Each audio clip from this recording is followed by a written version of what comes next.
This is Sean and RJ on 105.3 The Fan. It's Kyrie Irving. Had that big first half. Kyrie Irving with 18 in the first half, sitting on 28, trying to join the 30-point club, and he does.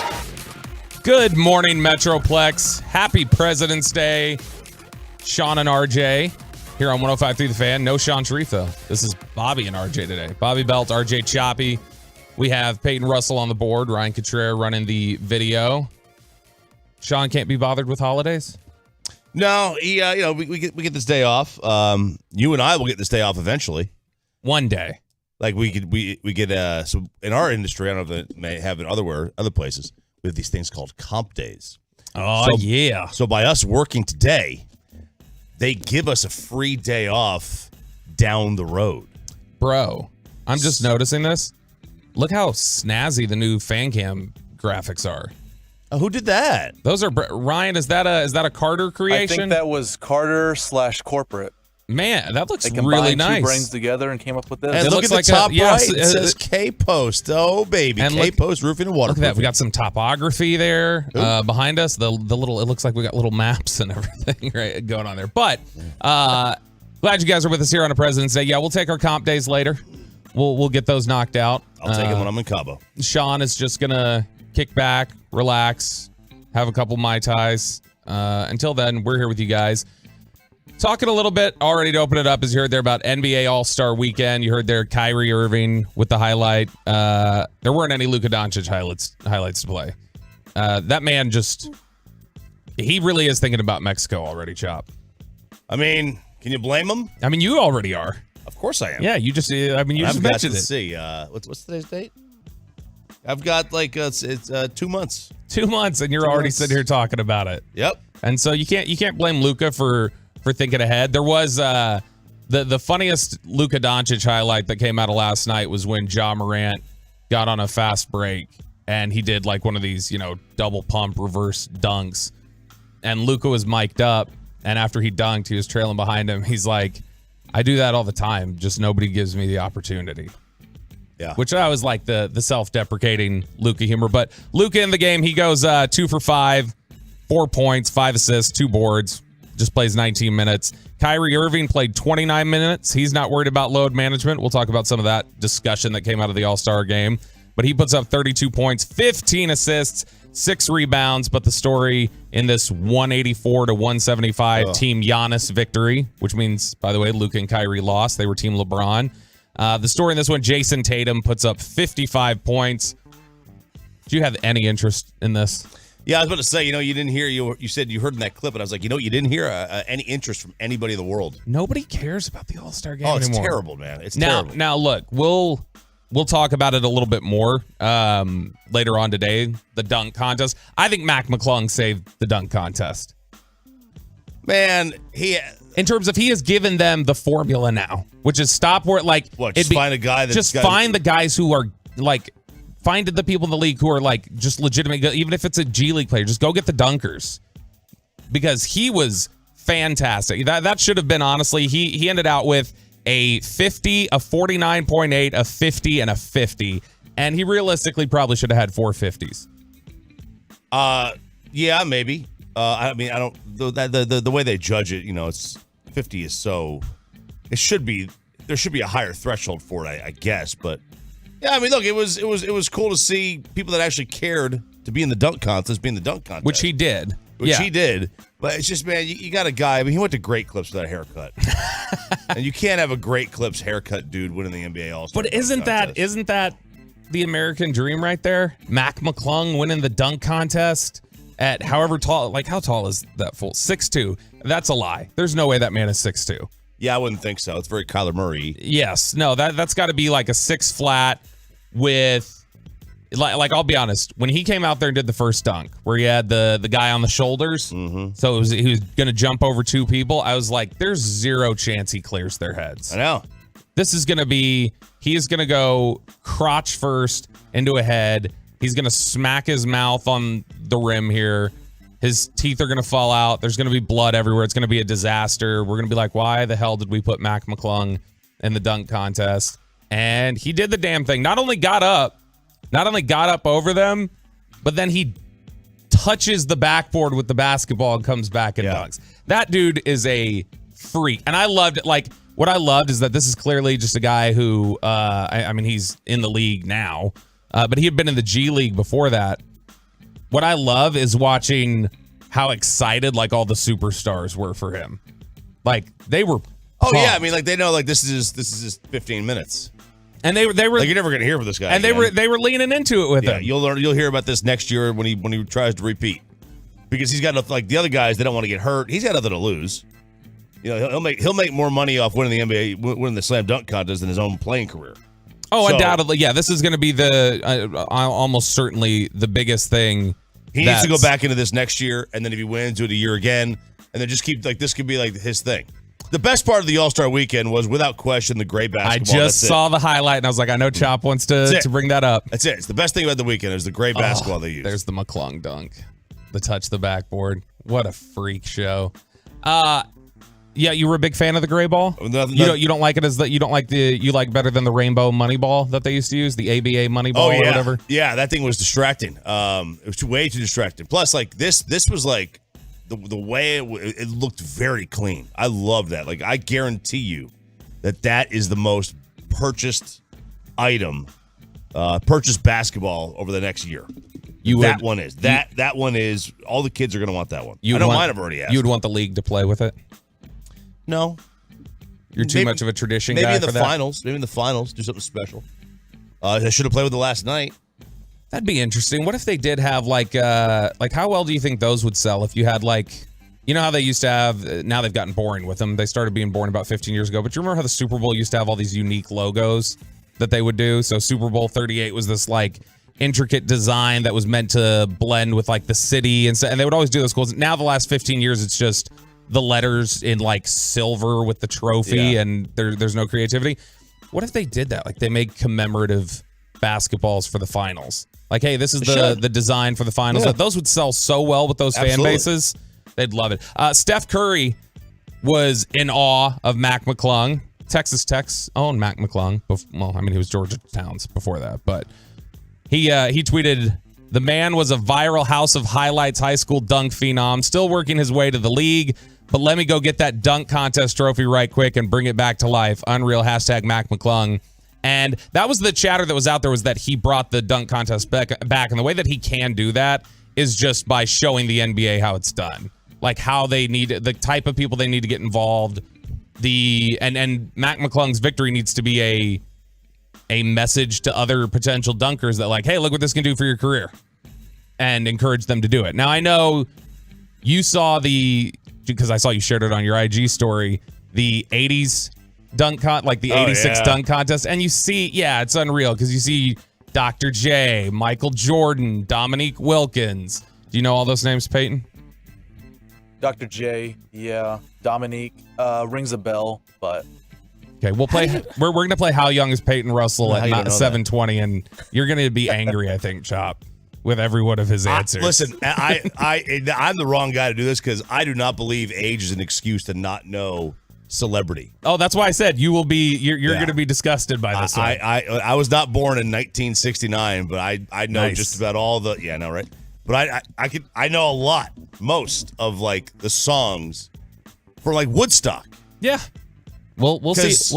We'll see how much Peyton is. We're gonna quiz him on. I really blame your parents, Peyton. I blame your parents. We're gonna quiz him on 70s, 80s, and 90s, and all sorts of pop culture. So he's gonna get sports, he's gonna get music, he's gonna get actors, and so we're gonna get a nice cross section to see just how young Peyton Russell is. It's only gonna be 15 minutes though, so it's just 15 minutes of hell, basically. Yeah, it's not gonna be hell. It is. I'm gonna quit. It'll be great.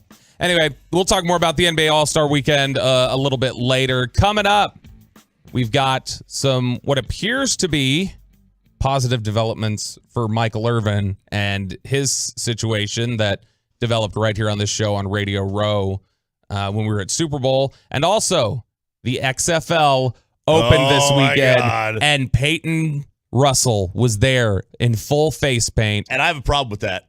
I have a problem with something that you did. We'll talk about it next. Major problem. Coming up in the next G-Bag Nation.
stepped out of the pocket, just flips it. Oh, what a catch! Josh Gordon, a 6-yard TD catch off the flip by DiNucci. Oh yeah, these boys can play. Oh, but it was not enough for the Seattle Sea Dragons. They fall 22-18 to the Defenders. Where is that? DC, I guess. The DC Nation's Defenders. capital, baby. You know that at least. That's one thing we can check off the list for Hal Young's Peyton Russell at 720. But there you heard it. What a connection. Ben DiNucci to Josh Gordon. Wow. On a little like Patrick Mahomes, Was like Cooperstein doing the call? It sounded a little bit like him, didn't it? Man, this league, I can't fathom how this league's even working. Like, all the teams live, train, and practice here. Yeah. And then they travel to they play. travel to the city that they play in. So, like, the DC team practices. There's, like, some practice at, like, Northwest High School. Some are at, like, Arlington. Some are in, like, Plano or something. Then they all just travel to, like Orlando, I think, is in,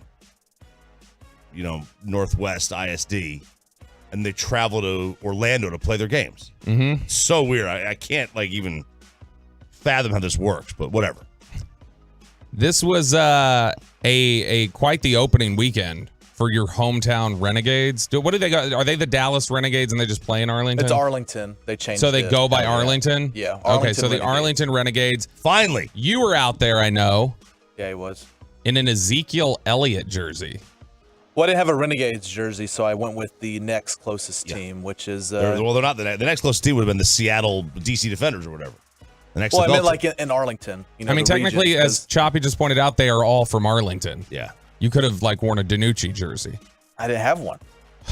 What kind of a loser doesn't have a DiNucci jersey? I mean, technically, if you want to really get technical, they're playing in the Rangers' old stadium. You could have wore a Josh Hamilton jersey. That would have been more fitting appropriate than an Ezekiel Elliott jersey. No, that's baseball. That's the wrong sport. You What are we can't doing? wear. What are we? You can't wear. First of all, it's the XFL. I think we can do whatever we want. Yeah, that's true. Yeah. You can't wear.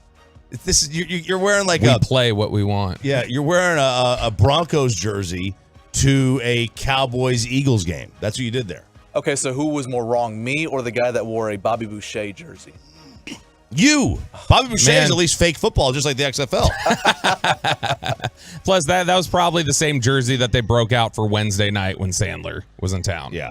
Which he was, there were a ton of Bobby Boucher jerseys at the Sandler concert on Wednesday. But overall, you were out there tailgating and stuff, right? Yeah, and we got called on, I think, 2 or 3 times by the parking lot security guard guy because I guess we were playing washers, right? And they say you can't play in the parking lot because that's where cars park. And you can't play in the, obviously the street. So we picked the sidewalk where the grass is. And the guy came over and said, you guys are too far in the walkway of the sidewalk. So he said, move over some. But we only had 2 feet of grass that we could play on. This is the law. This is the LA, the stadium rule that you hated a couple months ago when LA was banning tailgating. Oh, yeah. This is the same rule where it has to be on this. It cannot be in the parking lot. Yeah, So we're as lame as LA is about this? Apparently. Or at the Rangers Stadium, I guess? Apparently, and we should not be doing anything. We should not copy anything California does. You hear that, Austin? I mean, how full was this stadium? How many parking spots were really needed? Well, where we were, it was probably, and we were in the front of it, near the street. I guess Randall Mills, that street right there that goes right in front of the ballpark. Mm-hmm. So we were right there. But I mean, we could have picked a parking spot. I mean, it wasn't half full. But you enjoyed the tailgate experience? You enjoyed the game? You got to hear from The Rock? Oh yeah. We got there because we were finishing up a game of washers, so we got to the stadium a little late. Spent a little more time drinking than we thought and eating and stuff and hanging out. But no, it was all fun. And then seeing The Rock there. I mean, I was hoping to meet him, but obviously couldn't. So why not? Why didn't you just go, hey, 105 through the fan? And they just be like, oh my gosh. Because he would have Sean Payton me. I'm so sorry. He probably Oh, would have. really? Yeah, he probably would have. I don't know. He seems cooler. We've had him on. You've had The Rock on? He so. seems pretty cool. If I remember right, I'm pretty sure we had him on years ago. He seems pretty cool. There were obviously a couple of different notes. The onside kick, their version of an onside kick, which I think the NFL should change to, which is this has been an argument for a couple of years. It didn't just start with the XFL, but the 4th and 15 conversion, because it was, I believe, the AAF first broke that out, where it was 4th and 12. you would convert 4th and 12. If you converted 4th and 12 from your own 25, you continued the drive and you could keep it, which I think is great. I think that's much more interesting to me than the onside kick. So you had that, but then also, Chop, when you were working on a different signal in this market, did you happen to work with, at any point, one Matt Berry? Yes, I did. So Matt made some headlines around the blogosphere because he took a swipe at Tony Romo. Oh no. Yeah. You had a kicker for the San Antonio Brahmas. Way to cop the stilo of the Fort Worth Brahmas. Yeah. John Texas Brahmas now, sir. John Parker Romo was the Brahmas kicker. And Matt Berry had the line, 35 more points, and that over will hit. Also, by my math, you've got a Romo playing football in Texas in February. Ooh. Oh, wow. Damn. Wow.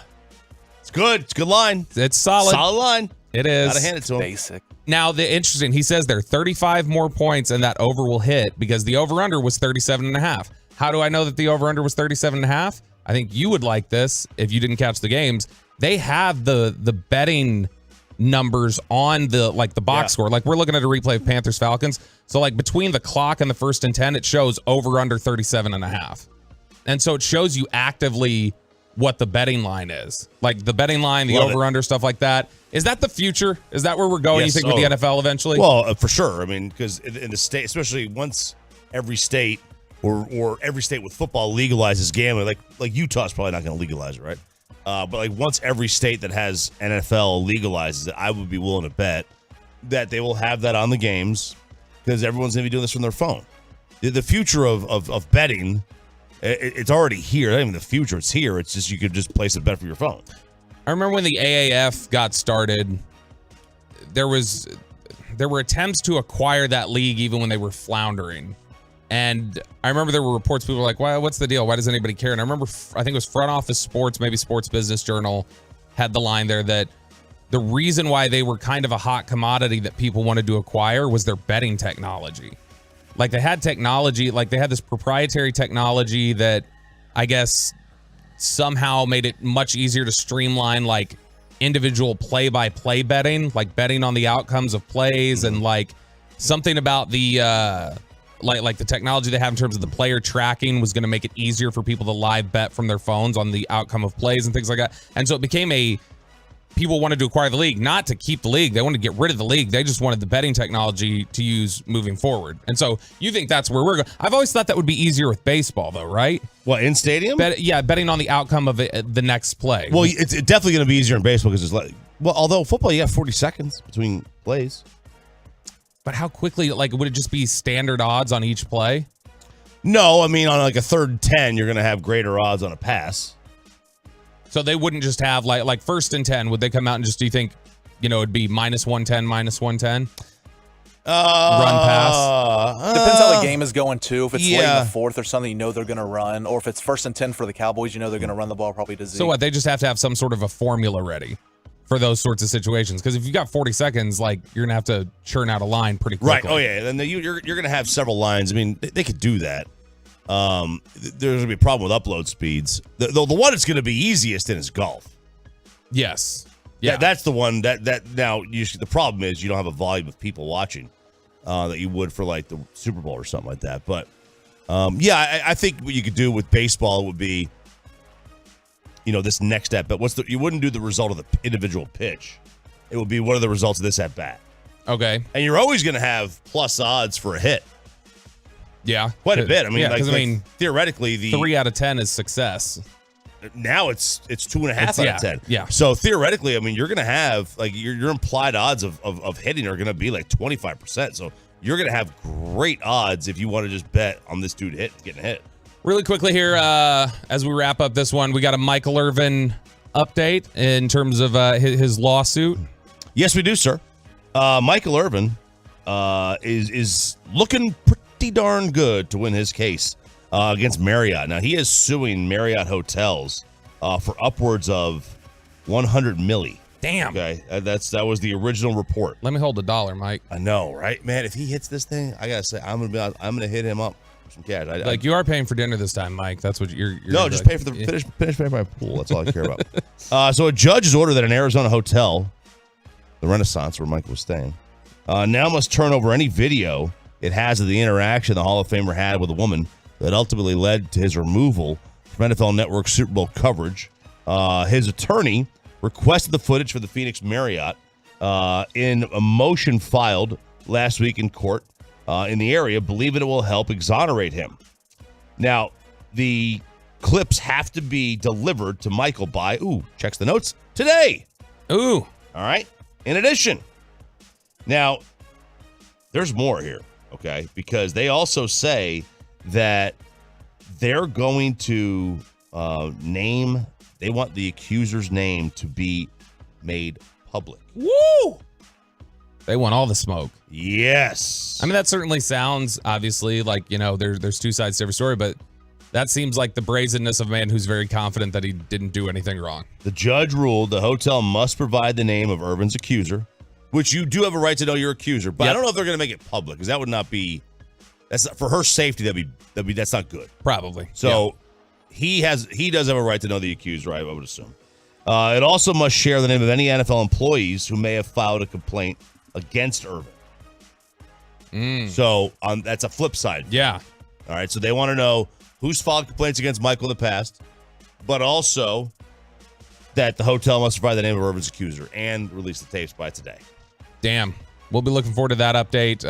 Hopefully we'll have something on that tomorrow, but definitely it would sound like later this week. Load management was a big topic at NBA All-Star Weekend. Adam Silver weighed in on it, Kyrie Irving, Charles Barkley, a lot of discussion about it as that continues to be a sore spot for a number of people. We'll talk about it next here on Sean and RJ. Listen. Stream the Fan.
From our fan studios secured by DFWsecurity.com, this is Sean and RJ on 105.3 The Fan. Good morning, Metroplex. Sean and RJ here on 105.3 The Fan. Bobby Belt, RJ Choppy. We got Peyton Russell on the board. We have Ryan Cotrere running the video. Happy President's Day. Oh, yes. Happy President's Day. Best president right now. Let us know on the truckwreck.com fan text 877-881-1053. You already know the answer to this? Who is your favorite president? Who's your least favorite president? We'll read your answers on air all day. And maybe we'll do an entire segment on our least favorite presidents. What do you say, Chop? I think it's a great idea. I think this is no better time to do it than right now. But before we get into the who's your favorite, who's your least favorite president, since we'll be talking about that all morning, we do have to talk a little bit. It's 6. Gavin's not going to be up till 6:40. We're good. Stop it. We do have to talk about some of the NBA All-Star Weekend action, which we talked about a little bit, but I specifically wanted to touch on because I know you had some thoughts on this. I've always had some strong opinions on this, and it's caused a divide, and that's this ongoing question of load management. The players are not doing back-to-backs anymore.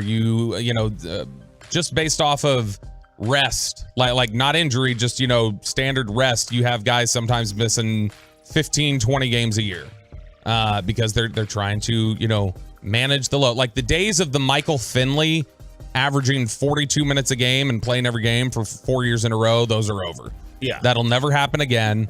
And there's obviously two sides to the argument. There's the, come on, you're a professional athlete, played to play these games. You are paid to play 82 games. This is what fans expect. This is what fans pay for. This is what they come through for. And then there's the other angle of it, which says, do you want these stars to be in the league a long time? Do you want to preserve them? Give them the rest. I know that was one of the big arguments this weekend was from the pro load management side is, look, if you want a LeBron to play into as long as he did, if you want more of these guys to play that long, you need to give them the rest. That extended Tim Duncan's career. It extended Manu Ginobili's career. And this really genuinely is probably Greg Popovich's fault, I feel like. Don't you feel like he's kind of the godfather of load management? I blame Pop for everything, so yeah. I think that's fair. This became a hot topic at NBA All-Star Weekend. Adam Silver had to address it. This is Cut 13. Adam Silver at NBA All-Star Game this weekend with his thoughts on load management.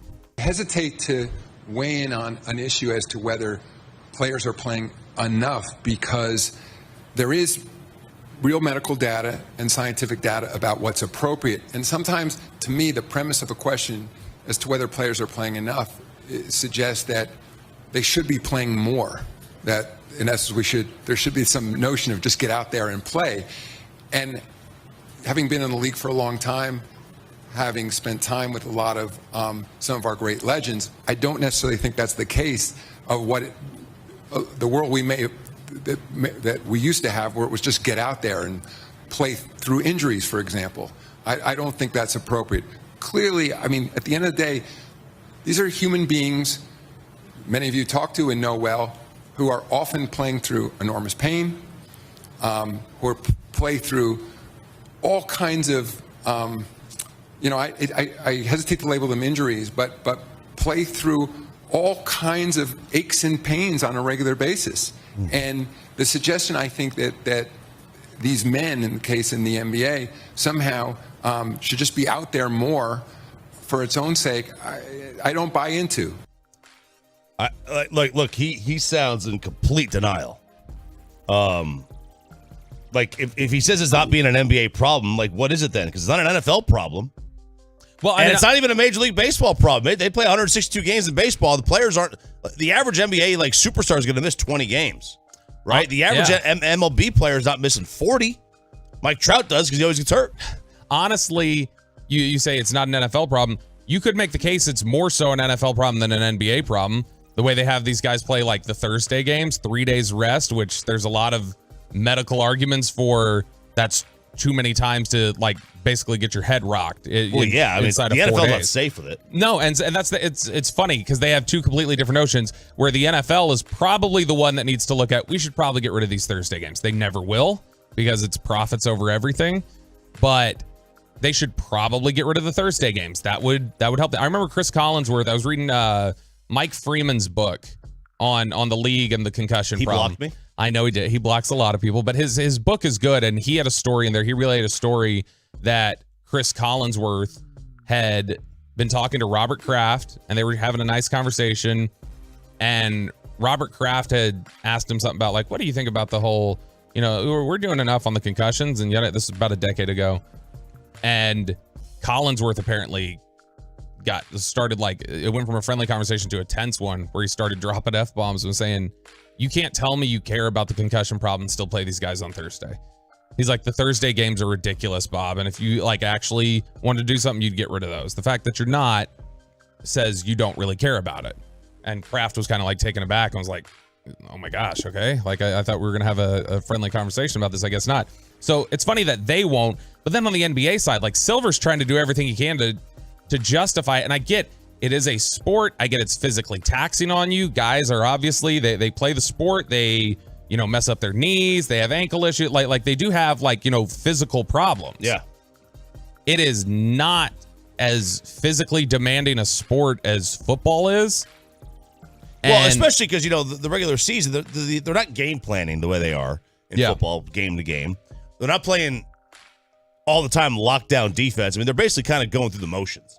It's a 70%, 60% level of defense that they're playing. Yeah. Compared to what they could play. Look, I mean, the especially with how up tempo the game has become, the cardio's ridiculous. Yeah, it is. And the pounding your joints probably take from all the running up and down the court. Yeah, it definitely does cause interest. But I don't think this is like hey, we really got to look out for the longevity of these careers if they were to play a back-to-back at home. Like I don't get it. It's like the amount of games they're playing isn't terrible, but comparing to other eras, it is terrible. It's a solution without a problem. What do you mean? No, there's a problem. No, in terms of like the load management is a solution to something that's not even a problem. Oh, I know. Yeah, like most teams have played around 60 games this year. And if you go like the league stat leaders, most guys play between 45 and 50. Now Tatum's played 55, so that's a high. But LeBron's played 45 games out of like 60, 61. So he's going to wind up missing 20 to 25 games this year. Just and how much of that is just sitting out? He's also been hurt a little bit. Yeah. So for him, now he's older. So some of his are actual real injuries. Yeah. 214, how are the greatest athletes with modern tech still need load management and still claim this is the best era? 469, but Trout is the best. Yeah, Trout is the best, and he's hurt. Like he's hurt all the time. That's all that happens there. Adam Silver with his thoughts, I guess to 214 here. 214 asking, how are the greatest athletes with modern tech? They still need load management and claim this is the best era. This is Adam Silver's thoughts on what fans should think about load management. Then there's the fan aspect of saying, all right, well, if that's going to be the case, that players are not going to be able to participate in a certain amount of games, what should the response be from the league and how should you be presenting your product? It's interesting because even given where we are now, I don't think the issue is quite what some suggest. I mean, our stars are not missing that many games for resting. I mean, we have injuries. I think we'd all agree that's a separate issue. But if sort of as a measure of single games missed, it's not that bad. But if we were, I think, to suggest that that's going to be the case that is going to be the case going forward, I then look at the data and think, all right, well, this year we're going to likely break the all-time record for tickets sold. We're likely going to have the all-time record for season ticket renewals. So our fans aren't necessarily suggesting that they're that upset with the product that we're presenting. You see the shift here? Yep. So, like baseball always used to trumpet like they're in a game attendance, and they're when their TV ratings are dropping, and that's what Adam Silver's doing now. Their TV ratings are lowest that they've been. They're like below pre-pandemic levels. Their regular season TV rating. But ticket sales, baby. Because and here's the other issue. And this is another major issue, is that the players know that the fans know that the players don't care about the regular season. Yes. And that's the issue. The players have figured that out. That the fans know that. Yeah, depending on who you are, what team you are. Yeah. Like I mean, obviously the teams that are scrounging for a play and they care. But. And this is what media can't figure out because we're all old. Is that people don't watch sports anymore other than football. They watch condensed games on their phone the next day. People don't sit at home anymore and watch sports. They watch football. Nobody watches Major League Baseball. Nobody watches the NBA. Nobody watches college basketball. Nobody watches hockey. They go to the games or they catch them on YouTube the next day. Or they watch playoffs. Yes, they watch playoffs. That's it. But yeah. They watch playoffs. They absolutely do. Nobody watches regular season sports that isn't football anymore. Unless you're a diehard. Like, there's no casual viewer. The diehard is less than 1% of your city. Truckwreck.com fan text 214. If I spend several hundred on tickets and the Star doesn't play, I should be able to get my money back. 940. Hockey players don't take load management and they play much more physical than basketball players. 254. Adam Sandler. Damn it, I keep doing that. Adam Silver is. I think I can say this. Maybe you'll have to check me, Peyton. Adam Sandler, Adam Silver is a turd that needs to be flushed. Whoa! Wow, that's graphic. That's just what they said. I don't know. That's just what they were saying. You don't have to read everything, Bobby. that was just some opinion. I'm getting the fan text out there. Cut 3 here. Charles Barkley spoke this weekend about the load management issue and the discussion that had come from it. And as he's done recently, he was not pulling punches on it. Y'all baby these dudes so much today. They don't want to play back-to-back games. Every time a fan says something, they get them tossed. If they're not happy, they want to get traded. It's going to come to a head in the next CBA. He's right. It is a kid gloves approach, it feels like. I hate when old people talk like that, like Barkley. Oh, my ear is this. But did he even say my air? He just said you're babying them, and he's like, I mean, well, he may be but I don't right. think he thought they were babying them 15 years ago. That wasn't his era. He hadn't turned the corner into get off my lawn. You think he has got to get off my lawn, guy? Awful. I can't even watch him. You think he's come pick up your boxes, guy? Him and Shaq have just kind of gone down that road of let's just placate people my age. They've both gone down that road. Kyrie Irving. I don't think and he's probably weighed in on it before. It's just never been in my sphere of things that I'm paying attention to. But Kyrie Irving, after the All-Star game last night, a guy who played 29 minutes in the All-Star game, which was, one of the higher minute totals for some of the bigger name stars. Kyrie Irving gave his thoughts on the load management question. I don't know who created the term load management or, guys sitting out games or, this narrative that continues to play on about star players or guys not being available. I don't know who started the narrative, but it's completely run amok.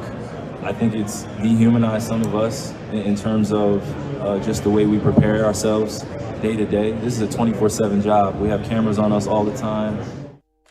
So from that perspective, it sounds like Kyrie's issue is normalized load management. It shouldn't have a name or anything like that. It should just be standard preparation, because that sounded like his issue was more that people are critical of guys resting and that he believes it's dehumanizing.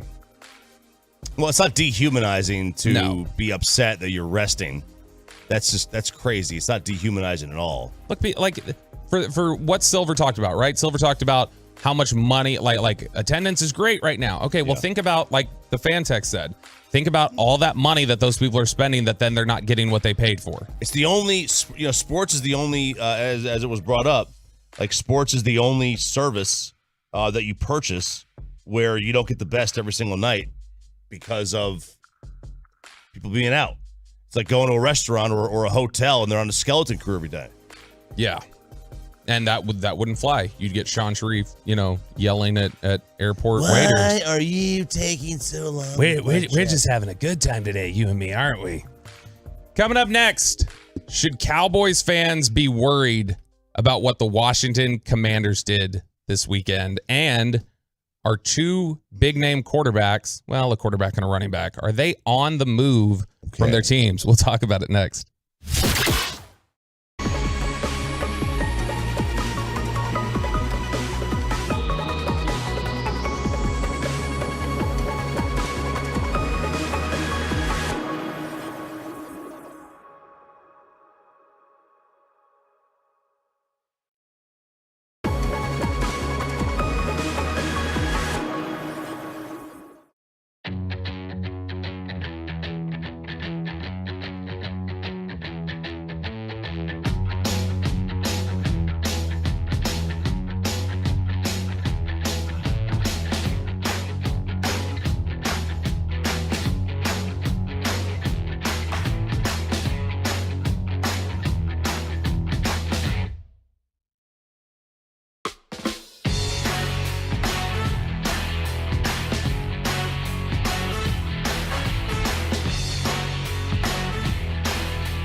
to you by Save VR Weight Loss. That's soda.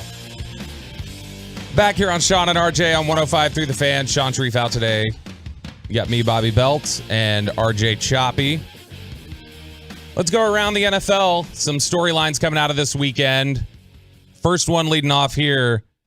Should we be worried about what the Washington Commanders did over the weekend? They got a new offensive coordinator, RJ Choppy. One Eric Bieniemy. The story from ESPN, the Washington Commanders' no offensive coordinator Eric Bieniemy can't bring quarterback Patrick Mahomes with him, but they would be happy if Bieniemy could replicate some of the offensive success the two shared with the Kansas City Chiefs. Brilliant opening line. It's a great line because it completely it is the entire story in that opening line. He can't bring Patrick Mahomes with him. End of story. He was never going to. He's gotten some of these head coaching interviews, which by all accounts, some of the chatter you hear about it is the reason why he hasn't gotten some of these jobs. He's just apparently not a great interview. That's one of Kellen Moore's problems, or had been. I guess Kellen Moore interviewed better this offseason, prep better. The first two off seasons, he was considered a bad interview. Kellen Moore was. Yeah, look, I hate the interview process. I hate interviews in general. I think they add so much bias to it. There's tons of studies out there that just show that the more charming person looks better in the interview, and it's terrible. If you're like, is it introvert? I don't really know. Yeah. Then you probably do poorly in an interview, but you might be a better employee. It's like, okay. Yeah. So I hate interviews. I would not even do them. So like it's President's Day today. Let us know on the truckwreck.com fan text 877-881-1053.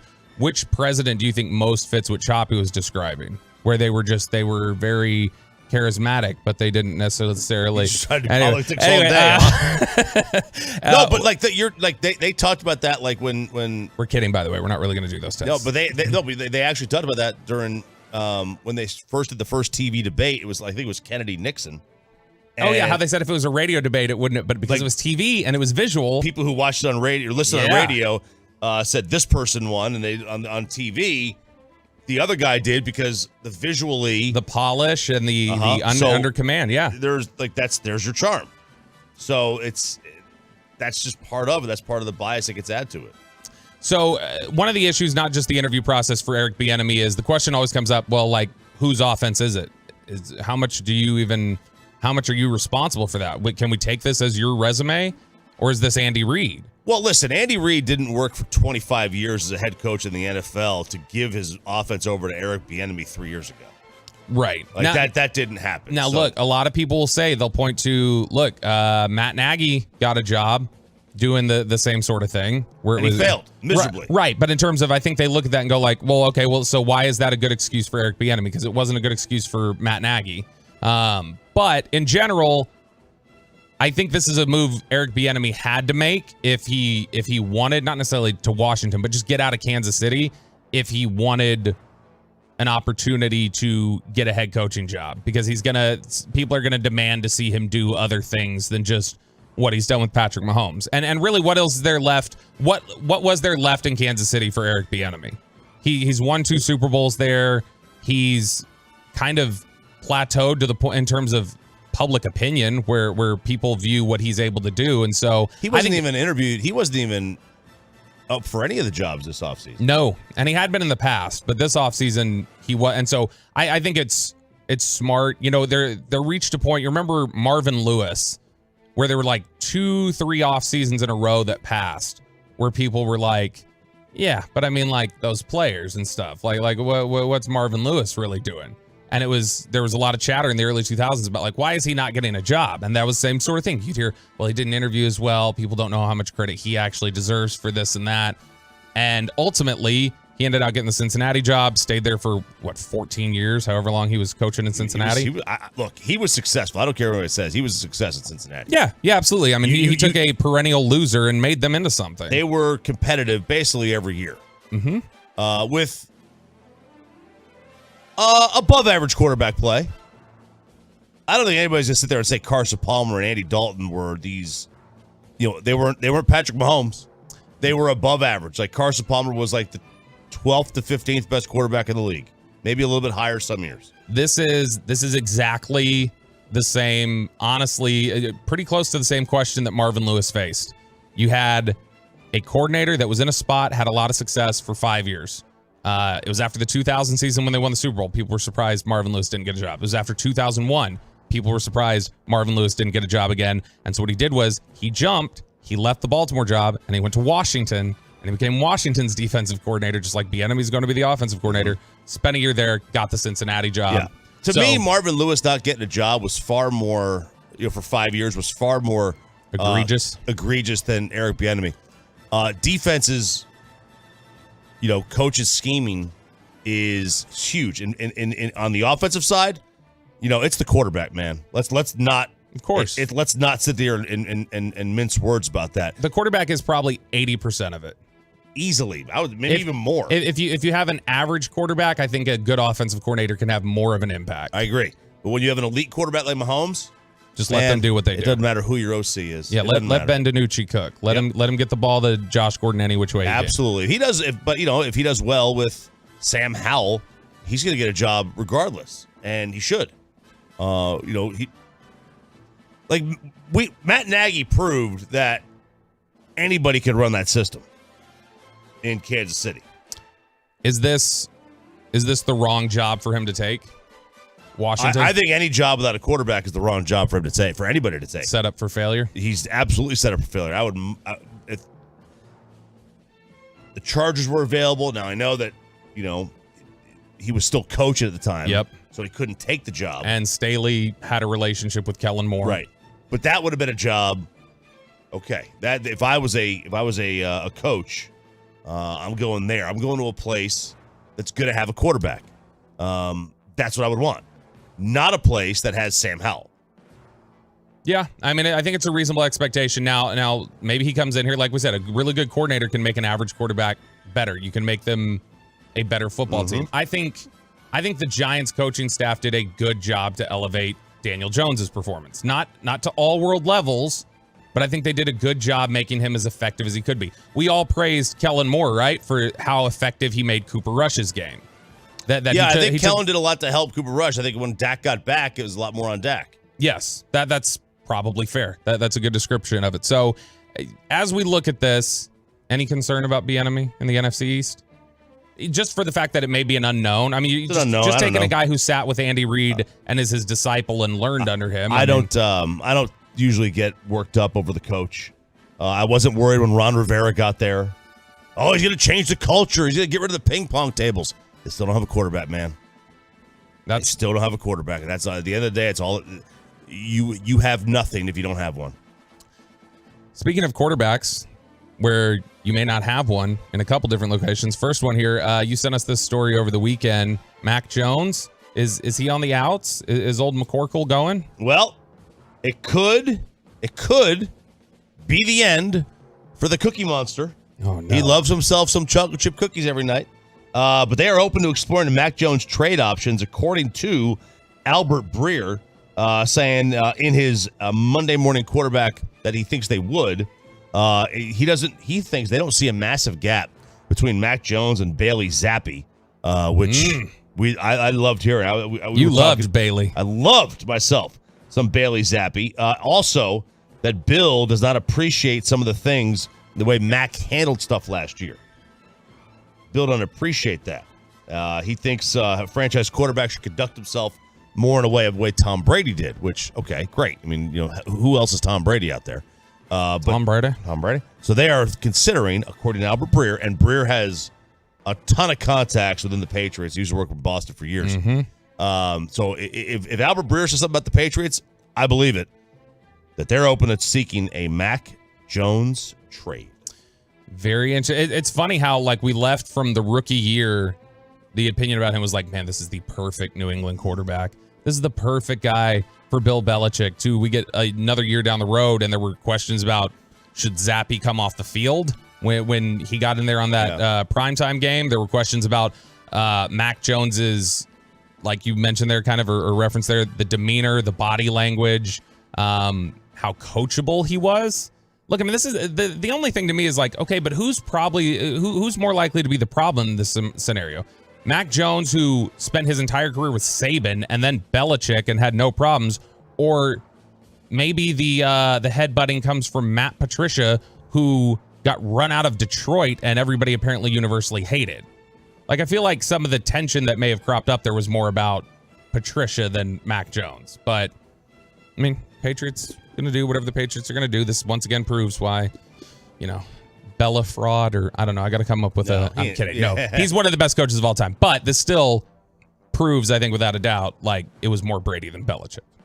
How things have played out over the last couple of years. Of course it was. We also knew that Brady was going to win the early returns because he was going to go to a team and have more success than Bill was by bringing in bad quarterbacks and such. And then, Bill, to his credit, took a rookie quarterback to the playoffs, and then the next year, they went to one game away from the postseason. They had a win or go home game. We are 15 days out from having some understanding on the future of Lamar Jackson with the Baltimore Ravens, which people know. Like, I think Lamar Jackson is overrated. I think he's criminally underrated. Yeah, and that's fine. I don't think of him as a franchise quarterback. But even having said that, I have said he's a weapon who can help stress defenses, and he's better than the alternative of quarterback roulette or quarterback purgatory of you have no idea what might be out there. And it's very rare that you can have somebody already in house that makes you comfortable enough to make the decision. Aaron Rodgers being there and you going oh yeah, this guy can be a franchise quarterback is not the norm. So no, I mean the norm, and let's be fair, the drop back passer is dead man walking. They don't exist really anymore. Like Trevor Lawrence not a drop back passer.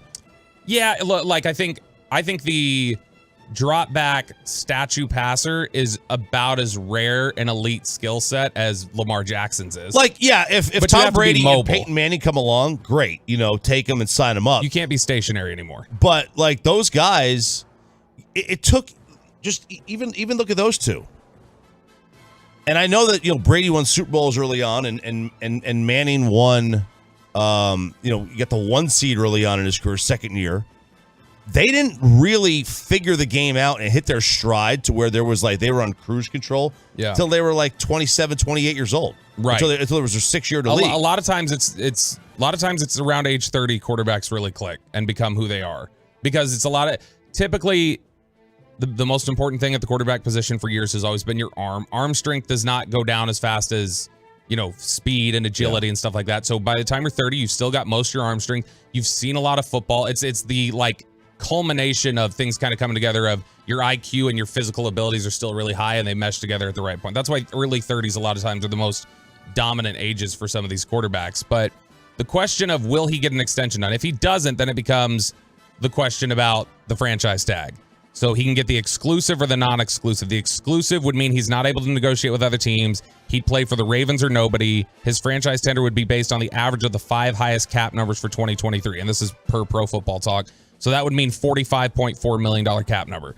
The non-exclusive version, which would be a $32.4 number, would give Jackson the ability to talk to other teams that have first-round picks in the next 2 drafts and potentially work out a deal with them. And then the Ravens could either match or they could take 2 first-round picks. So, when we talk about Bieniemy, the Commanders give up 2 first-round picks. Are you more worried then if it's Bieniemy and Lamar? Oh yeah, I think Lamar's fantastic. If it's Bieniemy and Lamar, then he's got something to work with. Assuming health. Now, that's a big if. Any quarterback that runs is going to put themselves into harm's way.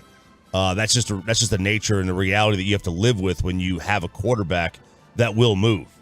And I fully accept those odds. I'll take it. But you give Lamar Jackson any team in the NFC East, my eyes perk up.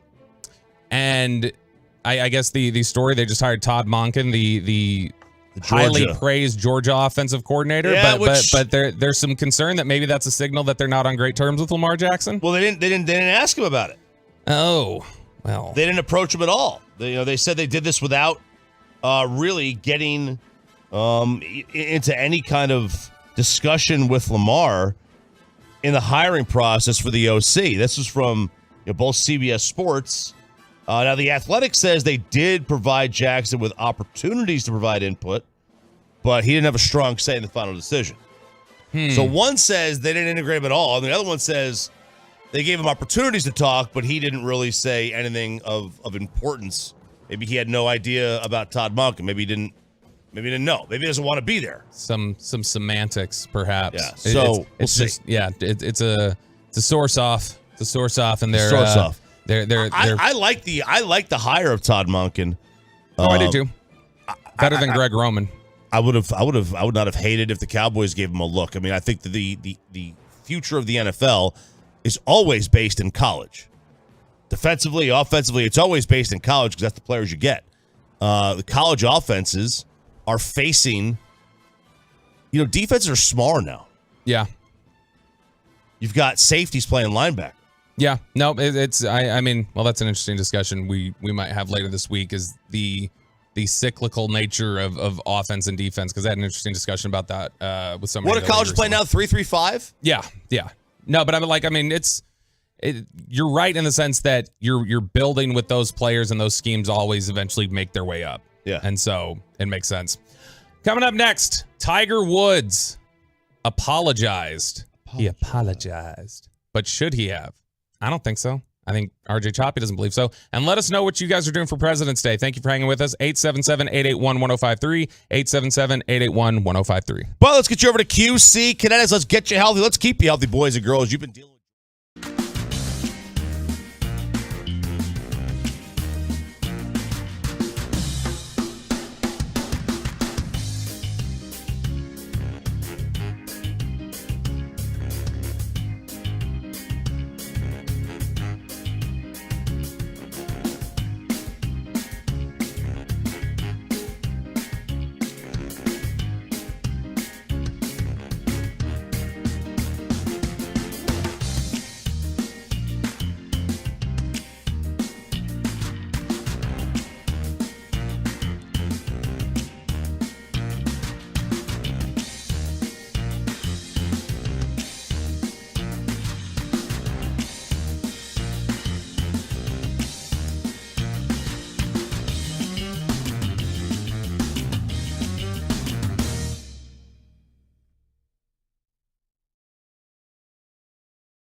wins in his last 9 starts. And there it is. That was not a Tiger Woods highlight, by the way, after everybody got Peyton? so excited heading into the weekend. Nope. Well, Tiger's canceled right now for what he did. Yeah, we're going to talk about that here in a sec. Jon Rahm returned to #1 in the world Sunday by winning the Genesis Invitational with a performance that left no doubt who's playing the best golf. That's the headline from ESPN. And I've told you guys at 7:20 today, we're going to play How Young is Peyton Russell. Right now, we might want to play How Dumb is Bobby Belt. Do that? Because I read that headline. And look, I'll be honest, I don't follow golf at all. I mean, I'm great at it, but I just don't follow it. Like, he is great at it. I can confirm that. I mean, he sunk a 4-foot putt the other day. That was not 4. That was a good 7. That was just about 7 feet, I just think. Amazing. I read this headline and I was talking to Chop during the break and I said, I'll be honest, Chop, I have no idea who the F this is. I've never heard the name Jon Rahm in my life. I looked away. I looked away, Peyton. I looked how like give me a parallel to another sport what I just said. It's probably the equivalent of saying that you've never heard of Josh Allen. That bad? I mean, he's probably the most talented guy on the planet, or one of them. You know, if Tiger Woods, there's not really a Patrick Mahomes in golf right now. Tiger's older. Phil's kind of older. If you wanted to say he is the Mahomes of golf that Jon Rahm is, fine. I wouldn't go like that. Is it like saying I never heard of Luka or somewhere in there, or Jokic or something like that? No, he's no bigger name recognition than Jokic, maybe. If what you're saying is right. Yeah, I mean, look, he's about on the level of Jokic in terms of like how talented he is, like where he is in the grand scheme of his sport. Yeah, Rahm is right there because I mean, guys like Scheffler really started last year. Wasn't he the mayor of Chicago, Jon Rahm? No. Oh, somebody else. So yeah, oh, okay. Okay. Reference. Well, Bobby, you know Tony Finau though, right? No, I have no idea who that is. Was that was that one of the like gangsters on The Sopranos? No, he's a golfer. I think his cousin's Jabari Parker. All right, let me read the top 10 world golf rankings. I'll tell you how many of these names I know. Scotty Scheffler. Yes, I would not be if you showed me a picture of him. I would not be able to say that's Scotty Scheffler. He looks like Highland Park, and that's where he's from. I just know the name. Rory McIlroy. Yes, I know what Rory looks like. I know Rory. I used to own Rory McIlroy PGA Tour Golf on the PlayStation. All right, there you go, man. Jon Rahm. Nope. Cameron Smith. No idea who that is. Cam Smith left, so he's not even on the PGA Tour anymore. He went to the Live. Patrick Cantlay. No idea who that is. Xander Schauffele. Whatever. Don't know who that is. Justin Thomas. I only know him because he was the one holding the Tampax, right? That's who he gave it to? That's correct. That's the only reason why I know who that is. That's the only reason you know Justin Thomas. Yeah, Justin Thomas. He's got a video game. Oh, no. He was the oldest brother on the Waltons, right? Justin Thomas? Not the old. Okay. Okay. Will Zalatoris. These are made up names now. Will, University of Texas great. Oh, hook him. I love you, Will. I think he's from somewhere around here. Number 9, Colin Morikawa. No idea. And Matt Fitzpatrick. In fact, how much further down the list do I have to get? Patrick, I think, won the U.S. Open last year. Colin Morikawa is about to be like he's the next thing. Here are the names. He's already there, but he's the next. Here are the names and faces I know. Like, not just name, because I know the name Scotty Scheffler. You know Tommy Fleetwood, though. I have no idea who that. That's like he dated Stevie Nicks, right? No, that was Lindsey Buckingham. Tommy's got Tommy got was good hair. yeah. Tommy's good hair. Rory McIlroy, I know. Jordan Spieth, I know. And now I scroll down the list, and how much further down do we have to get before I recognize a name?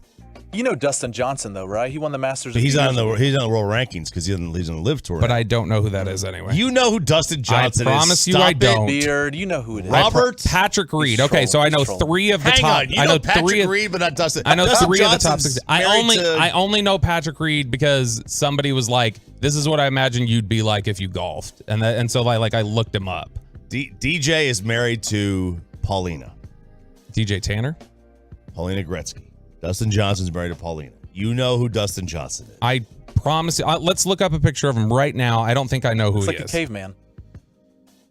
Yeah, I wouldn't have no idea who that is. You know who that is. No clue. Yes, anyway, we talked about Josh Allen as the parallel. There's a pretty cool clip. Somebody texted us about it on the fan text and said they thought it was a cool clip from this weekend. Shout out to the 214 for giving us the heads up about this interaction that Josh Allen had meeting Tiger Woods and being pretty starstruck. Nice to meet you. Buddy, take care of yourself. Okay, so thank you so much. Kyle Allen. How you doing? Hey, Kyle. Good to meet you, man. Yeah. How you doing? Put on a good tournament. Try to. Yeah.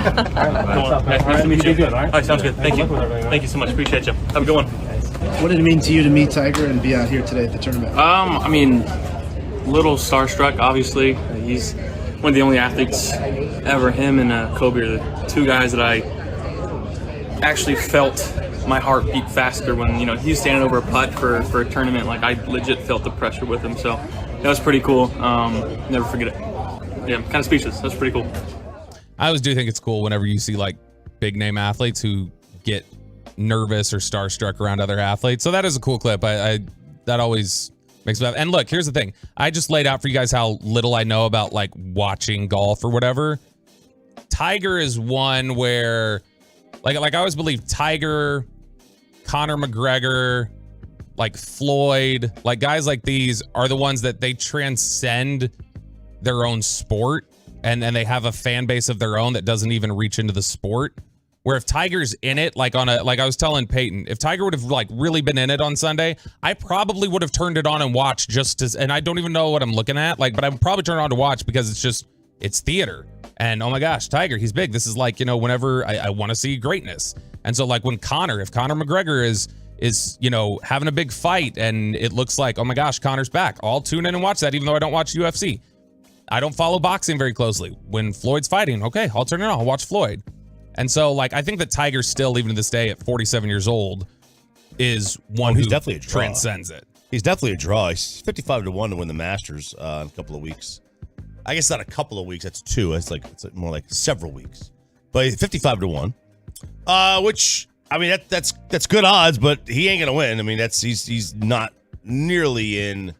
No, this was a good sign for him to make. He's the cut nowhere in Xander Bogart's range. Or who was that other guy? Schauffele. Yeah, him. That guy's just too good. He's in a. I mean, you got to ask yourself what kind of shape is he in? How's the leg? 4 days.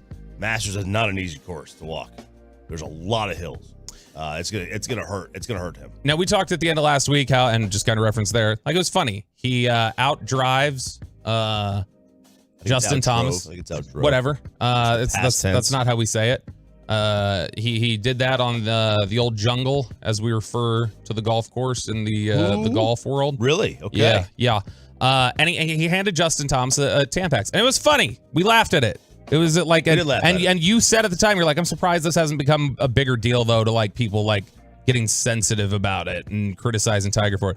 Apparently there was enough of a criticism though that on Friday after the show ended, Tiger Woods apologized. Yeah, it was supposed to be, all fun and games, but obviously it hasn't turned out that way. And if I had offended anybody, it was not the case. It was just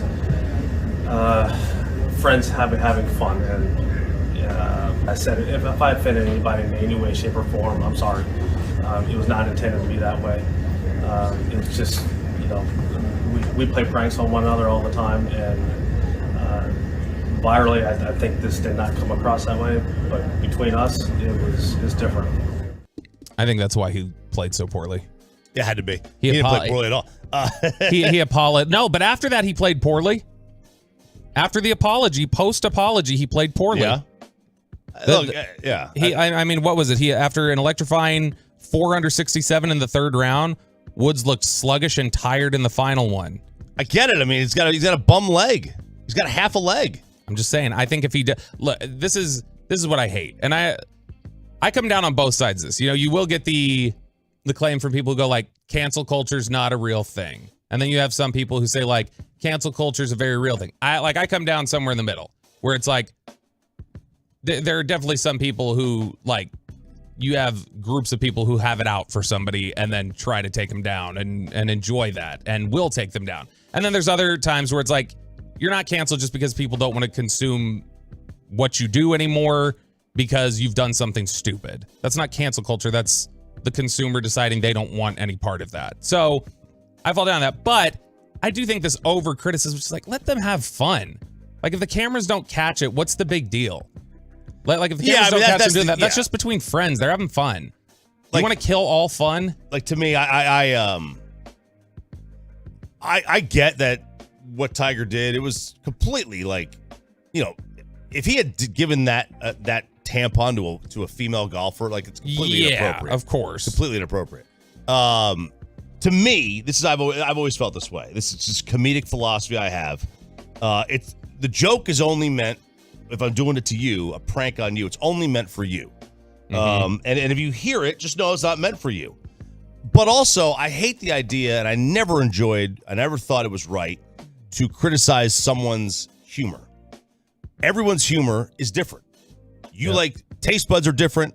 Humor is different. Something that's funny to you is not funny to somebody else. And you can't worry about everybody when you're making a joke. Otherwise, you just can't make any jokes.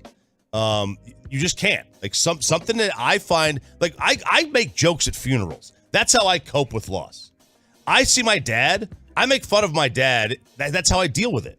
I joke about my mom. Right. So don't tell me what is and what isn't funny, because what is and what isn't funny to me, I recognize is not going to be funny to other people. And one closing thing. Does Tiger have a greater responsibility because it's on camera? Sure. Absolutely does. I can crack jokes in my car that I wouldn't say on here. But, I just always found criticizing humor to be a pointless waste of time. I will finish up this segment with a quote from Ricky Gervais, what he told Jerry Seinfeld and comedians in cars getting coffee. Just because you're offended doesn't mean you're right. Coming up next, headlines. We've got the NBA All-Star Game. Rangers have their first full workout at spring training today. Is Jacob deGrom going to be in it? Yeah, I'm trying here, man. We'll give you the results of the Daytona 500 for those of you that are NASCAR fans. And next hour, we're going to do How Young is Peyton Russell and get an update on RJ Choppy's neighborhood drama. That's next on The Fan. Well, let's get you over to Boomer Jack.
Fan Studios, secured by DFWSecurity.com.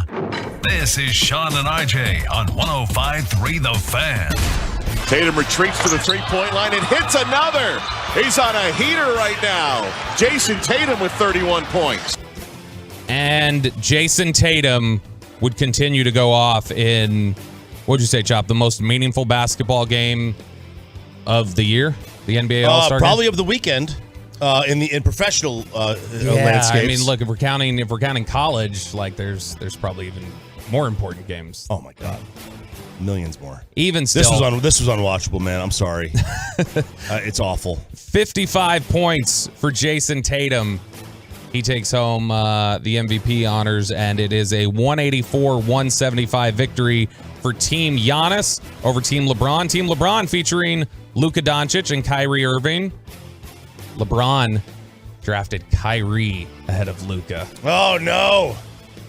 So you notice who his next teammate's going to be, though?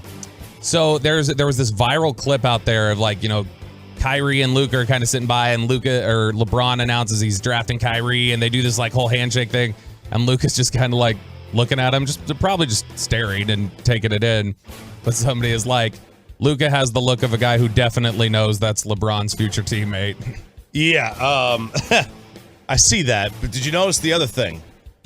He took Anthony Edwards with his first pick. Of the non-starters, yes. The non-starters.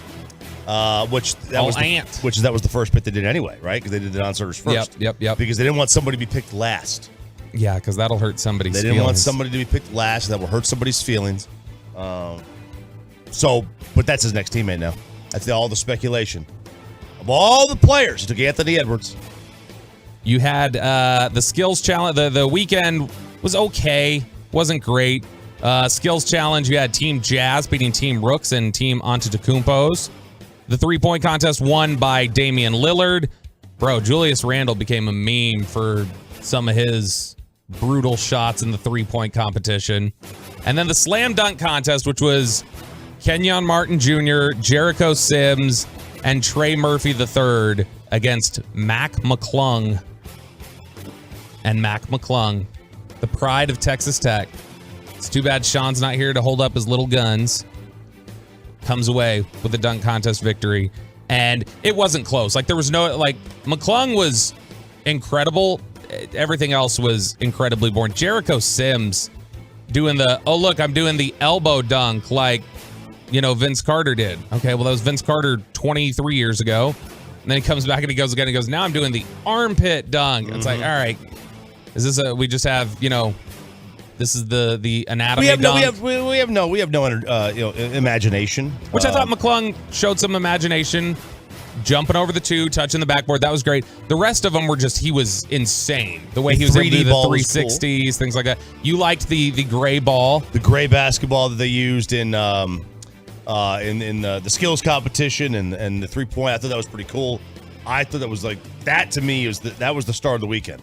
That was the best thing about the entire weekend was the gray basketball. Damn, more than Mac McClung. I don't care about the slam dunk contest. I stopped caring when they stopped caring.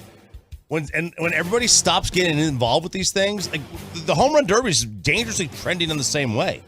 You're stopping. You're not getting these superstars anymore to be in it. You got good players in it, but like, you know, people want to see the home run titans in this thing. The Griffey McGuire Bonds 99 home run derby was like, yes, so I'm in. When they had Judge and Stanton in it that one year in Miami, okay, I'm in. Josh's derby, where he was up there for an hour hitting and hit all those home runs. And we wanted to see Josh Hamilton that year because he was having a great year. It was his breakout. Yeah. But now, you know, and sometimes you'll get superstars in there, but other times you're like Alex Bregman doesn't belong in the home run derby. He's hitting 360-yard line drive home runs. Not cool. Not interested, man. Now Give me Vlad Jr. There was some chatter on social media about the judges, because the judges were Dominique Wilkins, Jamal Crawford, Lisa Leslie. I'm blanking on who the other one was right there. But then on the end, it was Karl Malone. And there were several questions for people like, why is Karl Malone judging dunks? And why is Karl Malone allowed back here with his creepy history? But then Karl Malone was getting roasted for his grading. Because he was just like, you'd see the grades for everybody. It'd be like 49, 48, 49. And then it'd get down to Karl Malone. It's like he's holding up a 42, like consistently with everybody's grades, except Mac McClung. He's trolling. McClung, he hit it like on 3 of them gave him 50s. And then I think on another one, he gave him like a 48.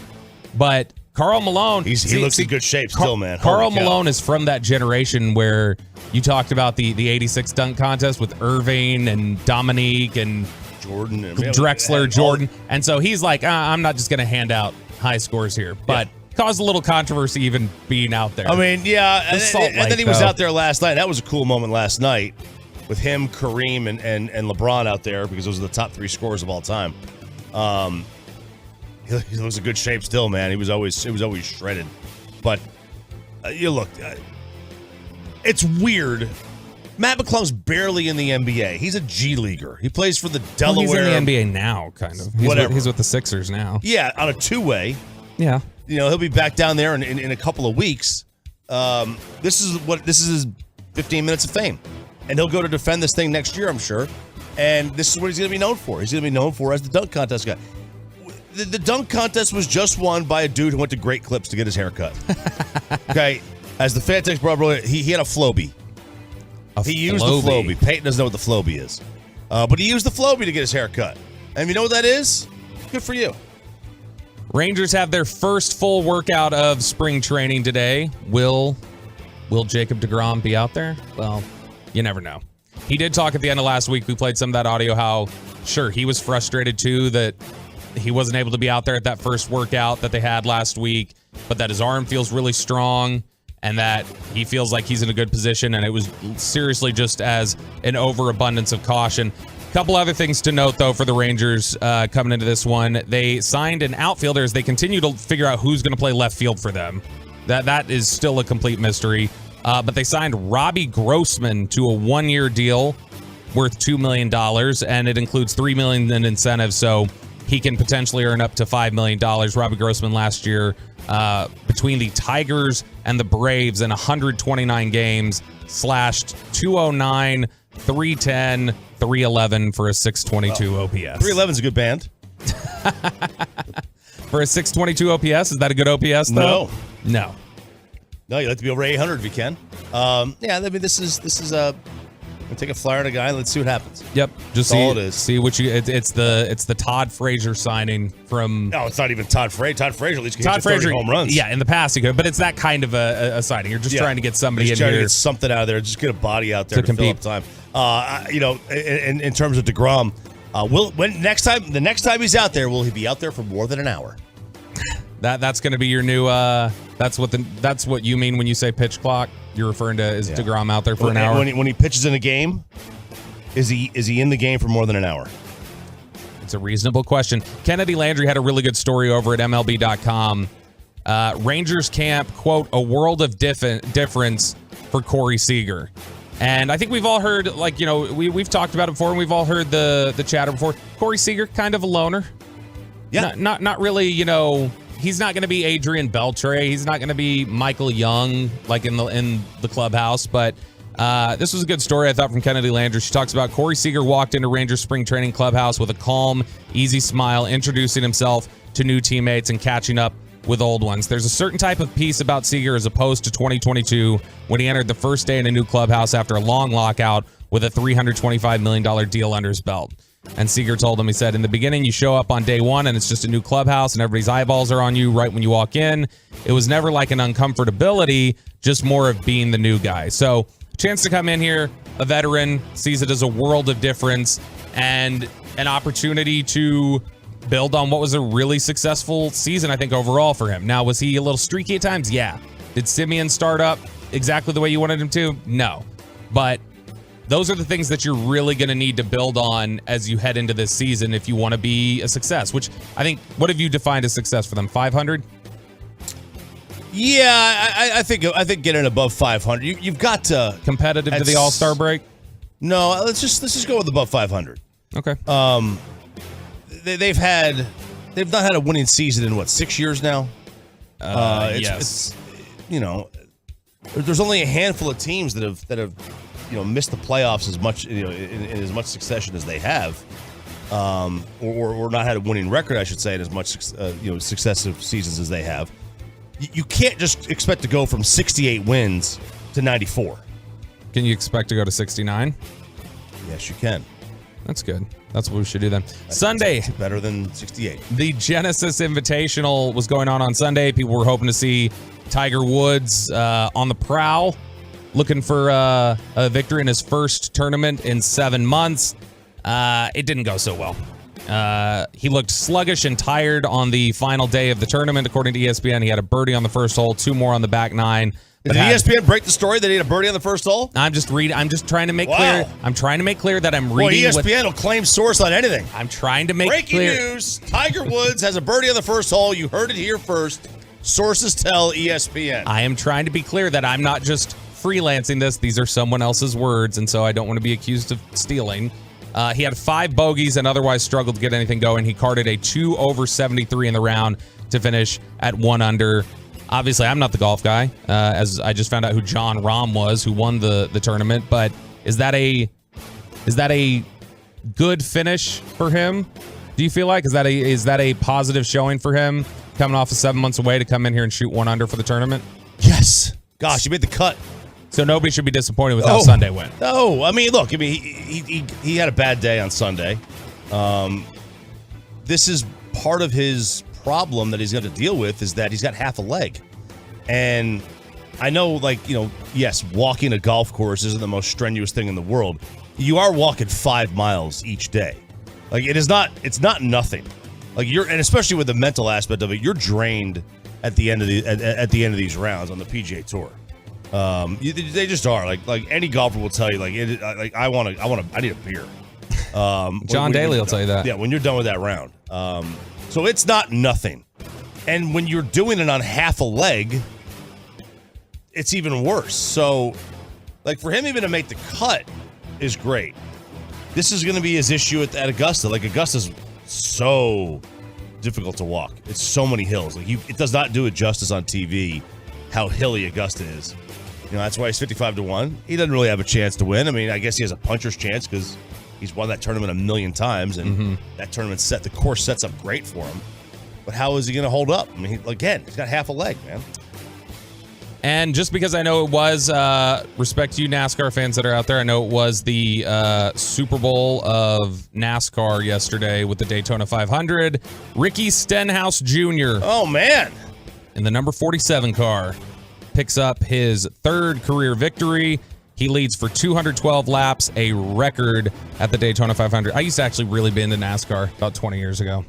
And then I didn't have the bandwidth to keep up with the sports other than, I'm so taxed following baseball, basketball, football. I'd like to follow other things. It's just I don't have enough to be able to follow it and have an actual knowledge of it. So I just don't. But there are your headlines here on Sean and RJ on 105.3 The Fan.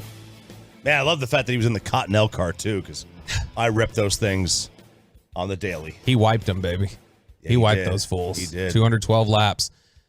Coming up next here on 105 The Fan, we're going to get an update on, we hope, are you even allowed to speak about what happened over the weekend in your community? I have been given a gag order. A gag order has been placed on RJ Choppy from the community Facebook page. We'll see if we can get him to go against that. But first, how young is Peyton Russell? 26. You guys are going to find out next. Well, let's get you over to Zerez. Let's get that car.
Here on 105 through the fan, Bobby Belt, RJ Choppy, Peyton Russell on the board, Ryan Cottrell on the video.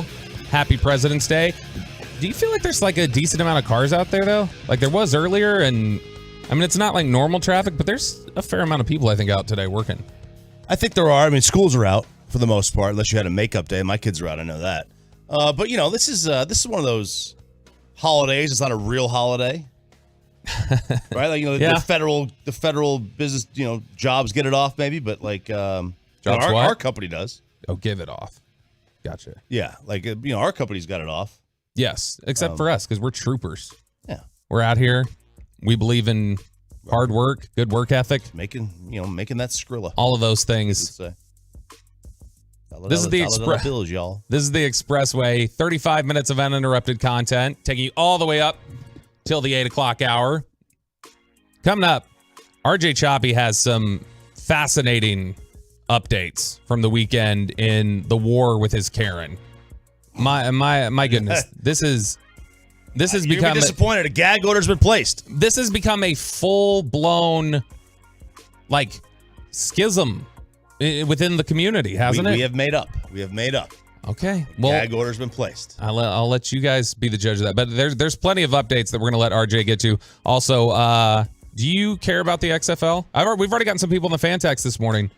Somebody sent us something earlier, said, when are y'all going to talk about the XFL? This is the XFL! That's Peyton Russell's XFL, by the way, as he was out there in attendance, along with Carter Freeman.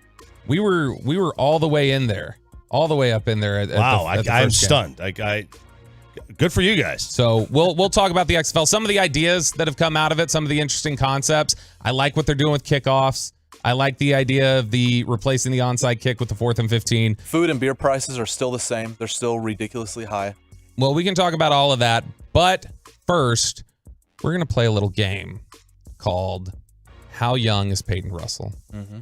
And we've played this game before. Not us. We played it on a weekend once, I think 9 months ago.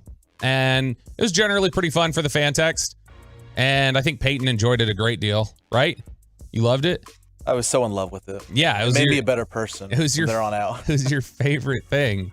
So we're going to play How Young is Peyton Russell. But in order to, I'm running this game, Chop. Okay. And this is the way the game is going to go. We're going to take 3 decades, 1970s, 1980s, 1990s. Peyton is then, I'll kind of rotate back and forth between you and Peyton, picking the stuff. You pick the decade. Once you pick the decade, you pick sports, music, or actors. Once you pick the subject, then we have some subtopics. So sports would be NFL, NBA, MLB. Music would be pop, country, rock. Actors would be movies and TV. And we just we give you a name, and you tell us if you know who that is. Okay. You got it? All right, but because I'm going to be running rules. They're very important rules. Because I'm going to be running the game and I need buzzer control, I need you to come in here right now.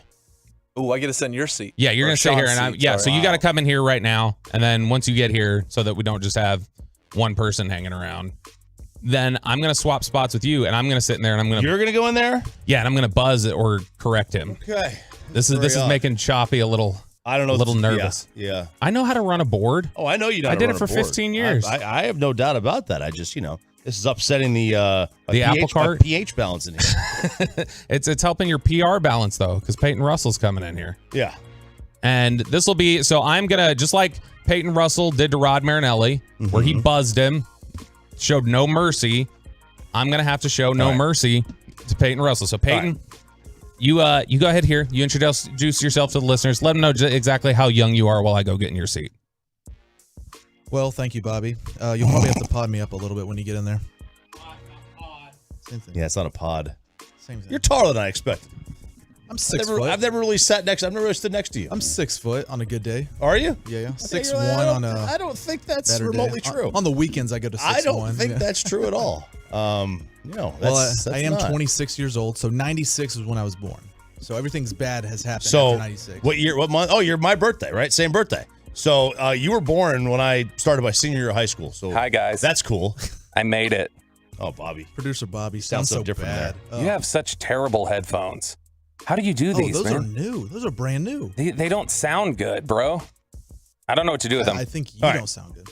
Okay, well that's let's a little get the much. game. All right, let's pot Peyton up a little bit. All right, so here's how we play. We're gonna go 70s, 80s, 90s. We're going to get to 9 of these answers, okay? All right. So Peyton Russell, we're going to let Choppy pick the decade first. So 70s, 80s, or 90s, Chop? Oh, let's do 90s. Let's not get too old here. Thank goodness. Let's start him off a little bit. Okay, 90s. Peyton, you want sports, music, or actors? You know what? Let's go sports. Sports, okay. NFL, NBA, or MLB? MLB. MLB. Peyton Russell. Do you know who David Cohn is? Yes. Who is he? Choppy's gonna be the judge of if you actually know who they are. He is a pitcher for the New York Yankees. All right.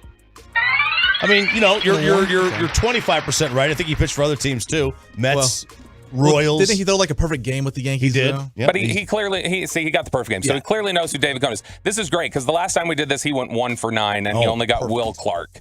Okay. So that was we should have set an over/under on this of how many I was going to get right. 2.5 is what I was going to set it at. I was actually thinking of that. It's higher than that. Ooh, we'll see. Peyton, you get to pick the decade: 70s, 80s, or 90s. Let's go 80s. 80s. Chop, are we going sports, music, or actors? Let's go. Let's go actors in the 80s. And do you want movies or TV, Chop? Movies. Movies. Peyton, you better know this one. Do you know who Mel Gibson is? Yes. Who is he? Actor. Now you're going to ask me to name a movie. Yes, he is an actor. That's what we established already by the category. This should not be difficult. What point does he run out of time? I'm going to give him 5 seconds. 5, 4, 3, 2. All right, 1 for 2. He does not know who Mel Gibson is. Braveheart. Patriot. Lethal Weapon. Lethal Weapon. My goodness. Yeah. Mad Max. Passion of the Christ. All of it, bro. Apocalypto. He's the director of Apocalypto. He made it. He wasn't in it. He directed it. You also know him probably from his contentious traffic stops too. Oh, that's yes, maybe where you also absolutely. Okay, so we're we're 1 for 2 here. Choppy, 70s, 80s, or 90s? Who about the 90s? 90s. All right, we're gonna hit the 90s again, Peyton.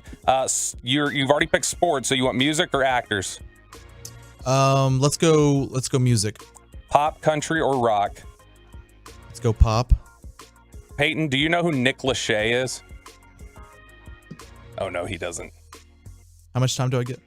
Just a few seconds. No, I don't. All right. Nick Lachey. Now, some people would probably say that was a tough one. It's not at all, actually. Choppy, who is Nick Lachey? He's Jessica Simpson's husband, former ex-husband. He was in 98 Degrees, I think. Yeah. I wasn't a fan of them. All I've been. Yeah, that was them. 98 Degrees. But see, some people would say that's probably a good thing, Peyton, because they were a boy band. And that just means you don't listen to boy bands. That's okay. Backstreet you need to know. Boys. I know NSYNC. Okay. If you know NSYNC and you know Backstreet Boys, you know 98 Degrees was like the stepchild of the two of them. 90s, 80s, or 70s, Peyton? Let's go 70s. Ooh, 70s. Come on. Bold, Choppy, sports, music, or actors? Sports. NFL, NBA, or MLB, Chop? MLB. Peyton, do you know who Johnny Bench is? Yes, I do. Know that one. I do. He says he does. He says he does. Okay. Cincinnati Reds. All right, Cincinnati Reds. We're going to give you credit for that just for the sake of it. So there you go. Just for the sake of it. You change it to NFL, Chop? Yeah. Do you know who Harvey Martin is? Oh, no. The fan text is going to crush you. Use in a sentence. Harvey Martin plays in the NFL. Or played in the NFL. Man. 70s. Okay. Oh, gee. He is the star defensive end from the Cowboys in the 70s. He was co-Super Bowl MVP, brought us, routinely complains that he's not in the Hall of Fame. Was he part of Doomsday? Yes, he was. You know why he's not in the Hall of Fame? Because they didn't count sacks when he was playing. That was part of it. Yeah. All right. He'd probably be the Cowboys' all-time leader. He'd be up there. I think Pro Football Reference has gone back and tracked it, and he's close. He's like there along with, I think, Ware or something. Choppy, 70s, 80s, or 90s? 80s. Let's go. 80s. All right. Peyton, you want sports or music? Let's go music. Music. Okay. Pop, country, or rock? We'll go rock. Peyton, do you know who David Bowie is? Yes, I do. Who is he? Musical artist, obviously. He sang Under Pressure. Yes, he did. Very good. We're, I'm surprised. We're plus money now. You know, we're plus money. You've done well so far. I'm surprised. You're 3-2. One of Nirvana's most famous unplugged songs is one of his too. Nirvana Kurt is Cobain? What? Yes. Yeah. Okay. That was good, Peyton. One of the reasons this game was invented, Choppy, was because he didn't know who Kurt Cobain was. Well, I think it was invented because I didn't know who Bono was. And you didn't? Yeah, it was initially Bono, then it was Kurt Cobain. Then we just started asking other people. We said, "Do you know who Freddie Mercury is?" And he said, "No." Okay, age is not an excuse for some of these. Like, age is not an excuse for Freddie Mercury. It's not. Like, I knew John Lennon. Do you know who George Harrison is? Yes, part of the Beatles. Okay, good job. That wasn't one of the questions. Ringo Starr. You want to keep going? Oh, whoa. Wow. Do you know who Pete Best is? No. Who's Pete Best, Chop? Do you know? Isn't he like the fifth Beatle? He's the Beatle who dropped out. All right, Peyton, 70s, 80s, or 90s? We'll go 80s. 80s. All right, we're going 80s. The only thing left is sports. So, Chop, do we go NFL, NBA, or MLB? Let's do NBA stars of the 80s. Peyton, do you know who James Worthy is? Yes. It doesn't look like you know who he is, by the way. You just rolled your eyes. No idea who he played for, though. I'm just going to hit you with it 3 times. God! I don't know who James Worthy played for. Showtime, baby. The Lakers. Okay. He was in that run. Was he? The run of what? 83, 85, 80. So we're 3-3 right now. So you've hit my over of 2.5. Good job. You get credit for that. Real quick, Trucker.com text line. 30 is shut down eastbound. Ugh. It doesn't say where, but the fan text is saying that he had no idea. He's stuck on I-30. There you go. Thank you, Fantex. And Fantex, if you guys want to let us know, use your Google Maps if you're going to get on 30. 877-881-1053, 877-881-1053. Give us some names. Just throw some names on the Fantex if you want to see if Peyton knows who they are. All right, Chop, 70s or 90s? Peyton wants 90s. Let's go 90s. It looks like it's in downtown Fort Worth. All right. Eastbound downtown Fort Worth is where the incident is. Peyton, do you want a movie or a TV actor? Let's go movie. Peyton, do you know who Richard Gere is? Calling him 90s? Yeah.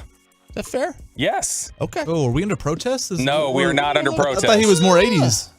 Shut up. You don't know who he is. No idea. He absolutely is 90s, Chop. Primal Fear, Pretty Woman. He was sexiest man alive in the 90s. Richard Gere is 90s. Was Pretty Woman in the 90s? Okay, yes, I thought Pretty Woman was the 80s. So there we go. Another strike here. You're underwater. All we have left is the 70s. Chop, do we go music or actors? Actors. Okay, movies or TV, Chop? TV. Peyton, do you know who Judd Hirsch is? There's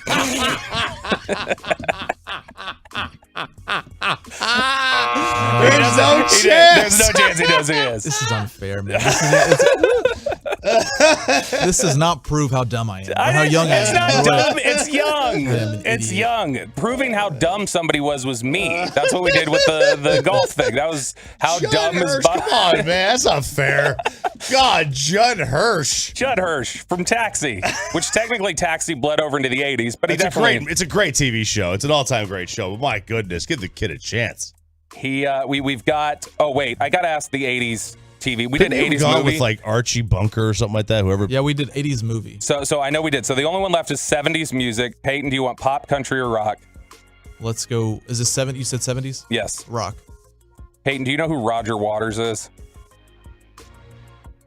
Another one I have to call a penalty flag on. No. Look at it. Look at him, Chop. He doesn't even know how ashamed he should be about not knowing Roger Waters. No, that one doesn't bug me. Peyton, I'll sleep fine at night. Peyton or Chop, who is Roger Waters? He was in Pink Floyd. But I gotta see, are they more 70s or? They're 70s. Yeah. Yeah, they are. That was The Wall. They are. Yep. So the only one, I'm going to give you a bonus one. This does not count to your final tally. We would have Peyton. accepted David Gilmour's partner for a while, but You went 3 correct, 6 incorrect. So you did better than last time. We are proud of you for that. We're going to do one more bonus one that is not going to count towards your total. But Choppy wanted us to do this one. 80s TV. Do you know who Alan Thicke is? No idea. Okay. You're not going to get counted against it. You but gonna buzz me? I had to buzz you anyway. I'll tell you who Alan Thicke was. Alan Thicke was the guy who stole the girl from me in Vegas one night. Yeah. Please spent all night. Please Spent all launch night into this at story. the Coyote Ugly. I spent all night working this girl. All night. And Alan Thicke comes up with his hair and chiseled jaw and said, "I'm Robin's dad," and then snatched her right away. What year was this? Probably like 04, 05. Damn, so he was like... He was at least 70. He would have been in his, 50s or 60s? Yeah. Probably 50s. Yeah. Late 50s, I would guess. Uh-huh. And this girl was what, a 10? She should have trashed She was older than that. It was in Vegas. How much alcohol had you had at that point? Oh, I mean, it's all day. Yeah. You know, you drink all day in Vegas. All right, you sit tight, Peyton. You guys gab amongst each other for 20 seconds while I come back in there. So that was the issue. Like, I wasn't Alan Thicke. Alan Thicke, you're supposed to go in there now, I think. Well, I think we have to wait for him to come in here. Wait for him to come back to here for you. Yeah, Alan Thicke, Coyote Ugly, New York hotel. It had just opened too. Like I think Coyote Ugly had just opened in there, and we went there on a bachelor party, all night long, and then Alan Thicke at the end.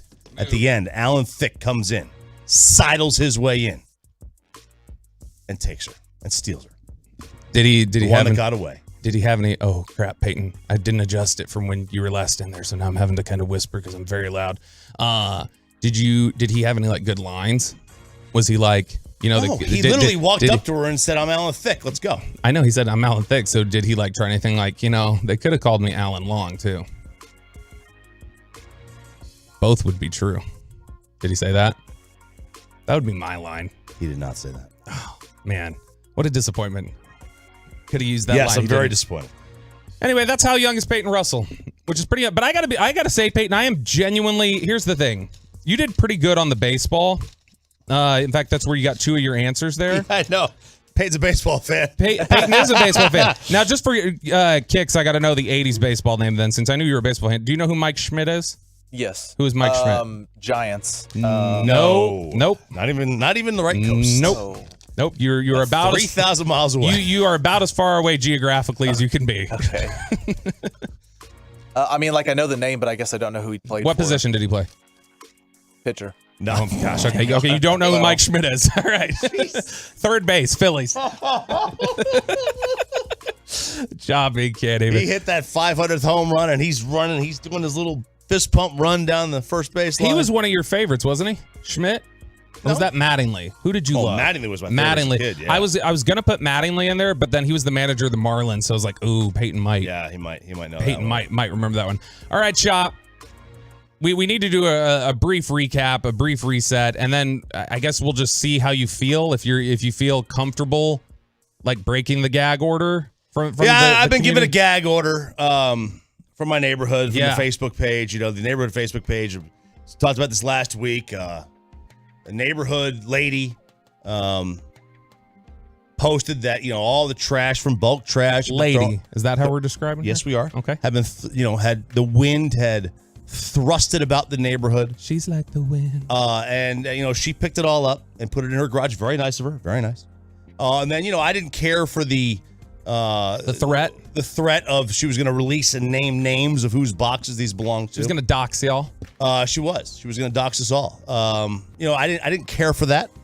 But so I talked about it on the radio on Thursday. She did not care for that. No, she did not. So, she took to Facebook and was like, "Bruh, yeah, you know my you know Abby. where I live. You know where I live." She's like, "I'll drop the pin. You come over here right now." So you know where I live. Come and apologize. You want to talk to me? Come talk to me. So we continue this, and then the next day I mentioned that on air on Friday, and that really set off a firestorm of events that happened on the neighborhood Facebook page. Posts were deleted. Oh my with gosh! Great prejudice. Trying to did you? No, did the moderators deleted these. Did y'all posts. get these screenshots in before? Oh, I have the screenshots. I have all the screenshots. That's my boy. I all knew the it. messages. You know the game. So that was on Friday, and I said, okay, I'm just gonna put a stop to this. I'm gonna direct message her. I'm gonna slide into her DMs. Oh yeah, Sarah's right there. Because where we left off, she had said in her last post. I know she mentioned. She said that. She said, this is the problem with your generation. That's right. She did. She brought the word generation, and I brought up the word generation back to her. And I said, yes, and people my generation do not know, Yeah. do lack He responsibility. said, "I know you're the greatest generation, but and I said, I'm just surprised the people of your generation doesn't know who controls the wind. That was my retort, and that did not go over well. With I don't love think that so. line. And that was a bit much, I think, from my end. I do apologize. No, you have become the social assassin, and I am love a it. socialist. She's a very nice lady, and I am very sorry that I went and I said that on the radio about her. But don't go with your doxes for boxes campaign, and like Chop won't have to bring out the ammo. I will not have to bring out the ammo, so I am going to leave this be. Robert Belt. You're just gonna let it lie? It's hot in here, though. I'm gonna let it lie. It is getting hot in here. So hot, and well, you gotta have a shirt on. Oh, you gotta. Oh my gosh! What's that say there, Chop? That shirt, Ryan. Let's pan down a little. Calm down, Karen. Look at that. Calm down, Karen. Boy, that was the WWE fake out. Wait, are y'all still good? No, we're still good. You're still good. Yeah, But no, we're in good spots. But this is, I wanted to let her know that I got my eye on her. You're still the alpha. Listen. I'm about to be HOA president, and you know what I'm going to do when I'm in there? When is the election? I don't know. 2024. But I'm going to drain the swamp. You should. When I get in there, I am going to do that. I am going to get rid of all the bad people. Okay, like you're gonna kick them out of their houses. I'm Can gonna you do that? I'm gonna get them off the Facebook page. Oh, the Facebook page. I'm gonna get them off the HOA board. I'm gonna find out where all this money's going. All of our money. We don't. Why did my voice crack? All of our money. We don't know where it goes. Where does our money We have go? no idea where it's going in our neighborhood. We all pay these crazy HOA fees, and we got nothing to show for it. Nothing. What is seriously? What is supposed to go? What is supposed to go into your HOA fees? We don't even know. We don't even know. It's just infrastructure. There's no infrastructure. There's 100 homes. There's 3 streets. There's no pool. We don't even know where the money goes. So how does it operate as of now? There's a current HOA president, and what? Then there's a board. Yeah, there's a board. There's a board of 3. So 3 people board. Does that include the president, or 3 with the president? It includes the president. Okay. All I know, we have a splash pad, and all I know is that the president's son gets paid to clean the splash pad. Oh. Yeah. If that ain't nepotism. Yeah, he's getting paid like $80,000 to pay the splash pad to clean the splash pad a year. Air it all out. I'm airing it all out. Let's go. Let's get down to the nitty gritty on this. So, do you know the HOA president? Like personally, is it somebody you know from your neighborhood? Yeah, he's in my poker group. He's a great guy. But you just think he's dropping the ball? No, I don't even know if it's him. I don't even know if it's him that's doing it. But somebody's doing it out there. They're just. I'm gonna come up with all kinds of talking points when I run. I'm gonna have it on my. I'm gonna have a portfolio about it. I'm gonna go door to door. I'm gonna find out who these people are. Now, do you think are you worried about upsetting the apple cart too much? Like rattling too many cages? Because I know there's been some chatter coming out of your neighborhood that the president is just a figurehead. Yeah, I know. It's not even there's somebody else pulling the strings behind him. And that the HOA president answers to a much more powerful shadow HOA that you don't even know about. Oh, no, we don't even know what's going on there. We don't know the half of it, to be honest with you. But no, I'm under this gag order, and I'm obviously breaking it right now. But because you're a rebel, I'm a rebel. No, but we're in good terms. We kissed and made up. So I promised I would say nothing bad. I've said nothing bad. No, just recapped. I just recapped. We had it out. We aired our grievances. We aired our dirty laundry. And now we can go back to being this great neighborhood until I run for HOA president and I lay the law down. Are you gonna give her some sort of peace offering? Like you're gonna bring her a bottle of wine or something? No, we don't need a peace offering. We already made up. We sent private messages to each other. I apologize. So what you're saying is you demonstrated peace through strength. Exactly, and that's how I will. That's how I will rule as HOA president. That's what President's Day is all about. It's about RJ Choppy fixing things in his little Roanoke subdivision. That was inspiring. I like that. Thank you. You know what else was inspiring? Peyton, it was The Rock out at Choctaw Stadium, we're calling it now. It's no longer the ballpark in Arlington or Globe Life Field or AmeriQuest. Yes. It's now Choctaw Stadium. The Rock getting everybody hype for Renegades and XFL football on Saturday. When they told you that the dream was over. But here's the truth. Your dream is just beginning. Because what you're going to do, you're going to come out on this field and you're going to line up and you're going to show the world what it's like to be truly hungry with that chip on your shoulder. I know, because I got that same chip, and we're here because the X of the XFL represents the intersection of dreams and opportunity. You bring the dreams, we brought the opportunity. Now let's get to the game that we all love and why we're here today. So I say this to all the players, to all the coaches, and most of all, to all the fans. We say this with great gratitude and humility and an insane level of excitement. I declare these words as we kick off our season. XFL, let's ball out, baby! Can I be honest? This is a weak closing line from a guy who's usually got such great, like, you know, when he gets into the, you know, candy ass and when he does the, like, you know your role and shut your mouth. That's right. Like, for all that to just go, let's ball out, baby. Yeah, he could have done better than that. I mean, he had all this time to come up with something. He was able to come up with such great lines in the WWE back when he was The Rock, but he doesn't want to be The Rock anymore. He wants to be Dwayne Johnson. Well, remember, there are writers there. Did he come up with those, or did the writers? Oh, I don't know. I assume I always assume the superstar comes up with those. Can you, like, would it have been just too corny to fall back, or would it have been a classless play on nostalgia for him to have said, "Can you smell what the XFL is cooking," or done something like that? I thought he was going to say, "Finally, you know, The Rock has come back to Arlington or to Choctaw Stadium." Or why didn't he do the Vince McMahon? XFL? There's the XFL. He should have done that. Like that should 100% been what he did. Like that was amazing. I know the XFL hated it. I know NBC hated it when he did it, but that's exactly what should have happened. That was a disappointing speech by The Rock, and you know, he was in the jersey. He was showing favoritism out there, Peyton. He was in a jersey. He was. That's favoritism. Well, the headquarters are here, so I think he has to. So everybody, the whole league is a Arlington Renegades fan. The whole league is. There you go. I do wonder. I bet you the TV ratings were. I'll be interested actually to see halfway decent. I'll be interested to see what they were now. I mean, look, the was it the AAF? The football AF, whatever it was called. First week wasn't bad. They got like a 3-something the first week. Yeah, back in and the couple years it ago. nosedived after that. And they got the teams wrong. They shouldn't. They need to put a team in the Northeast. They have no team in New York, no Boston, no Philly. It's all South and then. That's that's where the football fan. That's the biggest football. No, you fan, put right? a team in Philly. I mean, those fans would go crazy for February, March football. There is zero chance they're coming off a Super Bowl loss and going, "Let's watch the XFL." Yeah. They're all sports fans up there. That's all they care about. So where are the teams? So it's DC, San Antonio, Houston, Arlington, Vegas, Seattle, St. Louis. Okay, so all places that have bad NFL teams.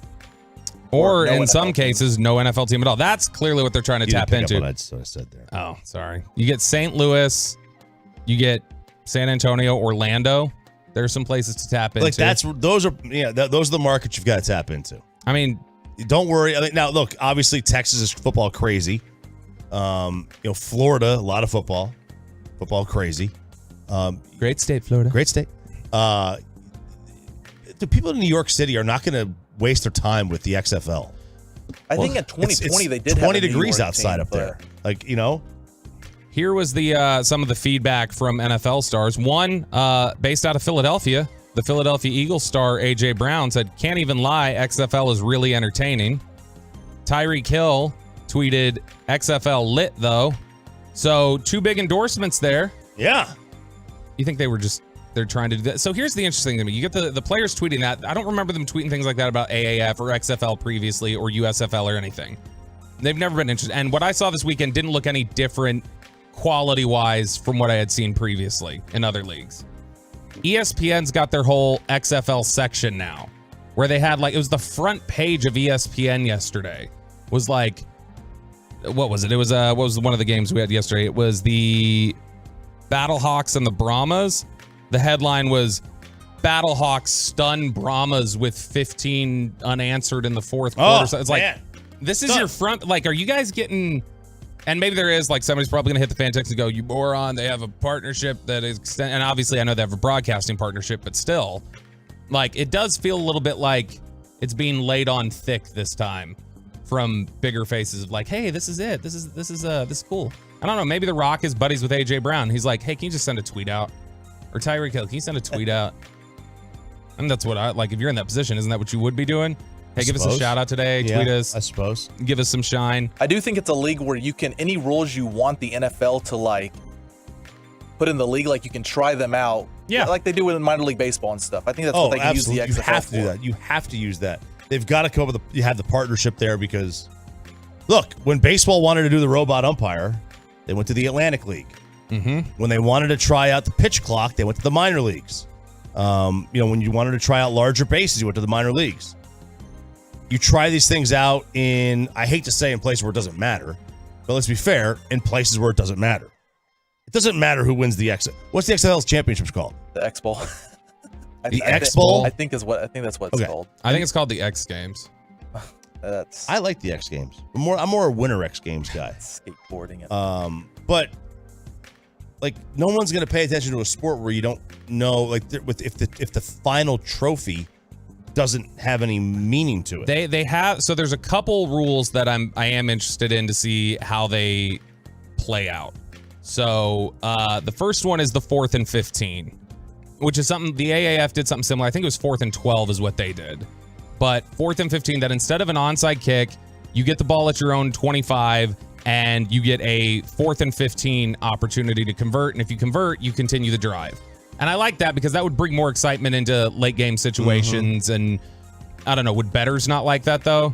You're probably throwing off games that were under control that would have been fate sealed previously. No, because if you're betting on the XFL, you know what you're getting into anyway.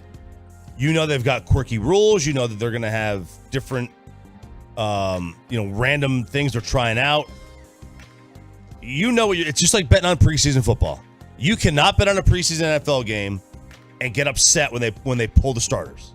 Right. You can't do it. Right. All right. You know what you're getting into, and they know what they're getting into here when they bet on the XFL, and you know what you're getting into when you place a bet on the NBA the day before the game, and then you find out the next day that Luka's out, and you had Mavericks by 6.5. Okay. Like, you know what you're getting into when you bet on the NBA. Don't bet on the NBA until about 10 minutes before the game. I mean, load management's not an issue, though. It's not an issue, Adam Silver. Adam Silver Sandler told us it was not. Now, the kickoffs are another thing that's interesting, I think, because, we've talked about these collisions. Like, how do we keep, kickoffs relevant while still eliminating the collisions? So they've got, you're kicking at the team's 35, you're kicking from your own 35. The return team is at their 30-yard line, and the team running down outside of the kicker is lined up 5 yards apart from you. So as soon as the ball is caught or as soon as the ball passes, I don't know what the exact rule is in terms of when it can start. It's caught. Then the guys who are 5 yards apart from each other at the 30 chop, they then start blocking each other. So there's no field-long collision. It's just they're lined up already in the receiving team's zone 5 yards apart, and as soon as the ball is caught and the return starts, then they start blocking. So they're 5 yards apart from each other, which I think that's kind of interesting. That would lessen the danger of some of these collisions, I think, and still make kickoffs relevant. See, I like the way they did it back in the old days of the XFL.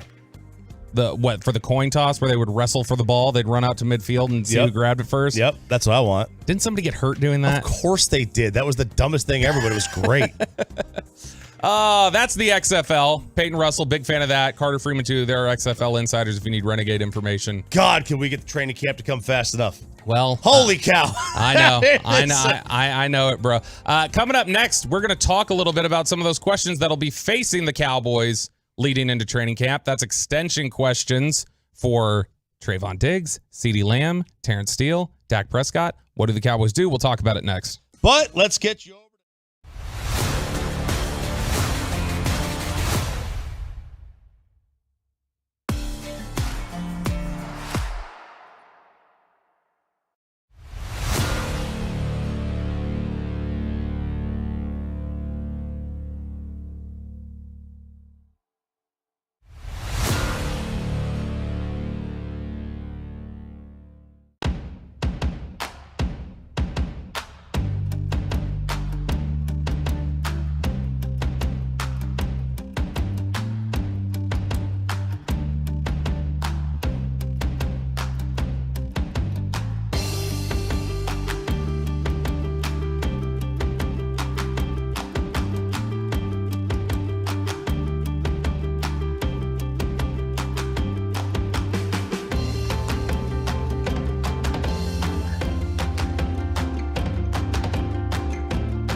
From our fan studios secured by DFWsecurity.com, this is Sean and RJ on 105.3 The Fan. 8 o'clock hour here on Sean and RJ on 105.3 The Fan. Bobby Belt, RJ Choppy. We've got Peyton Russell fist pumping for my fist pump hour since I'm not in my chair. Peyton's going to fist pump for me. And we got Ryan Cottrell on the video today. President's Day here. Sean is off. We're troopers, though. We show up. We know good work ethic. And we're glad you guys are joining us here on this holiday. Whether you're working, you're in your car, or you're just hanging at home listening to us, give us a shout on the truckwreck.com fan text 877-881-1053, 877-881-1053. Coming up next segment, we'll talk a little bit about what went on at the NBA All-Star Game this weekend, and specifically some interesting talking points about the Kyrie and Luka connection from Zach Lowe over at ESPN. And then a little bit later this hour, we're going to discuss NFL.com had a piece up this week, the 8 teams with the largest Super Bowl windows ranked. Just off the top of your head, Chop, before we get in that. Where would you say Dallas ranks? Largest Super Bowl window. Okay. And we're about to talk Cowboys here. KC, Buffalo, Cincy. They all have to have bigger windows. Because of the quarterback? Uh-huh. Okay. Although, maybe an issue with Buffalo. Some people have started to wonder if their window feels shorter than I think Cincinnati and Kansas City. 100%. Josh Allen puts himself in more harm's way. So we'll see. We'll see where NFL.com has them. But I think that maybe they're not even in the top 8. But they're in the top 8. Something to consider. It just depends on what they view the Chargers and Jacksonville as. Yes. Their quarterbacks are younger, and the Jacksonville's division's terrible, and Philadelphia for that matter. So those are lots of questions to be asked here. One of the questions the Cowboys have to answer, or several of them, there are actually 4 that the Cowboys are going to have to answer over the next several weeks. By the way, I don't know how they keep them out. I did the list. I don't know how they keep them out. Well, we'll see. We'll see if they're in there or not. Maybe this list was written by whatever that guy's name was last week at CBS. That guy who had them Cody 11. Benjamin? Yeah, Cody Benjamin. Man, you're good. The guy who had them 11th out of the 12 playoff losers for best chance to get to the Super Bowl next year. That still blows me away. But the Cowboys have really 4 extension questions before them as they head into this offseason. Trayvon Diggs and CeeDee Lamb are now eligible for new deals. Terrence Steele is not technically an extension because he's out of contract, but he is a restricted free agent, and the Cowboys have pretty much all the control over him. They can get Terrence Steele back if they need him. And then the other question... That's because they can just match? Is that right? Yeah, they can match. It's really difficult for restricted free agents. Exclusive rights free agents, there's nothing you can do. Restricted free agents, there's a little bit of mobility, but really, if they have any interest in keeping you, you can't come back. If they decide they don't want to match, do they get a pick back? Yes, they would. All right. They tender him basically. So here's the way it works. They can tender him as a first round tender, which means they all have fixed salaries. So a first round tender means you're due a certain amount of money. And if you get signed by somebody else, then the Cowboys either have the opportunity to match it or just take the pick that they're being offered. It's a little like a smaller scale franchise tag. Gotcha. So you put a tender on them, and then depending on if you want the compensation or not, but if the Cowboys want to keep him, they'll work out an extension. They may not even need to tender him, and then it'll be over. And then the other one that they have to ask about or that they'll have to look at, and I know I can already hear several people listening to us rolling their eyes and getting frustrated because we know Dak Prescott has his fair share of critics around here. But the other one is Dak Prescott. That if they were to give Dak Prescott an extension, that is the way you could free up the most possible money on his deal. Well, yeah, and listen, you should probably give your quarterback an extension every year, a 3-year extension. Maybe I don't know about every year, but maybe every 2. Yeah, and then because get the benefit of having it cheaper for at least into the second year. If you're doing it every year, you're probably being near the top of the market the whole time. But yeah, get ahead of it. Right. Make sure you've got it locked in. So, like now, that's the question: is do they plan to keep him for? You got to plan to keep the guy. If you're going to give him an extension, you got to plan to keep him for another 6, 7 years, 5 years. Right. And I assume they do, but Stephen Jones told us, told the media when he was out there in Mobile, said that was one of the things they were looking at was an extension for Dak. Here are the ways you can break this up, Chop. You can cut Dak Prescott before June 1st. You go $39 million in the red, almost 40. That's not feasible. That's not an option. You can cut Dak post June 1st. It's literally zero savings. It's $49 million dead money and nothing saved. So that one doesn't make a lot of sense either. You're carrying a huge cap charge over the next 2 years, and then you'd have to pay somebody else to be your quarterback. Those both don't make sense. You trade him before June 1st, you're talking about $9 million in the red. Again, it costs you money to get rid of him instead of saving you anything. Not a feasible one. The only thing where you can get rid of Dak, if that's what you're into, and save money is you trade him post June 1st. You save $31 million. There is nobody that's going to wait for their quarterback to get in the building until June. No, unless you have to.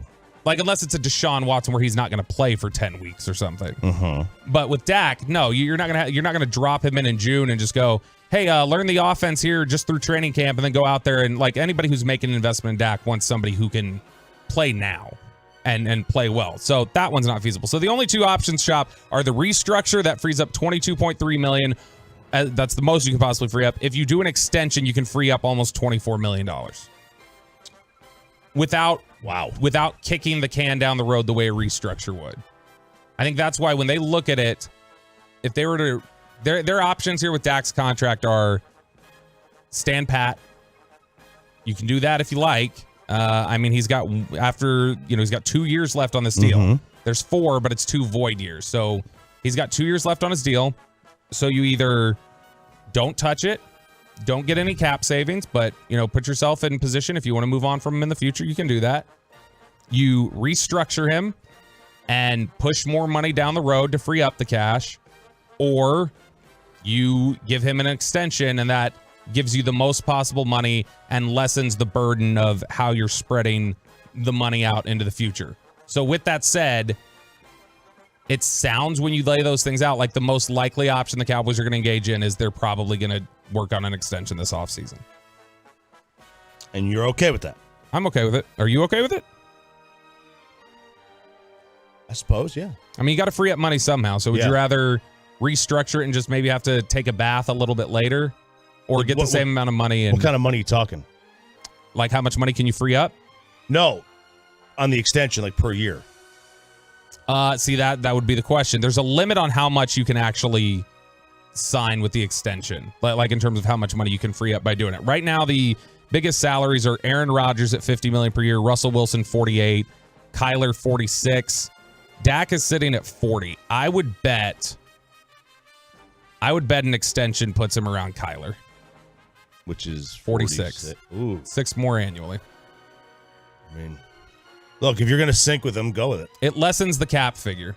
It does. Even Wild though how it does that. Yeah, even though it's more money, it will lessen the cap figure over the life of the contract. Then do it, I guess. So in essence, it would just be. It'd probably be, while it would be less of a yearly drain on you, it would make it harder to get out of it if you wanted to get out next year. So for fans who want to get out of it, I'm sure they don't want anything to do with this. Right. And listen, like the other thing is, with each year the cap goes up, the burden is less and less. Like, went up by $16 million this year. All right. I mean, go ahead. If it's going to lower his cap number and it's going to free up money, and you're going to keep him around longer, then go ahead and do it. If you've bought into him, you're either going to sink or swim with him. Mm-hmm. So like get it out of your head that they're going to move on from him, because Jerry's not, at his age, he's not rebuilding. So when Dak signed his deal, it was $40 million annually in 2021, and the cap was 182.5. So if he were to sign today, and his value were to go to that was 22% of the cap at the time, Chop. So if he were to sign and his average annual value went to $46 million, which is a pay increase, he would then represent 20.5% of the cap. So his percentage of the cap figure goes down from where he signed it initially, if he were to sign around there. Really? Mm-hmm. And so it gives you some flexibility. It just marries you in long term. Do you want the flexibility? Do you want the savings? In exchange for it locks you in longer with him for certain. Or would you rather be in a tougher financial position for 2 to 3 years to be able to get out of it earlier if you wanted? Truckwreck.com text line. You don't care about money in this situation. You have to save money if you get rid of Dak. You're purposely rebuilding if you ditch him. That's true. Mm-hmm. You're not trying. If you get rid of him, you're purposely trying to be bad. Yes. Quarterback money doesn't matter if they're that good. And like Patrick Mahomes' money doesn't matter. Because he's that good. Another one from the 906. Number 4 was already the oldest quarterback in the final 8. Is he going to get better? Extending him extends the futility. Is he really? Was he really the oldest quarterback in the final 8? He was, but it was a very young group. I mean, for crying out loud. I mean, most of the guys are under 27. But that's just the natural changeover of the league, right? 5 years from now, it's going to be older quarterbacks because it'll be Josh Allen, Patrick Mahomes. They'll still be good players and they'll still be in it. This is just, we've hit this changing of the guard where Brady retires, Rodgers is getting, up there. You're starting to get these guys who are, consistently contributing. Russell Wilson, they're just starting to be on the back end. And so that's what you're running into now. When you look at the other contracts that they're at, that's the biggest question, obviously. I think if they try to work out an extension with Dak this offseason. When you look at the other questions, Terrence Steele is... And by the way, real quick. Yeah. The notion, and this team has done this, right? They always restructure to maintain a competitive team to get more guys. Why do they never... And I probably know the answer to this because it's Jerry, but they never just say, okay, you know what? We're just going to take a cap year. We're going to ditch a lot of our bad deals and we'll deal with the consequences and we'll try again later. Because Jerry, I don't think feels like he has time to do that. Because that's the smart thing to really do. Yep. Long term. Just say, okay, look, we're just not going to compete. It's not going to be a competitive. The Packers did this. The Packers do this all the time. Belichick has done this before. Now they had Brady, so it didn't matter. That's the thing. If you have an elite quarterback, it doesn't matter.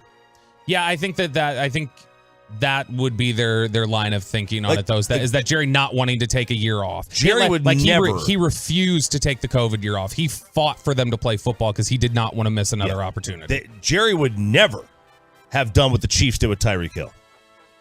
No chance. Never have done that, and that was clearly a smart thing to do. Now, there's a lot of other, that largely turned into a Dak contract segment. So, I don't know, we can shift some stuff around, maybe kick it around to a little bit later in the segment, or a little bit later in the hour to talk about. We could probably package that with the window discussion because we still got to figure out what Lamb, Diggs, and Steele are going to command in extensions this offseason. I think Steele and Lamb get done. I think Diggs ultimately ends up playing on the franchise tag next year. Do it next. That's what's coming up. Coming up next. We'll touch on that a little bit and answer some of those questions, figure out where the Cowboys are on the cap. That's next here on The Fan. But first, Ford Truck Month is going on now at Rockwall.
Injury lawyers, Frankel. There's a reason. Thanks, Bobby. There's a reason you need a special license to drive a big truck. So companies that hire drivers and put them in a big truck should be held accountable for what happens when one hurts you. Frankly, you need Frankel and Frankel. Visit truckwreck.com or call them 214-333-3333. Doing a great job up there, Peyton. So good. Crushing all it. the good things. Crushing it here on Sean and RJ. No Sean Sharif, Bobby Belt, RJ Choppy. We got Peyton Russell on the board. Ryan Cottrell back there coordinating the video. And I'm sitting up here looking at Get Up on ESPN. They're trying to cut Zeke. Chop. Well, I mean, we could all only hope.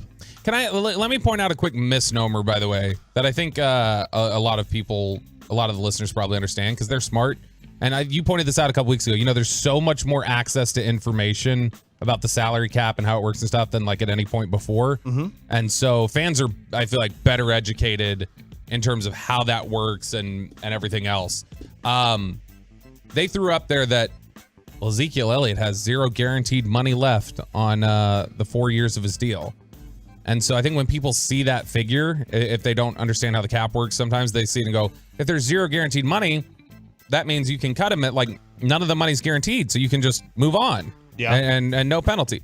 Not the way it works. So the way it happens is that they spread his signing bonus. When he gets a signing bonus, that figure, which let's say it's $20 million, gets spread over the life of the contract.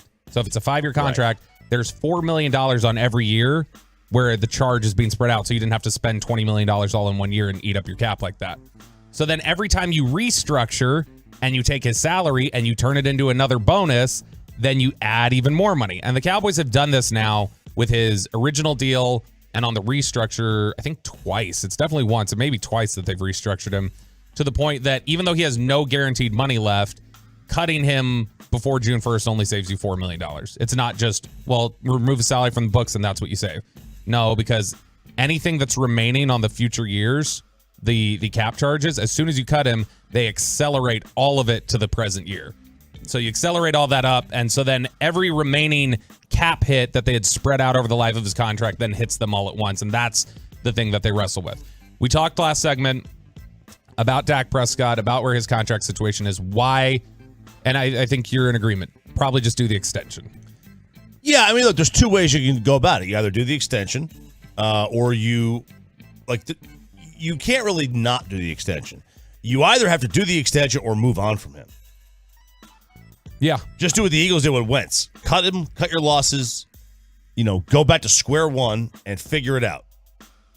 Like they did, they won a Super Bowl, then they went and decided, hey, we're just going to get rid of Wentz. We're going to move on from him. Yep. Find a new guy and go. And they are the perfect example of doing it the right way. If you don't like the quarterback, you just move on and you find someone new. And they did, and they won. They got 2 titles or 2 Super Bowl appearances in 6-7 years. Yeah. But Dak is not Carson Wentz. He's in a much better position. He's a much better player. So you either extend him or move on. I don't think you're gonna move on from him. They're not gonna tank on purpose. Yeah. You either extend or you restructure. Restructuring actually costs you more money though. So you might as well just extend him. Yes.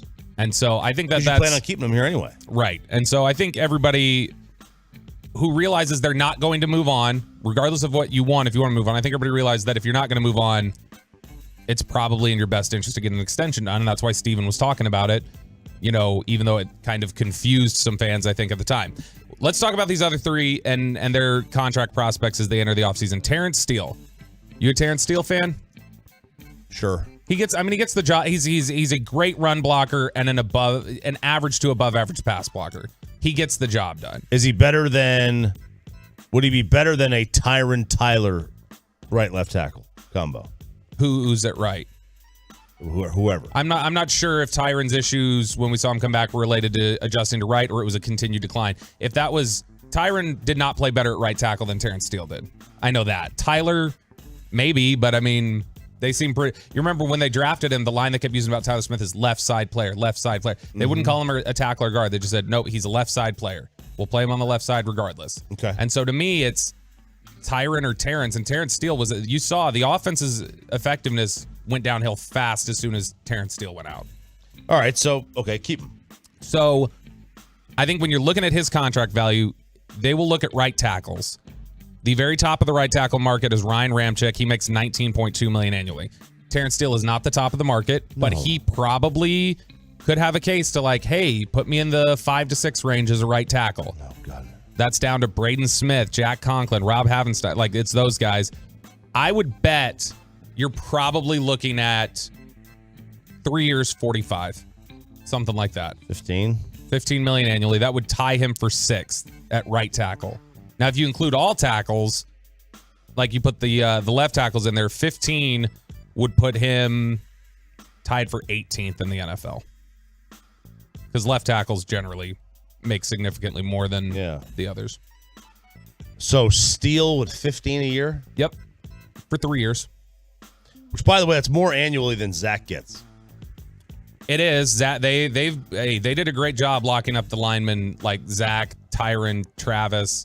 I know Travis's career obviously ended differently because of things outside of everybody's control, but they did a good job to lock in all of them and make them pretty cheap. It's more than Tyron's deal. Mm-hmm. Tyron's deal though has become significant savings because of restructures and it's things an like old that. deal. Yeah, he signed it back in before. Here you go. He signed his deal before Zach Martin had ever played a snap. He's still playing on the same deal that was signed before Zach Martin had ever played. It was in the an NFL. 8-year deal. It was such a team-friendly contract. Mm-hmm. Yeah, that's a lot of money, man. But if he's 18, if that's 18th in the league in terms of salaries, but that's all tackles, not just right tackles. Yeah, right tackle would put him tied for 6th, which Lyle Collins is 9th, and you picked him over Lyle Collins. Yeah, but that doesn't mean it's the right thing. That doesn't mean that they did the right thing. No, but that's a strong argument position from the agent's perspective to say you picked me over him. He needs to be over him. So that may be what you're looking at. Are you comfortable with that? 3 for 45? Yeah. Okay. Sure. All right. The next question is CeeDee Lamb. I think CeeDee Lamb's deal is going to get done, and I think it's the easiest framework of them all. The agent that you're dealing with there is Torrey Dandy from CAA, and Torrey represents a number of receivers. He just recently got Deebo Samuel's deal done. And so Deebo is a guy who he can work off of that framework and say, look, he needs to be somewhere around this ballpark. What Deebo signed for was $23.85 annually. Okay? So what you're looking at with CD is probably a 3-year extension tacked on to this season, the 5th-year option, and so then you would pick up his contract starting in 2025. So 25, 26, 27. So it would be a 3-year extension, putting him under control for 5 years, and you're probably looking at having to pay him about $25 million a year as the average. On the extension, generally. So that's the other thing. It's new money. So it would be $25 million of the extension years. This would not be $25 million over 5 years because his rookie. Last 3. It would be the last 3 where you would sign him for 3 for 75. It would combine with his final 2 years of his contract, and he would get probably a big signing bonus to balance some of that out. But I mean, 3-4 year extension probably at $25 million annually. Are you doing that? So he would be 27, 28 when this thing ends. Yep. Man, 25 a year, dude. That would tie him. 25 a year would tie him with AJ Brown, which that's another thing that they probably would point to is they'd say he needs to be paid just like he's the best receiver in the division too. Because Devontae's in that category. He's like 28. Yeah, so we've got the top 5 are Tyreek Hill is 30 annually, Devontae Adams 28, DeAndre Hopkins 27.25, Cooper Kupp 26.7, and then AJ Brown at 25. Man, I don't think AJ's in that category either, and I don't think CD is. I mean, those are 22 maybe. 23. Here's the problem. Terry McLaurin is 22.78, and his career mirrored McLaurin. I mean, they had almost the same receptions, yards, everything through the first 2 years of their career, and then CD blew past him in this 3rd year. So it'd be really hard to argue if McLaurin's getting this, if this is happening. Yeah. And when you look at what Samuel signed, which was 23.85, that was on a cap that was $208 million. CD would be signing an extension at 224. So one of the things that the agents like to do is they say, well, no, you're not matching that number. You're matching, the percentage of Deebo represented this percentage of the cap at the time, so CD needs to represent this percentage. Okay, fine. 25. Yep, 25. Now, here's the one where I think you're going to be out. And this is where the Cowboys are going to have the biggest disagreement, I think. Trayvon Diggs is going to want to be the top paid corner in the NFL. Well, he can wish in one hand and crap in the other.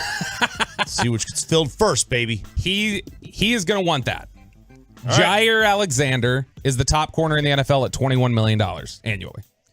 That was signed last offseason. Once again, if you adjust for how the cap is increasing, that would put it up to $22.7 million for Diggs annually. And since he would want to be paid like the top, they will probably ask for $23 million a year. Now, J.C. Jackson, who is a similar player, a lot of people feel like, to Trayvon Diggs, is like the 7th highest paid corner. And he signed that deal at 16.5 last year.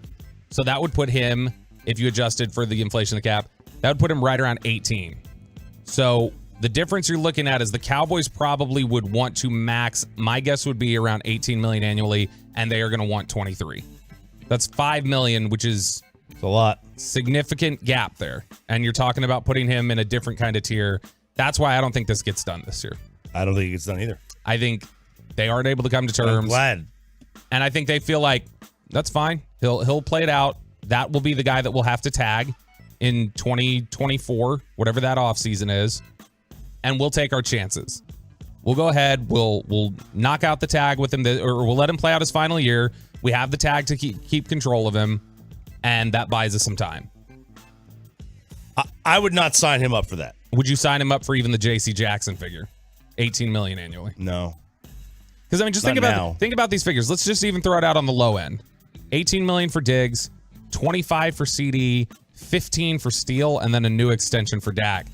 A lot of cash, man. And that's right before Micah Parsons has to get paid next year. And there is a high probability that Parsons is going to clear $30 million annually. Yeah, he might. I mean, especially if they pay him as an end. Trucker.com text line, don't set the market on a guy who refuses to tackle. That's a fair argument. It's one they'd probably use in negotiation. He's not even close to the best. We're way overpaying your guys. Can you explain how the hell the Rams have done all this? The Rams did all this because they had the old rule of thumb was don't pay your top 10 more than 60% of your cap, or really 58% of your cap. Mm-hmm. And the Rams wound up doing that, and they won a title. But look, they also went 5-11 or whatever it is the following year. They were a terrible team. Yeah, the quarterback got hurt, and even before he got hurt, they weren't anything special. They're a team that is so top heavy they couldn't afford an injury. Yeah, what happened the year they won the title? Cooper Kupp stayed healthy the entire year. Aaron Donald was dominant the entire year. Like they were healthy. Stafford was healthy. Yeah, that's why they're at a position now where they're talking about we may need to trade Jalen Ramsey. We may need to post June 1 cut Leonard Floyd. They're in a position now where they're having to make tough cap decisions because they're $15 million over the cap right now. And so, look, they risked it all for a title. They got it. Congratulations. They've got some shuffling to do now, and they don't have capital to necessarily rebuild with. Man, if McVay would have quit, is that an enticing job even compared to the others on the market? If McVay would have retired like the rumors were, is that you want to walk it? That's like walking into. I'm not walking. You remember, it's like when they walked into the Saints job, where it was like, oh my gosh, there's all this these awful contracts that are signed, and we're gonna have to go get draft capital to rebuild this thing. It's not a very intriguing position to be in with the Rams. So yeah, if you want to win one Super Bowl, but like Choppy has said before, I'm not trying to win one Super Bowl. What are you trying to do, Chop? Trying to win 5. That's what it is. Coming up next, we'll go over this NFL.com list of the 8 teams with the largest Super Bowl windows, and where do the Cowboys fit in? We'll talk about that next. But let's get you over to Zerez. Let's get that carpet clean the clean way.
Welcome back to 105.3 The Fan. Sean and RJ.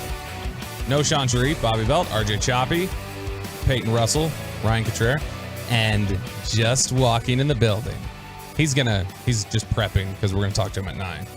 But Derek Holland is here. Yes, I am. What's up? How are you guys? Wonderful. What time did you wake up? 7. Is that normal for you? No, I'm usually up at 7:30. And then you get to just like working out, and I go train at 9 at Fort Worth, APEC. Kayvon Frazier just bought that not long ago. Yeah, he's one of the guys that's up there. Bobby Stroop owned that for forever. Yep. And Bobby's is like the off-season trainer for Jalen Hurts and Patrick Mahomes. So he was dominating the Super Bowl this year. Ooh, I would say more Mahomes. More Mahomes. He's done Hurts. Mahomes has worked with him since like high school. They're like even I think back before that because he worked with his dad when his dad was pitching. And so, but yeah, Apex a cool spot. They got a really nice gym out there. I haven't been out there since Kayvon bought it though. I need to go out there and check it out. That's really nice of you. You're usually not this nice. Why is that really nice? You're usually more sarcastic. I'm sarcastic. Oh, yeah, See, this is the problem. I'm a little puzzled. How different? My wife was telling me this yesterday. She's like, "You talk really different when you're filling in for Sean." Have you noticed that, Chop? You had my meat last night. You had my meat yesterday. I did. Night. Yeah, I had his butt. It was good. First time. He made pork. Yeah? He made First pork time. butt. I just kind of want to I'm going to hang out, let you guys just. He made pork. You're enjoying butt. Finishing that us talking sentence. about my meat. Yeah. Yeah. He made pork butt. It was good. First time ever doing You it. did? Smoking You made it, huh? Yeah. Good for you. First time smoking it. Turned out really good. Look at Brisket that. was Brisket was good. it was okay. I wasn't happy with it. You weren't happy with the I put too timing. much focus on the pork butt. Yeah. I can see that. Yeah, it happens. Yo, you got to focus on the butt as much as you can. Always. It takes work. This from Bucky Brooks. Important part of the body, man. Over at NFL.com. You can tell if it worked out or not. Yes, you can. Ooh. He has the NFL's Gotta 8 work out. biggest Super Bowl windows right now. Browns on it. We'll see. We'll see here. You can find out, Derek. Browns. I think you're going to be surprised by this list, Chop. There are going to be aspects of it that surprise you. All right. You want to go 8-1 or 1-8? Can I guess? Sure. All right. Number 1 is KC. Ring him up. Number 1 is Kansas City. No surprise at number 1 with Andy Reid and Patrick Mahomes leading the way. Kansas City enters every season as a genuine world beater. In Mahomes' 5 years as a starter, the Chiefs have made 5 AFC championship games and 3 Super Bowls. He says after losing one of the NFL's most explosive playmakers last offseason, the Chiefs promptly won the franchise's 3rd Super Bowl with a hodgepodge receiving core and a rookie-laden defense, particularly in the secondary. Long story short, the Chiefs' championship window is so wide open they might want to insert a screen for the summer. Ooh. Number 2. All right. Number 2, Cincy. No. Okay. Let's go with Buffalo. No. All right. Jacksonville. No. Okay. Is it Chargers? No. What's yours? Philly. Ring Derek up. All right. The Philadelphia Eagles. Why wouldn't you think it would be Philly? You put Kansas City first. Mm-hmm. Okay. They won. Oh, because just Philly was right there, so Oh, it's I like, know. why not? They're not. Well, I like think put that the whole other ones team's there gonna just be because gone? the other teams have better quarterbacks. It says the Eagles came up pretty just good. short in Nick Sirianni's second season, but the bodacious coach has the pieces to get right back to the championship bout. Thanks to Howie Roseman's inspired work in the front office, Philadelphia has a treasure trove of draft picks to upgrade a roster that is already universally regarded as one of the league's very best. That's what it is. It's the amount of picks that they have and already the young talent that they have locked in. If they're good enough this year, they'll probably be good for the next several years. Number 3, RJ Choppy. Cincy. Got it. How long will the Bengals window stay open? Just ask Joe Burrow. Burrow told reporters boldly back in January, the window's my whole career. Although the spicy comment made headlines across the league, it is hard to dispute the cocksure quarterback after watching Cincinnati emerge as a bona fide title contender in short order under his direction. These are not your father's bungles. Since he has won 20 of its past 26 games, including the playoffs, if the Bengals can keep most of the core together after providing Burrow with a mega deal extension, this team will indeed compete with the champion Chiefs for AFC supremacy throughout number 9's run as QB1. Number 4. Let's go Buffalo. No. Let's go Buffalo. NFC. All right, San Fran. San Francisco. The 49ers are perennial contenders due to a loaded roster assembled by Kyle Shanahan and John Lynch. San Francisco's brain trust has carefully selected a collection of all-star players who perfectly match the scheme, enabling the squad to dominate opponents without a blue-chip quarterback in the fold. Always having a crafty defensive coordinator in place to create prime playmaking opportunities for Nick Bosa, Fred Warner, Dre Greenlaw, and many others, the 49ers have become a well-rounded machine that's always poised to make a run at the ring, win with or without a top-tier signal caller. So there you go. Your top 4 are Kansas City, Philly, Cincy, San Francisco. Number 5, RJ Choppy. This is Bucky Brooks at NFL.com, his list of the 8 teams Bucky Brooks. with the biggest Super Bowl windows. Let's go Buffalo. No. Okay. Chargers. Yes. There's no shortage of talent on the Chargers roster with elite players at most of the marquee positions. The team has blue chippers at quarterback, left tackle, pass catcher, pass rusher, and safety. Oh, and the NFL's touchdown leader in each of the past 2 seasons in Austin Eckler. While the Bolts have not claimed a division title or won a playoff game, the injury bug has been ravenous for this team. The talent dotting the roster gives Los Angeles a shot to get it done if Brandon Staley and his coaching staff take a step forward as leaders and tacticians. With Kellen Moore taking over the offense and hopefully fully unleashing Herbert, the Chargers could emerge as another true heavyweight in the increasingly loaded AFC. Is that what their window is going to rely on, you think? Is Kellen? Well, it's going to rely on Justin Herbert becoming an elite quarterback. Like how Kellen comes in and helps Justin Herbert reach that? Yeah, absolutely. I mean, it's all on Justin Herbert's arm. Like, how does he reach his potential? You know, Kellen's going to be a part of that, but most of it's on Herbert. Number 6. All right, so I'm going to have Buffalo in here somewhere and Jacksonville. Let's go Jacksonville. No. Buffalo. No. Cowboys. Dallas Cowboys. Right. So here it is. This is America's team. According to Bucky Brooks at NFL.com, he says the Cowboys have the 6th largest Super Bowl window, which I know based off of how the season ended and how it's ended for 27 years now or whatever it is, it's certainly tough to believe that, and you don't necessarily want to hear it, but this is what Bucky Brooks writes up about the Cowboys. He says, a current list of potential Super Bowl contenders would not be complete without including America's team in the conversation. Despite its recent playoff failures, Dallas has won 12 games in each of the past 2 regular seasons and possesses the pieces on both sides of the ball to emerge as a top-notch title threat in 2023, which I know you agree with that. You would agree with the playoffs are more fluky than Dallas winning 12 games in back-to-back seasons, right? You think that's more indicative of the type of team I think winning 12 games in back-to-back seasons tells me a lot more about the team than their playoff history does. Dak Prescott is coming off a disappointing season, but he has been a fringe top 5 quarterback during parts of his career, and his performance could surge with Mike McCarthy taking over as the offense's primary play caller. It also could plummet into a ditch. That's my commentary, not his. Although Dallas needs to add some more weapons around CeeDee Lamb to become a more explosive offense, the franchise quarterback has a track record of success as a hybrid game manager / playmaker and an attack that has been balanced and productive in the last 2 seasons under its Super Bowl winning head coach. If Micah Parsons and company continue to hold up their end of the bargain on defense under Dan Quinn's leadership, the Cowboys have a chance to live up to the hype that routinely accompanies the star. Number 7. Because we'll come back to Dallas because I'm just going to compare it to number 7. Buffalo. And then Jacksonville 8. Jacksonville 8. I had my 8 teams right. I had the 8 teams. You nailed it. It talks about how Josh Allen is a one-man show with the potential to single-handedly carry Buffalo to its first Super Bowl. Wait a second. Hang on a second. Hang on a second. I knew that was hang on a second. Yep. They're gonna go and say that Josh Allen's a one-man show over there with Stephon Diggs. He's a one-man show. I think the reference is more about how the legs, and I think they just mean like he can do everything. They are gonna completely avoid giving this dude any heat.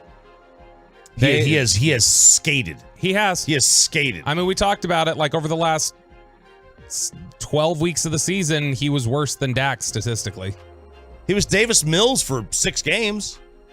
Yeah, I mean, he turned the ball over a ton, and his completion percentage was. I mean, he was back to like his rookie year completion percentage. He was like 58% or something over the last 12 weeks. It talks about how, Josh Allen is a big part of it, though. It says, that said, Buffalo must become more balanced on offense, establishing a consistent non-Josh Allen running game, and they must upgrade the defense's ability to close games against Tier 1 squads in the AFC. Jacksonville, obviously, same sort of thing. They're kind of on the come up. Jaguars aiming to bring back Evan Ingram. The offense looks like a potential juggernaut. Jacksonville has the firepower to make a run at the title as a dark horse in the AFC, but specifically Buffalo and Dallas, because when I brought this up to you at 8 o'clock, you said, well, there's 3 above Dallas for sure. Buffalo, Cincy, Kansas City. And I agreed. In fact, I knew where Dallas was on this list. I did not know when I first opened it that Buffalo was all the way down at 7. So I agreed with that. The thought process behind Buffalo being behind Dallas is interesting to me. I don't know that it's necessarily wrong. I mean, the Cowboys have an easier road to get to the Super Bowl because of the conference they're in. They don't have to go through, Patrick Mahomes or Joe Burrow or Justin Herbert or Trevor Lawrence. The Justin Herbert and the Chargers being up there ahead of Buffalo is a little bit weird to me. I do think, though, that Buffalo their window is closing faster than a lot of teams. They are older than I think people realize at times. They obviously have had their own, collapses of sorts. I mean, even though it happened against Patrick Mahomes, I think most people would agree it's unacceptable what happened to them in the division round last year in terms of Cincinnati was about 2 starting offensive linemen. Yeah, and last year, Buffalo can't lose a game that they're ahead with 11 seconds left. Like with Kansas City back at their own 25. Yeah. That was unacceptable last year. This year, in their elements at home, they get handled pretty easily by a banged up Cincinnati team. They're about to lose, in all likelihood, Jordan Poyer, their starting safety, who I believe during the regular season they were undefeated when he played. And so they're about to lose him. Whenever he was out, they oftentimes would lose. In fact, I think they were 1-4 or something like that when he wouldn't play. They're facing a cap question about one of their other safeties, Micah Hyde. Arguably the best safety duo in the NFL, in Micah Hyde and Jordan Poyer, and they may be without both of them next year. And they showed they need more. It's sort of the same question facing Dallas. They need more weapons outside of just Diggs. It can't be just Allen to Diggs. It can't just be Dak to Lamb. There's got to be something more.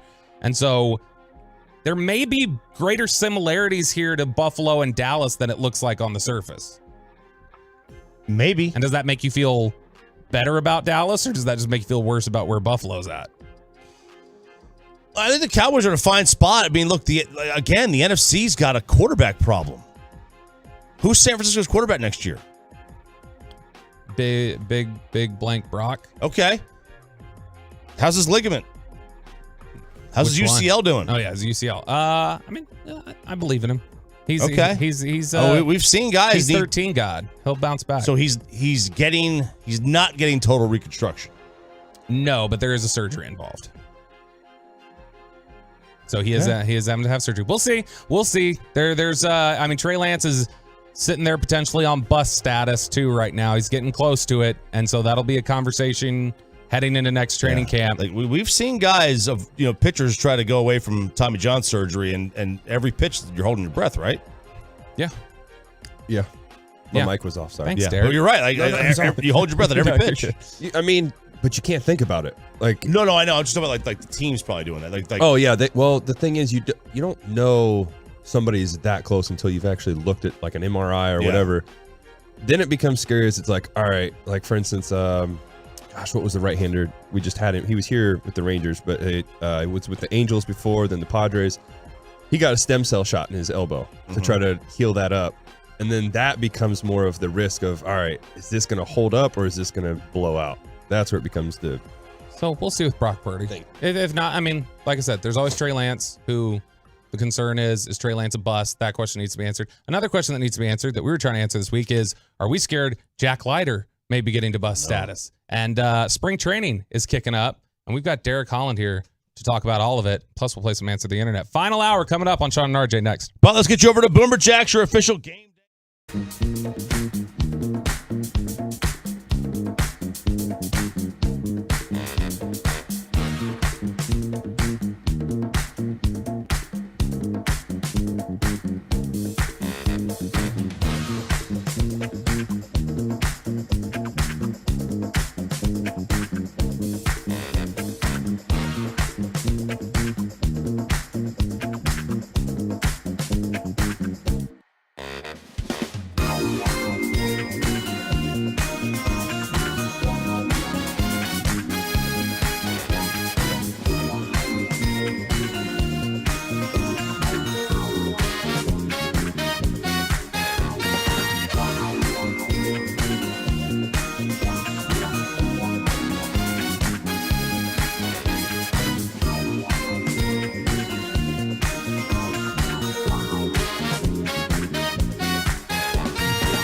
Studios secured by DFWsecurity.com.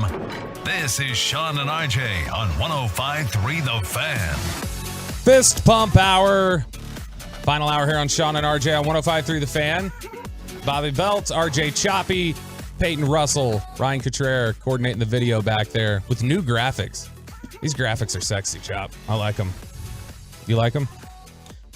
Sure, man. They're great. He's not even listening. I have no he thought it was 10 o'clock already. Man. No, he had just committed a lot of blood flow and brain space to his break during the bathroom, where his machine gun colon came out again. It did, because it was broke over the weekend. I needed to go to the mechanic. It's back and better than ever. It is back. We're also joined by the one, the only, Derek Lionel Holland. Lionel? Yeah. All right, cool. What is it? Lane. Lane. I saw there was an L on your mail recently, and so that There's a sounds mail? creepy. That's but creepy. Yeah, I was gonna say, what do you? It was just right. No, it was right there. It was right there, Yeah. and it just said it was big print. It said Derek L. Holland, and so I just put Lane on there. So that's what I did. How you doing, man? Fantastic. I'm ready. I'm glad you came in. We wanted to talk to you last week because I know when we were talking about some of the Jack Leiter stuff, you were texting us and like just sharing some of your thoughts about everything. So for a recap, for those of you who may have missed the segment that we were talking about last week, what is this music thing? I like it. I like this a lot. It was such a I don't even know what I don't know, just like a jazzy kind of 9 a.m. club. It sounds music. it sounds like turn it up a little bit. It sounds like something like on a 70s TV program where like somebody walks in the street and goes, "You see, children, Bobby shouldn't have done that, but what he learned was an important lesson." Sounds nothing like it. Yes, it does. No, It's the music playing behind the adult telling the child in the 70s TV shows like the lesson for the episode they just watched. I just like that it distracted you. Yeah. Took you away from It what you were did. doing. I means it's really good. Yes, you're doing. That's what's good about See, you I guys back there. I need steely nerves. So my issue comes down to this. This was my fear, and this is what Chop and I were discussing last week. You look at Derek, where was your peak on like Baseball America? Do you remember? As prospect status? Yeah. Number 2. Number 2 in the organization? Mm-hmm. And then you were I don't know what I was in the. I think you were. In what sport? I said, or in the sport. Oh. No, I remember. I think Derek. It was here. You were. I think Derek was like top 30, if I remember correctly. I couldn't tell. I think I was. I was big into the prospects, and I remember it was like Neftali and Derek were both in the top 30, I think, and it was like, well, hurry up and get here. We did. We can't do Kevin Millwood forever. Like we need. I mean, Yeah, Kevin Millwood Millwood was was fine. good. Millwood Yeah. was good. Good pitcher, man. Yeah, and he was. showed me a lot. And he so was I'm- good that you're year. never I'm just gonna hear me say joking. anything Dude, bad. it's some innings, man. Come I'm on just now. joking. Gosh. Wake up and throw 200 innings. Yes, he would. Derek's just gonna storm out of here in a little bit. I will say the coolest thing was here I am coming to watch these veteran guys, and then I go inside and he's on the treadmill with like flip flops, pair of Hell yeah. sliders, and just relaxing. Like sliders, And barely like the moving. burgers. Yeah, he's wearing sliders, the burgers. Oh, I thought you meant he was like eating them. Sorry, tights, compression shorts. Oh, there you go. Nice. No, but it was when you look at where Jack Leiter's been, which I don't have in front of me now, but this is essentially. Forgive me if these numbers are a little off. Last year in Baseball America, I believe he in July was 25. By mid-season, he was 37. 6 months later, he's out of their top 100. Kylie McDaniel over at ESPN put out his top 100 prospects, including 29 others to watch out for. So he basically put out a top 129. Jack Leiter was not in the top 129. Yeah, I saw that. You go to CBS Sports, I believe, had him out of the top 100. MLB Pipeline is the only one that still has him in the top 100, but he's now dropped from roughly 30, I think, last year to he's now down to about 80, and they have him as the number 2 pitching prospect behind Owen White now. And so basically, here's what I'm wondering. He got knocked around a lot. What is this an overreaction to what is generally an expected difficult leap of college to AA? No, not an overreaction. But I would say what people got to understand is he's making a big jump. People don't understand from college to just single A is a massive jump. And what he's dealing with, this is the first time he's probably had to deal with adversity. You know, he's been dominating the whole time he was in college, and you can get away with a lot more. You can get away with your elevated fastballs or mislocation fastballs or off-speed pitches, but here you can't. And if you can pitch at AA, you can definitely pitch in the big leagues. And Yeah, I keep hearing that over and over again. Like I think there was like a document like Jeter was talking about. Like if you could play AA, you can play the pros. Yeah, Just it's the second close. I mean, obviously, I'm not gonna say if you can pitch in AAA, yeah, you definitely belong in the big leagues. But AA is the second closest. It's right there. I mean, you got to think you're also getting a lot of guys that come down from rehab assignments and they're coming down to AA to play. Yeah. So you're going to see big league guys that have a big league approach, and you're starting to see now there's going to be more than just 2 guys that are in that lineup that you have to kind of pay attention to. You got to kind of focus on everybody. But with the pitching side of it, I wouldn't worry. I think he's going to have a big bounce back year. You know, he's had to learn a little bit more about himself, and he's having to actually learn how to pitch instead of just I can blow doors, you know, and be okay. Now, you, like, when you were coming up as a prospect, so you started 07 in Spokane, and then you went, like, I know you got fast tracked. You went through really fast. My velo jumped, too. What changed there? Just the whole workout program, throwing program, just working with the pitching coaches there. I mean, one, I give a lot of credit to the guys that I dealt with, Keith Comstock, Danny Clark. Those guys were actually teaching more of the pitching side of things and working on your velocity and stuff. So is that like a mechanics thing with velocity? Yeah, they fixed my mechanics. I was very long, very slow. Congratulations. Thank you. And they fixed that up, picked it up a little bit. Yeah. Now, Like what we did there. Okay, but here's my problem with like these rankings, right? Like Jackson Holiday is like the 12th prospect in the sport right now. Right. Because of he hasn't played a correct. single thing. That's the because evaluation. of his draft status, where he's at, you're going to get pushed up into the front. Yeah, I know, but like you just That's mentioned, why it sucks. You like just mentioned that like it's the jump from college to the minor leagues is huge. Like it ain't nothing compared to what he's jumping from. Correct. And that's why I don't like stuff like that. Yeah. I don't like that you can, especially when it comes to player comparison too, like, oh, this is the next Mike Trout. The dude hasn't done anything except for high school. So yeah, of course he looks like he's the next Mike Trout because there's not that many guys that stand out in high school. If you go look at a lot of, Texas is a little bit different. I'm from Ohio. So one guy out of high school is getting drafted out of Ohio high school. Yeah. And that's like all of Ohio. So it's different, but you don't, the talent wise, it's such a massive jump to go from high school to let alone college. But instead he's going high school to pro ball.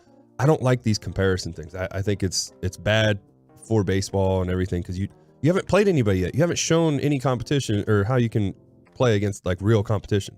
I literally can't even envision going from high school to A-ball. I can't even imagine the jump. I think it was Bassick had said this, and like I may be able to check in with him again during crosstalk, see what if that was it. But I think Bassick was the one who said, from talking to people, some of the things that he's heard is Leiter was so used to, because he was like 98-mile-per-hour fastball at college, like he could just blow people away with it. Yeah. And that when he gets up to AA, it's like hitters are just unimpressed with it and just kind of like, well, I mean that's great, dude, but I'm not just going to swing at your fastball. You're playing against guys that are used to seeing that. Like all the Latin guys are used to seeing dudes throwing 98 like consistently, whatever, and they're used to, they could time a jet is the best way to put it. Like you have to actually pitch. Like you have to be able to work in, out, up, down, change the eye level with the off speed and changing speeds. Like there's so much you have to do that people don't understand. And that's why, for instance, with Leiter, like he got away with it in college because you could just overpower guys. Why weren't you affected by the jumps? But like, I mean, when we talk about, hey, this is a difficult jump, why weren't you affected by the jumps? Because consistently you didn't really hit any like struggles until you got up to Major League Baseball, because like it was all through the minors. Each stop, I know you're only OKC for just like 2 weeks. Game or something. Yeah, I did one start. But like other than that, like the first 2 levels, going from where you're pitching up to the first 2 levels, there was like no resistance. I give myself a lot of credit, and that's where. Thank you. Yeah, I should. I mean, I'm the one doing it. Right? It is impressive. That's what I'm trying to figure out. Is I already knew he was going to do that. Yeah. That's as soon as you told me how great I was in at the lower levels, I was staring at him, waiting for him to just look at me and make a comment. That's why. No, and that's what I'm curious about. Is like, what did you do? Like, or how did you adjust that he should try to adjust to? I'm not trying, and I don't want this to come off as a shot towards the Rangers, but sure, baby, we worked on location all the time, and I am a very accurate pitcher. You can look up. We looked up this stat. I've thrown 24,000 pitches, and I've hit, I think it was either 42 people. Damn. How many of those did you mean to hit? Probably, I would say I'll go with 5. No. Oh, wow. Okay, just because I don't know exactly. I mean, so I then had to adjust and say guy. 37. Okay. Yeah, you only hit 37 on a control issue. So, but also, how many were you trying to throw inside on it? A lot. It just got away a little bit, or it just got in just enough. Yeah. The one that would make me mad the most was like you throw a back foot slider and it hits them. It hits their foot or something like that, and it's like, really, come on. But that counts. It's a hit. But that would be the big thing that, if I get to coaching, hopefully I don't have to retire. I hope I get another chance. But if I do retire, my goal is hopefully I can come and coach for the Rangers. If it's in the minor leagues, whatever, I'm going to stick to the old school stuff of let's work on location. That's what Nolan was big about when we were here is you got to be able to throw your pitches to where you want to throw them to. Where instead of worrying about this nerd crap with analytics. Oh. Well, it drives me insane. Well, your spin rate's this. You're doing better. If we can hang curveballs, the numbers say they won't hit it. Get out of here. Like, of course they don't hit it because there's not that many of them. And if they see it, it's like a beach ball to them. So they're swinging as hard as they can. So I just, the analytics side. So you don't like doesn't when they really teach pitching the way it should be. Do you think? Oh yeah, it's not. I don't think it's designed to teach pitching though. But that's what if you go, I would love to take you, and Maddox is not going to be this guy. I can guarantee that. But you go to some of these organizations I've been with, you watch the kids throw a bullpen. It's literally throw a pitch and then wait and see, well, what were my numbers on this? Mm-hmm. Instead of, did I hit my spot? Did I do what I'm supposed to do? Like, am I getting the action that I want with the spot that I'm trying to hit? None of those kids do that.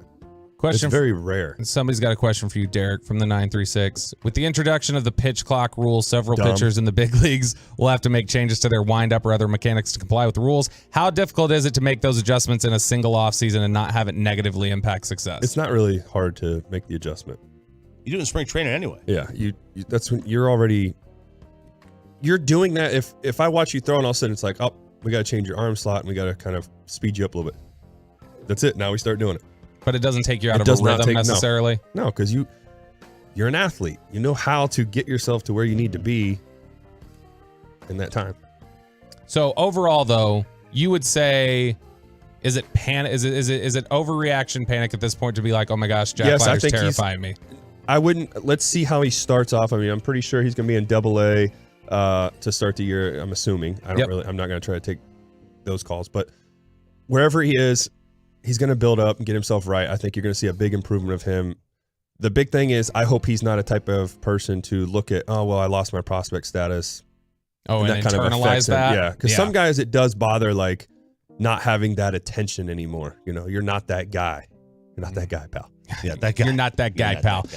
Derek Holland's going to stick around with us. He's going to play some Answer the Internet up next. And then he's going to stick around for Crosstalk because he's hosting with Mike Bassick and Alec Medford today. Mike Bassick is staring daggers at us and nodding. He's wearing his Mavericks hat. He's so mad at how Luka performed in the All-Star game last night.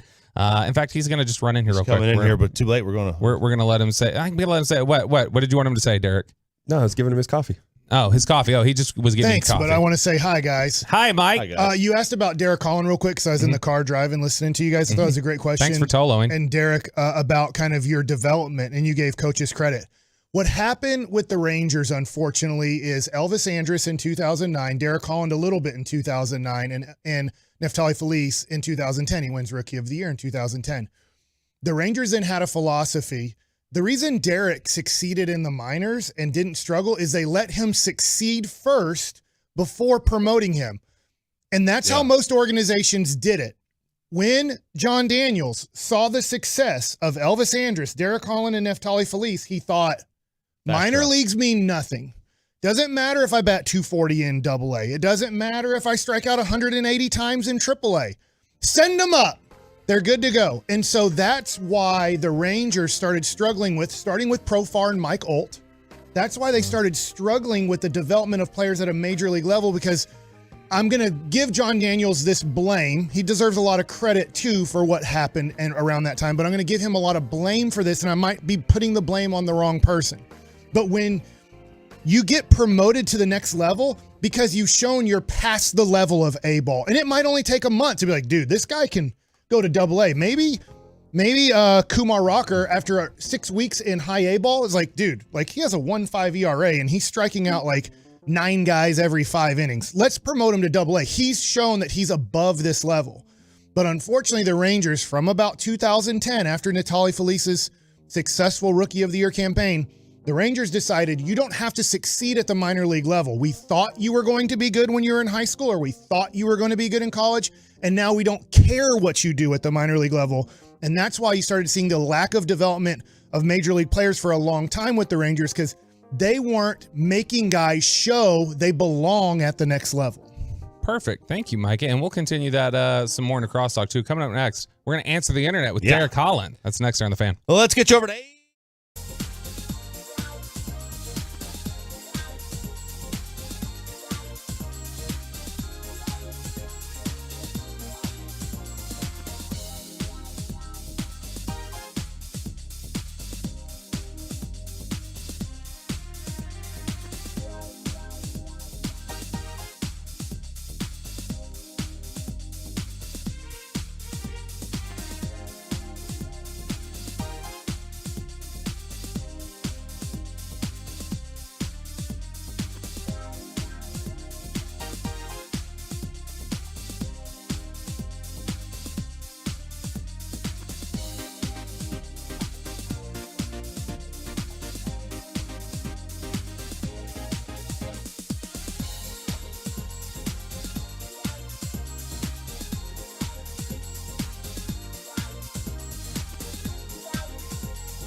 On RJ on 105.3 The Fan, Bobby Belt, RJ Choppy, Derek Holland joining us for this final hour here, Fist Pump Hour. I thought Fist Pump was on Wednesdays. No, it's That's every hump night. day. It's Hump every day? Wednesday. Yeah, but I always Hump thought Sean would always say it's Fist Pump time on Well, Wednesday 9 o'clock. only. 9 No, o'clock. he is says it Fist at 9 Pump. o'clock every time. It started out as Fist Pump Fridays. And then I fist pump at 8 o'clock just to get him going. To I be know. different. Yeah. Yeah. And Sounds then, like Derek doesn't Tolo. Troll. Yeah, No, Derek Tolos. Derek. What? Yeah, Hey, man. what did- Wow. hey, Yeah. just chill- Hey, chill if you out, want to man. kick his ass, feel free. I was listening on the way here. We got Peyton Russell running the board and smart mouthing. Not for long. You know, smart mouthing a 13-year MLB veteran. We got Ryan Cottrell running the video for us. We're gonna play Answer the Internet. Love now it. because Derek's here. This will be fun. Give me some music, Peyton. Do your job. My favorite. First one, and so yes, sir. So is this from here or is this? Okay, so I'll explain it because I do need to explain it. It's from Barstool, man. It's great. Oh, okay. Answer the Internet. Questions as blanked up as you are. They basically just cultivated questions off the internet, like 1,000 of them, and put them in a box and now sell them. So they kind of just So genius. took from the questions off the internet, but it's been good. We played at a bunch of training camp. Yeah. We hung out at training camp. We played at night. It was fun. We do it on the air every so often. And so this is a couple of these ones that I pulled out of the box. There are about 70% of these I'm not allowed to read on the air. I figured. So I'm very... Even the one you asked me when I first got in here? I don't remember which one I asked you. Wake up in the morning. Oh, yeah, that one. I cannot ask on the air. You're right. Yeah. First question here, and I've asked this one before on the weekend, but I've never asked it here on the show, and I'm definitely curious what your answer is and what your answer is. If you were murdered, who would be the most likely suspect? So me, like just by police investigation rules, it's the spouse. The spouse is always the likeliest suspect, and they have to rule that one out. But my wife would not kill me. So my guess is probably somebody that I smart mouth the wrong insane person on Twitter. That would be, I'd say if they needed to find out, I'd say go look through my Twitter and find out who I really just like back talk to. That's probably that person. Choppy? I have an answer. I'm not. I think I know your answer. I think I know your answer too. So give a fake fun answer. Probably somebody in my neighborhood after all the issues with the Oh, that's where I was yeah. going. No, that it's a different one. I'm not going to say though. I don't want to. I don't want to put that out. I don't need that smoke in my life. Hey, we have houses by me. I know you're looking. House by you? House, yeah. You think I can afford that neighborhood? Oh yeah. Yeah. With this radio salary? Oh yeah, man. Let me just jump right in there. I can't even afford. I wouldn't even afford the pool house. No, that's what I'm saying. He wasn't talking about a house. He meant there's a room for you. Oh, there's a room. He'll Yeah. rent you a room. Yeah, why not? Come on. Yeah, come on. I would totally do that. I know you would. Derek, who's yours? I don't see. That's the thing. I don't know. It'd be. I don't know where. Maybe. Maybe one David of the Peralta because he's 0 for 12 against you and he's just mad about it. No, I'm trying to think. It's probably one of the younger guys that I'll push along during workouts that probably gets upset. Not those Probably your former teammate with Pittsburgh. Not those bullpen. No. Not those 14 not those 14-year-olds that out-golfed you the other day. Oh man. No, you're the most likely suspect. Yeah, for that. I would be going after them. God, that frustrated me. Peyton? So I back in 5th grade, I bullied a guy. Just didn't like Peyton. him. I know. I had to teach him a lesson, and so like we'd run track, and I'd get up behind him and kick his feet out from underneath him, and he'd fall. Good Lord, and dude! So, I thought it was funny. Everyone laughed. The girls laughed and stuff. But yeah, I think that guy would probably kill me. He probably still hates me to this day. Gosh. That's just awful. All right, next one. If you had to win a game show to stay alive, and by the way, weigh in on the truckwreck.com fan text 877-881-1053. If you had to win a game show to stay alive, which game show would you choose, Chop? Ooh. It can be discontinued. High-low. That doesn't count. Of course you would win that, which is garbage. Or Peyton's Jeopardy, where he feeds you all the answers. You know, I'm really good at regular Jeopardy, but I can't compete with the people on the show. I usually have a single column of questions that I can do well on Jeopardy, and then I'll miss everything else. Let's go. Let's go Wheel of Fortune. That's the one. Legends of the Hidden Temple. Really? Not American Gladiators? I was going to put that in there, but You're an Nitro athlete, you and all. I know, train, but those and- dudes were roided out. I think I could take Ice down. I don't remember which one's which. You remember the She game? was one of the girls. You remember the game Card Of course Sharks? you would. Wait, which way? Take her I don't down? know. Which Like, I way? just remember the name. How were you going to take her down? I could just run right through her. That's what I just run right through her. Is it Assault? Is it the game Assault? I just thought it was. I would a just run different right way of through taking her down. Oh no. Do you remember the game Card Sharks? Yeah. Nope. Card Sharks. It was a very simple game. They just high-low. It was that. It was basically they put a giant card up. They got 5 of them. It's like, oh, here's a 10. Are you just that good at higher high-low? or lower? No, well, he's good at high-low. The game that Troy used to run, where you change the pitch of the voices, and he's able to guess who it is. It's insane how uncanny he is at it. But this one was like you hold up a 10, he goes, the next card higher or lower. And then you just go down the line, and if you get through the whole run, you then go through the ending round and crap like that. I'm always like... Isn't that a drinking game too? Like the Drunk Driver or something like that? I don't know. Where you lay out the cards, and then you got to go higher or lower, and then whatever the difference is of if you miss, that's what you got to do. Whoa! I've never heard that. That's one. pretty cool. That's a fun game. We'll do that at training camp. All right. Peyton, you got an You mean answer? spring training? I would do that one Family too. Feud. I could do Family Feud. But you're dependent on other people. Yeah, but I can carry the squad. I can carry them. Feud would be cool. That would be fun. Well, this is a good one, especially for the athlete, Derek Holland. So Ooh, I'll start with me. you, Derek. Would you rather date a girl who loves sports or hates sports? Love. Gotta love sports. I'm a sports fan. Like, I want to be able to go to games and all that stuff with you, and you be into the game. I don't want to go to a game and you're like, well, I don't like this. This is boring. This sucks. Or the girl who wears the shirt that says, I hope both teams have fun. Yeah. Like, That's a funny, That's a ironic funny shirt. shirt. I like that's it. a funny, ironic shirt for a girl to wear if she's a genuine fan, too. But Like, and if she's a fan, she's not going to want to talk to me the entire time the game's going on. She's going to want to watch it. That's what I want. I don't want like, wow, where should we go get dinner? Like all that stuff. Like the game's going on. Let's watch the game. we got 214 says press your luck. Another 214 says double dare. Another 469 says Family Feud. 817 Fear Factor. Ooh, I would lose Fear Factor I'm out on way Fear Factor. fast. I would say my answer to that one would be I want a girl who likes sports. She likes them. I do not. I don't want a girl who likes sports as much as I do. If she likes them, fine. But like that's probably too much volatile emotion, and like that's also. It's the easiest thing for me to have that if she doesn't like it, that's just like, this is my thing. Like you have your thing, this is my thing that I an example decompress then, with on my own. Jane, she knows a lot about sports. Where does she know too much for you?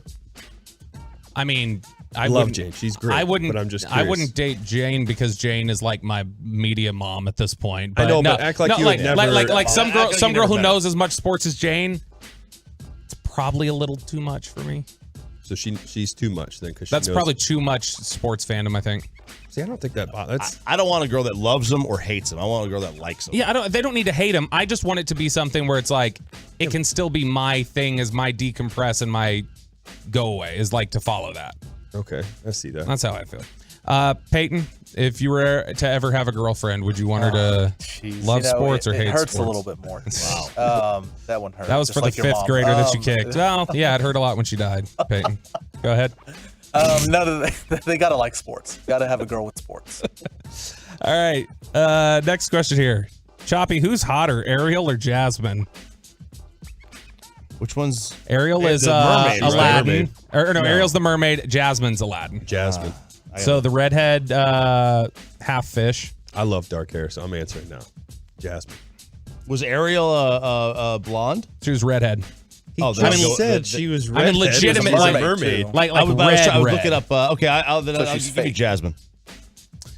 Man, can't go wrong with either one. But Jasmine has a complete female anatomy. So Jasmine. Peyton. Jasmine's a 10 out of 10. All right, next one here. Are there any universally loved movies that you hated? Yep, I got mine right now because Derek will want to kick my ass. I got mine too. Dumb and Dumber is an awful movie. Awful movie? Are you insane? That's like the greatest. It is not movie. a good movie. I mean, I get everybody quotes it all the time, and like it's been quoted so many times that's probably what it did. It beat me down before I ever saw it. That is my number one movie. Over quoting it, but it's just, it's okay. It's over. It's way overrated. For me, it's easy. It's anything that Will Ferrell's the main I knew character. you were going to in. say that. He's great in like his backup secondary roles, like Old School and Wedding Crash. I can't tolerate him. See, I can't do Anchorman. I can't do Ricky Bobby. I can't do Ricky Bobby. whatever it so is. good. Blades of Steel or Blades of Glory. Blades of Glory. Blades of Steel is a hockey game. Yes, that is Back a in the hockey day. game. Yeah. I don't know. I would say for me, I never got into it. Harry Potter. Yeah, I didn't either. I can't do those movies for some reason. Not a movie. This I talked about with you like yesterday though. A TV show. I was that way with the freaking Game of Thrones. Oh yeah, we were talking about that. Yeah, because Game of Thrones, I was like watching it, and there was some like, what is this footprint? Like 15 minutes in, I paused and I was like, oh crap. And I called my friend and I was like, are there dragons in this? So wait, if you're upset about yes, that, I was like, nope, I'm out. Would you watch like Star Wars and stuff like that? Yeah. Yeah, because that's realistic. I can't. No, Thank you. no. Like dragons is just a thing I can't get. Especially like you're already putting it in like a medieval sort of era, and then you're putting it in this like half world that doesn't really exist, where like there's going to be too much bending of things like that. Huh? Do you believe in aliens? I don't know. There's a right answer here, and you're drifting down the wrong one. Like I believe like it's completely plausible that there's life outside of our spot. Like that's what I yes, believe. We're not by ourselves. I don't know how. Dragons I don't know. obvious. I don't know how it looks. Like, do I believe there are like people type creatures on other planets? I don't know about that, but I believe there is intelligent life elsewhere. Dragons are obvious, but it's also TV. It's like correct. It doesn't have to be accurate. You like Star Wars? I mean, it doesn't get more weird than that. I mean, come on. You think everything is Star? You think all those? You think, what's his name? Worf. No, and he was in Phantom of the Menace. Star Trek, actually. Jar Jar Binks. Oh. You bought into Jar Jar Binks, but you can't grasp a dragon. I mean, I was not a Phantom Menace guy, to be honest. But last one here, and this is the one we asked this before of Joey on a weekend, and this is where Joey, like, we found out like he thinks he can like make it with Jennifer Aniston. There's Joseph right there. Well, who is the hottest celebrity you'd have a chance with if they got to know you, Chop? So they got to know. Oh, they got to know me. Any of them. Okay, come on. Who?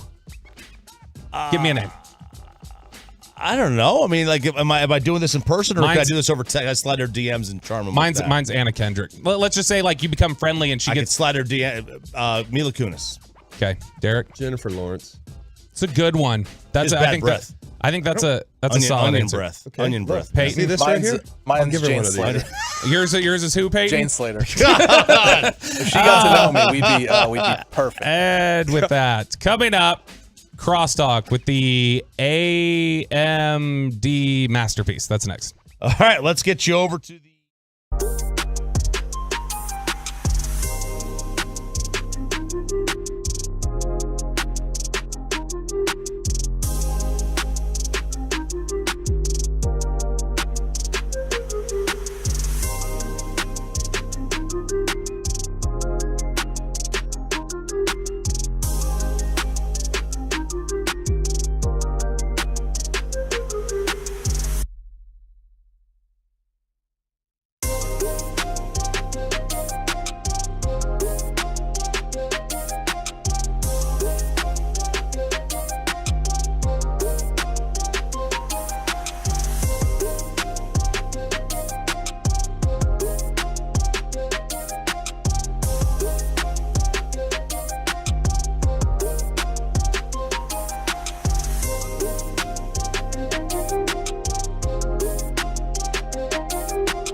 just Reggie or Bobby or who knows?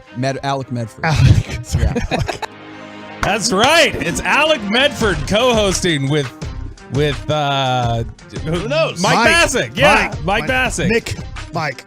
Derek Holland, RJ Choppy, Bobby Belt. Peyton Russell is on the board.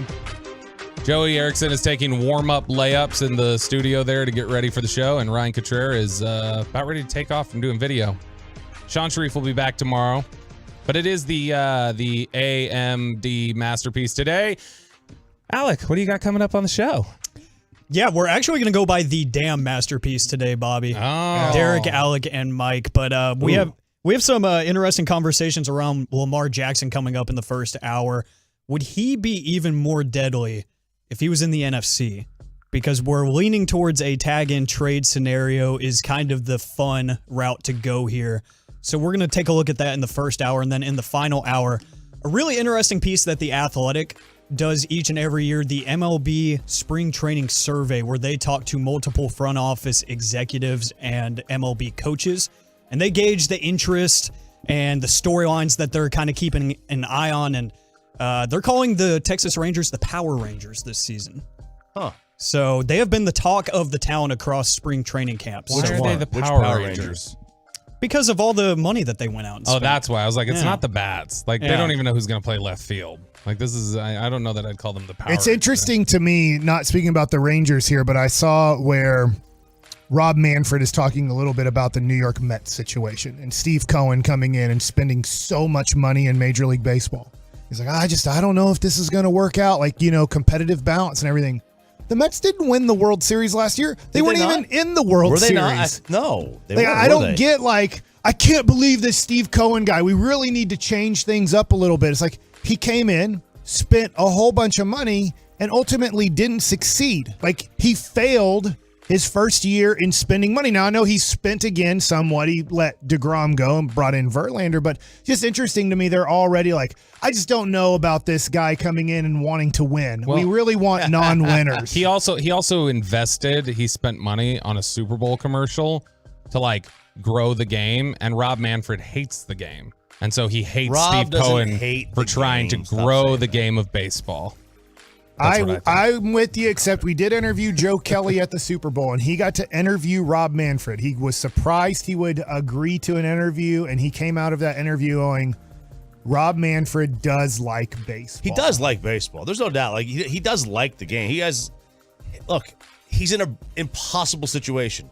He has to sell, no offense, meaningless games to a public that increasingly has too much time on their hands. Like, we're seeing this with the NBA. Like, the NBA is showing, like, we do not care about any regular season that doesn't involve a football as Americans. We don't. I understand, and I agree with you. I think the one thing about the NBA this season, and it's been leading up to this, and I think Major League Baseball is a little bit different. Now, Major League Baseball... NBA's TV ratings are way down. Because the players don't care anymore. Right. Like I will say, at least in a major league game, yes, and there'll be times where guys are jogging, to first base, and you're like, dude, come on, run it out a little bit. But like Manny Atka told us, give me 100% of what you have today. If your hammies are bugging you a little bit, just let me know. And if you hit a ground ball to short, I'm not going to get on you for not running down to first base. I know that you're a little bit sore and tired, but I want you in my lineup today. But pitchers aren't like, I don't care, let me just give up 10 runs today. Where NBA games now, it's crazy that 10 to 20 games a year, up to 20 games a year, the Mavericks will not even try. Could you imagine, if the Angels... Now, he's going to miss 40 games anyway because he's hurt. Right. But if the Angels made Mike Trout a healthy scratch 40 times a year, that doesn't happen. But he's still... It's right. It's a slower sport by nature, which is fine. I don't need to see a 16-inning game in June. I'm totally cool with the ghost run or whatever the hell you want to call it. Yeah. Save the pitcher's arms. Yeah, I get that. Right? There's been times where pitchers, you run out of pitching, and then the next day it's heavily on that starter. Like, hey, you have to go 6 innings. Gotta go. I've had to do that myself. I got my butt kicked, but we had no pitcher, so I had to wear it. I ended up going 6 innings. Yeah, but I went 6 innings, saved our bullpen. It's huge. But fans don't look at that. No. They don't understand that. They just look at it as, man, you suck. But the one thing I wanted to say, too, when you guys were first talking about, football is once a week. Yep. Baseball is every day. Basketball's every few days. Could be back to back. So there's obviously going to be more hype because you have a whole buildup for a week till that next game. Whereas baseball's every day. That's where it's like, oh, okay, so what? I didn't watch today's game. I'll watch tomorrow. It's not a big deal. Thinking about this, Derek, the way you're putting this, Bobby, I don't know you watch more football than I do, but if you watch every Dallas Cowboy game, excluding preseason, let's just exclude preseason. I've watched 17 NFL football games. Let's just say I watched 3 more games a week besides my team. So let's just say 18 times 3 is... what do you got? 54? 54. So now 54 plus 17, I've watched approximately of 71's the exact, but let's just say I watched 70 NFL games. 70 NFL games. I know the whole league. I literally know the whole league through watching 70 NFL games. And I've watched a lot of football this season. If I watch 70 MLB games or 70 NBA games, how well do I know the league? Not very. Yeah, it's tough because you're only seeing. You can't go because you can't see all the pitching. Right, and that's where people will say, "Well, the NFL's so much better." Well, a 70-game slate of NBA, like you're not like well versed, but like I think you at least have a working knowledge. Yeah, but MLB, you know nothing. Right, and 70 games, right? I've missed 12 Dallas Maverick games but I'm not missing a Cowboys game, right? So I know I'm not going to remember every play, but I watched every play the Cowboys had this year. There's no way you're going to watch every pitch of the Rangers. Heck, if you watch half of the pitches of the Rangers, that's a lot of baseball to take in. And so it's like you actually do take in as much baseball, if you do like baseball, as you do football. You're just watching pretty much half of a Ranger season. But you've watched as many baseball games as you did football games. Speaking of watching the NBA games really quickly, before I throw it over to Derek, Adrian Wojnarowski with the report that the Jazz have bought out Russell Westbrook and he will sign with the Clippers. So Russell Westbrook is headed back to LA this time to play for the Clippers. We talked at the end of the 9 o'clock segment. Mike, you came in here and we're talking about the Rangers and the way they develop and how after, like almost in a way, like Derek and Neftali and Elvis, like they kind of doomed the path for other futures because then it was like, oh, we can do this. We can count on calling them right up and just trust our evaluation. They'll be ready to go. Derek, I know once we got a break, you were wanting to just kind of weigh in on that or add to that. Yeah. So when we were talking about it, it's like we got moved up because we were dominating that level.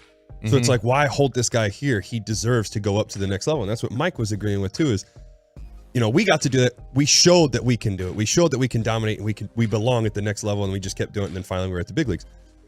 What Mike was also bringing up is guys were getting called up that weren't dominating. It's like, well, we saw how Neftali and those guys were doing it, so we should be able to do that with everybody else. So who cares how many at-bats they get? Like Mike was saying, I think that's the big issue is we call guys up too early. We haven't really seen them show that they truly deserve to be called up, if that's the right way to put it. Yeah. If you can't hit AA pitching, why are you going to hit major league pitching? Well, how are you going to hit AAA pitching? Yeah, if you can't get AA or AAA hitters out, how are you going to get major league hitters out? And for some reason, it slipped the Rangers' mind for almost a decade on, you need to show that you can pitch well at this level. Like what they would tell us, and I don't know, Derek, it probably is the same, but what they'd say is, when you're in AA, if you're pitching for Frisco this year, the guys that are batting 5 through 9 are probably never going to play in the major leagues. Like literally, like you're facing now 4 of the guys will. Like there's going to be on AA's good baseball. And when you go see Frisco play San Antonio in their lineup, 4 of those 9 guys that you go watch play. Now it doesn't mean they're all going to be everyday players, but 4 of those 9 guys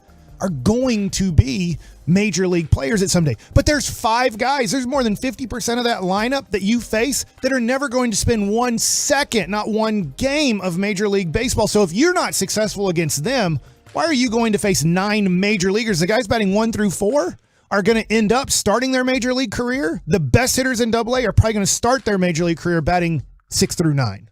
That's the thing too, is like going through, for instance, I'm going to use Leiter. In college, you had 1 or 2 guys throughout that lineup you had to worry about. Then you get to low A, you still got probably 1 or 2, maybe 3. Then you get to AA. Now it's 1 through 4. There's 4 guys you got to really stand out for. At AAA, there's probably 6 guys. And then you get to big leagues. It's like everybody except for You know, when the interleague was there, the 9th batter would be the only one. So that's the big difference is he had those easy, like, oh man, I only got to worry about 2 guys in college. And now he's getting to the point to where it's like, okay, I got a few more guys. I got to really learn how to pitch. And that's where he was struggling, was he was getting away with so much, like we talked about before, because you could do that in college. You can't do that anymore here. And I do think the bats so bad in college. They're not that as loaded as they used to be. Well, right? they're metal. No, I know, but they're not as loaded like they used to be. No, like they're better. They're still better than wood, but Yeah.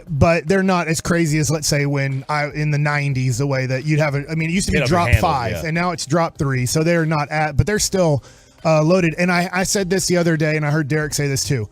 I'm not worried about Jack Leiter yet.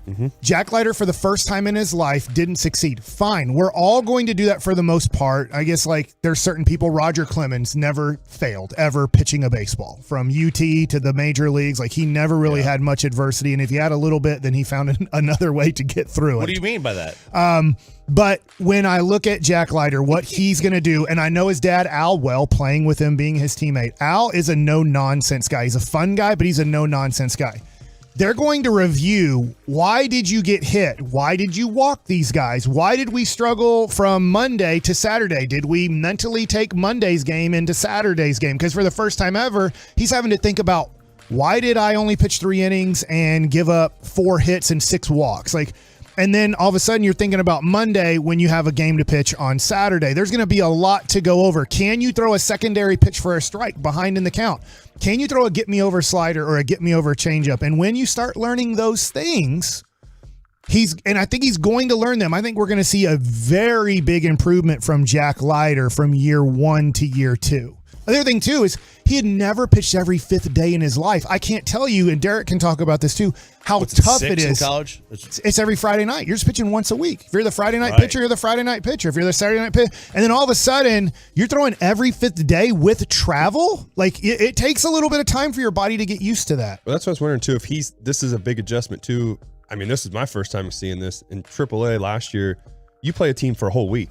So that's the other thing that could get to some of these guys is like, I face him on Monday, now I got to face him again on Friday, Saturday. Is that what they do now? Yeah. You play 6 straight games to save with travel because of what happened with COVID and everything, and the minor league salaries, all that. Just keep them all for a week in that one place. That could be a factor, but at the same time, I mean, I've had multiple times with, playing against the Mariners on Friday, and then we flew to the Seattle the second series, so I had to go back to back against that same team. So that's how it is. We'll see if Jacob deGrom can get through the first full workout of spring training today. Wow. Sean Sharif will. This is for Choppy. Sean Sharif will be back tomorrow. Coming up next, the best damn fan show, period. Oh. Be a part of the show.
1, Dallas-Fort Worth. Let's go, Cowboys. Always live on the free Odyssey app. From our fan studio, secured by DFWsecurity.com, it's the KNC Masterpiece on 105.3 The Fan. No, it is not. It is the damn masterpiece. With Derek Holland, former, current Major League pitcher. Sorry, I didn't want to say former. I like that you did put that together, though. 84-game winner? Yes, I looked think at I'm 85 and 85. 80, okay. 85 and 85. Let's say 85 and 80. I don't know. All right. We have give you the benefit of the doubt. Alec with a K, Medford. Not Alex Bassick, okay? Not a Major League pitcher, but he does like the major leagues. Yeah. And Are you me, a gamer? Yes. Okay, there you go. Derek, Major League gamer. It's Yeah. my intro, okay? Oh, sorry. And me, Mike Bassick, former Major League pitcher, 10-game winner, double-digit winner. Derek, you have double-digit wins, and so do I. Until you get I did it in 1 year. Until you get to triple-digit wins, deal with it. Okay, we're exactly the same. So let's start this show. Kevin and Corey will be back tomorrow. They wanted to celebrate presidents. The All-Star game last night. I am 45 years old. I fell in love with the NBA in the mid-'80s, right around 84, 85. I know it might sound early for people, but I really loved sports as a little kid. And my dad could take me to the games, and I would be following the score and into the game at 4 or 5 years old. It did not take me a long time. I didn't just want cotton candy. I wanted to watch the game. So I can remember the All-Star game being here in Dallas, my dad taking me to the All-Star weekend. I didn't go to the game when Isaiah Thomas won the MVP here in 86, but I did get to see Larry Bird win the three-point competition. Spud Webb beat Dominique Wilkins in the slam dunk competition. And the competition in the All-Star game was amazing. In the 80s, I guess there was respect from Magic Johnson and Larry Bird being the face of NBA basketball, that they wanted to respect all of the old timers that were there because they'd have an old timers game. I think it was called the Schick Old Timers game, like the Razor. And so you would see these Oscar Robertsons and Rick Barrys and whoever playing basketball on Saturday. The Legends game. I don't know what, I think that's what it was called. And so they had these respect for this NBA game that these guys built, and we are building further. We're going to play. We're going to play defense, not like NBA Finals defense, but we're going to play regular season somewhat defense. And we're going to try to get rebounds, and we're going to try to score, but it's not going to be easy to score. And Alec, you are how old? 21. 21. And I forgot about Slim Scotty. Sorry, Slim Scotty. I didn't say you're here today, but Joey Erickson is here today. Joey, how old are you? 23. 23. So this is great because you guys never watched a Larry Bird, Magic Johnson All-Star game. You kind of never watched a Michael Jordan, Charles Barkley All-Star game. Are you okay with, or were you intrigued with last night's NBA All-Star game? So am I intrigued? No. Am I okay with it?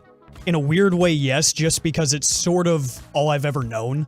You know, this is what it is. I truly don't think there's any reason for either team to be scoring 184 points like we saw. That's just a lack of effort. That's just lazy. Jason Tatum scoring 55. You know, it's fun on paper, but watching it go down in person, it's just the entertainment value is gone. The skills challenge is more intriguing. The dunk contest with, you know, G League guys coming up now and doing that was more intriguing.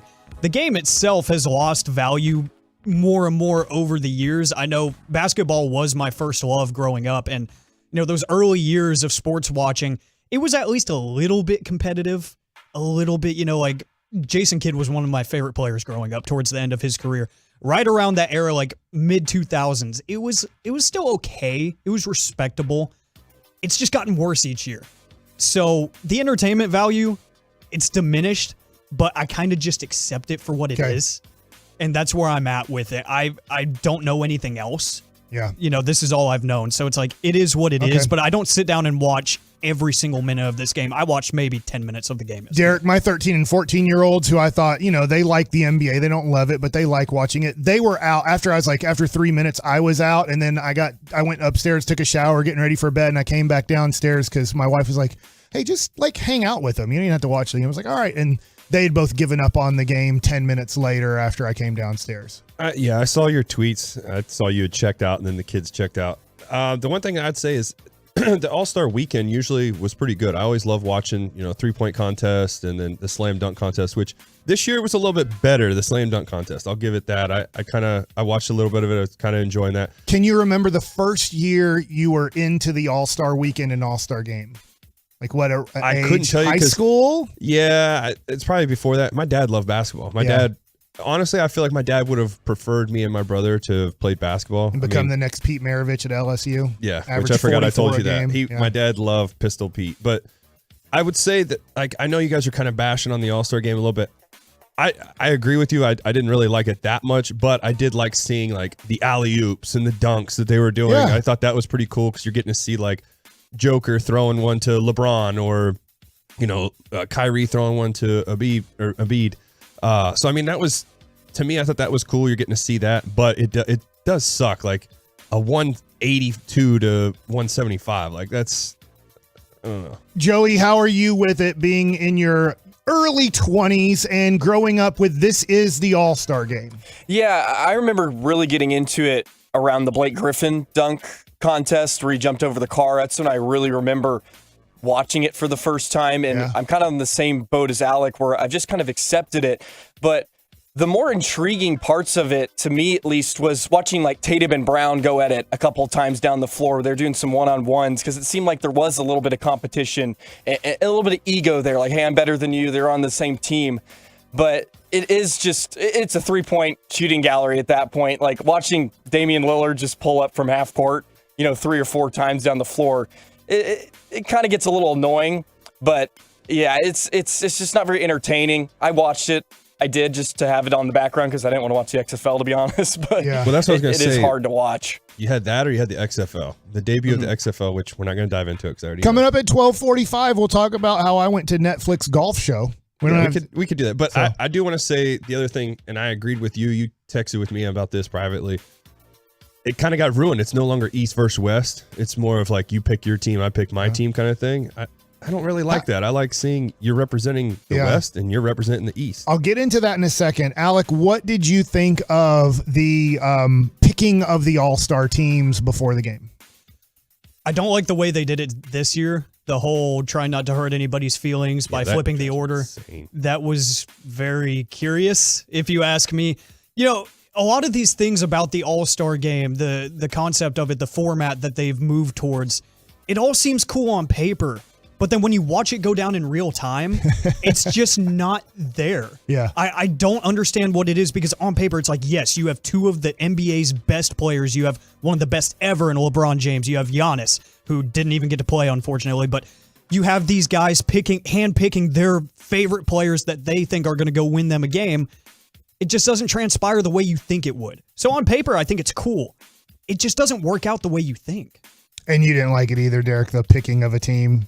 No, I'm not a big fan of that. Isn't it supposed to be the fans vote anyway? That's how it is with the All-Star game. With the baseball. starters. Yeah. Oh, okay. And then the reserves are picked by the coaches and the players. I hate that. Oh, well, we better pick these guys first so nobody's feelings get hurt. Get out of here with that. I'm sorry. I'll tell you this, and this is the only way to save it, and I don't think it's care to say. By the way, I do blame LeBron for this. I know the LeBron lovers are it's not. What are you talking about? This game's always been this way. I'm well, you're too young to have watched.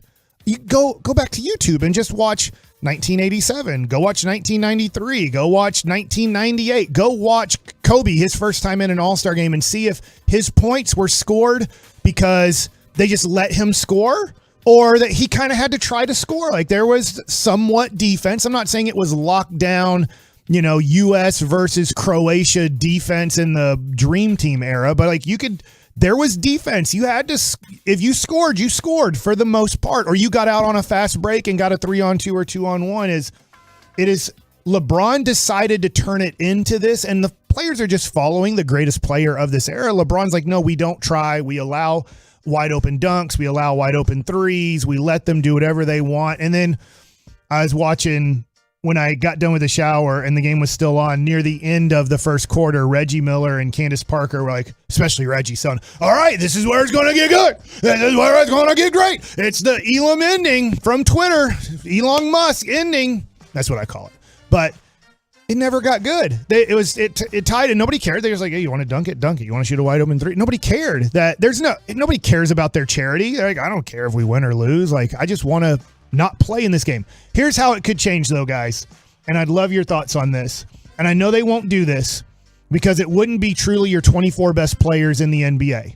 The only way to do it, because I do think Luka, Jokic, Antetokounmpo, Embiid, I think all of these guys want to destroy the United States of America. If you made it, hey, we're not doing the 24 best players. The 12 best United States players, and those will all be all-stars. You take your 12 best United States players, and now Luka and Jokic and Embiid and Giannis, they're going to pick Sabonis. They're going to make a team too, and maybe like Josh Giddey's on it or Porzingis. Like you got to get 12 guys. Wembanyama next year could be on that team, on the world team. I guarantee you the United States doesn't want to get embarrassed by the world by 50 points in an all-star game. And I think all of a sudden it becomes really serious of the pride of, because I think there's a lot of pride in United States basketball that it's better than the world. And if you put world versus U.S., I think all of a sudden everybody cares. And I know the world's going to care tremendously. Mm-hmm. And if they win by 50 that first time because the United States is like, what are you guys doing?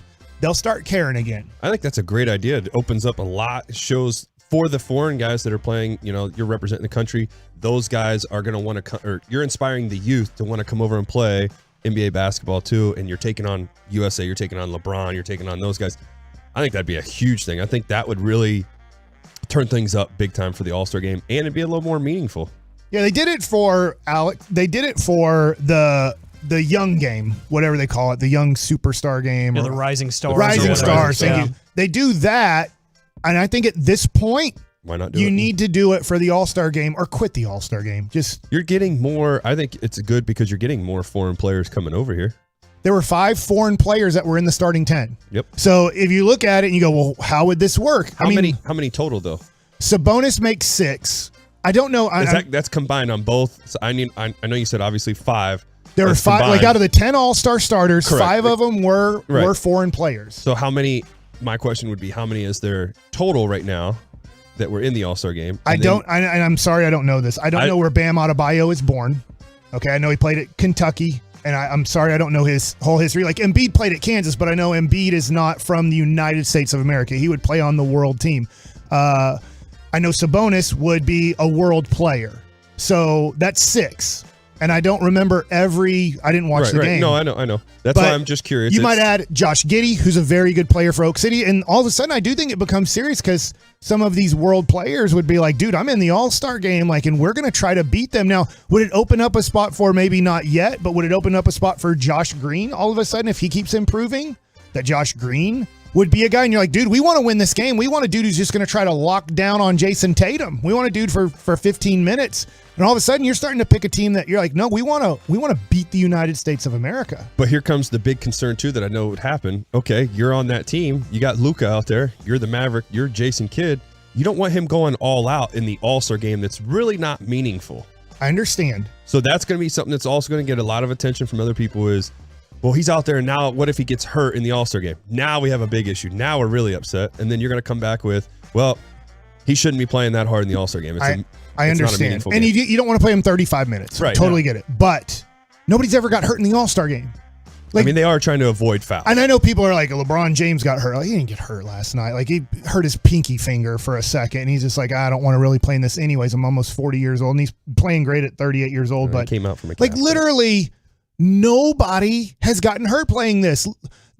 Find me the guy. Kobe played in it 18 years. Michael Jordan played in it 13 years. Magic and Larry played in it 10 years. All of these guys played in an all-star game. And none of them got hurt. I understand why the Pro Bowl had to stop doing it.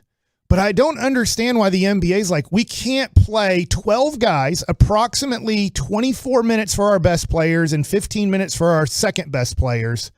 Why we can't play that? Nobody in the history of the NBA game has ever gotten hurt playing in the All-Star game. I know it could happen and might happen, but it's really weird. We're trying to avoid an injury that's never happened in the history of basketball.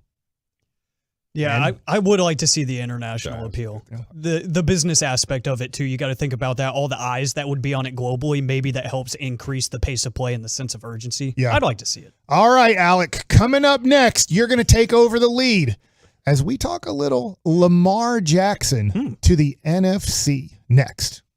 Where you going? Your day gets better with the G-Bag Nation starting at 2 o'clock on 105.3 The Fan.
In my face. 2 o'clock today. We will be with you until then we will give way to Eric Chiafalo and Brian Broaddus of the G-Bag Nation. Also, keep it turned on and left on today because we have a giveaway in the noon o'clock hour for some tickets to the Frisco Baseball Classic happening at Riders Field out in Frisco March 3rd and March 5th. So you don't want to miss that. But right now, we And have to, 4th. And 4th. There we go. Math is hard sometimes. But right now, we do have to get into this Lamar Jackson conversation because this whole saga with Lamar out in Baltimore is getting even weirder by the day. You have the head coach coming out and saying at the podium, hey, he's 200% going to be here next year, but you won't comment on the long-term future. You have the reports that they might be $100 million in guarantees apart. There's a lot to be answered here. You have the questions with Lamar Jackson being represented by himself and his mother. How is that going to get involved with the relationship between the team? But the question is, how would Lamar Jackson fare in the NFC? Would he be even more dominant if he was in the NFC? And one point that I would like to bring to the table about Lamar Jackson, if you want to talk about scoring defenses in the NFL, in 2022 into 2023, this past season, 9 of the top half of the league in scoring defense were AFC teams. So he is consistently going against some of the best scoring defenses in all of the NFL. The NFC is not so well represented in scoring defenses and in rushing defenses as well. So that opens up so many windows for Lamar Jackson. So Mike posed the question earlier before the show. What if he gets sent to a team like the Atlanta Falcons, who are reportedly infatuated with him? They tried really hard and almost got Deshaun Watson, about a year ago. Now he's with the Cleveland Browns. They made a strong offer. There you go, Derek. Had to fit that in for you. But thank you. There's a lot there. They have Cordero Patterson. They have Kyle Pitts. They have a younger head coach that is hungry, that the guys love to play for. They have a surprisingly good defense for a bunch of no-name players that are not household names. These are some guys that, with a franchise quarterback like Lamar Jackson, if you franchise tag him, put the non-exclusive tag on him, go get a couple first-round picks for him in the process, they extend him. That could be fun. So I posed the question, what do we think about Lamar Jackson in the NFC? I think he would dominate in the NFC South, and that's where obviously the Falcons are. You get to play in 2 domes. It's nicer weather the whole time. He's going to thrive in that. He obviously did well in the cold weather too up north with Baltimore. So I just think with that division, how weak it is to begin with, I think he kills it there. I think he'd also do pretty good in the NFC East, just because he's such a mobile. The thing is, mobile quarterbacks are hard to stop. Yeah. You have to plan accordingly to that. Like, it's a whole separate game plan. I just think if he can get to Atlanta, and this is really weird because if I'm his mom, because his mom is his agent. I mean, that literally is who it is. He did not hire what you'd consider a professional agent. He's like, I'm going to take all 100% of this money, and however much money I want to give to my mom, I'm going to give to my family. New Orleans doesn't look like they're going to be a very competitive team next year. Tampa, I know that Tom Brady didn't have the best of years, but now I don't know who's going to be their quarterback next year. They don't even know right now who their quarterback's going to be next year. The Panthers, they're still a team that's trying to figure out where in the world are they going, and maybe they draft a quarterback. I don't know. So if you can give him the Atlanta Falcons in such a bad division, he's been winning, and Derek, you know this, being a Browns fan, he's been winning 10 to 12 games every year he's healthy in a very tough division. Obviously, the last 2 years, Cincinnati has been very good. Forever, Pittsburgh has been good. I know Cleveland has had their ups and downs. That 1 year with Baker Mayfield, they were good. And he's figured out a way throughout this whole thing to win 10 to even 13 games in a regular season. I think if you put him in Atlanta, they go from a 7-win team to easily a 10-win team, if not a 12-win team. And if you win 12 games and you are a division winner, it sets yourself up pretty darn good to win in the playoffs. Well, they treat him as if he could be the next Michael Vick, the way he is. I mean, especially go to Atlanta, you play around that guy. You said Kyle Pitts, you got him there. I don't know any other weapons with Atlanta, but I mean, he's going to move the ball around very well. I mean, he's going to run or he's going to flip it off to whoever out there. So I think that's a huge pickup if Atlanta were to do that. I think they instantly become the favorites. Second-year receiver Drake London as well. You could see if he would take the step with an elite quarterback like Lamar Jackson, argue elite or not, if you want. And let me ask you guys this from the other side of it.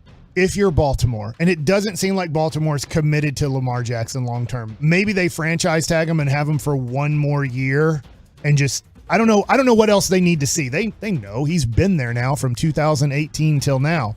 They have the 8th overall pick. So I'm assuming the 8th overall pick would be part of this trade. If you are the Baltimore Ravens right now, who are picking later in the draft, 23rd, I guess you can say 22nd because Miami has to forfeit the 21st overall pick. If you get the 8th overall pick and then next year's first round pick from the Atlanta Falcons, which you're going to have to assume is going to be a playoff position, so somewhere between pick 19 and 32. Probably not 31 or 32, but probably 19 to 30 is where you're expected that pick to be. That's not too bad. Now, maybe you get another couple picks in there, and I could see them getting maybe no more first, but the 8th overall pick is a top. You're guaranteed a top 10 pick, and then you get another first the next year, and then you're probably going to get, let's say, a 3rd and a 4th round pick, maybe one this year, one the next year. That's not a bad return if you don't totally believe in the quarterback. I don't hate it because if you take those two, let's say they get 2 1s out of this, that would be the bare minimum I would expect. Right. You could make a double move there. You could flip those 2 picks and move up this year because you've got some good quarterbacks this year. You got some good quarterbacks next year coming out of the draft. But if they say, hey, we really love CJ Stroud, they could take those 2 picks this year's and next year's and flip up into, the 3-4 range. They could make that move work. The Arizona Cardinals, they're in the top 4. They don't necessarily need to be in the top 4. It's a bad team, but they've got their quarterback. They got a new head coach that's going to try to grow around them. You could entice them with an offer good enough there. You could get you a CJ Stroud if, for whatever reason, they love Will Levis. They could go make that move. Or if they just want to, hang tight and think maybe, Anthony Richardson could slip to us. Let me ask you this, and I know they won 7 games last year, and I know that teams don't really do this in the NFL. I do think Caleb Williams is the next special quarterback to enter the NFL. Now, I do think Stroud has a lot of good qualities. I think that Bryce Young has a lot of good qualities. I'm not taking anything away from them. But if at number 2, I'm assuming Houston's going to take a quarterback. Mm-hmm. And I'm assuming at number 1, the other quarterback's going to be taken, whether it's Young or Stroud. I think they're going to go 1-2. So if they don't trade up to 1-2, I just wonder, it's very tough to do, but to tank a whole season, and if you end up with Caleb Williams, if you're Baltimore, I might look at this bigger picture.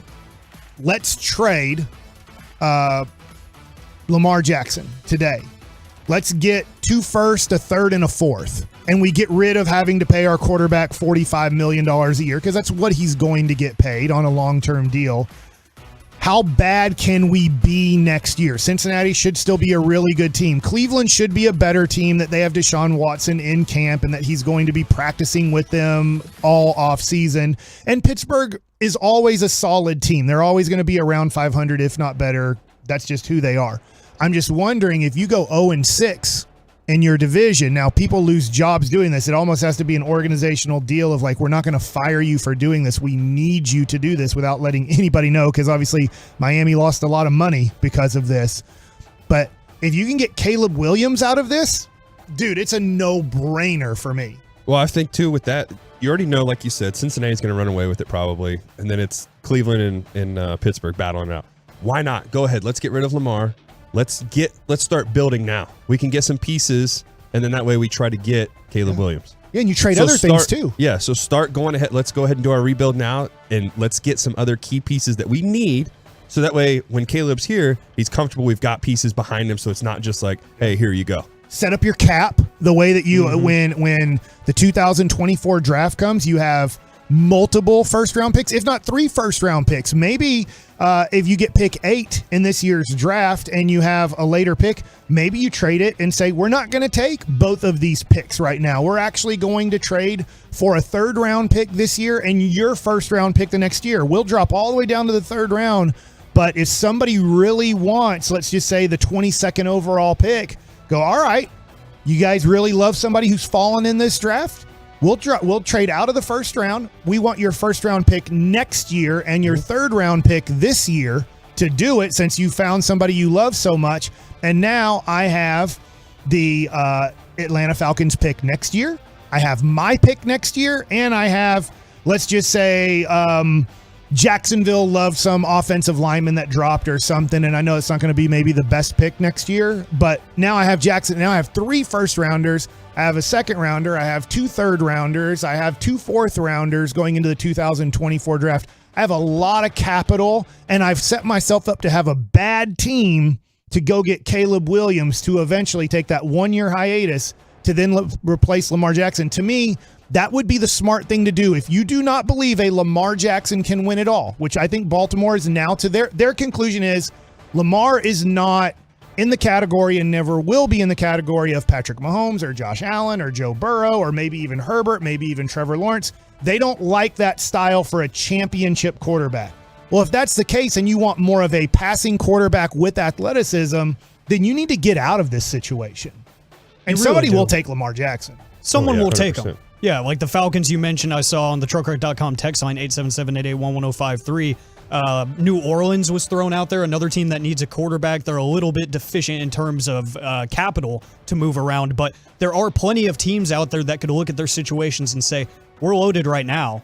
We got to make it work right now. You could see Tampa Bay get involved. You could see a number of teams because that's still a really good quarterback. You can say what you want about his passing, whatnot. That's a serviceable quarterback, a more than serviceable quarterback, and we always overshadow the fact he was NFL MVP once upon a time for a reason.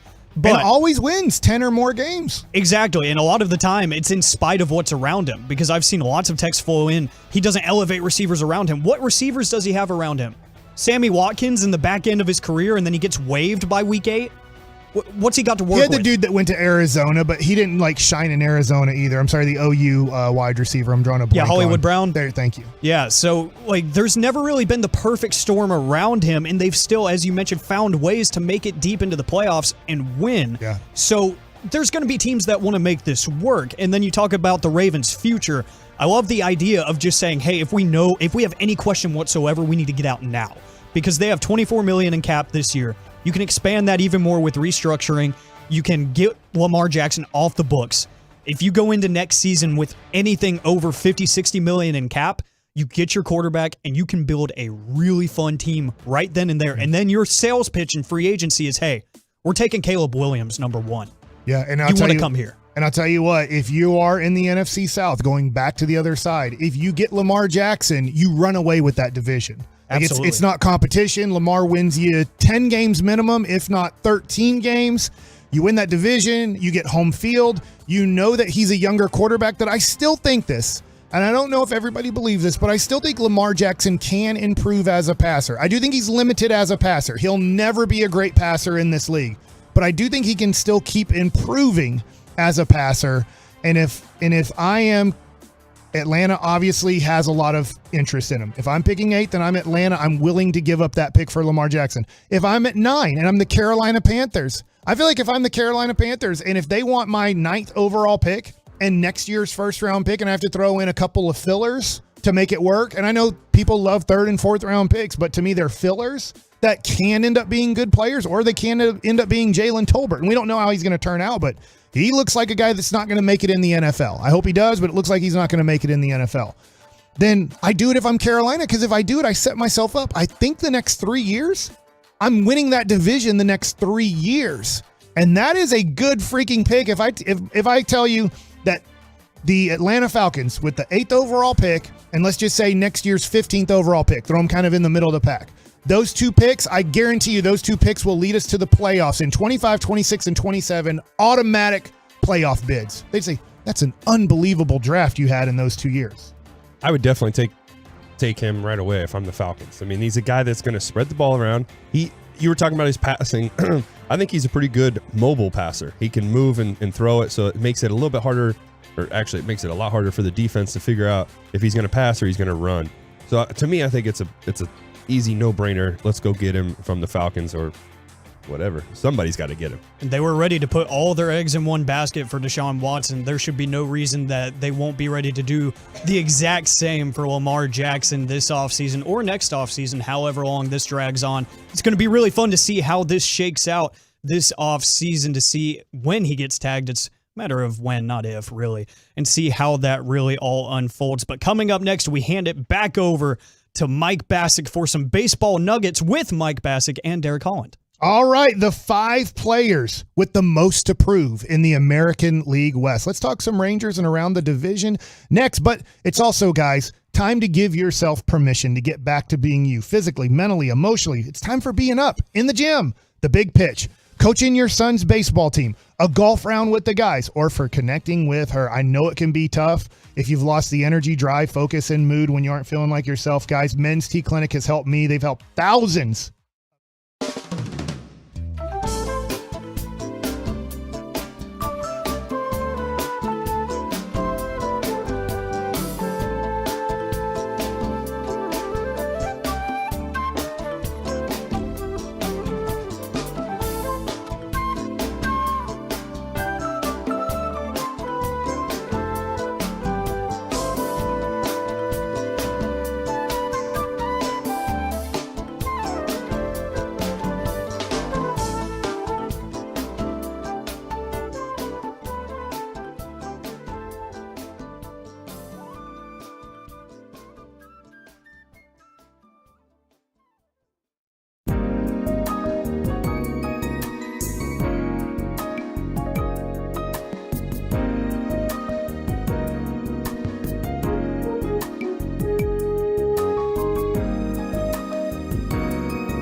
Rangers insider access by downloading Love of the Star with Brian Broaddus and Bobby Belt. Presented by Boomer Jacks on Odyssey or wherever your favorite podcasts are found. This segment of the KNC Masterpiece is brought to you by Classic Chevrolet. All right. It's damn masterpiece today with Derek Holland, Alec Medford, Mike Bassick, and Slim Scotty Joey Erickson running the board here. It's time for baseball nuggets. Now, let's talk about the players with the most to prove in 2023. And let's start it off with our Texas Rangers in the American League West. It is Leody Taveras. Leody had a great first half. Now, he didn't start the year in the major leagues, but when he got brought up in, I believe it was late May. It might even have been the start of June, but he ended up being very, very, very good. Now, by August and September, I don't know exactly what happened, if pitchers started really pitching to his weakness. Now, he's been up and down in the major league since 2020, so there's enough on him that you have an idea of his strengths and weaknesses, but he really struggled down the stretch. And it says here about Leody Taveras, the Rangers' top prospect in 2020. Taveras has endured a roller coaster of an MLB career since making his debut that season. Due to the cancellation of the minor league season in 2020, he made his debut without taking a single AAA at bat. He's shown flashes of potential, but has yet to truly reach the ceiling the Rangers expect him prior to his debut. He slashed .261, .309, and .366 in his 99 games last season, but Texas wants to see more consistency from the outfielder to solidify him into the 2023 lineup. No, go ahead. I was letting you continue. I think that he has the job in center field right now, but I don't think it's locked down. I do think that Bubba Thompson can be your opening day center fielder if spring training went really bad for Leody, but it'd have to go bad. It'd have to be like, oh man, like, do we need to send him to AAA? I don't know if we want him to be just our backup. I do think he'll be on the major league team no matter what, and I do think he's going to have a good enough spring training that he will be your center fielder on opening day and will get, a crack at it through the whole month of April to show that he belongs as an everyday player. His defense is great. He's one of the best defensive center fielders in the game. He obviously is an inconsistent hitter, but Alec, I think it's good that he is going to bat ninth. They're not going to push him to a leadoff spot. I thought last year when things were going well, and I'm like, man, see if he can lead off. And they said, no, we're going to stick with Simeon. And I guess I'm glad they did, because as the year kept going, he was tapering off as a hitter. Yeah, it's always really disappointing to see. It feels like this is a common theme with Leody. It's the longer he stays up, I don't know, like you said, I feel like it's more pitchers kind of tailoring to his weaknesses as they start picking up on things. But his defense in center field is, if you give him a few years, he could be an elite center fielder. Yeah, he has a chance to win Gold Glove. Yeah, and then his base running is also super valuable. I know you have new management in town, but under Chris Woodward, the base running won you a lot of games. And that speed is something that you could really benefit from if he can hit consistently and get on base. So if he could get the walk percentage up, if he could hit, he doesn't have to be, a 20-20 guy. He doesn't have to do anything crazy. If he can just be a consistent enough hitter to bat in that 9-hole and keep that center field position, your outfield is going to look a little bit better when you have questions in left field to address with Bubba Thompsons of the world and what have you. I don't really know enough about the Rangers as much. I mean, obviously, I'm going to be diving more into it, but I think a guy that needs to really improve this year, just get himself back onto the map, because of the guys that I know. Adolis. I think he needs to really get his name back out there again, be the guy that he was when he first got called up. The expectations are going to be high. And then also on the pitching side, I think you're going to see a big improvement. I think a nice little jump from Taylor Hearn in the relieving side. Yeah, I do like him as a reliever. I think he really throws at 100% as a reliever. I think he was kind of maybe trying to hold back as a starter, and he just doesn't have he's not John Smoltz or Verlander. Those are two guys I can recall that I know hold back to start a game, or Bartolo Colon throughout his career, and they can still get 12 outs without really throwing but at 80%, and then as the game progresses get to 100% and then get a CG, and that's back in the day. But let me ask you this, Derek, because you were around for this.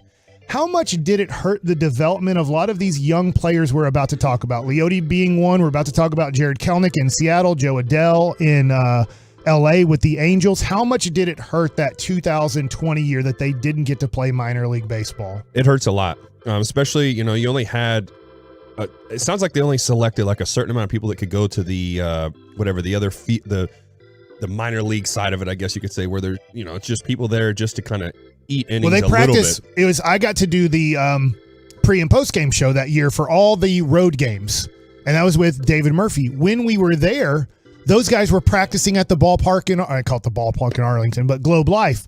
They were practicing there because that's where they played, because they had a certain amount of guys that they could have there. If guys got hurt or guys got COVID, they could call up from that spot. And all they were doing was practicing, playing inter squad kind of situations or hitting off a machine. So they didn't really get to have the development they needed. Yeah, they didn't have a true atmosphere. And it was you're playing at the alternate site, and it's just like, here, you're just going to throw and try to get some reps. Yeah. It's not the same thing as playing, at Frisco on Thursday night against San Antonio or whatever. There's a different atmosphere to that, or a different feeling to that. So it does hurt a lot. It especially with your big prospect guys, it's like they kind of take a step back because you're not getting the same work that you really would in a real game. No, and I'm with you. So let's move to other players in the American League West to really watch here. And I just mentioned one, and it's Jared Kelnick. Now, he was the number 4 overall prospect in all of baseball. Not number 4 for Seattle, but in 2021, number 4 in all of baseball,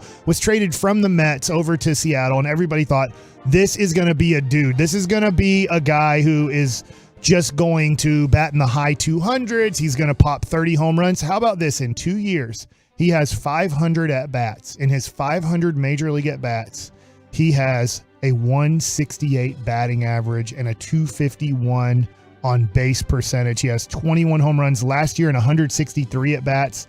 He had a 141 batting average. I think this is it for Jared Kelnick. I know he still has somewhat prospect status. He was the 6th overall pick in 2018 draft. But Seattle's in winning mode, Derek, and you know this. If you're in winning mode, I can't be I can have a guy batting 150 in my lineup. Yeah, but that's the thing is that I was trying to get to. He got fast-tracked, and it was exactly what we talked about with the crosstalk. He didn't have any success. Like he just got straight, here, go up to the big leagues. You deserve this. We never really got to see him in the minor leagues, so it's like, you don't know how well he would have really been. Yeah. Like, you just went ahead and said, you deserve this, go. And to your point, now he had a lot of success in 2019 at 19 years old in low A ball. And he batted 309 and was doing well, and they called him up to high ball. And he dropped off a little bit. I'm just going with batting average, but everything dropped down a little bit. But he goes to 290. So they're like, hey, man, that's pretty good. Let's give you 21 games in Double A in 2019 at 19 years old, which is a huge level for a 19-year-old, and he batted 253. So that's when. Okay, is that enough for you to go up to the next level? 100% no. Not at 253. The 100% got me. So at 309 in low A ball and what he was doing there with a 981 OPS, let's send him up to high A ball after 50 games and see how high A ball goes. Then he's batting 290 with an 838 OPS. And I'm like, hey, you know what? Let's give him the final month in Double A, see how he does. It's a very high level for a 19-year-old, but let's just see.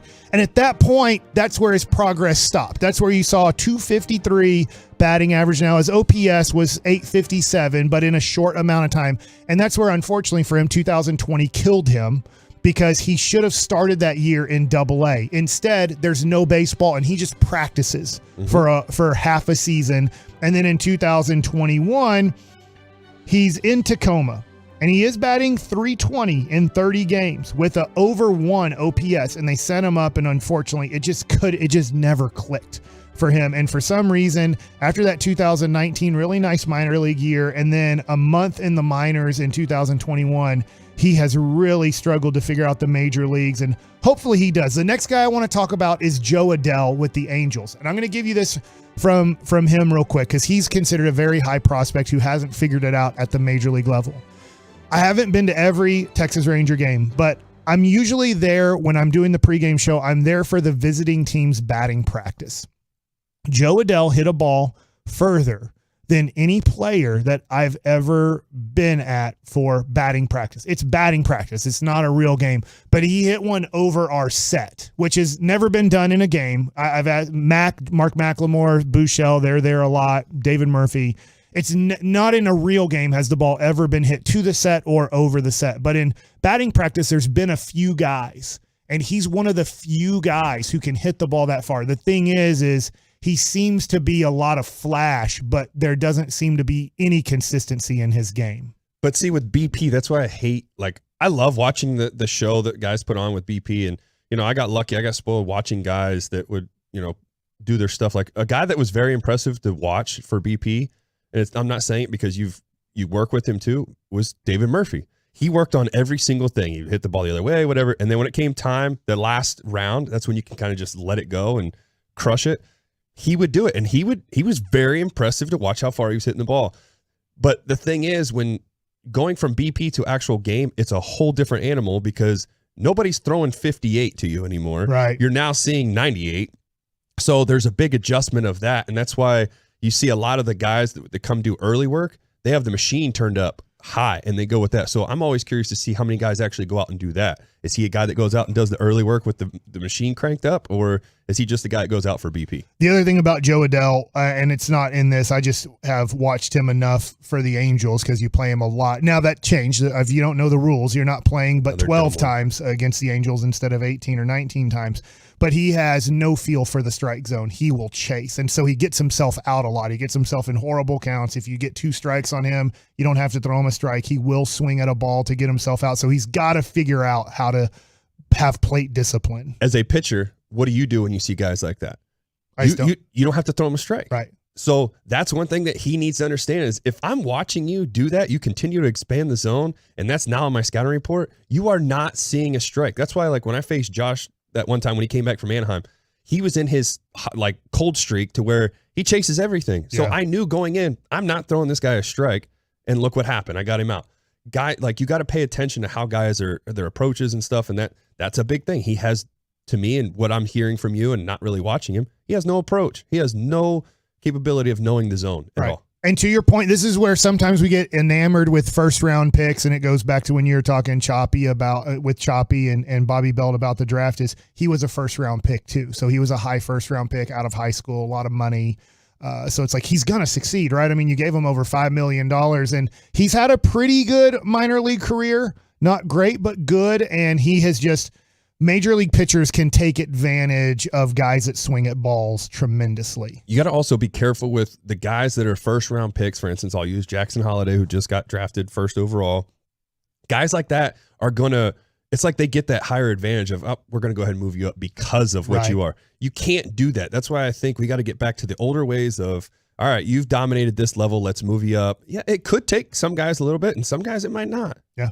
Now, the other 2 guys we didn't get to, it's okay because I don't think they're game-changing guys. Real quick. Well, we'll talk. We're out of time because we'll do this Wednesday. I'll save it for Wednesday. My Soto Acuna discussion to have is the Astros guy to watch in 2023 is Chas McCormick with the most to prove. And for the Athletics, who cares? They're going to lose 100 games. But it's going to be Ramon Laureano, who's a great defensive player. Doesn't have a lot that I like offensively. But coming up next, we go back to NBA All-Star Weekend. Mac McClung and Kevin Durant says it's good when we're requesting trades. Woo. Next. You can wait 24 hours. You can wait 24 hours. Or you can find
Classic starting on March 3rd.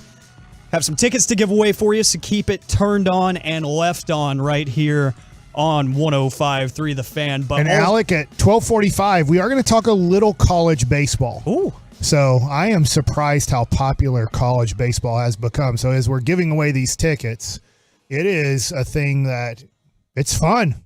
Yeah, and I live over by Globe Life Field over in the Arlington Grand Prairie area, and this past weekend with the showdown that was going down, 6 different teams showcasing over there at Globe Life Field, the traffic was nasty. Yeah. There is a lot of eyes on college baseball, and the College World Series is one of my favorite parts of the year. So ready for that conversation. That's going to be a fun one. But right now, we do have to get into this All-Star Weekend festivity talk because there were some interesting storylines to come out of the NBA All-Star Weekend, including Mac McClung. Holy cow. Of all people. And I do want to give this man his flowers because lots of people saw the lineup for the dunk contest come out, and they saw at the time, G League player get put on the roster for the slam dunk contest, and he had probably the best 5 days of his life in succession. He ended up getting picked up by the 76ers on a 2-way contract, so he is now technically an NBA guy. He ends up getting signed by Puma to a shoe deal, and then he wins the slam dunk contest all in the course of 5 days. Hey, I know that, first of all, I wasn't even going to watch the dunk competition. I've been out on it for a little bit. I do really like the 3-point competition because you have a lot of all-stars who are competing in that. So they're known names, and you get to the slam dunk competition, and it's usually, every once in a while, but it's usually a bunch of no names who are role players in the NBA or guys that, don't even play yet in the NBA or get kicked out of the league 2-3 years later. A lot of people were upset, including Kenny the Jet Smith on the call. He couldn't stand that Mac McClung was in this thing. And I'm like, look, I know him from Texas Tech. I didn't know he was with the Sixers. I didn't know much about him. What happened to him after Texas Tech? I assumed he might have gone overseas. Watching him at Tech, I was like, man, really good player, but probably a guy who's going to go overseas and play 8 to 10 years, make millions of dollars doing that, but not an NBA type of guy. And I had no clue. Alec, I had no clue he could jump like that watching him play at Texas Tech. I knew he was kind of a Trae Young starter kit without being as good as Trae Young at Texas Tech. But I was like, dude, I had no clue that he could do what he could do. In fact, I don't know if there's any other, maybe there is, and maybe Ja Morant could, but I don't know of any other guys that are around 6 foot to 6'2" who can jump like that, who are at least decent enough to be considered an NBA player. Maybe I'm wrong. Maybe there's other guys, but that was so impressive. And it's also the unknown. Let's be honest here.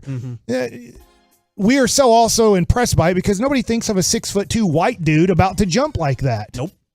So that's what kind of made it impressive too, is we're watching somewhat the unknown. It's an unknown, so this 6'2" white dude, there's a whole movie on White Man Can't Jump, and there's going to be a repeat of it coming up that they're making another deal of White Man Can't Jump. So you put a 6'2" white dude there who's jumping over everybody in the most impressive dunks we've seen in a while in a dunk competition. I was out. I couldn't believe it. My jaw dropped. I called my sons who they watched the 3-point competition with me, and they're like, we don't care about the dunk competition. We don't know any of these guys. And I'm like, I kind of know them, but not much. And then I was like, dude, you got to come here. You got to see what this Mac McClung just did after his first dunk. And then they were locked in from there. He was, he was floating. That was the big thing too. And he was very creative, which we haven't seen in the past, I'd say at least 4 years. What was it? You said the last time that they jumped over the Blake Griffin jumping over the car. We haven't seen any true creativity. And I think this, to me, I feel like this may have turned the corner and helped the slam dunk contest come back a little bit. And that's what I'm hoping. Yeah. I'm just saying he did say, I watched him get interviewed. He said he had 7 total dunks, and they weren't sure which 7 they were going to use, which 4 of the 7 they were going to use, but he had 3 more that he just felt like when he was talking to kind of his dunk coach, whoever helped him out, of let's do this one right now. So he said he has 3 that he thinks are just as good as the 4 we saw. He just didn't use them, and he wants to do it next year. I do know at one point Craig Hodges, who was the three-point champion, in the NBA, he did a three-point competition back in the 90s where he just wore a random jersey. It had no team on him because he wasn't in the NBA, but because he was the defending champion, they allowed Craig Hodges to come back and shoot in the three-point competition. So I would think with how crazy everybody went, including my family, that they would be like, we want Mac McClung coming back to this because let's face it, Ja Morant won't do it. Zion Williamson is always hurt and doesn't want to do it either. So the best players who are the best dunkers refuse to do it. Once again, led by LeBron. LeBron's arguably the greatest player of all time, but he's led the NBA down a bad path for All-Star Weekend. And because he said, no, I don't do it. Kobe did it. Jordan did it.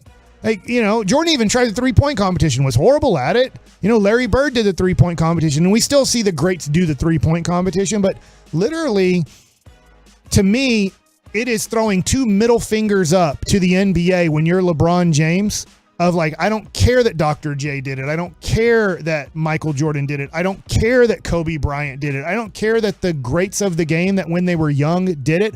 I'm not doing it. And you know what I'm going to do? I'm going to establish this now for all the greats coming after me. Don't do it. Yeah, because you might get beat by Mac McClung. So what? That's what I Dominique wish, got beat by Spud Webb. Yeah, that's why I don't understand why people care so much about this. So what if LeBron would have gotten beat by McClung? Who cares? It's more for the entertainment. It's what you can do. What can you be creative with and dunk? And that's why it sucks that we're not going to see any of the true stars get out there and do it, because we know that they can be creative. They do it during games. Why not try to do it now? It's for the entertainment of the dunk contest. And I guess LeBron would say, because I have my own dunk contest in the game, which it is. I mean, the first 3 minutes, that's why I turned it off, because I'm like, okay, I get it. Ja Morant wasn't in the dunk competition, so we're going to just literally just stand at half court and watch him do 3 dunks in the first 5 minutes of the game, where he gets to do his own dunk competition where there's no grading, there's no scores, there's no winner or loser. He gets to do 3 kind of awesome dunks while we stand at half court and watch him do 3 dunks. And that's just, it screws up the All-Star game, and it screws up a little bit of Saturday. I will say this, and I don't know if you guys want to stick on the slam dunk competition. We can move on just a little bit real quick. I do love the 3-point competition. I do love that Damian Lillard won it. He's one of the best 3-point shooters in the game. And I think Damian Lillard staying with the Portland Trailblazers kind of, Alec, leads us into Kevin Durant and his career versus a guy like Damian Lillard's career. Yeah, because Kevin Durant, vocal as always here at the All-Star Game festivities out in Utah. And he was asked by the media about, trade requests, because he's no stranger to them, and neither is his former teammate Kyrie Irving. What does it do for the game? What's Kevin Durant's thoughts on the status of trade requests in the NBA? I don't think it's bad for the league. It's bringing more eyes to the league. More people are more excited. The tweets that I got and the news hits that we got from me being traded, Kyrie being traded, just bring more attention to the league, and that's really what makes you money, is when you get more attention. So I think it's great for the league, to be honest. Teams been trading players and making acquisitions for a long time. Now when a player can, kind of dictate where he wants to go and leaving free agency or demand a trade, it's just part of the game now. So I don't think it's a bad thing. It's bringing more and more excitement to the game. So I don't disagree, but I also don't totally agree either, because what Kevin Durant is seeing only from his perspective, he's a superstar and he sees all of Phoenix getting excited, and he does see in general the NBA fan getting excited. But what he doesn't see, I guess, is the destruction of Oklahoma City. And Shaq kind of needed to go to LA. I can't believe that Orlando wouldn't max him out, but you don't see the destruction of the Orlando Magic if you're Shaq. You just see the built up deal of the LA Lakers. So I agree with Kevin Durant in one aspect. It takes a whole bunch of attention to another city, which is great. The problem is it destroys Brooklyn. And so now for the next 3 to 5 years, Brooklyn is a destroyed franchise that people aren't going to pay money for, aren't going to care about. So that's the tough thing, Derek. Well, I also look at it too as you got this contract. You wanted to go to Brooklyn. You got that. And then now all of a sudden you're going to complain and you want to go somewhere else. So that's one part that I don't like, is now you're not following through with your contract. You're not taking care of that, which that's what you got to do, because you wanted to go there. You chose to go there to be there with Kyrie and Who else was there? Harden was there, I think. So it's like not at the time. It was DeAndre Jordan. That's it right, was that's the big three. It was I read the book in 2016 at the Olympic situation. Kyrie had talked to Durant because he needed to leave Oklahoma City and he had just joined Golden State. But it's like, come with me to my team, the Brooklyn Nets. And DeAndre Ayton's going to come too, because at the time he was still kind of on that borderline of all-star status. And they had all made the pack in 2016, just like packs are being made right now at All-Star Weekend on where people are going to be 2 to 3 years from now. So they had made a pact together that they were going to go to Brooklyn when they could all go to Brooklyn. Yeah, and that's why I said I get it. I love being able to say, like, man, I really want to go here. I really want to go there. And of course you're going to get all the hype from the fans, like you said, with Phoenix. Yeah, we're getting Durant. Well, Brooklyn's looking at like, yeah, we had him. We were so excited. He wanted to be here, and then he quickly turned the page on us. So I hope he doesn't do that to you guys. Like, you can quickly turn on a fan base because you want to go somewhere else. As soon as you open up those words of, man, I really would like to go somewhere else, that fan base is going to see it. And it's like, man, then why do we have you? It's like, you don't even care to be here for us. You don't even want to take care of your contract here. You're already looking ahead. Yeah. And the other aspect of this is, Alec, is Damian Lillard, who just won the 3-point competition. He refuses to go anywhere but stay in Portland for his whole career. He doesn't, I know he wants to win a championship, but I think everybody knows, his agents, him, he's never going to win a championship. But he is going to play in Portland for 15 plus years and be Portland's greatest player of their time. I think he's going to take over Clyde Drexler's spot since he never won a championship, did make it to 2 NBA finals. But I think Lillard will represent the Portland Trailblazers for his life. And so it's kind of the catch-22. I think now we're getting to the point with Lillard, we're like, gosh, shouldn't you kind of ask out? I mean, you've been there now for over a decade, and it's not getting any better. You guys are fighting for the 10th spot where you're going to probably not even make the real playoffs. There's no way you guys are ever going to become a competitive team again during your time. At least it doesn't look like it. And it's kind of the catch-22. We say, hey, Kevin Durant, stick with it. But then we look at Lillard after a decade and going, man, why do you just want to stay in Portland? Loyalty is hard to find. Yeah, and I think that is the difference there. I think when you see a guy like Kevin Durant, it's easier to be overly critical. It's easier to be critical of a guy like Kyrie Irving and what have you, because there is no loyalty there. There is no like long-term respect, if you will. There's no long-term commitment at all. Damian Lillard, you see after a decade, and it's like, man, you just spent 10 years of your life there. You got to make something happen. You're too good. But when you see a guy like Kevin Durant that, you know, is the best basketball player alive, you have to make a guy like him elevate the people around him. Obviously, you can't do it all yourself. It's not that kind of league anymore. But if you have a Kyrie Irving on your team, you need to try to make it work. If you have James Harden at your team at some point with you, you need to try to make it work. Even when you acquire a guy like Spencer Dinwiddie and Dorian Finney-Smith at the deadline, you're still competitive enough. You still have a decent enough record in Brooklyn to make that thing work at least and try to have some fun in the playoffs. Damian Lillard, it's a little bit easier to be like, man, why? After it's been so long, Kevin Durant and company, it's just a couple years, and it's like, really? After that short amount of time? Yeah, I mean, but they're paying him too. That's the big thing. They're giving him the money to keep him there. But that's the thing that scares me too, is with this, like, we have Luka, you know, and we got Kyrie now too. You could see that come from Luka here soon. It's like, if we don't start doing things to build this team, helping me to win, then yeah, he's going to say the same things. You're going to see him do the Durant, like, hey man, I really would like to go to wherever. Yeah. So you have to, to me, I'm not trying to take the shots at Cuban, but it's like, you better make this guy happy. If you want to keep somebody here, that's why you can keep a lot of guys from being outspoken like KD like that, is like, if you're putting pieces around me, then he has no reason to say anything. Yeah. And in his case, though, he did say stuff because he's just not happy. They're not winning, whatever. That's on them, because the owner provided all the pieces that they wanted. So at the end of the day, it comes back to them on that. Is like, you have the pieces there. That's your own fault now. I did what you asked. I can't help you anymore. And yeah, and now I think it's time to go. It's so weird, and it goes down to opinion, your opinion on who's the greatest player of all time, who's top 10 players of all time. But literally, when it comes down to who are the best players of all time, they all have at least 2 championships, if not, 3 to 6 in the history of the NBA. So it's just interesting that Kevin Durant, the way he's gone about his career, just going from Oklahoma City and being so beloved to now getting to Phoenix. And he's one of these guys, we know he's one of the best players in the game, but I don't think he'll ever be on most people's, whether it's ESPN, NBA.com, whether it's yours. I don't think he's going to be on most people's top 10 players of all time because of the way he dictated going to Golden State. He then dictated going to Brooklyn. Then he dictated going to Phoenix. It's a weird deal. He might end up with 3 or 4 championships, but not be considered one of the 10 greatest players of all time because of the way he did it. And it's even weirder that his first press conference as a Sun, they asked him, could you see yourself finishing your career here? And he said, yeah, I can. But I said that about Brooklyn too. Yeah. Like, what are we doing? We're already getting off on the wrong foot, but that's the life and legacy of Kevin Durant. You always got to stay on your toes with him. It is the damn masterpiece right here on 105.3 The Fan. Mike Bassick, Derek Holland, Alec Medford with you. And coming up next, will pitching keep getting worse across baseball? That's next. Blasting out 100,000 watts of FM sports talk power and streaming 24/7 on the Odyssey app. This is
only way I can compare it is when you tell horses, I'm not much of a horse racer, but they're great at a mile track. And then you're like, hey, let's go run that horse a mile and a half. Sometimes the horse literally dies. You literally have to shoot it dead after, it falls and collapses because the horse isn't able to do that. It never was trained to do it, and its heart gives out on it or its leg gives out on it. And like, all right, kill the horse. It's dead. And so that's because we don't train for it. We don't. You look at it, and that's why I'm so blessed that I got to play with Nolan, or not play with him, but have Nolan Ryan as our guy. He encouraged the conditioning side of everything and getting guys to go the distance. But now we're so hooked onto this nerd stuff of baseball to where it's like, well, the numbers say this rather than what's happening right now. How is that guy dominating this lineup today as we speak? Is he doing really good? Then let's keep riding it out. Right. But if he's not, okay, fine, we go somewhere else. How do you expect guys to get better or go the distance if you don't even give them that opportunity? Right. And then now here we are in the 7th inning, and it's the first time that Jim Boogerloo made it that far. Well, here we go. We got to take him out because he's never experienced this. And you got to do it in the minor leagues. Yes. You can't just wait till the major leagues. And that's the thing about development now is if you're pitching well in AA and you've pitched 7 innings and you've only thrown 80 pitches, sometimes like, well, I have to take him out because I have to get these 2 relievers in today, and I have to somewhat protect you because you're never supposed to pitch past 7 innings. But that's where you learn how to pitch the 8th and 9th inning. And I'm not saying we're going to have Fergie Jenkins where he would throw 30 complete games back in the 70s and 80s in a season, not just in like his career. Like even Verlander, 26 complete games in his career. That's a normal season for a guy who was a star in the 70s. And still, you can't tell me this, and I know everything changes. You can't tell me that God stopped making Fergie Jenkins and stopped making Nolan Ryan and Steve Carlton. And I go back to my day, Derek, and it's not that long ago. I guess it is, but it isn't. I was drafted in 96. My last year of affiliated baseball was 2008. And I played with Tom Glavine, 300-game winner. I played against Randy Johnson, 300-game winner. Same with Greg Maddux, same with Roger Clemens. There were guys, there's not tons, but there's 4 guys that in my era all had 300 wins. I might be forgetting about a few here and there, but Mike Mussina was a guy who got close to it. And, there were guys that would have 200 wins was not a huge deal. It's a big deal, don't get me wrong, but it's like if you played with a guy who had 200 wins, like, yeah, but it's not 300 wins. And so it was just 10 to 15 years ago that we still had guys that had great careers, your Hall of Fame pitchers that would be looking at 300 wins as a career goal because they had longevity and they were able to pitch. It's really tough to win, Derek. Correct me if I'm wrong. It's really tough to win a major league game as a starter if you don't pitch 7 innings. Correct. And that's why I want to say, too, with the minor leagues. Now, I experienced this last year when I opted out of Boston. I went to Toronto. And when I was there, like I told you, we play a team for a week. That's how it is in AAA.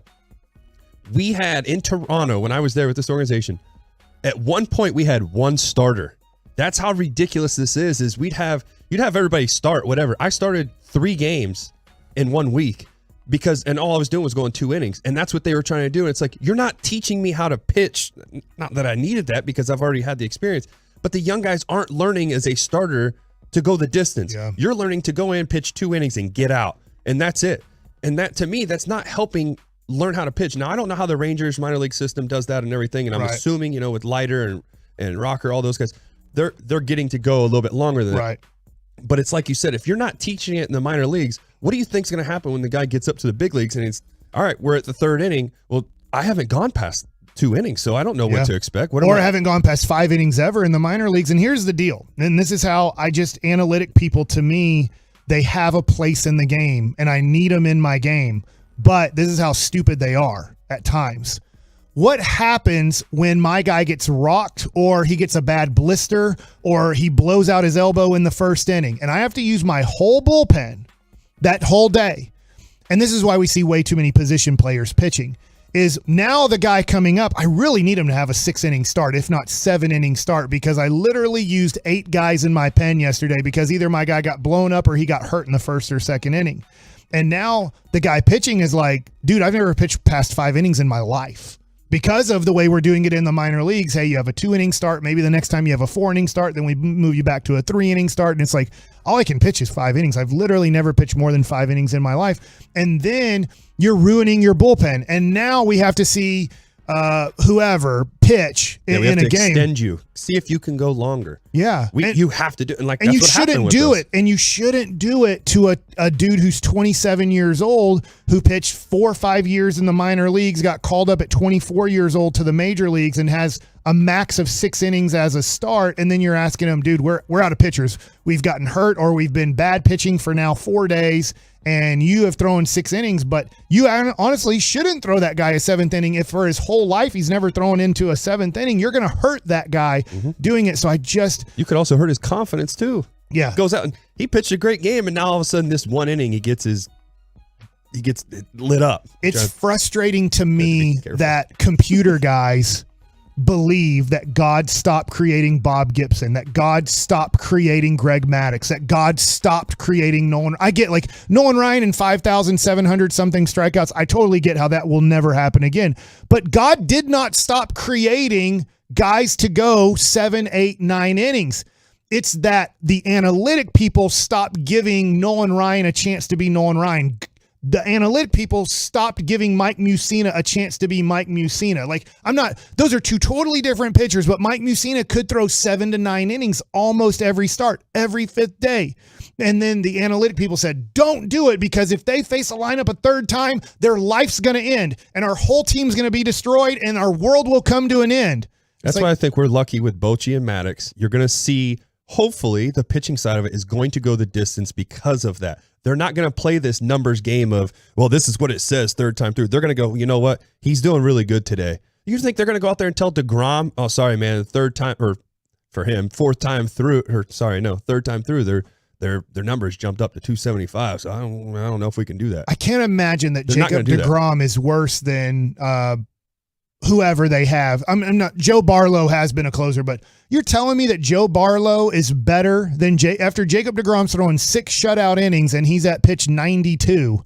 Joe Barlow is going to be better than Jacob DeGrom in inning 7? Correct. That's silly. But that's what analytic people believe.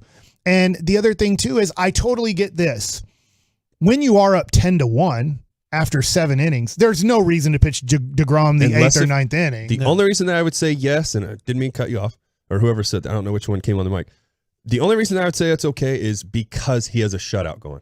Right. Now you're okay, we got a personal thing going on. Let's get it for him. I want him to do that. That's fine. But yes, it's whatever. You're up like 10 and you kind of struggled a little bit or whatever, or maybe some other guys need some innings. Yeah. Let's get them in there. That's fine. But I want to go back to the other thing too. That's why the analytics, don't get me wrong, it's good. There is definitely some benefits to it, but you're also not looking at what's going on right now. Right. Analytics is over time.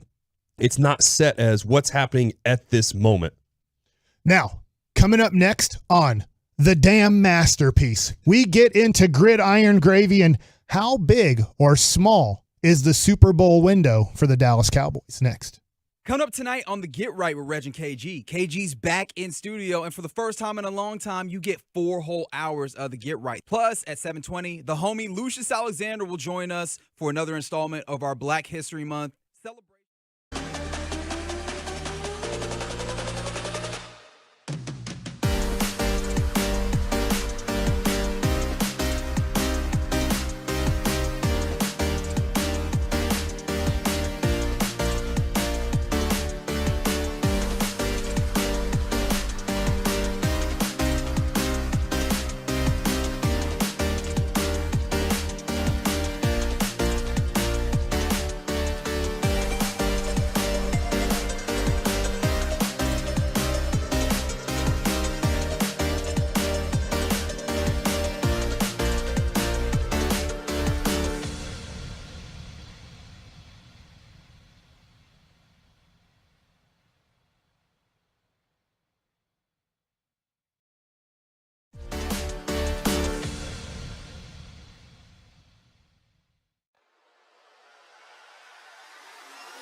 until 2 o'clock. The regular crew will return tomorrow. But right now, looking up at the clock, it's about 11:40. It's about time to dip into some gridiron gravy. Dip with oil and vinegar. That was strong, Joey. I really like that. Yeah, I've been getting better. I've been getting progressively better, and I appreciate it because I sucked at it when I ran KNC most of the time. Yeah, I forgot the first time we did it. So did I. Yeah. See, beginner's luck. But I'm proud of how you're growing up, JoJo. It's really cool, even though you're older than me. But gridiron gravy here in the damn masterpiece on 105.3 The Fan. We have an interesting piece from NFL.com. Bucky Brooks, a longtime analyst for NFL.com. The NFL's 8 biggest Super Bowl windows right now. What do they look like? Who is in the title picture right now going into the next season? Where do the Dallas Cowboys stand? Truckwreck.com text line 877-881-1053, 877-881-1053. Get your guesses in for where the Cowboys rank in this list of top 8 biggest Super Bowl windows right now. And obviously, we have to address the elephant in the room that is the reigning champion. Oh, sorry, Derek. Got to give you a big hit. But listen, this is serious time, okay? I know. Sorry. I noticed that you're a little more serious. You're in a because Kevin and Corey's not here. You're in a top 5 market. You haven't randomly thrown out like, oh, pineapple's weird. We discussed this, and the problem is Kevin. He's the one that causes everything to go off the rails. You know why? Because Kevin wants everything to be his way. Oh, so you like to and take so him I off track. like taking So now him it's off my track. turn to keep you. Take you off track. Yeah, but I'll dictate to you. You listen here, brother, buddy. Sir. Oh, brother. What are you, Hulk Hogan? Brother, you listen here, brother. Listen, we're playing golf tomorrow. Yes, we are. All right? Yes, so let's concentrate on this NFL topic. All right, sorry about that. Yeah. Go Brownies. They're not. Let's see if they're in this window. They're not. Strong guess. The window's completely browned out. I don't like that terminology. See, I thrive in the chaos. I do a whole segment on the weekends that is just about chaos. So I don't mind any of this. I'm not like Kevin. But the Kansas City Chiefs obviously have to be at the top of this list because they have Patrick Mahomes.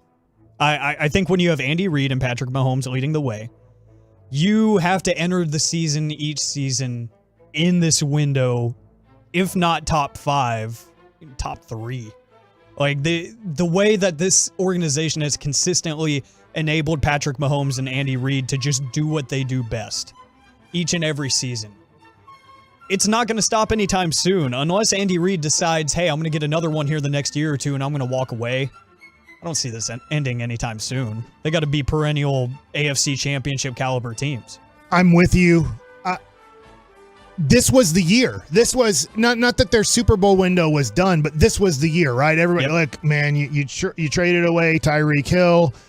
You lost some contributors on a team that lost in overtime to the Cincinnati Bengals. This is going to be a year where Buffalo, for one, everybody thought it was Buffalo's year in the AFC, and that Cincinnati just beat them. Maybe Cincinnati has their number. There's a couple other teams that maybe Kansas City has to kind of regroup and figure out what they're going to do around Patrick Mahomes and how they're going to rebuild their weapons on the outside. And Patrick Mahomes is like, that's okay. Just give me a whole bunch of number 3 receivers. Because that's pretty much what he had, is like really good number 3 receivers. Juju Smith-Schuster. They end up getting Kadarius Toney later in the year. And you just looked at kind of their guys and you're like, ooh, this doesn't look great on a piece of paper. And freaking Mahomes still won the Super Bowl. With one bad ankle, too. And the question that I have really, I don't expect too much of this to factor into next season's offensive success, but now that Eric Bieniemy has gone after, 5 years, I wonder how this changes. I wonder if it looks any different. And I think there will be different wrinkles that'll look a little bit different than that of last season. And we're assuming Matt Nagy's going to take over play calling there as the quarterback's coach, succeeding Eric Bieniemy, who is now in division with the Washington Commanders. But for me, it was just if these 3 people, and Patrick Mahomes, Andy Reid, and Chris Jones, the defensive tackle, if they could just do what they do best, then the Chiefs are going to be fine. And they ended up winning the Super Bowl with a 14-3 record. Well, I do want to add to it with the Chiefs, too. It's funny. I know Mahomes made the comment, actually. They were talking about how the Chiefs were going to be in a rebuild situation with obviously losing Tyreek Hill, and I forget who else was gone. But his response was, well, if this is a rebuild, then I can't wait to see what happens next. Because look at what they did. Yeah. So. And they got assets for Tyreek Hill too, so they can keep building. Yeah. They can keep finding talent. Yeah, they're going to. This is not going to be an issue, and they tend to find talent in the draft as well. So we know Kansas City. That's an easy one, and their window is wide open. As long as you have Patrick Mahomes healthy, they can win another 3 Super Bowls in the next 5 years. That's really tough to do. He's won 2 in his first 5, but I think he has a chance to win at least 1 more in the next 5 years. Who's next? Right there with you. And number 2, they just came short in the Super Bowl. It's the Philadelphia Eagles. And in Nick Sirianni's second season, even though he is the most punchable coach in the NFL, I have to give him his credit where it is due, because that staff did exactly what they were supposed to do and did not coach outside of themselves. They put these players, they got the assets. Howie Roseman, executive of the year, by far. He went out and got the assets for this coaching staff, and he said, if you can just put them in the best position to succeed, you're going to win a Super Bowl. They made it to the Super Bowl. They came just short this season, but their window is just as wide open as Kansas City's, if you ask me, outside of the fact that they don't have a Patrick Mahomes at quarterback, but they do have a damn good quarterback in Jalen Hurts. I'll say it's less because I don't see Jalen Hurts on the same level as Mahomes. Mm-hmm. They do have a lot of free agents. Yep. So I do see they still have a very good window, but I won't say it's as big as Kansas City's, because their quarterback here in this offseason, this is his last year on his rookie deal, and he doesn't have the option of picking up a 5th-year option because he's a second-round quarterback, is they're going to feel the pain of that like a lot of teams do, where Kansas City doesn't because Patrick Mahomes is so good. That being said, their window is super open this upcoming season. They have the 10th overall pick. They have the 30th overall pick. They have 2 first-round picks. They do have to replace some free agents. They'll bring some back. They'll lose some, but I do see them being a strong favorite in the NFC next year. Are you interested to see what that paycheck is going to look like when they extend them? Because it's going to be something like 47, 48 million. Let me ask you this, and it'll probably be in the order they sign. Who will get more? And in order: Joe Burrow, Herbert, and Jalen Hurts. Those are the 3 major quarterbacks out of that draft. Burrow. I think Burrow ends up getting the most money because I think Jalen Hurts is going to sign first. And I think that, like you said, that's going to dictate where the market goes. I think the Eagles are going to be like, look, the longer we wait, we're going to pay. We're going to pay a lot more because there's some other bona fide Super Bowl caliber quarterbacks. And then the upside of Justin Herbert alone is going to get him paid. Number 3, speaking of Joe Burrow, the Cincinnati Bengals have the 3rd biggest Super Bowl window right now. And how long will it stay open? Just ask Joe Burrow how long he's going to stay in Cincinnati, because that cat is a winner. I think he's the bona fide number 2 quarterback in the NFL now. I think that you have Patrick Mahomes, 1 for sure, and I do think, to me, Joe Burrow has established himself better than all the rest after you get past Mahomes. And I do think it's a big window there.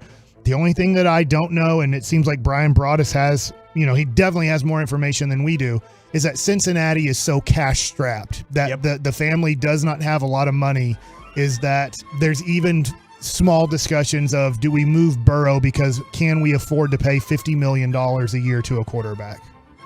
It's going to be tough to see what they do there because they have 2 really good receivers that are going to need to get paid too, and T. Higgins and Jamar Chase, with Higgins coming up sooner. I think if they try to keep this team together, I do think Joe Burrow and Jamar Chase together set all the records in the history of the NFL. Yeah.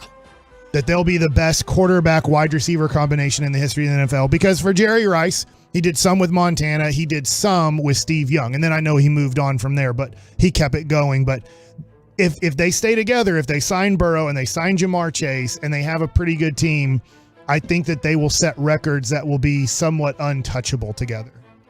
Team number 4, a torn UCL, kept them from being competitive in the NFC Championship game this season, the San Francisco 49ers.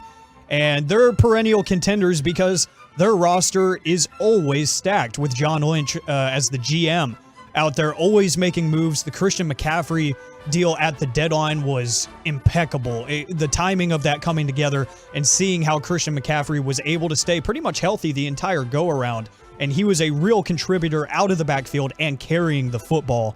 The moves that John Lynch continues to make having 3 capable winning quarterbacks on the roster, albeit hurt at different times. This team knows how to find talent, and they know how to acquire them. They know how to keep them around. So if they can have healthy quarterback play, the playmakers like Christian McCaffrey, Deebo Samuel, George Kittle, Brandon Ayuk, all still in place, this team's going to be good again next year. Yeah, and it'll be interesting. The quarterback situation is everything there, as Alec, you said. It sounds like they're going to go back to Trey Lance as long as he's healthy and shows what he showed in training camp last year and in preseason last year, that Brock Purdy, as much as he did in the playoffs and what he did at the end of the regular season, because he blew out his elbow and is having, the Tommy John surgery, which is weird, right? It doesn't really happen in football, but because of the way his arm was hit in the championship game, is that he is going to go back to being very competitive. I think if Trey Lance has any hiccups and Brock Purdy is healthy, they'll immediately go to Brock Purdy, but it sounds like they're going to go back to Trey Lance next year. It's a very good problem to have out there in San Francisco. And sticking over in the Bay Area, team number 5 with the biggest window. Kind of surprising if we're really thinking about it, with that head coach out there kind of screwing things up every now and then. The Los Angeles Chargers come in at number 5 because it's obvious there's no shortage of talent on the roster. You have Justin Herbert, Rashawn Slater, the phenomenal young tackle, Keenan Allen, who might be on his way out the door as a salary cap casualty, Mike Williams, that they're paying $20 million a year, Joey Bosa, Derwin James, that they made the highest paid safety in NFL history, and the NFL touchdown leader in each of the past 2 seasons, Austin Eckler, out of the backfield. The team is talented. My question is, Brandon Staley, can you just not screw it up? Because this is another cash-strapped team that, if they had the money that they wanted, they probably would have fired Brandon Staley this offseason and got Sean Payton. And 50% of Cowboy fans are probably like, they screwed up big time getting Kellen Moore as their offensive coordinator. Absolutely. That's a big question mark that, I'm wondering if growing together with a younger quarterback in Justin Herbert is going to benefit Kellen Moore, because you saw the learning on the job kind of thing with Kellen Moore, going from a third-string practice squad quarterback to an NFL offensive coordinator. I wonder if growing with a younger quarterback, not a 7th, 8th-year quarterback like Dak Prescott, will help. That remains to be seen. The Chargers, I think it's kind of interesting that they're above the Cowboys, if we're being honest, but the talent level alone on the team, I'm okay with it. This is where we run out of time, and this is where Spittle is going to really just give it to you, is that we didn't even get to the Dallas Cowboys. Hurry up and do it now. Yeah, we're out of time, and the Cowboys weren't on the top 5 list, but they were on the list. What number were they? They were number 6. They're the next team. There you go. Can't discuss the Cowboys. Great. Well, you got to be in the top 5. That's okay. We didn't discuss the Jaguars either. Are they on the list? Oh, let's see. That's a good question. The Jaguars are the final team on the list at number 8, and the Buffalo Bills come in at number 7. The Browns didn't make it. No. I know that's what you want to say, but you know what? If you want to be on the list and you want to be talked about, you got to be in the top 5. Sorry about it. They call it a brown out when they want all the fans to wear brown for the Cleveland Browns game. It's a Mr. Hanky out. I really don't like that. It's just ugly terminology. But coming up next on the damn masterpiece, what can the Mavs do in the final 22 games of the season? And people still think Kyrie Irving is LA bound. That's next.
my sunglasses on and watching. I like that. I do a good job. I do a good job at that. Being very pro. I got a question. So I'm curious, who stands out to you so far in this spring? I mean, obviously you got DeGrom there and Evaldi there and those guys, but who is somebody that's kind of caught your eyes already? I know pitchers have already thrown their bullpens and such. Is there anybody that really stands out? Actually, everybody's kind of like, it's kind of crazy. I mean, well, I know you say Evaldi, but I mean, gosh, his bullpen yesterday or his live, well, went into live BP. He was like just sitting like 92 to 95 in the side work. I was like, golly. I mean, it's like, I don't know. I just remember us throwing bullpens and we were just kind of a little touch and feel here and everything else. But game's changed where, I mean, these guys get in the side work throwing bullpens and I'm like, good Lord. I mean, it is just coming out hot. So, but overall, I think the younger guys, I mean, who we got? Who threw the other day that I really liked? Oh gosh, Berkey looked good. Who else?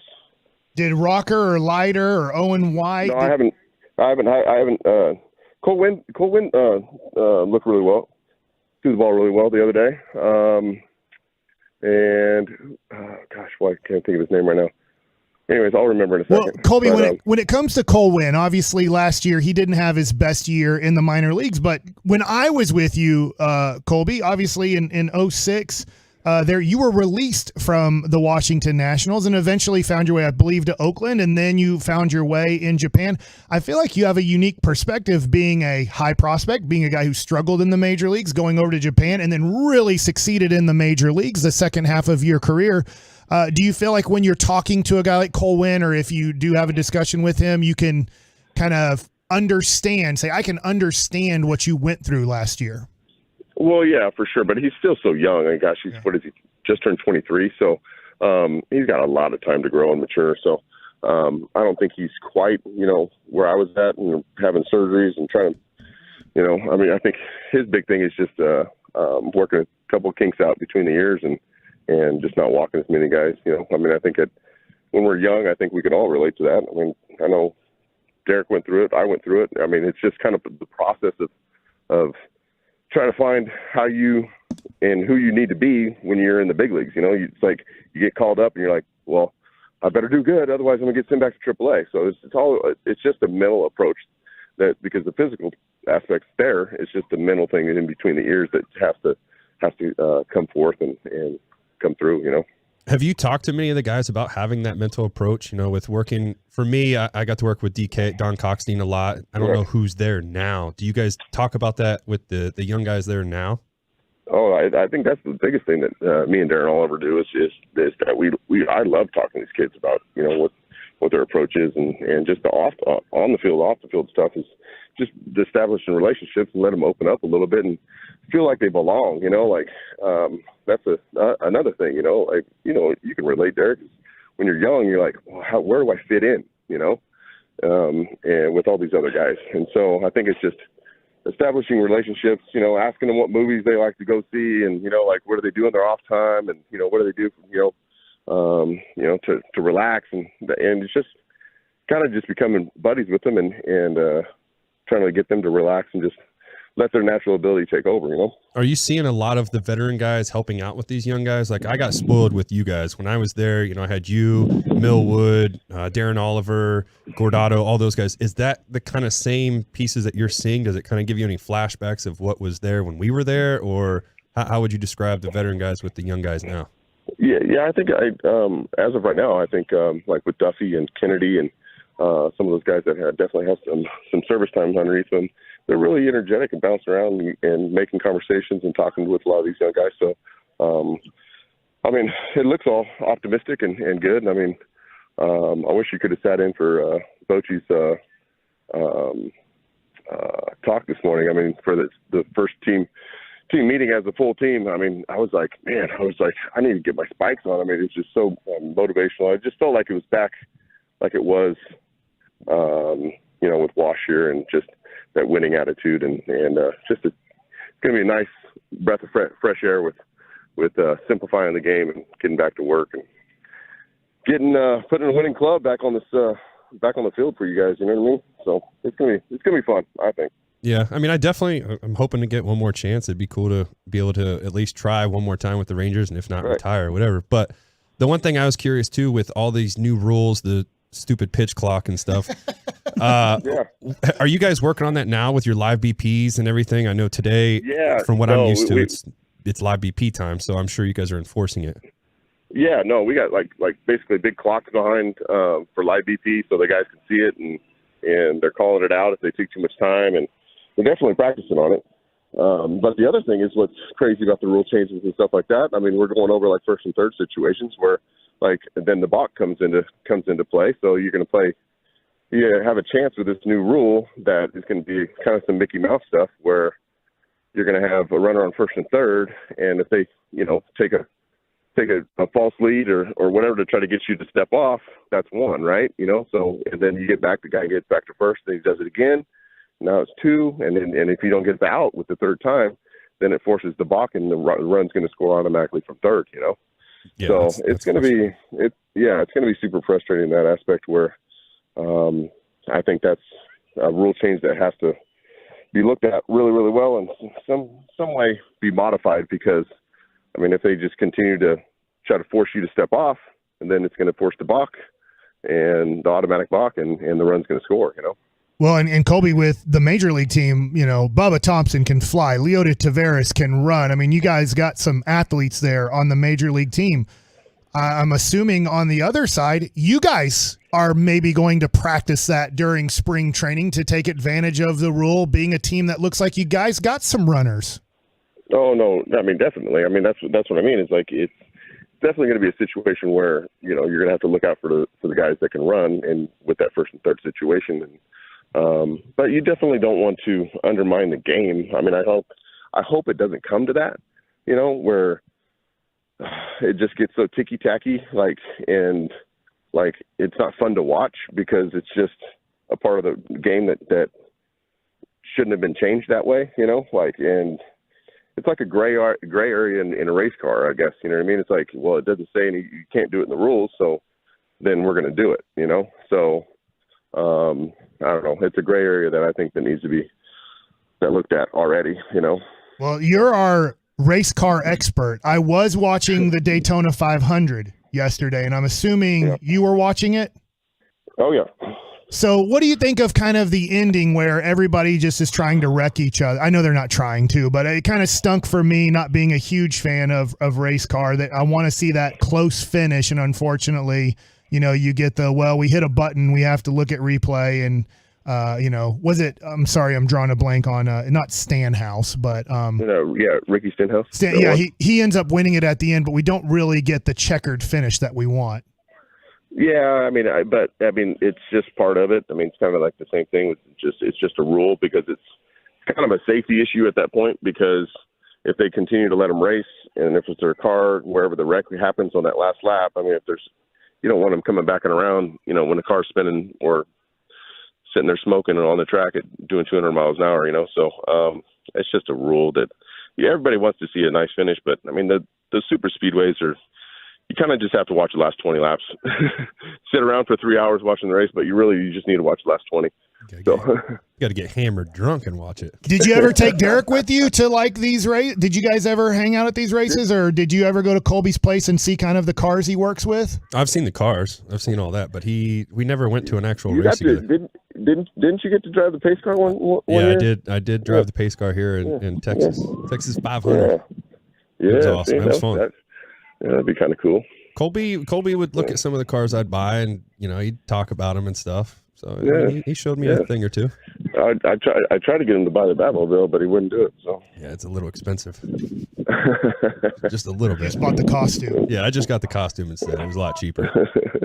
So are you walking around right now with the fans? Are you on field too, or in between? I'm right behind. I'm right behind one right here, Nolan's field. Okay. What was your favorite PFP to do, and what was your least favorite PFP to do? Pitchers fielding practice, for people who don't know what PFP is. I think the least favorite one is the Incredible station, where they just there's the softer ball, but they just absolutely just smoke it at you. Yeah. So you take a short one, but it doesn't hurt as bad. But you just don't want to wear one like a short hop off the chin or something, So yeah, but I mean.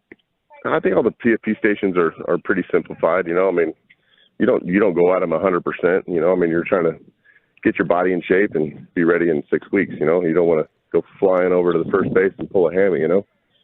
So that's just, I don't know. I mean, just easy ones. I like the easy stations.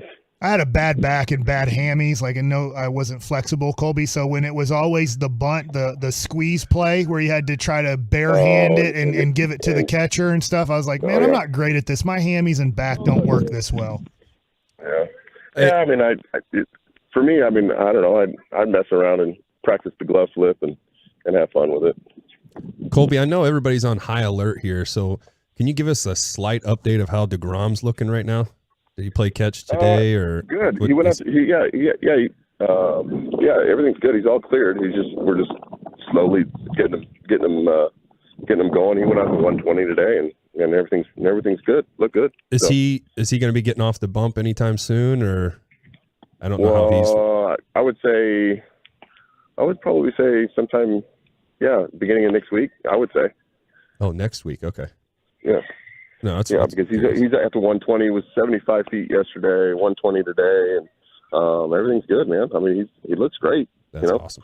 I know they want to hear that, so it's good for you to say that. Yeah, no, he looks good. I feel like there's something in the water these days, because I feel like I'm a pretty big guy, but I'm like, all these guys come out of the clubhouse, and I'm like, just look at, hey, horn works. Yeah, the horn works in the golf cart.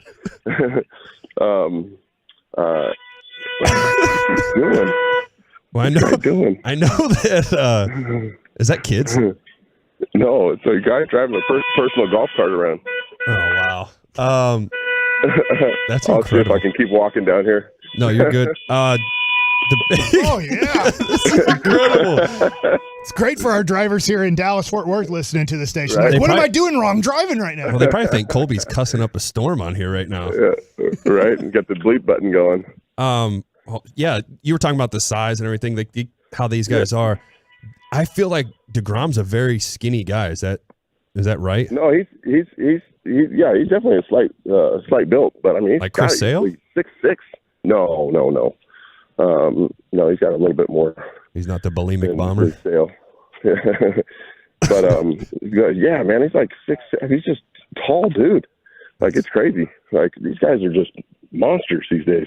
Well, I want to give like a quick little bit of love too. Like, how's Martin looking? You know, he was a guy that was very consistent last year with the Rangers. How's he looking so far? Yeah. Oh, he looked great. Yeah, his side work was awesome. He's in really good shape. He's looking. He already told me. He says, "I'm gonna do the same thing last year, Cole."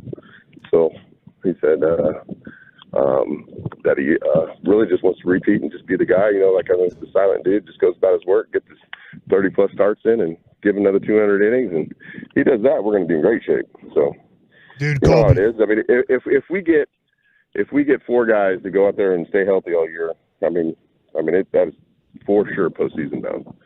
All right, that's the prediction, Colby, man. Hey, thank you so much. The best right-handed pitcher of the Rangers, especially during that time. Derek doesn't want me to, leave him out since he's the left-hander of the generation. Just tell everybody I said hello, Colby. I miss those guys. Hopefully I can come I will join you. definitely will. Yeah.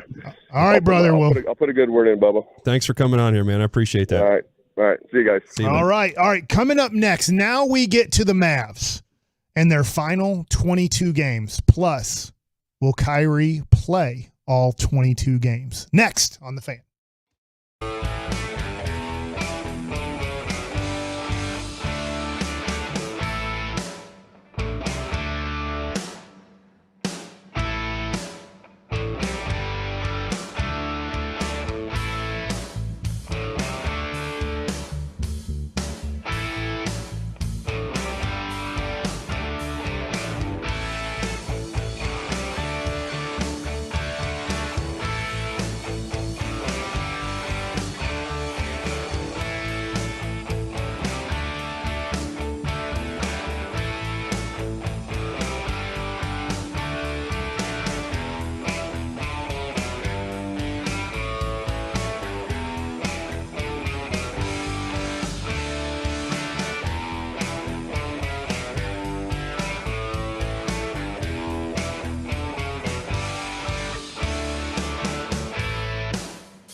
We'll return tomorrow with the usual lineup. Alec Medford with you alongside Derek Holland and Mike Bassick until 2 o'clock today.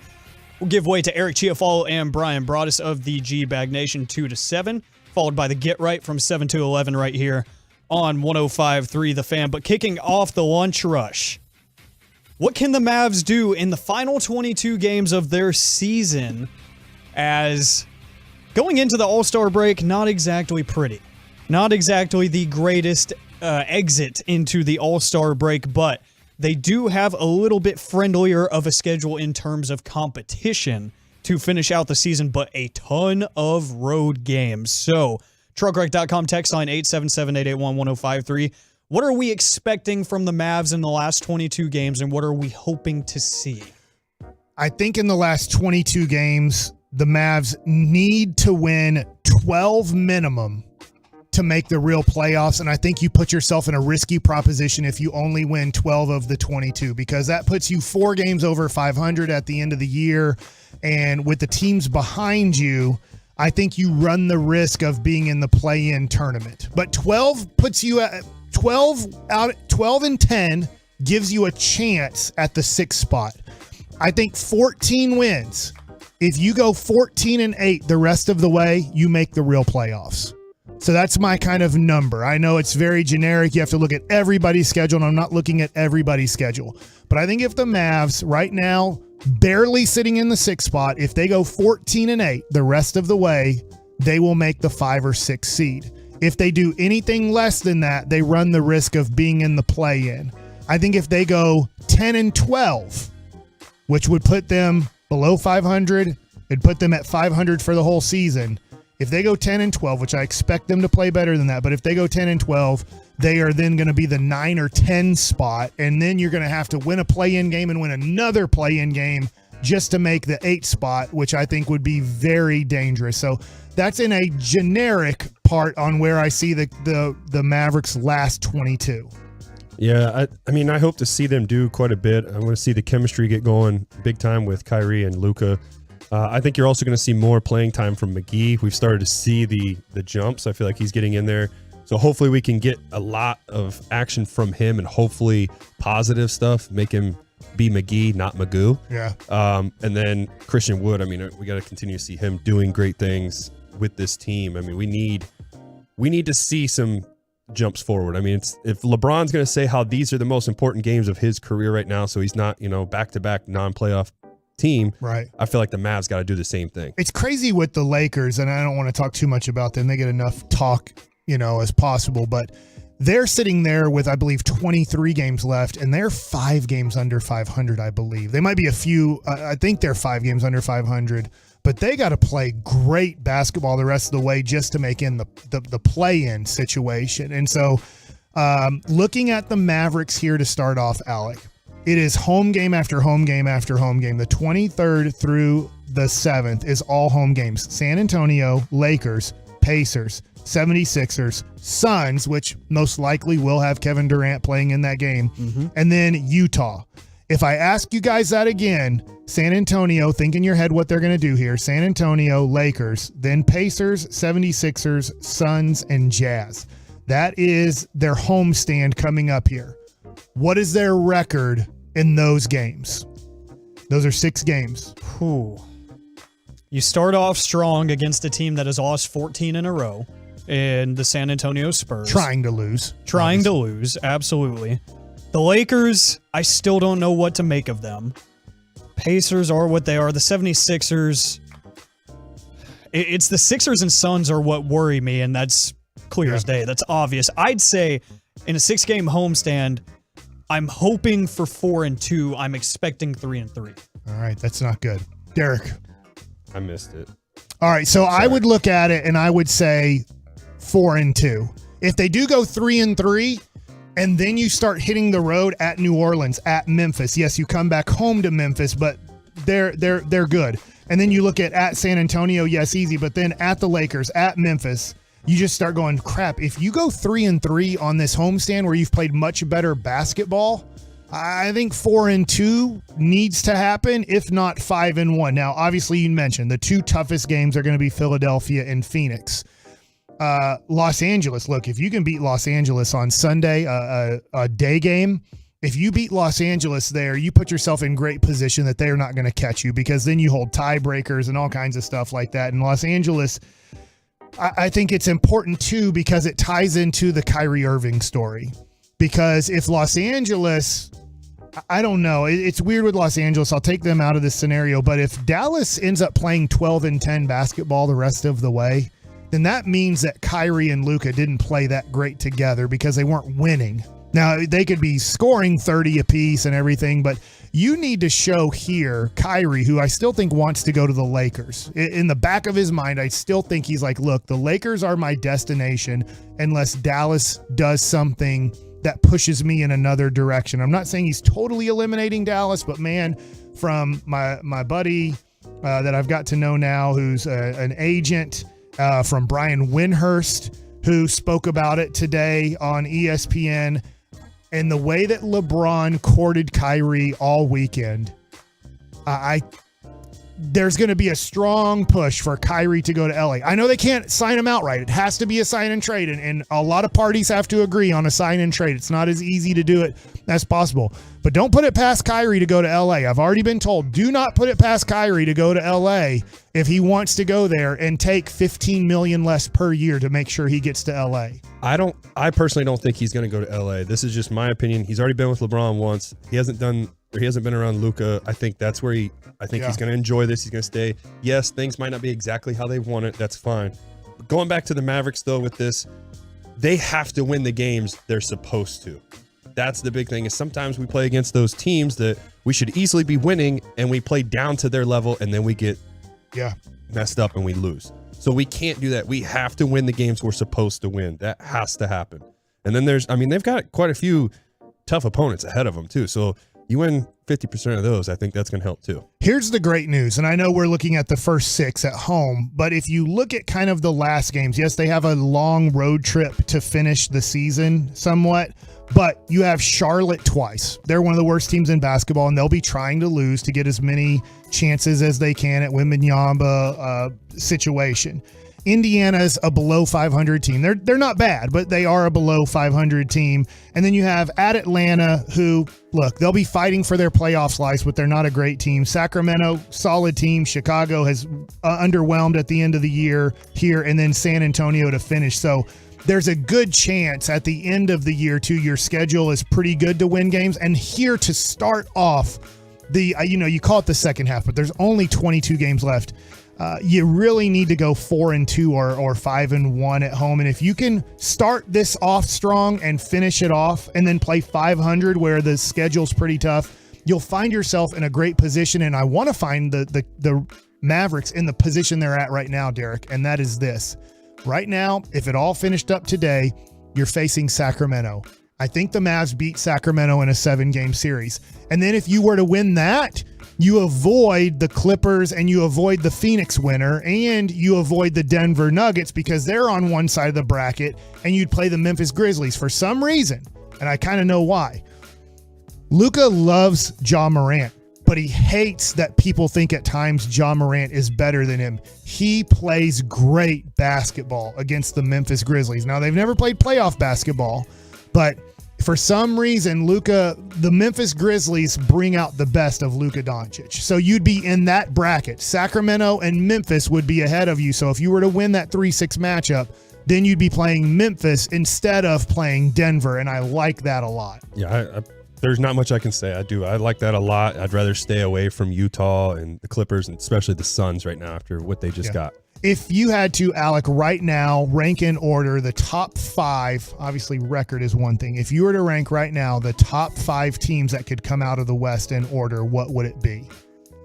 Oh, number 1, I think it's a given. It's the Phoenix Suns, just because of what they've done at the deadline. Number 2, I'd go Denver, just because I think when you have Nikola Jokic playing at that level consistently night in and night out, you've got a chance to make things shake. Number 3, that's where it gets tough. I don't know if I believe in the Grizzlies enough. The Sacramento Kings are really hard to bet against. And then the Clippers are adding Russell Westbrook, just agreed to a buyout today with the Utah Jazz, and his agent told ESPN that he's going to the Clippers. Reinforcements there for the Clippers, who are really lightning in a bottle, really weird. Yeah. So I'd go Suns, Nuggets. I'll go Kings, Grizzlies, Mavs. All right, Derek. So I like what you were saying, but I think too, for me, Denver still stays number 1. You don't know what the chemistry is going to be like with KD because they haven't played together yet. Mm-hmm. So that's where it's like, I kind of want to see where that goes. I would probably have them at 3. I'm still going to give Denver the number 1. I mean, Memphis and Sacramento, they just scare me because you don't know what's going to happen for the second half part. They could fall apart pretty easily. The Clippers have a lot of veteran stuff, so I feel like they can move up when it comes to that. So I would say Denver 1. I'm going to say Clippers 2, Phoenix 3, then Memphis and Sacramento battling back and forth 4 and 5, and then the Mavericks right there at 6.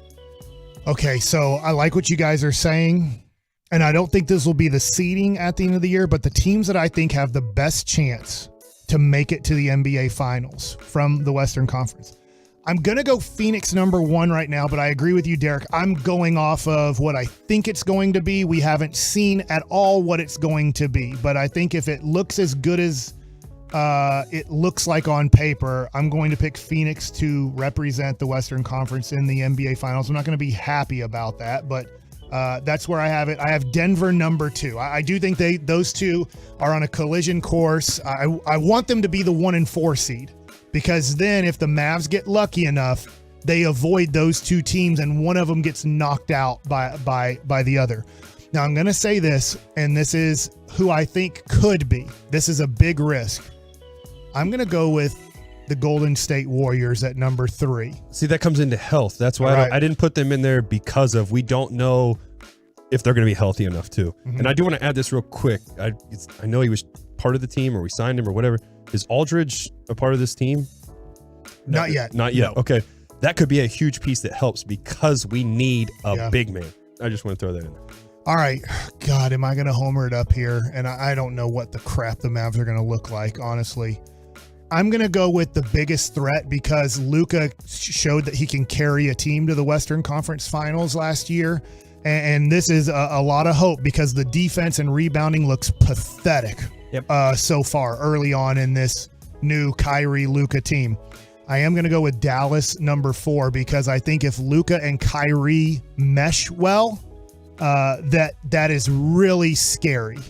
And then I'm going to go with Memphis at number 5. The reason I do not have the Clippers, I don't trust their health at all. And the other thing too is I think they got worse today. I really do.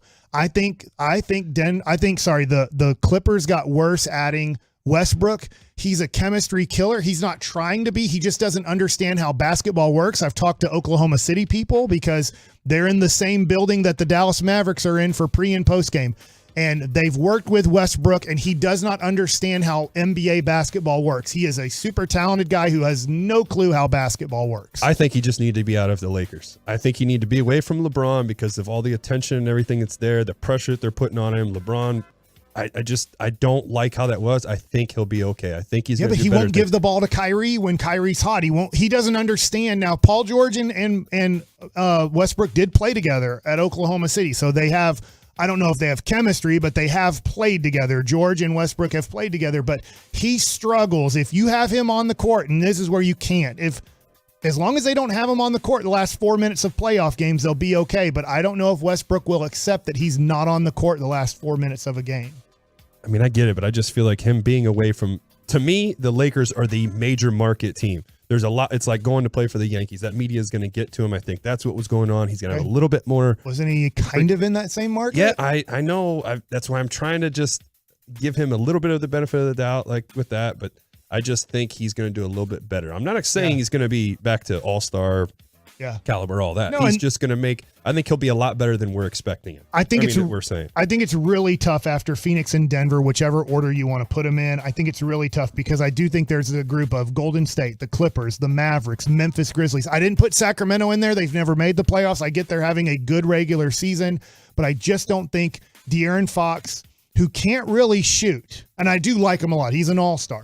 But I think, man, when you get down to playoff time and your main guy having the ball can't shoot, we see it in the playoffs all the time. They'll figure out defenses to stop De'Aaron Fox from driving in the lane, and it's going to make his life a lot harder come playoff time. I think we're going to see a lot of the warts of De'Aaron Fox's game come playoff time, but I think that the Mavs for these last 22 games need to go 14-8. If they go 14-8, they'll find themselves in a good position, and we'll be feeling good about this. I'm hoping that Kyrie is a guy who stays here because I do really like his game. And I do think that Nico and Jason Kidd and Luka Doncic, I'm hoping that they can create this chemistry. But, I mean, I don't want to end this segment without us talking about what LeBron did this weekend to make sure he said all the things. He picks Kyrie number 1. Like, this is what LeBron does. LeBron is recruiting right now Kyrie to the LA Lakers next year. Mm-hmm. I definitely agree with you. I mean, you saw all of his comments. He was literally doing everything he could to just tell Kyrie, hey, come on over here, come be a Laker, without literally saying it. Come be a Laker. And then we hear Alec also that, I don't know this, and I don't mind doing this. I mean, the health is a major issue, but it's almost like Anthony Davis, if they don't create unbelievable chemistry with D'Angelo Russell and with Rui Hachimura and everything that they've done, Mo Bamba, I don't know how much he's going to play in the playoffs, but that they are willing to, it sounds like, possibly part with Anthony Davis to make sure that they get Kyrie. And it makes sense. Don't want that. You know, it does make a lot of sense because you do have, obviously, the connection, the courting, if you will, of LeBron and Kyrie last night. And Kyrie is a very sentimental person.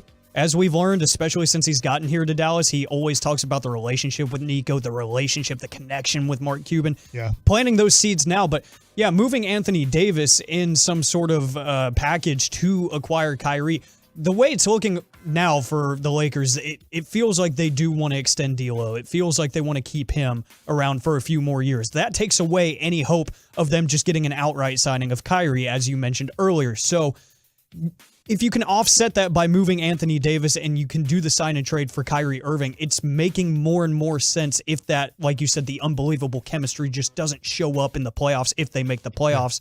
And if it causes them to miss the playoffs, that feels like something that could really happen and happen pretty quick. Yeah, and I know, Derek, you're shaking your head because of Anthony Davis. Okay, then Anthony Davis, here's what LA does. Anthony Davis moves to another team for nothing. If Kyrie wants to be there, agents do this. And this is what an agent has told me is going to happen. If LA doesn't have the ultimate success and they don't make a playoff run with D'Angelo Russell and Anthony Davis, they already have things in place, and Kyrie will make it happen with his agent to make sure he gets to LA. It doesn't mean Anthony Davis has to come to Dallas, but Anthony Davis could move to another team to open up that $40-something million to make sure Kyrie gets it and stuff like that. So I think you have to watch out here. Brian Windhorst is obviously LeBron's mouthpiece in the media, and he is spouting out today that LeBron still wants Kyrie. He wants Kyrie to be a Laker. He wants that connection with it. And so I think the Mavericks do have to be prepared if the Lakers don't make a great run with the team that they've assembled through the trade deadline. If the Mavs don't make a run in the playoffs and Kyrie doesn't feel super comfortable about being with Luka the next 3 to 4 years, I think you have to be prepared to do a sign and trade with the Lakers. And it doesn't mean Anthony Davis has to get to the Dallas Mavericks, but it might be a third team that comes in and Anthony Davis goes somewhere else. But you have to be prepared with what LeBron is doing. LeBron controls a lot of the NBA. And if Kyrie wants to go to LA as a free agent, Kyrie, from what I understand, will say, fine, if you won't trade me there for $50 million, I will sign a deal for $30 million there. And it's weird because you're like, dude, he left Brooklyn because they wouldn't give him the major max out extension. But there's rumors around the NBA that if Kyrie wants to go to LA and the Mavericks are like, well, we're not trading you there, he might sign for less money there than you would ever expect just to get to LA. Yeah. So it's the way the NBA is now. That's why Kevin Durant is saying like it's all good for the NBA, but it could be really bad as a Mavs fan if all of a sudden Kyrie leaves you for nothing. And the Mavs are prepared, from what I understand. They love Kyrie. They want him to be a Dallas Maverick. They're showing him every which way of Dallas is the place for you. But they also understand the way agents work and the way players work, that they are prepared to have to do a sign and trade with Kyrie if he wants to be a Laker. Yep. No, I get that. Interesting conversation there because Anthony Davis, he's a hot commodity around the NBA, and imagine that ending up in Dallas and seeing this whole thing blow up. But how could he be a hot commodity if he's hurt all the time? People are still interested in the upside. It's just like how Ben Simmons ended up with Brooklyn. Because he helped win a championship in 2020. I know it was a bubble, but he was averaging pretty much 25 points, 15 rebounds, and 3 block shots in the bubble playoffs. People will bet on the upside. It's a retread league in the NBA. I'm not saying I love him. No, I know. But it's just one of those things where you can't lose. If you lose Kyrie for nothing, this is where Kevin Durant's wrong. You totally lose interest as a Dallas Maverick fan, because if you get nothing for Kyrie in this offseason, and I know I'm speaking way ahead, but this is what Windhorst is doing. This is what LeBron is doing to us. It's making us speak about losing Kyrie possibly. And if you lose him for nothing, you might as well quit your season tickets because it's going to get really bad here in Dallas. It really is, but it's about to get really good for the Tolos because it's time to give something away.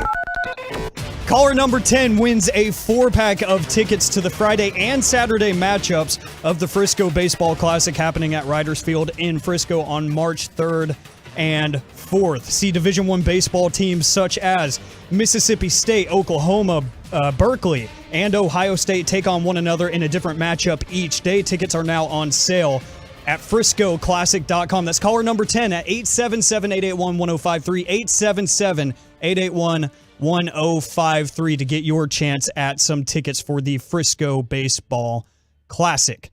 But now we do have to get into this NFL conversation surrounding the Chicago Bears and the number 1 pick, because there's been some conflicting reports. I've seen Jason LaCanfora come out and say that lots of GMs were leaving the Senior Bowl convinced thoroughly that they're going to trade Justin Fields, but then you see the conversation coming from, the front office itself saying, we believe in this guy. We think that we can win around him. And hey, you have $96 million in cap space this offseason. Yeah. So why not just keep the guy, trade the pick, get a haul, and build around him? That's the conversation. Are the Bears making a mistake here by keeping Justin Fields? Should they trade the number 1 pick? or should they trade Justin Fields and get themselves a new quarterback? I think the mistake they could make is not doing their due diligence on Young and Stroud. You have the number 1 pick right now. You don't know the offers. I'm sure they have feelers on what possibly Houston or Indianapolis or possibly, let's say, Carolina, somebody in the top 10 might be willing to give.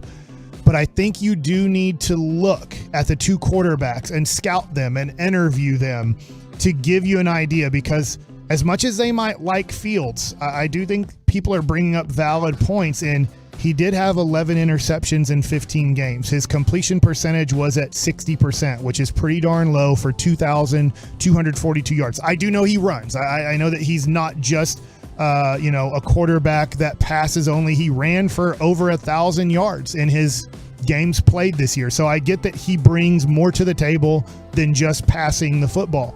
But I do think that the Bears, if they don't look at these quarterbacks and give themselves multiple opportunities, because what if, Alec, Houston comes to you and like, look, we're fine. Whichever quarterback falls to us at 2, we're fine. And Indy says, we know you're not taking a quarterback, and I don't think you want to drop down to number 9. I don't think you want to go to the 9, because now you go to the 9th pick, you're not getting what is considered a super premium guy. Maybe you feel like you love a guy, but what if he goes at 8? What if people think of the Cowboys? They did fall into Micah Parsons, which is great, but think about how disappointed they probably were, and I know the fan base was at the time when you didn't get a cornerback in the draft. You thought, hey, for sure one's going to fall to us at 10. And when none of them did, they had to trade out of 10 back to 12 and still get, obviously they got lucky in a way that they got one of the 3 best, if not the best player in that draft.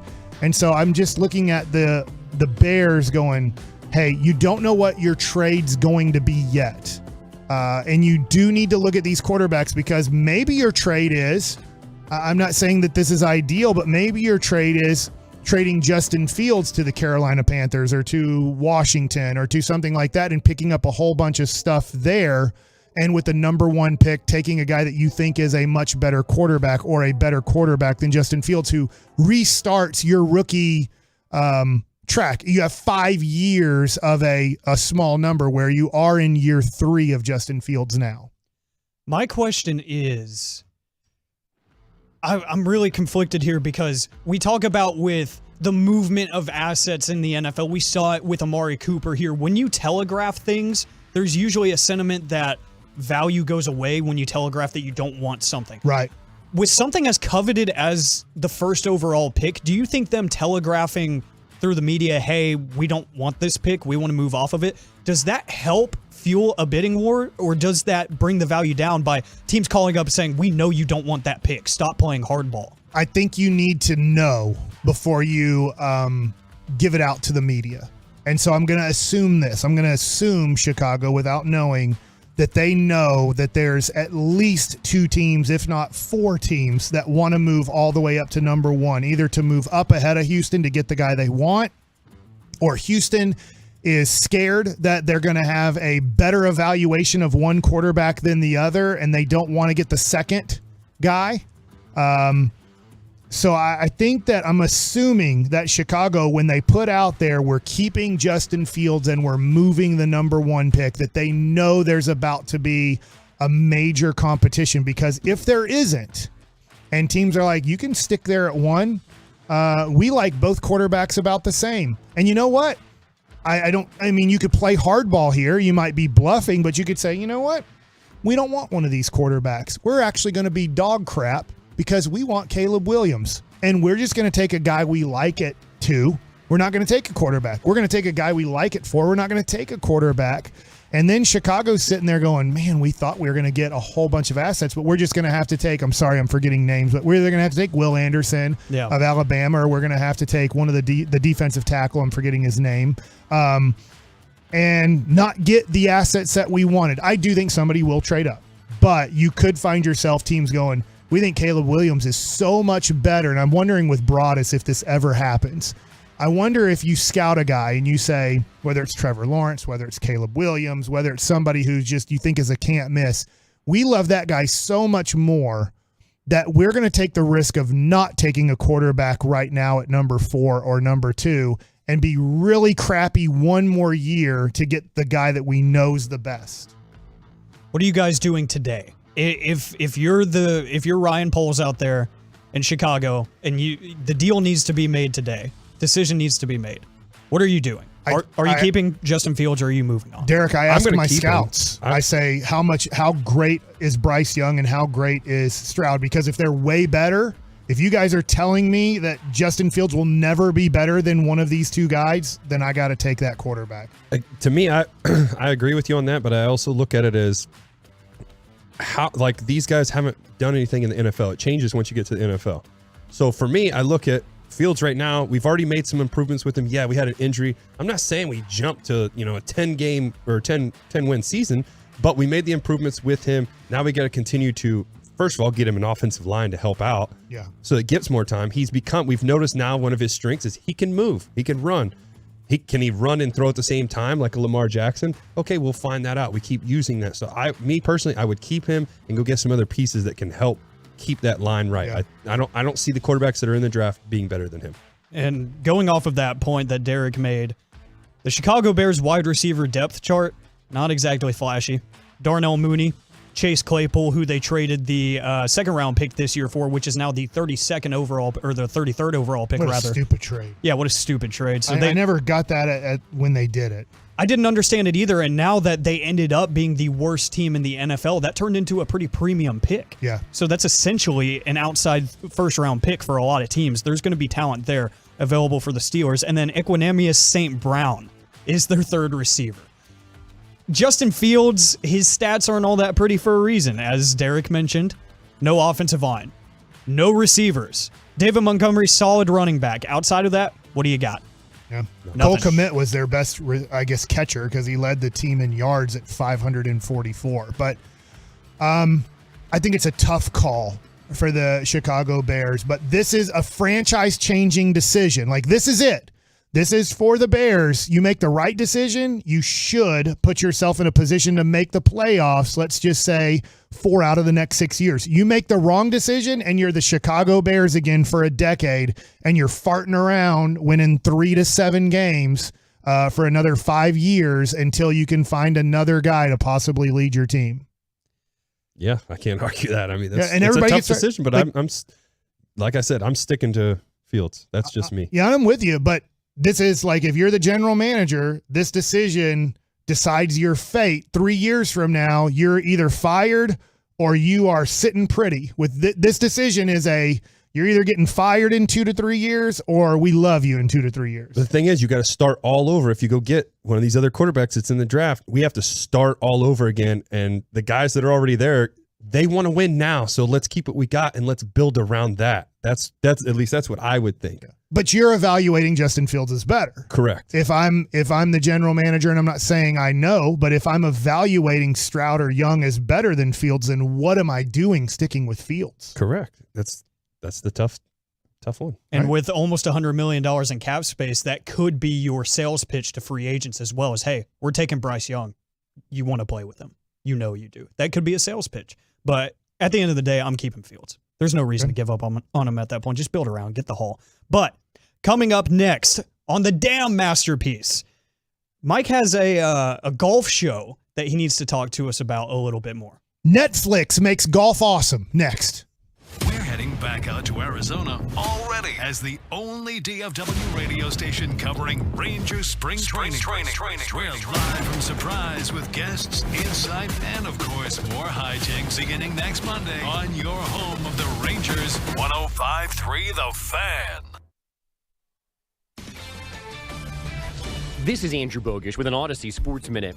Did Mac McClung really save the dunk contest? The NBA says All-Star Saturday night got a record 520 million social media views in the 12 hours after the event. But is anyone going to start watching the Delaware Bluecoats now? Saving the dunk contest.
Correct? I have not.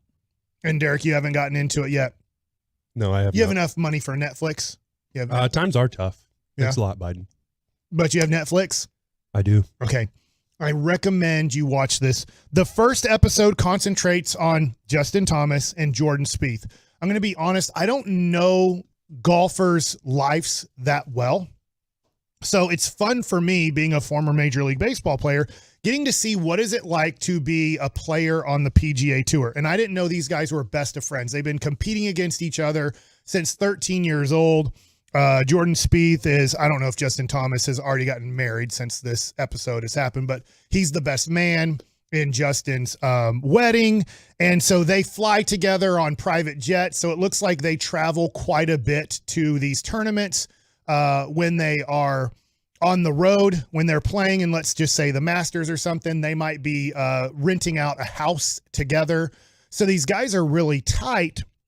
The other thing I didn't know is when their 18 holes are done, let's just say on Thursday, they actually go into the weight room and they start working out. You know, they might hit golf balls too for another hour or two, but it really gets into the mental part of golf. And really, you can look at this, the mental part of sports, because when they talk about this, and I know I'm talking a lot here, but they're the top 1% in the world at this. And just like, look, Derek right now is one of the top 1% of people who play baseball.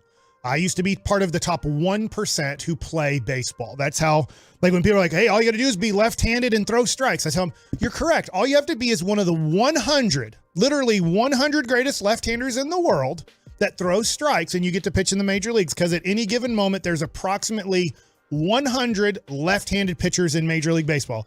There might be 10 more at certain times. There might be 10 less at certain times. So all you need to do, if you have a son who was going to be born, or let's just say was born in 2022, there's going to be approximately 100 people born on the face of the earth, including Dominicans, Venezuelans, Japanese people, that are going to play Major League Baseball. So if your son's lucky enough to be one of the 100 people born in 2022 to make the, that's how many, like some people, the odds, hey, I don't want you to give up on the odds. I want you to go after your dreams. But those are the odds. If you're a left-handed pitcher, you gotta have to be one of the 100 greatest left-handed pitchers in a certain year to be it.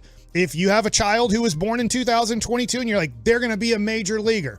Well, there's approximately 100 people around the world who were born in 2022 who will become major leaguers somewhere between 2041 and 2048, approximately, that will become a major leaguer. So it's really interesting to see the stress that they have playing golf. Yeah, with that being said, too, it shows people that there's more to than just showing up at the golf course and playing golf, or for instance, the baseball side. It's not like we just showed up at the baseball field and was like, all right, time to play. You get to see the behind the scenes, them working on their shots, studying their mental game or the mental side of things, working out to build up the strength so you can go out there and play and condition wise. Because you got to think you're walking 18 holes every day. So you got to have, it's, as much as it is just walking, you still have to have the walking and the mental stability, because once you mess up on a shot, that's going to follow you the whole way through that hole. And then you got to forget about it and get ready for the next one. So it's cool. I'm intrigued. I want to see this show. My friends have already talked about it too, saying it's really good. You're talking about saying it's really good. So clearly I want to go see it. So I'm curious to see what all they do behind the scenes. Yeah, and it's like, to give you an idea, and Derek, we go through this as pitchers. Now, they have 4 days, 2 days to make the cut, and then 2 days to see where they're going to place in the tournament if they make the cut.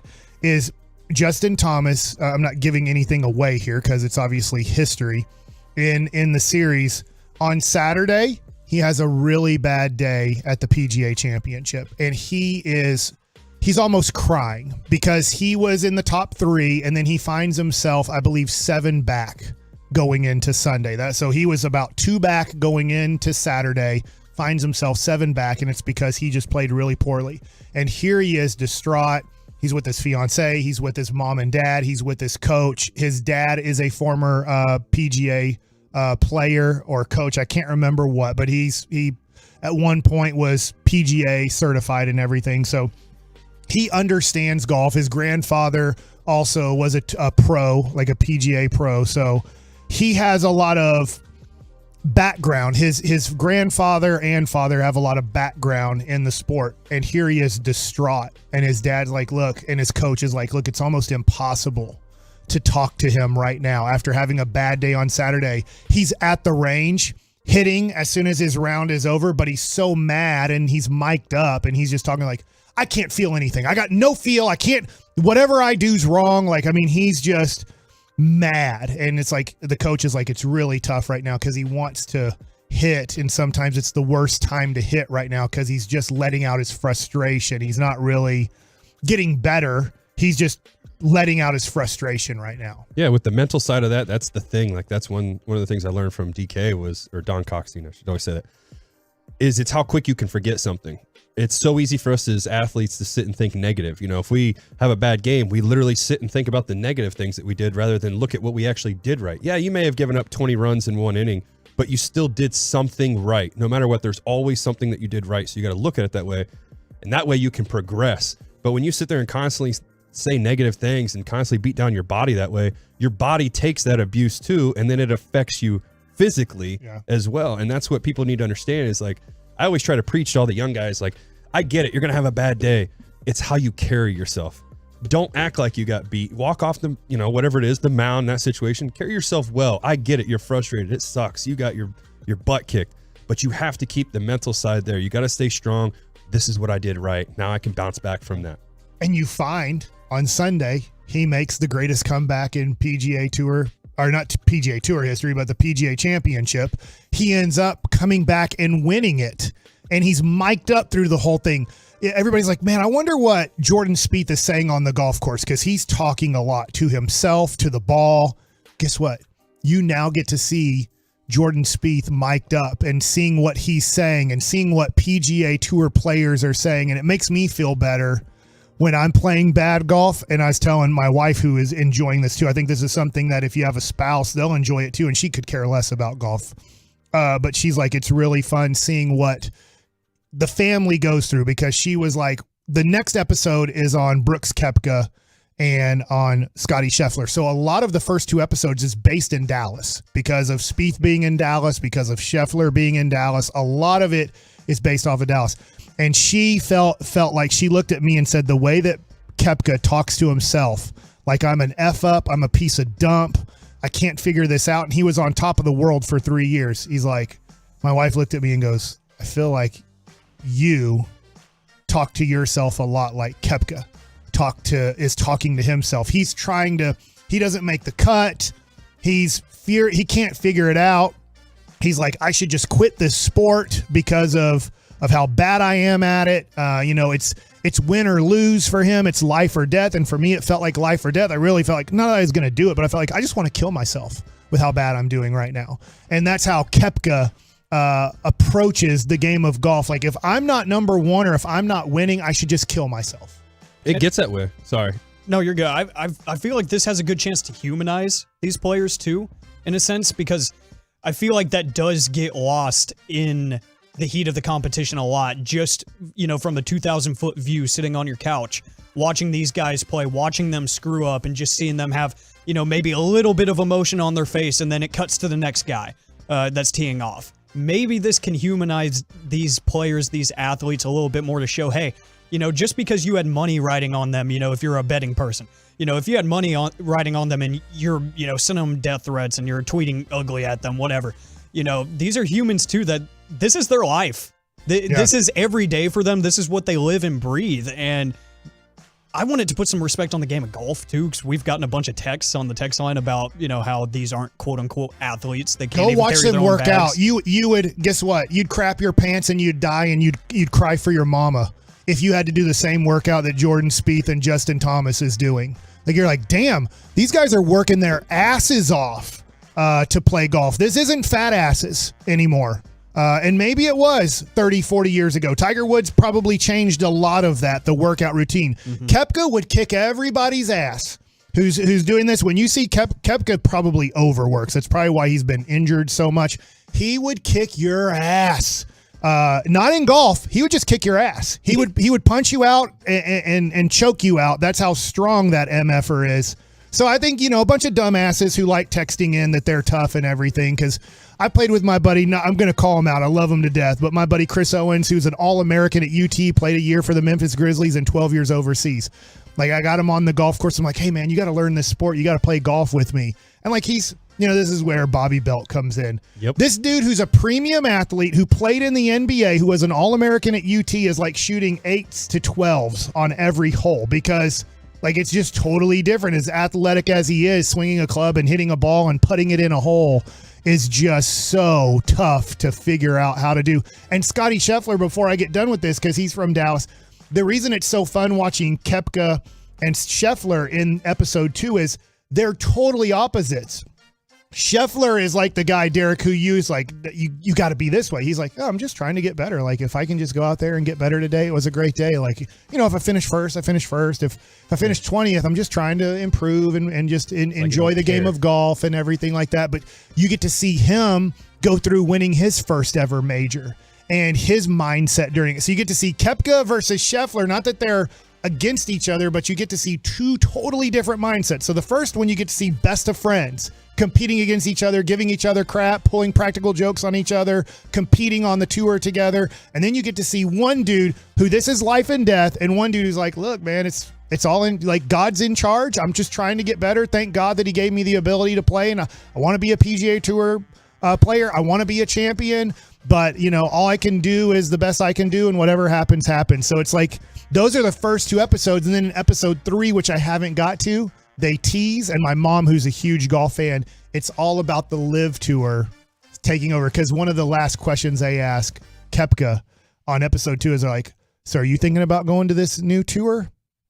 And he just kind of like shrugs his shoulders, like, because he's probably having major discussions at this time during the show, but can't say what he's about to negotiate into. So episode 3 is when the Live Tour starts taking away PGA players. That's the thing too I like about it, from what I'm hearing from you, is you get to see the trash talking and all that good stuff. I know, unfortunately, we had to have the Tiger Woods apologize for a tampon, but like, that stuff's funny. That's the only thing I hate is, like, some people take this stuff too far. There's nothing, I mean, I'm not going to cross the line with it or whatever, but it's entertaining to me is how people can get offended by somebody trash talking. Like, I think a lot of people who get offended have never competed in anything in their life and never been on a team in their life. And so they just want things their way. Like, we should have no having fun, but then just have fun playing the game. But if you ever have fun and like call somebody a name, but just having fun with them because they're your buddy, well, then you should be shot in the head and killed.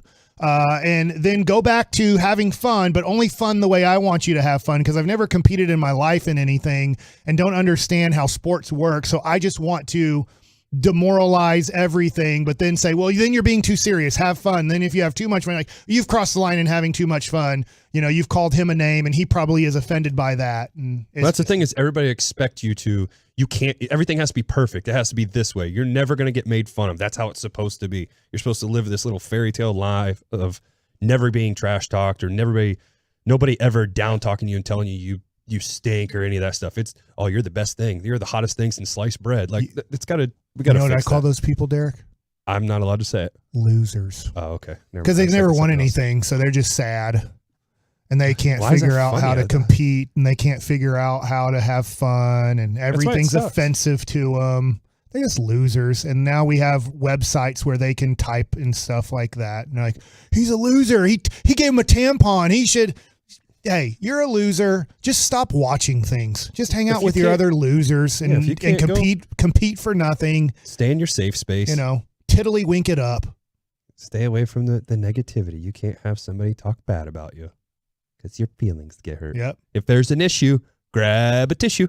All right. So that's it. All right. If you don't like it, deal with it. Quit everything, you loser. Quit. Stop complaining. Sometimes we call each other names and we're just having fun.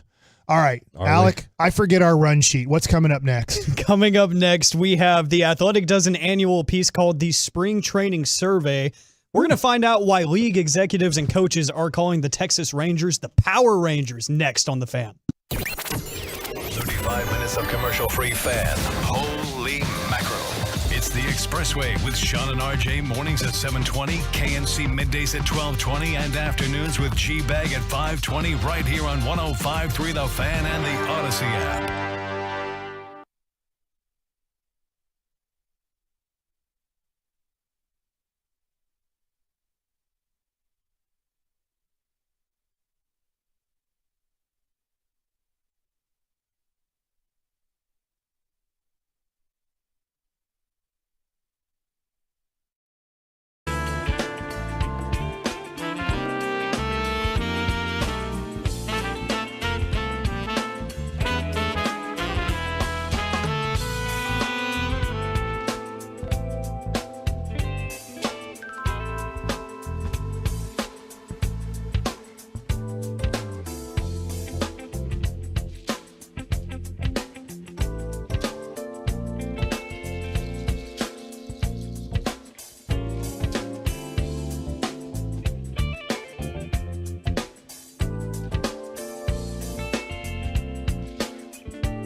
Holland and Mike Bassick with you.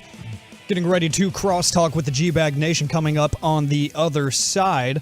But right now we have the Athletics Annual Spring Training Survey, which is one of my favorite pieces that comes out by this publication each and every year because they get a hold of multiple front office executives and coaches across the MLB to speak anonymously about some of the big storylines that are going around the major leagues around spring training and just kind of gauge what the conversation is around the league. And the first topic that comes up here in this spring training survey of 29 different executives and coaches, the Texas Rangers have been the talk of the town around spring training across the MLB. They have been dubbed the Power Rangers by some across the MLB, which I think is a great nickname.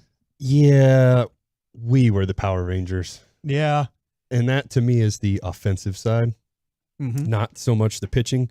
I think that was, we had such a unbelievable lineup during that time I was here. But to call them Power Rangers, that's cool. I like it, whatever. But the real Power Rangers are my little era here. I feel like it just makes me excited for that. But no, it should be. I think Ranger fans should definitely be excited, especially with what the ownership has done and CY has done, or Chris Young, I should say, has done for this organization, getting them back on the map. I think that was the big thing. Guys complained when I was here before, we were complaining about, man, we need some offense. They went out and got some pieces. Then we started complaining, we need pitching. They went out and got pitching. So to me, I feel like, and maybe that's just me, out of all the teams that are here in the Metroplex, this ownership listened, or maybe it's CY was listening to what was being said, what was requested, and he went out and did it. I think that's what's huge is the fans are seeing our voices are being heard. They went out and did what we asked. Now it just comes down to the players have to go out and perform. And speaking on improvement of the roster, one of the questions asked in this survey was the most improved teams in the American League. Out of 29 first place votes, 28 of them went to the Texas Rangers, which shouldn't be that shocking. Who was the one? Let's see. It might not say it, so that's okay. Yeah, it didn't say who they voted for. 28 of the 29 voters had the Rangers in first place. Okay. It's really tough because when you look at all the teams that are competing for a playoff spot, most everybody showed signs of being good last year. The Rangers really didn't show any signs because they were 68 and 94, but they did so much in the offseason. And I think that's where teams are like, hey, we know when we play Baltimore, it might be a lot tougher than we think because they went 83 and 79 last year. This Adley Rutschman kid looks like he's going to own the catcher spot in the All-Star game for the next 10 years in the American League. This kid, Gunnar Henderson, who was a top prospect, came up and showed some really good signs of being a premium third base / shortstop guy. I'm not exactly sure where he's going to land, either third or short every day, but I just think that the Rangers, I'm sure teams like Houston and Seattle especially are looking at after making the playoffs in the American League West and going, man, like we like our team, and the Rangers were easy wins. Let's be honest. The Rangers were easy wins last year, and now they're like, hey, those aren't going to be easy wins, and could they win 90 games? Yeah, they could win 90 games and find their way into the playoffs. Could they be below 500 still? They could be below 500 still because we've seen this before in baseball. I remember after I got done with baseball, the Padres went out and got some of my buddies. They got Heath Bell and they got Jose Reyes and they went out and got some other guys. I totally forget all the guys they got.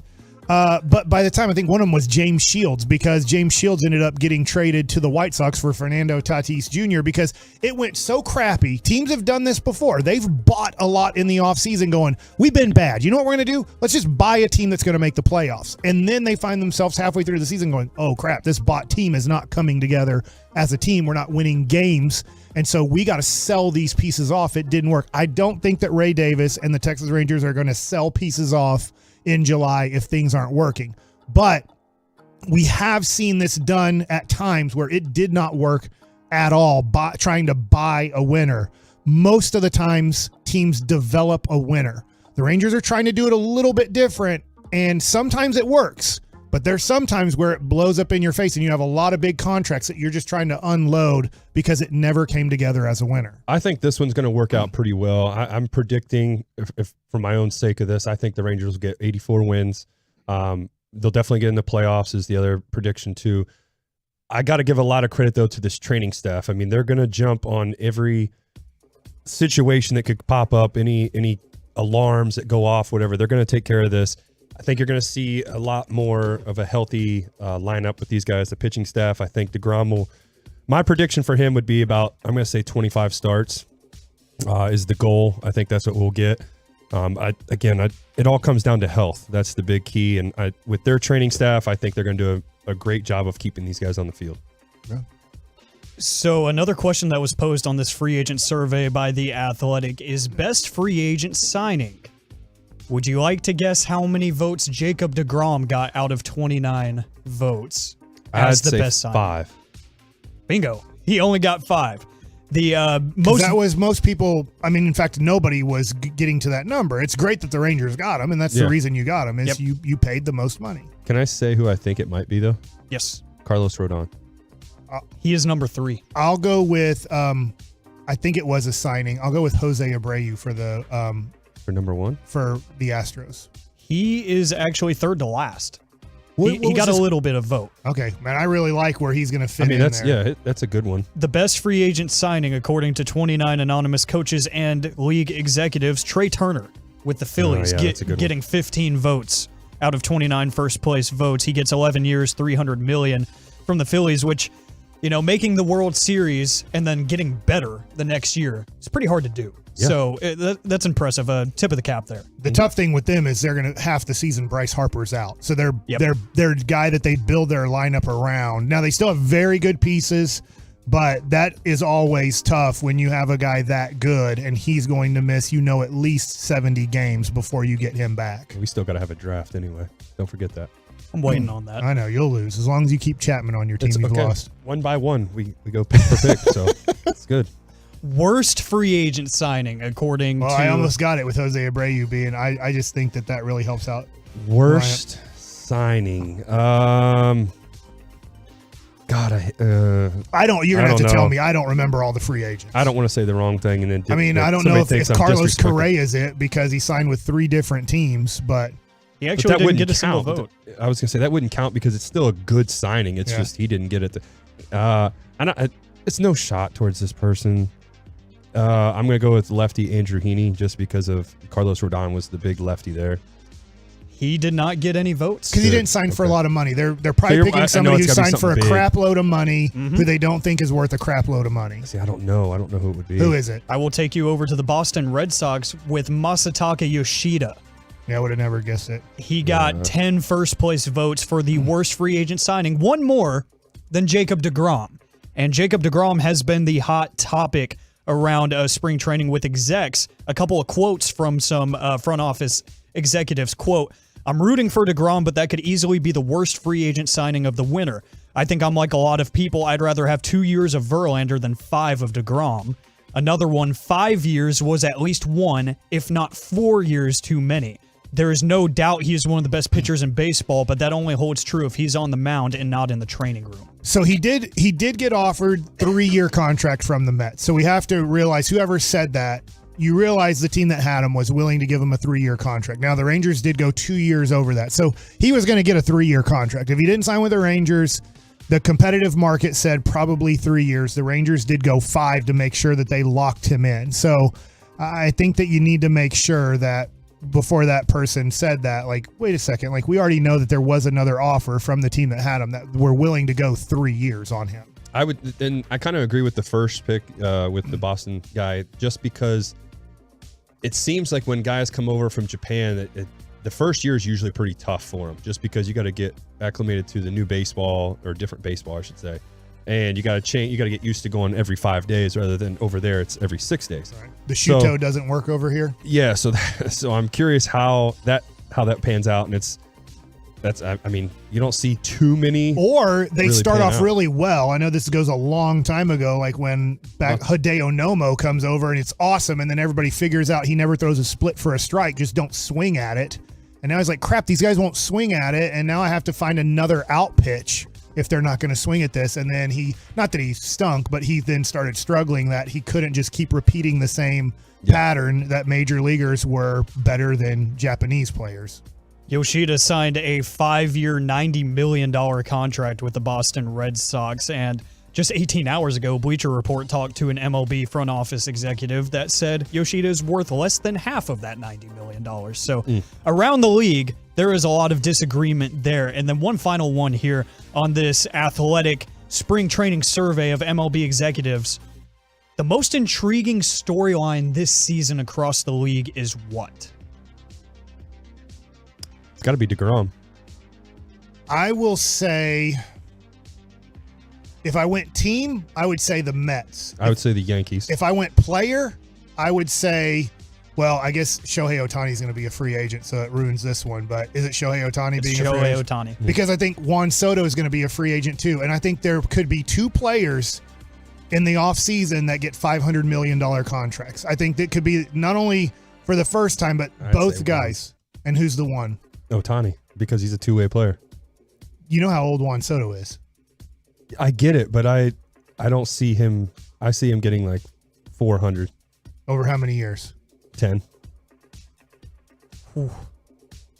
I think he gets 13 years at 500 million. And he's a Boris guy too, I'm pretty sure. I know, I'm not doubting. Yeah, he is. And Boris probably wants to hit that 500 marker. He wants to be the first to hit it. And how many times are you going to get a guy this young? Now, this is where we'll talk about this Wednesday. I'll hold this for Wednesday for you. Juan Soto and Ronald Acuna Jr. talk is how many times do guys this young hit free agency? And he's the MVP favorite right now. So if you're betting for the favorite to win the MVP in the National League, Juan Soto has the best odds to do it. So if he wins the MVP and he's 25 years old, he's got to bounce back though. He didn't have a very good year. True. But I'm saying if he does, I'll tell you what. You got him, and don't forget Machado is going to opt out too. Yeah, that's true. But I think Machado's 30 years old. No, I know. I'm just saying that's another guy that's out there. I'm wondering if you're the Texas Rangers and you struggle with outfield offense. Now, I don't know if they have enough money. And let's just say Ohtani wants to stay on the West Coast and he doesn't want to come to Texas. Are you willing to go, you know what? We are going to go all in and we have to win. The way that we won DeGrom is we gave him 2 more years. If people are offering, which I do think teams will offer 12-year. If Trey Turner got an 11-year contract, I think Juan Soto will get at least an 11-year contract. So do we go 12 for 500 to make sure we get it done? God, that's so much money out there on that team. Gotta love baseball. Ohtani and miscellaneous Angels subplots got 12 first-place votes, followed by, as Derek guessed, the Yankees position battles and other Yankees drama. Red Sox drama came in at third, and Rangers and Jacob deGrom health intrigue was number 4 in the most voted for most intriguing storylines. The Red Sox are like a non-story to me. They're not going to compete. I'm interested in Baltimore. I know they don't have much of a following and fans aren't going there anymore, but they're an interesting young team to follow. They're fun to play against and fun to watch. And coming up next, we will chat with those fellas from the G-Bag Nation next on The Fan. Coming up tonight on the Get Right with Reg and KG. KG's back in studio, and for the first time in a long time, you get 4 whole hours of the Get Right. Plus, at 7:20, the homie Lucius Alexander will join us for another installment of our Black History Month celebration of excellence in black athletes. Join the show 7 to 11 on 105.3 The Fan.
500,000 downloads and counting. This is cool. Get Cowboys insider access by downloading Love of the Star with Brian Broaddus and Bobby Bell. Presented by Boomer Jacks on Odyssey or wherever your favorite podcasts are found.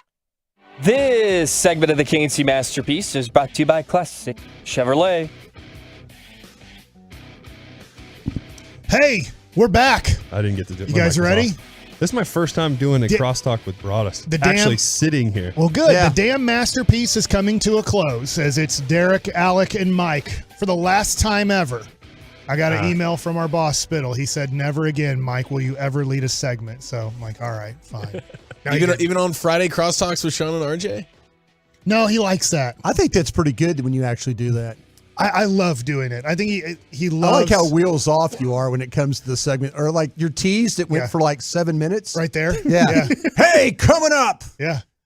We're all back together. Maybe it's sports, and I'm going to talk about I can't sports. wait to talk about all the games. But there's that are no happening. sports that I'm not going to talk about.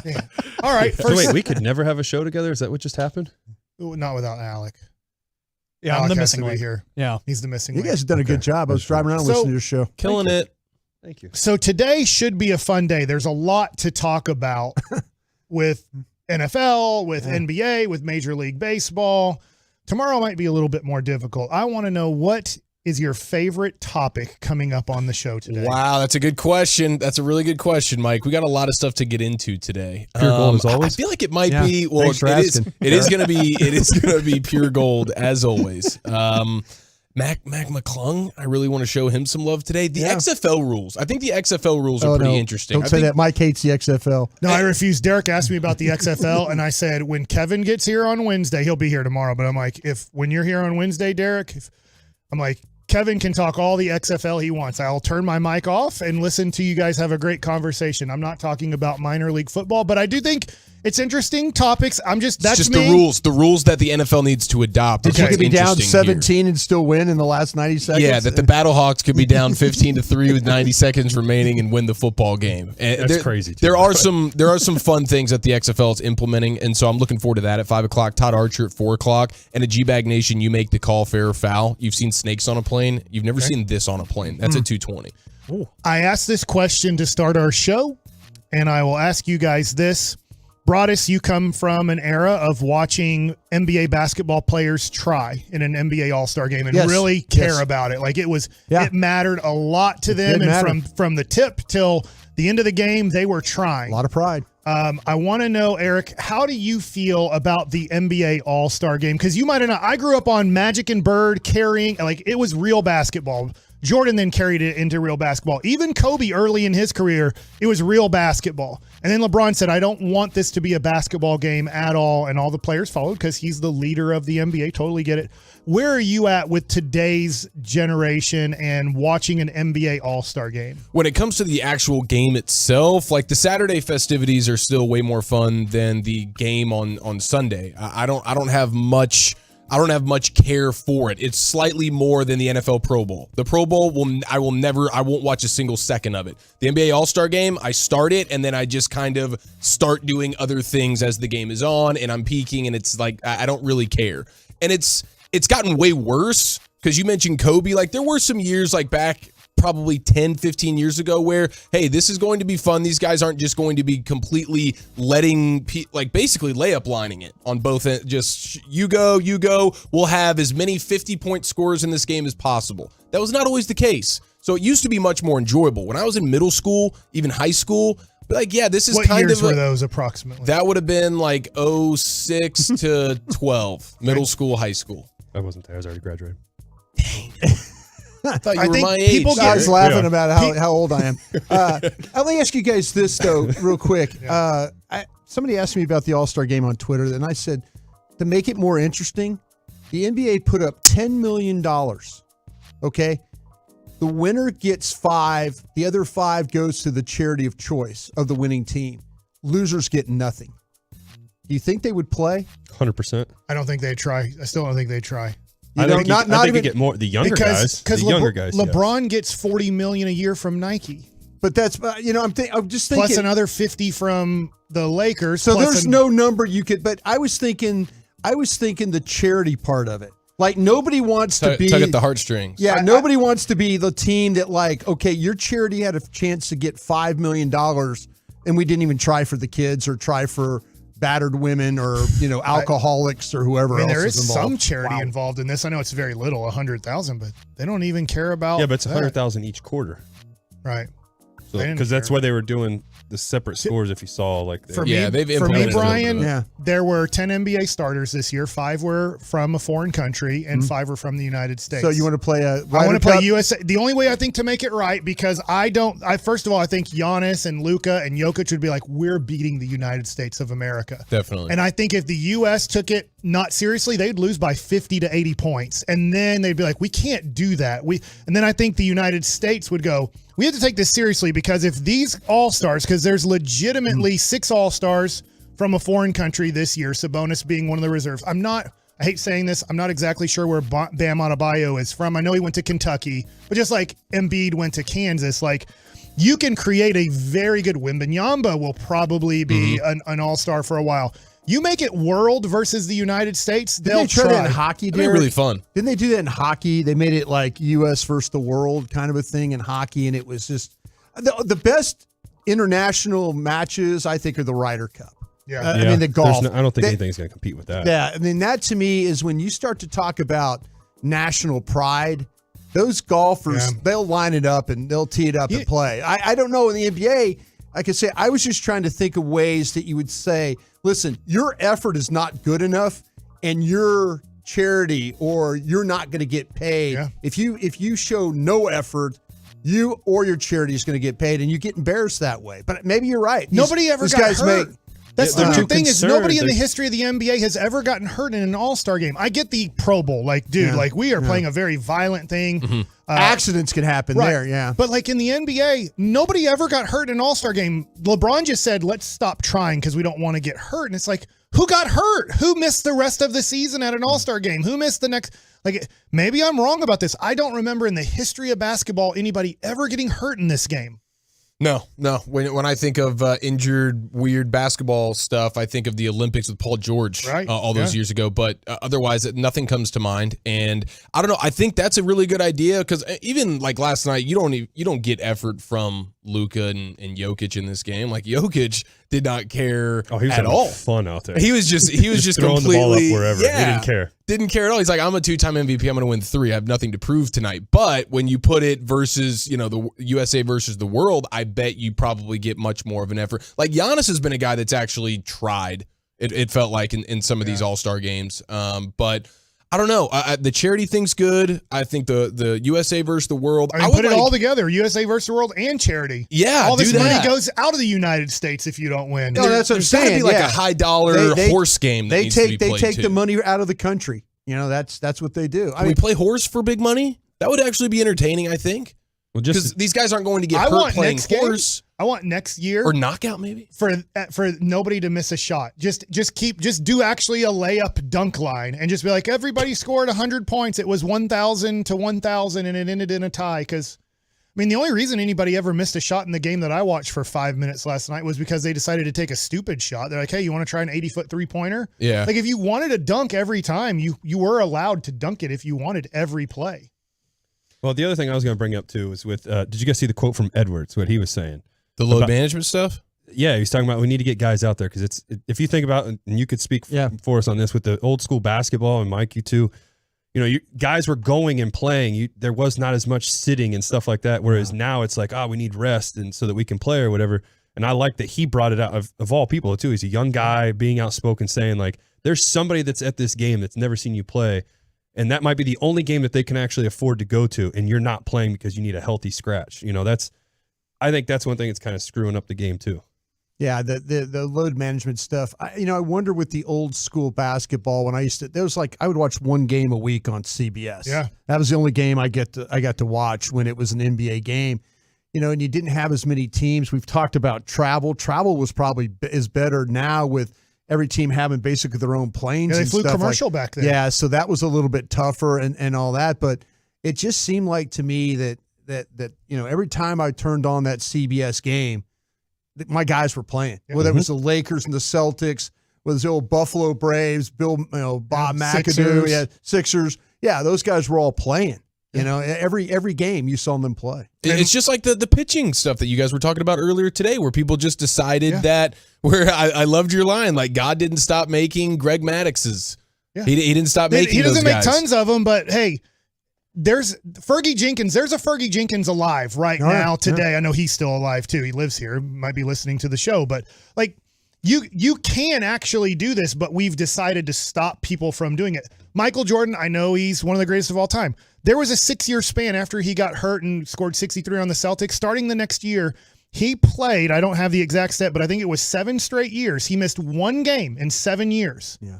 He played in all 82 games and averaged 40 minutes a game for all those years. Not just in 1 year, he averaged that. Like for 7 straight years, he missed one whole game and averaged 40 minutes a game. It's crazy. Even when he was with the Wizards, I think he played a ton, and he was super old then. All right, fellas. Well, KNC Masterpiece back tomorrow. Kevin and Corey get to lead it again. I get to try to screw it up.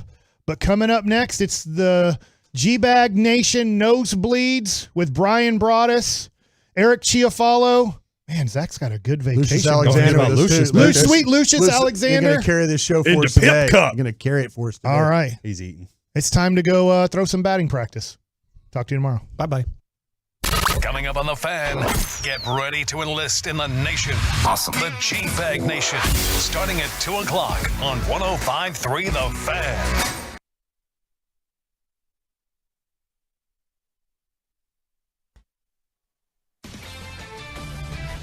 This is Jim Rome with an Odyssey Sports Minute. Michael Malone was one of the coaches last night, and he called it the worst game ever played. A great weekend, great players, but that is the worst basketball game ever played. Jaylen Brown, one of the stars in the game, went as far as to say, quote, "That's not basketball," end of quote. And I'm going to go as far as to say, "That's not wrong," end of quote. I'm Jim Rome.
The PTSD for me is already setting in.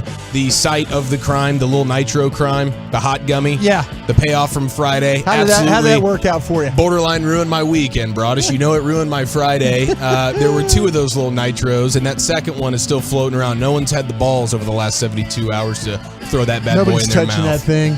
I wouldn't touch that thing. Nobody's touching that thing after what you went through last Friday. Somebody eventually will. It will remain here in the studio, taunting every single host until one of them sacks up in a way that is forced upon them, or maybe they just do it themselves because they think I can beat 9 million Scovilles and 900 jalapeno peppers.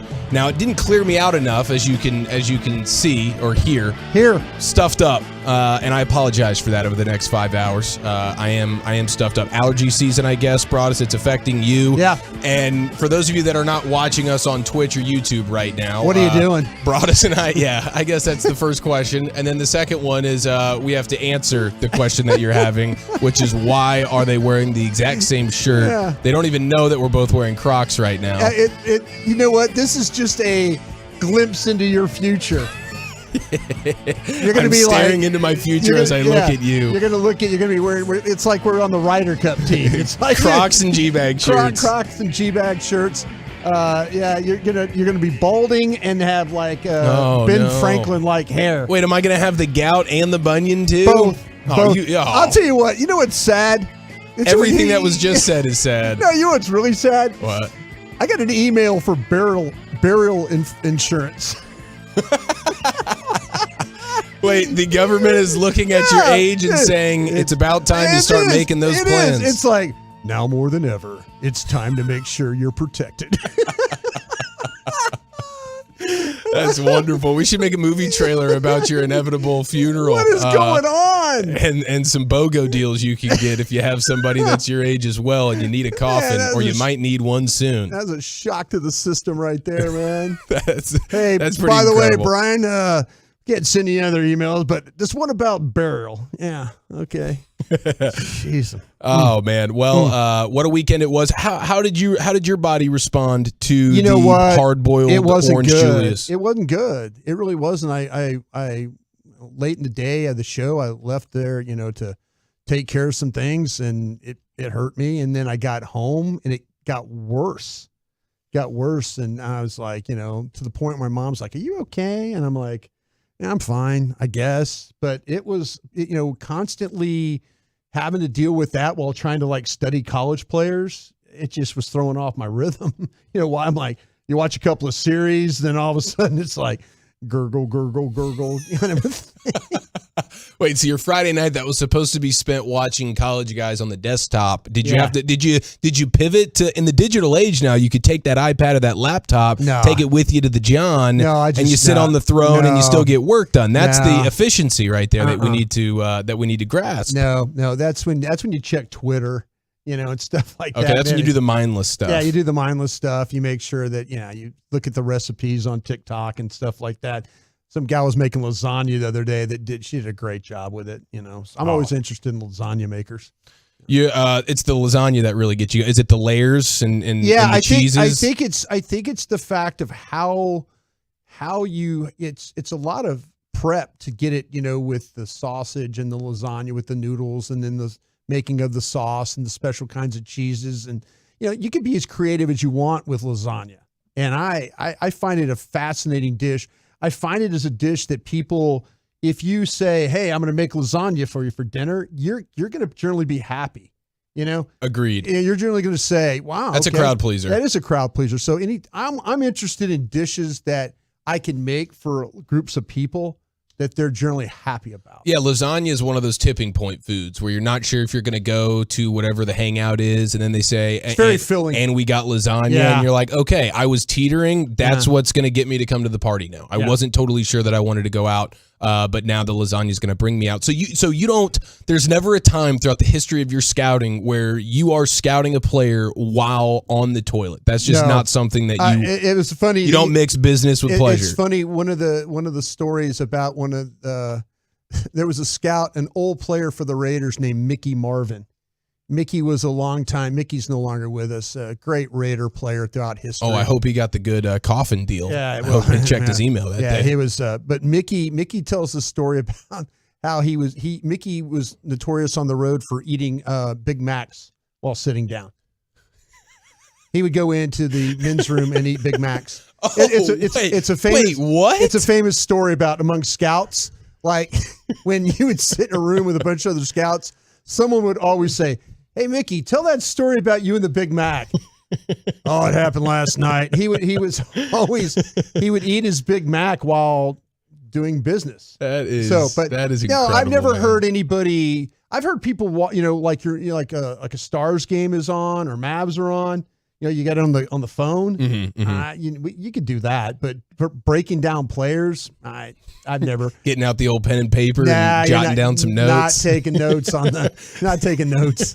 Nah. You're identifying some waist benders as you sit on the toilet. Some guys that move kind of stiff, that kind of thing. Yeah, I guess. All right, 877-881-1053. How did you spend your first NFL football-less weekend? Maybe you were XFLing. Maybe you were Daytona 500ing, as I know Broadus very likely was. NBA All-Star Weekend.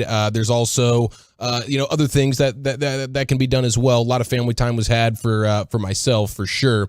But I saw over the weekend, Broadus, and I needed to get your thoughts off the top of Mike Fisher and him alleging that the Cowboys find themselves, quote unquote, intrigued by Ohio State quarterback C.J. Stroud, according to an NFL source.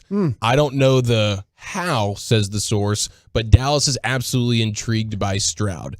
And that thing took off in a big way. Now, it's not the most heavy-handed report. Saying that they're intrigued, it could very well be the case, and it mean nothing. They're probably intrigued by multiple quarterbacks every draft cycle, as many teams are, but we all know that the hoops you have to jump through oftentimes to get one of these quarterbacks is often way more taxing than you'd want to get yourself into. So being intrigued, I loved the reaction. Everybody's like, oh my gosh. I'm like, yeah, probably are intrigued by a guy who ran all over the Georgia defense in a huge college football playoff game just about 6 weeks ago. Yeah, I think the thing that's, this time of year, you got to be a little bit careful about when you're talking about these prospects, unless you're getting that from a scout who is, been on the road. And I'm sure, Mike probably talked to somebody that said, hey, man, this CJ Stroud, when you watch him play, he probably rattled off about 6-7 things he can do. They haven't had they're just now, I was talking with the guys at the Packers. They're just now getting into their meetings, getting ready, pre-combine stuff, getting those, maybe some of the boards put together just before you go to the combine. My experience is when we were in Green Bay, we would do the skill players, and I'm talking skill, the receivers, running backs, quarterbacks, and those guys, after the combine, just because you then had a verified 40 time on a lot of these guys. Now you might do the offensive line, defensive line, those guys before the combine, get your board kind of tidied up. But any type of, hey, we like this guy and hey, we like that guy, I think it's all really kind of premature, unless, again, you're talking to a guy that is a area scout that went to Ohio State, maybe a guy that's over the top, maybe a cross checker, but a lot of that evaluation and who you like better than that stuff is just very much in the walking stage right now. Generally speaking, in this quarterback class here, is this one that if you were a quarterback needy team, you'd be super fired up, or are you going, I'll tell you maybe what, next year? Yeah, well, the quarterbacks, as we all know, are always an interesting group because of the problems you run into with the evaluations. And, you think you see something that is, and matter of fact, I mean, we're here in the studio, Todd McShay's position rankings. He's got his quarterbacks up. He's got Bryce Young, C.J. Stroud, Will Levis, and then Anthony Richardson. That sounds like the way that, a lot of people are looking at it. I think that, to me personally, as I stack, my guys this weekend, I took the opportunity to actually put my board together of the players that I've done. So I can kind of give you an idea of how I would have Bryce Young, Stroud, and Will Levis. Those are my 3 first-round quarterbacks. Richardson I have in the second round. There are people that are saying, and scouts that I've talked to are saying, that Richardson might be a stronger armed Jalen Hurts with mobility and the way he throws. I'm so glad you said that, and man. so that there's some thoughts coming out about these quarterbacks already. I was gonna save this because we're gonna do some Ask Broadus later on in the show and just pick your brain on all sorts of things. I'm sure we'll get plenty of draft questions asked, but I had a draft question for you, and that's the perfect opportunity to segue into it. Is Jalen Hurts and Anthony Richardson, and just the idea that the Eagles having the 10th pick, and could they get frisky in a way that has them taking Anthony Richardson and locking him in to be the next Jalen Hurts for them as a guy who can run and would instantly be one of the better running quarterbacks in the sport, big, strong, and then you develop him as a passer, and you keep him on the rookie deal, right, and you are pioneering the sport at the quarterback position, Howie Roseman, which you've kind of done already with Jalen Hurts and Carson Wentz and moving off of him and all those different things that they did. And I wonder if he would be willing to forego the big contract to Jalen Hurts and then just get his replacement, because they are in a weird situation, which is great for them, which is they're a Super Bowl team and they have the 10th pick in the draft based on how they've traded picks and stuff. Yeah. So I'm like, dude, that would be, it's probably 1 in a million, but I just like that idea of the Eagles having the guts to make a move like that. Well, they were a team that was always, and this plan goes back to about probably 2 years ago, 2 drafts ago, when they obtained the extra first-round pick. And then they kept moving the pick, and they got New Orleans to give them, New Orleans went up and got Chris Olave. So what happened there is, now that, Philadelphia maintains that ability with that extra that extra first-round pick to either make a choice there for themselves or parlay that into moving up and getting a position to get a guy. So that second round, I keep saying second round, that second pick that they had in the first round, that's just their bargaining chip. That was always, I think, going to be earmarked for a quarterback. I just felt like that they were going to keep moving that pick until they found out, okay, we're going to go for a quarterback here. And they have a little bit better evaluation of what they have in Jalen Hurts. But you're right, they could, that pick from the Saints for a while there, that thing looked like a top 4 pick. Dude. I mean, that was like sitting there, and as a Cowboy fan, you're going, oh, geez. You're thinking maybe a defensive player. The Eagles had a situation today where they had 7 contracts that got voided today. Some big-time Hargrave was on that. Bradbury was on that. I think 4 starters on their defense contract. That's a problem. That's a problem from them. They might take that pick at 10 and just use it because of the defensive players that they lost, that they might restock that thing with that pick, or again, move it one more time and just try and stay ahead of that quarterback game and make sure you have that for in your back pocket in case you need to use it. How'd you spend your first weekend without football? 817, yard work, smoked brisket, ribs, and then more yard work. That sounds like a dominant man weekend, right? Are you a guy that appreciates some good old-fashioned yard work, Broadus? You know what? I'm going to be really honest with you. I'd never mowed a yard till I was 30 years old. And that's because my father had absolutely zero faith that I you wouldn't take a toe off or something. Well, that I was going to do it the right way. Ah, there was going to be, you set the mower too low, you scalped the yard when you shouldn't have.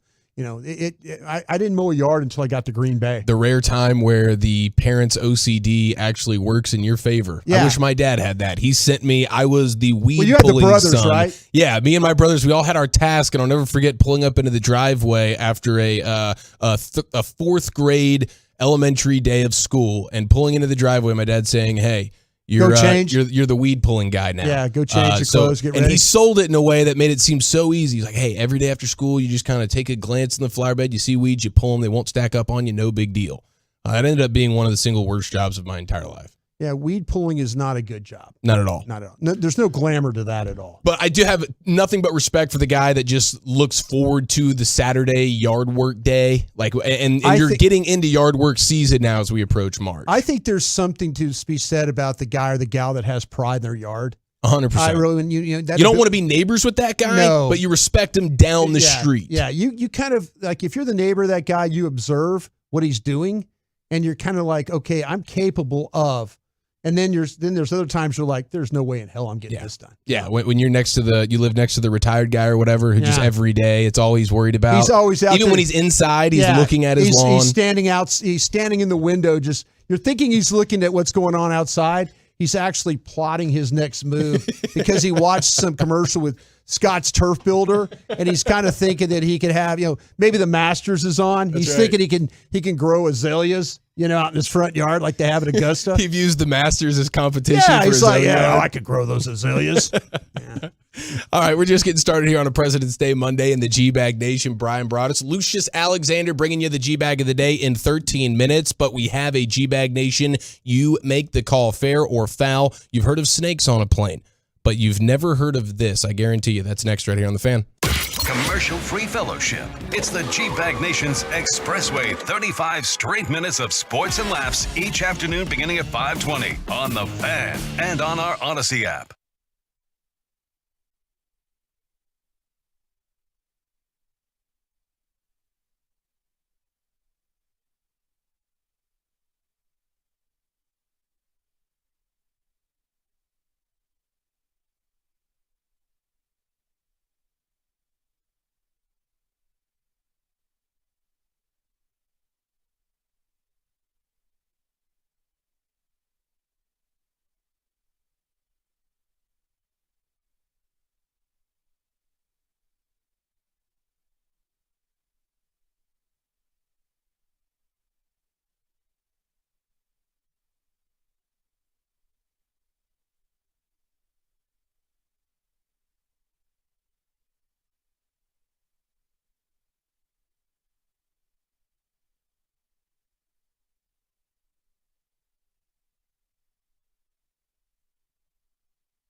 The upcoming segment of the fan is brought to you by Glass Doctor.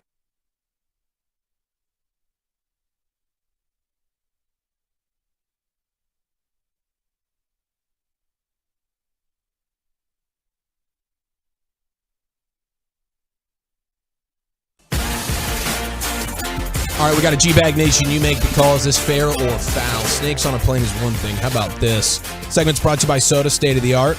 And the Frankels. There's a reason you need a special license to drive a big truck, so companies that hire drivers and put them in a big truck should be held accountable for what happens when one hurts you, frankly. You need Frankel and Frankel. The consultation is always free. Visit truckwreck.com. 7 minutes away to Lucius Alexander's G-Bag of the Day. But right now, curious how you guys feel about this. I saw it about an hour before the show started, and I was like, man, we gotta figure out a way to have this conversation because there is a viral offense that has been taken, and it was on an airplane. And now I'm curious how we would all feel about this. And it was Lana Tolland on Twitter tweeting out a photo of a passenger on an airplane.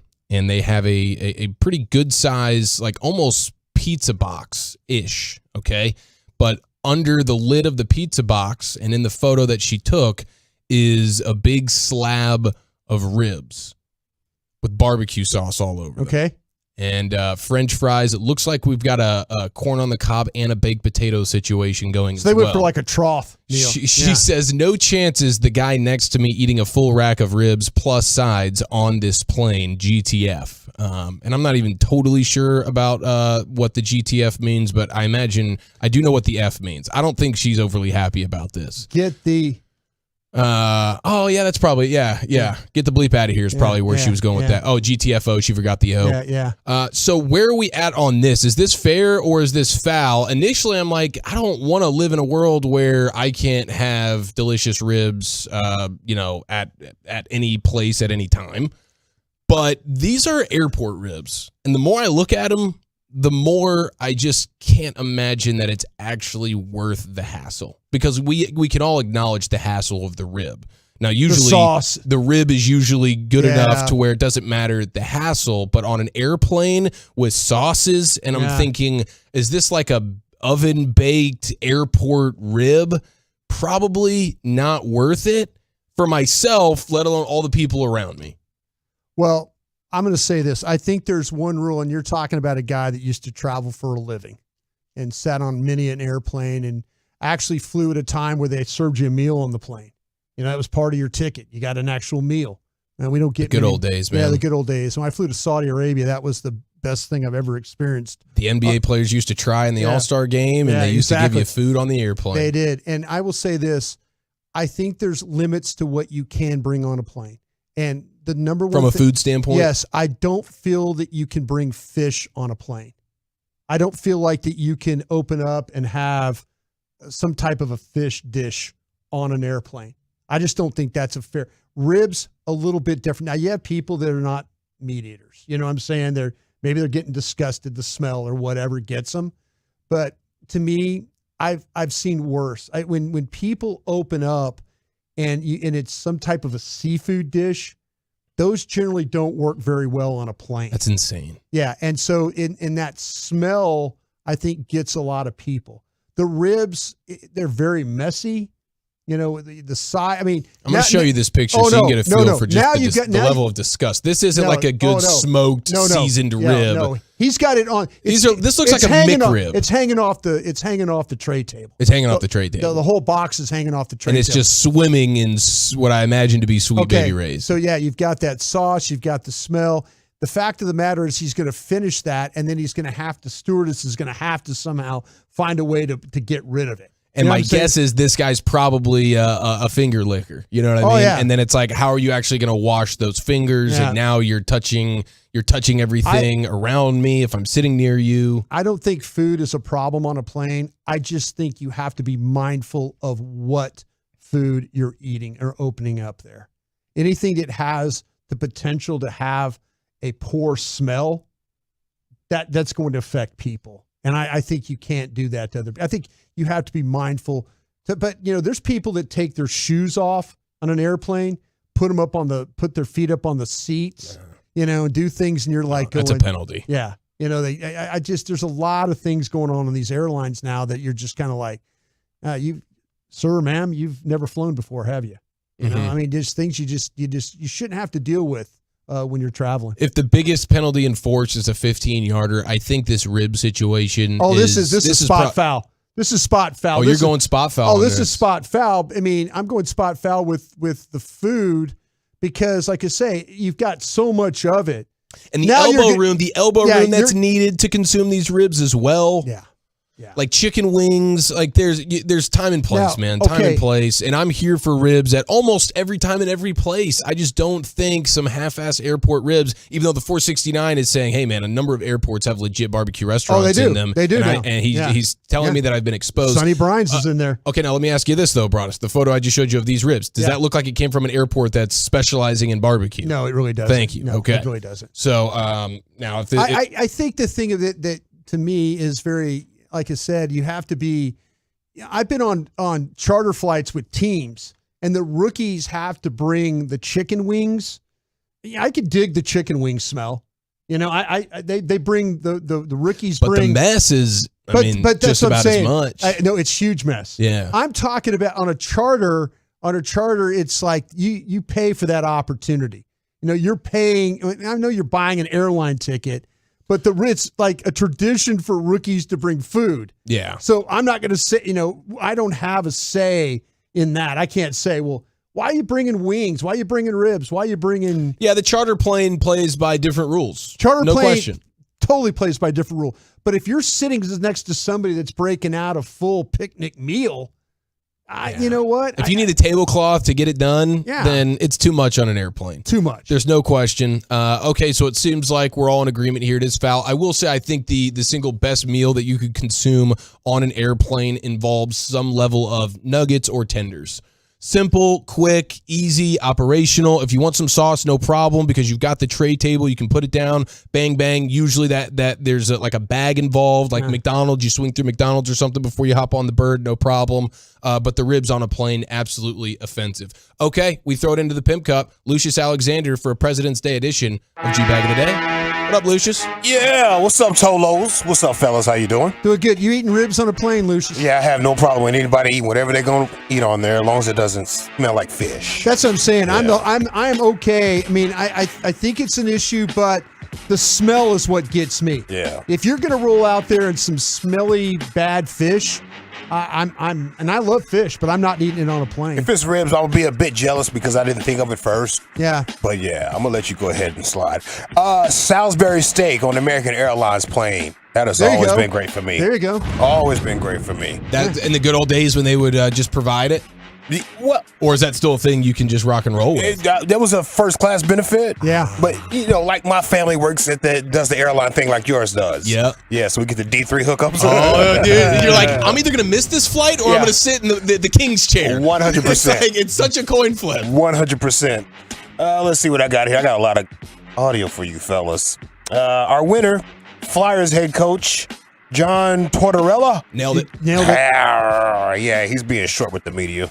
Feel this one compared to your last performance against the Kraken? You have the answer to that. Last game you mentioned. You mentioned exhaustion, structure, some of the reasons that. You guys, you don't need me for the stories tonight. Well, I guess. Got your information, don't you? No, not really, because we don't know, I guess, what you were saying in the room, what the plan was. Well, I'm not going to. It doesn't do me any good to tell you what's going on in the room right now. Why wouldn't it do us any good? Because that's stuff that we have to figure out in the room belongs in the room. So you're going to have to kind of go with it yourself here as far as what you want. It's pretty self-explanatory what you saw out there, so you really don't need my comments. Yeah. That dude is always good for, it seems like he was in the once media a month. He was in the media too. Really? John, when he was out of a gig, he was like a talking head guy. I think he angered Stephen A. Smith one time because there's a quick little video that circulates from time to time where Stephen A. Smith is just yelling into a first take camera. This is not the United States of Tortorella. Like he says that. And I don't know what it's from, but Tortorella gets the people going, man. He does. Let's see what I got for you boys. Let's go to some high school basketball. Oregon high school basketball right here. Buzzer beater. I like these guys. They're hyped on the mic. So, Luke, I think you got to assume he makes this one. Do you call a timeout or do you just run right away? Timeout. Makes it. It's good. It looks like they're going to play it out. Miles goes on the court, loses, pulls up. It's good! Miles! Did he win it? And they're going to give it to him! Evan Miles wins it for the Panthers! Needed a 3 and he got it. Nothing better than when the color commentator gives you the, what would you do? Yeah. I think you got to go with timeout here, and they move it up the court and bury the shot. Evan Miles, you legend. Yeah. Love it. Shout out to my son's high school basketball Mansfield Sheesh team. Sheesh. Yeah, they won their tournament yesterday. In the last minute, like put back in OT. It was crazy like this. They went to the court, went crazy. It was amazing. That's fun, man. I didn't get home till like midnight. They're the Sheeshes? Sheesh. I like it. It's a bunch of kids that play baseball and other sports that got together and said, we're going to play our own basketball league. Yeah. Since we can't play for the school, we play other sports. We're going to play our own little league to keep us in shape. Is it like the live basketball? It goes high hard, school bro. DFW? It goes so hard. There's college kids playing. There's high school kids playing. It's a little bit of everything. Dude, it's that's amazing. Let's see. Yesterday was a church day. How about this guy holding this note? Hold it. Oh, here we go. Hold it. Hold it. You better hold it. You better hold it. You better hold it. Honey, that's enough. That's enough. That's enough. I didn't know that little sound I was making in the back of my mom's car while she was driving was actually talent. I didn't know. She told me to shut up so many times. I didn't know it was a talent. He said that is enough. That is enough. Hold it. Okay, you're Let good. it go. Who won the dunk contest? You guys watch the dunk contest? Oh, Mr. McClung. Yeah, he did his thing. Drewski, I played Drewski's audio on Friday. He was at the dunk contest on the floor, went crazy when Mr. McClung won the dunk contest. Oh my God! Oh my God! They need to drug test that white boy! They need to drug test you! They need to drug test him! Drug test him! They need to drug test him! Oh! Who knew? Drug test him. Who knew? There's no way he should have bunnies like that. I mean, man, he got super bunnies, bro. Super bunnies. Then I seen all the high school videos started coming out. Him in college coming out. Oh, yeah. He's been a hooper like this. He's been putting on a show in high school, bro. Professional dunker. Exactly. That's a little bit of shade right there, bro. It is. If you paying attention to some shade. Ben Affleck was at All-Star Weekend with a smile on his face, ladies and gentlemen. Okay, so this was not the Grammys? Or the Grammys, yeah. He didn't have his lips stuck out standing next to one of the most beautiful women in the world. Yeah, with his what's lips up with stuck that? out. What is What bad? is up with that? He didn't look like he just needed a cigarette the He whole time? just needed to hang out with the boys, man. Here he is doing a Chris Tucker impersonation. Chris Tucker, you hear the words coming out of my mouth. You talk like that. Man, Ben Affleck, bro, you make me a little uncomfortable. Chris is like, Ben! Man, Ben! Yeah, I know him. Yeah, I know Muhammad Ali. What? I tell you, everybody. Jesus, my boy! he's the high voice. But Chris Tucker he's always been I think he's the funniest movie. He's a genius. He's the funniest movie. He's incredible. Well, after that uncomfortable ass impersonation, exactly. sound like Stephen F. Foster making a movie a song or something right there. Let's see. And one more, I'm gonna make you guys uncomfortable. More? Yeah, I'm gonna make you uncomfortable for sure on this one. Okay, very good. Yeah, this is a good uncomfortable. It's gonna make me laugh. So have you seen these people going around like with the microphones and just asking people random things like, hey, tennis or Black History Month? You gotta get rid of one. Jeez. Michael Jordan's shoes or Black History Month? Which one? You gotta get rid of one, bro. Eric B for President's Day, by the way. Baseball or Black History Month? Black History Month or baseball? Baseball. Baseball over Black History Month? Baseball. Why are you choosing that? What about black people? Because I don't like black people. Damn, bro, it's Black History Month, bro. Well, it's not my fault. God told me to say that.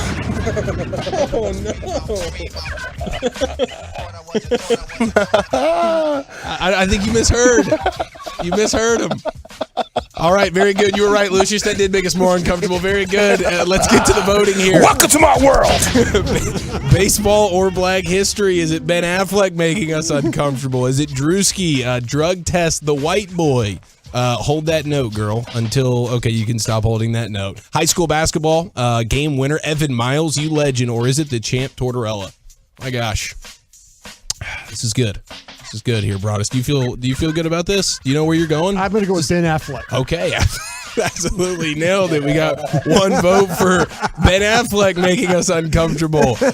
Give me the hold that note, girl. I feel like I belly laughed there, and I needed that, Lucius. Thank you. We're 1-1 right now. Drewski. Wow, by a score of 1-1, we are all knotted up, and I guess do you know how to create a poll? I think I do know how to create a poll. We'll go about this. That poll. was last week.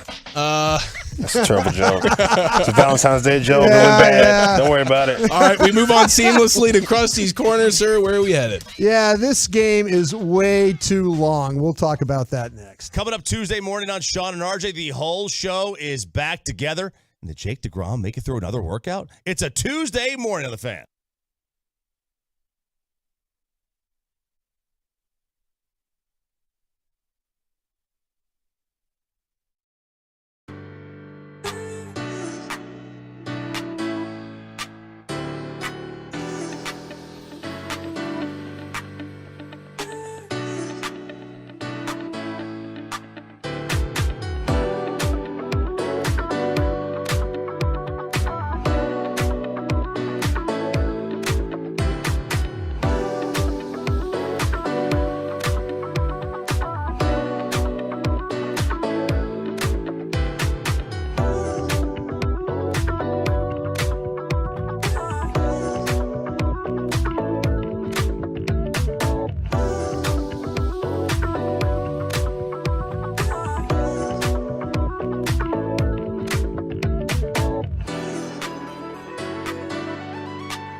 Showtime, Cholo. From Sean and RJ, G-Bag Nation. Just tune in all day. They got the best Cowboys, Mavericks, Rangers content. 105.3 The Fan. Turn on, leave it on. 1053thefan.com/merch. 1053thefan.com/merch. That is where you can get some fantastic gear from the entire station. We're wearing it today. Yeah, unintentionally, Broadus and I both showed up in our Crocs and our G-Bag Nation long sleeve tees that are mighty comfortable and mighty kick-ass. So you can find those 1053thefan.com/merch. All sorts of hoodies, t-shirts, long sleeves, hats, you name it. It is there. It is open, and you can go absolutely enjoy yourself there. Now, Chia Follows Sports on Twitter is where you can find the poll for today's G-Bag of the Day. We had a 3-way tie. So at the end of this segment, we will unveil who is the official winner. But let's go ahead and throw things over to the King of the Crusties, Brian Broaddus. Thank you very much. I appreciate that, Chief. You mentioned me in the Daytona 500 yesterday. Oh, I imagine you were just full torque for all 212 laps. You know what's crazy about the Daytona 500 is the fact I'm a racer. I love racing. I love being around cars. You're a speed demon, man. I can't drive a stick, but I love being around people that can drive and are brave. And you didn't mow a lawn until you were 30. There's a lot of things in life. This being a scout took up a lot of my life. You're a football guy through and through, man. I just can't do a lot of things. But I know that people, if you watched all of Daytona 500 yesterday, and it was exciting at the end. With Daytona, you're going to have wrecks. What they always talk about, the big one. They went to really double overtime yesterday to get that one complete. Longest one ever, right? Yeah, Ricky Stenhouse was the winner, and Ricky Stenhouse might be more famous for dating Danica Patrick than his racing career. Ricky's kind of a guy that's not afraid to wreck other people too. He's one of those guys. Oh, okay. So plays a little dirty sometimes. Yeah, he's really good at these restrictor. Well, it's not restrictor plates anymore, but he's really good at these, these 2.5 mile tracks and stuff like that, where it causes you to, have to kind of find your way through. And the problem I have now with NASCAR is that that's your Super Bowl racing right there, right? It's really not about the driver anymore. Not for this race. Ricky Stenhouse has won this thing. McDowell has won this thing. I mean, there's been guys that, Trevor Bayne has won this thing. Michael McDowell, Trevor Bayne, those guys have won this race. And, it's supposed to be the Super Bowl of the sport. And it's really not about the skill anymore of the driver. It's really more about being lucky. It's about being at the right place at the right time. And I don't know. When I look at other sports, you have to have a certain amount of luck. But in this thing, it's really. You think it's pure, more than most sports, luck is the biggest factor? I love the fact that there's different drivers that win this, but I don't like the fact to me that that there's guys in this field that have put themselves in position to win it, and are drivers that that deserve that opportunity to win. Stenhouse has won, like I say, he's now a Daytona 500 champ. That's great for him. It took Dale Earnhardt Jr. Dale Earnhardt Sr. Took him 20 years to win this thing. Salute to Dale, who is still with us in here. But it's amazing to me that, we're to that point where the biggest race of the year is won on luck. So what is the winnings like when you win the Super Bowl, you get the ring, you win the Masters, you get the jacket. You get a ring, you get a trophy. Matter of fact, Stenhouse pulled the Waffle House trick last night. He took the trophy. He took his trophy into the Waffle House there and walked in. He carried it in. He goes, "Hey, we're hungry. Can we get something to eat?" And everybody was cheering for him and stuff like that. So it was really cool to see that. But yeah, the prestige of this thing is huge. That's something you carry. It's like if you're a Masters winner or a U.S. Open winner. Yeah, and the Masters, they get the dinner. See, they should jacket, do that. Yeah. Are they doing the dinner for the Daytona 5? They have a champions event that they have. But I'm just saying, though, to me, it's it's not about the driver anymore at those places. So that bothers me a little bit. Okay, so for the people that are like uninitiated a little bit to the sport, and I would consider I've myself got something one else of them. I'm talking about. I just wanted to bring that up. And I'm excited to get to what you're going to talk about, but I do want to ask you, is it just like, did your car not break down, or did you not get unlucky and get involved in a wreck and you were just the last man standing sort of thing? Yeah, it is very much when you watch the Daytona 500, these cars are basically going nose to tail, in 2x2 for 29 cars, on the lead lap. And, you really, a lot of it comes down to, like, if somebody makes a mistake, your day is completely wrecked. Your day is completely done. I was watching on TikTok last night, a lot of these teams were kind of, showing what they were doing, what they call the tear down in the garage, which, is breaking down the car to get it on the hauler to go home. And every car they showed was wrecked. I mean, every car they showed, with the exception of Stenhouse's car, he made it through. I mean, he was fortunate enough to be, and I don't think that, I get it. There is luck in racing. There's absolute luck in racing. But this is, to win this race, it's like the most important thing to have, that you don't get caught up in somebody else's mistake. Mm-hmm. So I think that's to have the sport be determined, or the Super Bowl of the sport be determined by just pure luck. I don't know if that's necessarily great for the sport. Takes the shine off it for you a little bit. It does for me a little bit. I understand It that. does all right. I teased this earlier, and thanks, folks, for listening to me and my racing rant talks and stuff like that. I appreciate you. The NCAA is looking at something. The playing rules committee, they're looking at something here, Chief. They're looking at examining ways to address a festering problem within college football. Would you like to guess what the festering problem is of college football? Well, based on the tees, it's like the 9-hour games they're playing on a Saturday to Saturday basis. Absolutely. It's the game length and the game pace. Walchuk still has his glasses sunburned onto his face because he went at to Ohio State. No, the shoe. He went to Texas. He went to Texas OU 2 years ago. Yeah, his dermatologist won't let him be outside for more than like 30 minutes a day because of that game. It's a 14-hour football game. It's crazy how long these college football games have lasted. And the average FBS game last season stretched 3 hours and 21 minutes. It's a slight increase from the year before of 3:18 and 5 minutes longer than 2018 of 3:16. And so that well eclipses the NFL's average. The college just stops the clock for everything. They're like looking for ways to stop the clock. Well, that's kind of what they're worried about right now. An NFL game, as I mentioned, it normally hovers around 3 hours and 10 minutes. So, there's been some post-game shows where me and Zach have been like, oh my gosh, it's taking way too long, kind of a thing. Yeah, because some of those the Cowboys had a couple of games that went overtime. Well, they had overtime games too. But they had a couple of games that were under 3 hours by a good 10 or 15 minutes. Yeah, they did have a couple of those. The NFL is a little bit more consistent. So the game lengths in the NFL are, like I say, are much more consistent than college football, which can vary and includes some 4-hour affairs. But about 1/5 of the FBS games this past year went longer than 3.5 hours. And they think the reason is the NFL on average runs about 155 plays. In the FBS, there's around 180. The NFL, as they say, is more efficient offensively, which helps in both the length and the pace of play. There are not as many incomplete passes, for instance. Professional halftimes are just 12 minutes. College halftimes are 20. I think that gives the bands the opportunity to go on the field and kind of march around and do some things.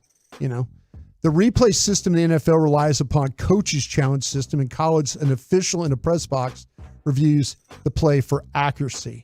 So you in the FBS, you see about 2.3 replay stoppages per game. A figure that continues to rise and has officials considering coaches' challenge system something that seems very likely in the future.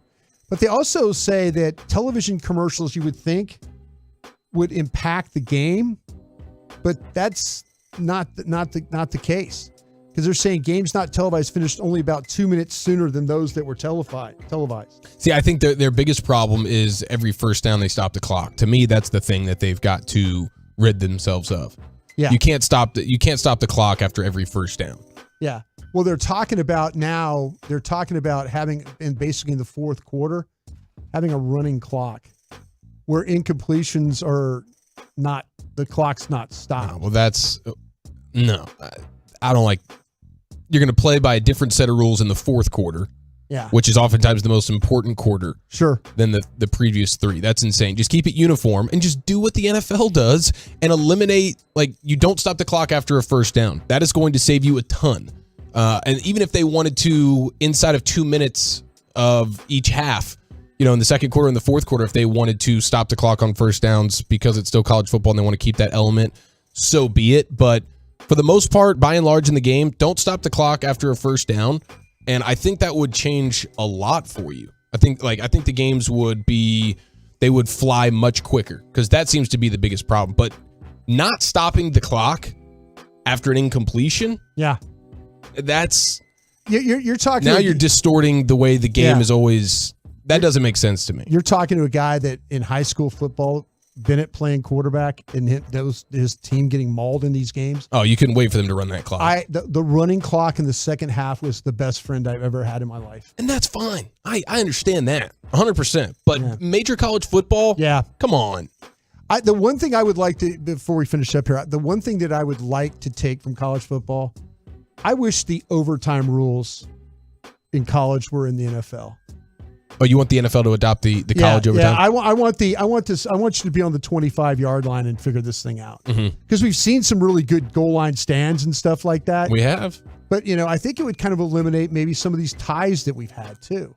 The fact that everybody's struggling to kind of move the ball. Yeah. But if you put somebody in the 25-yard line and give them that shot, I think that would be kind of cool. And then you have to go for 2 all the time. I think I was a part of that Texas A&M LSU game that went 7 overtimes. Yeah, you were there. I'd never want to have to go through that. I was there. You were there. Yes, you were. But all right. Think about doing that. Krusty's here every day at 2:40 for you. Krusty's Corner. Appreciate that, Broadus. Thank you. Your G-Bag of the Day champion, according to the Tolos, is Drewski and Drug Test That White Boy. So congratulations to Drewski. That is always replayed during the LA Live segment at 5:40 with Lucius Alexander later on in the program. That's in the midst of the Expressway, by the way, where we're commercial-free for 35 minutes. That's a beautiful time. We look forward to that. We also look forward to football questions for Broadus and some damning evidence about this Cowboys players' production. That's next. You can wait 24 hours. Or you can find out Cowboys and NFL insider info immediately by listening to Super Bowl winning scout Brian Broadus.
Live on the free Odyssey app. From our fan studio, secured by DFWsecurity.com, you're rolling with the G-Bag Nation on 105.3 The Fan. Welcome to the nation. All right, let's find out if Broadus thinks these NFL predictions for the offseason are bold or not. Bold. Maybe they're whack sauce. We also got some Cowboy production news that is a bit damning for this particular star player that we'll get to in a moment. Man, I tell you what, off-season talk is already rolling with these shows. Every other segment's a Cowboy segment, man. That's what you got to do, man. You got to do it. Keep it going. Keep it going. Talk about the Cowboys. The intrigue they may or may not have in C.J. Stroud. Holy smokes. Can I say something real quick, too? If you're one of those guys or gals that's sending me mock drafts, I love you. I really do. I feel a butt coming. But, man, give it some time and let's see where some of these, I think these, depending on what site you use, I don't think they have these players rated correctly. I think it's a little bit out of whack. And I think they'll catch up. I think they'll catch up with everybody because I think it's unrealistic when you have certain players. You're doing a good job of mocking them. The problem is your first three picks are all first-round guys. Right. You know, and so it's like, yeah, it's a great mock draft, but it's really unrealistic. And I think what happens is when I comment back about them, that people might have an unrealistic view of what is, Broadus is commenting on this. This could happen. No, I'm just trying to kind of tell you that, you know, some of these we got Bijan Robinson in round 1, we got Hyatt in round 2, and we got Kincaid in round 3. Sanders, the linebacker from in round 5. All three first-round guys on my board. Now, maybe I'm dead balls wrong about that. The Cowboys took a flyer in this mock draft on Anthony Richardson in the 6th round. Yeah, exactly. They found a quarterback for the future, maybe, you know, that kind of thing. But I just kind of feel like that if you just give the mock draft or give these groups time to work through the combines, you know, it's fun to do the draft. I get it, but I think you're putting out their unrealistic expectations.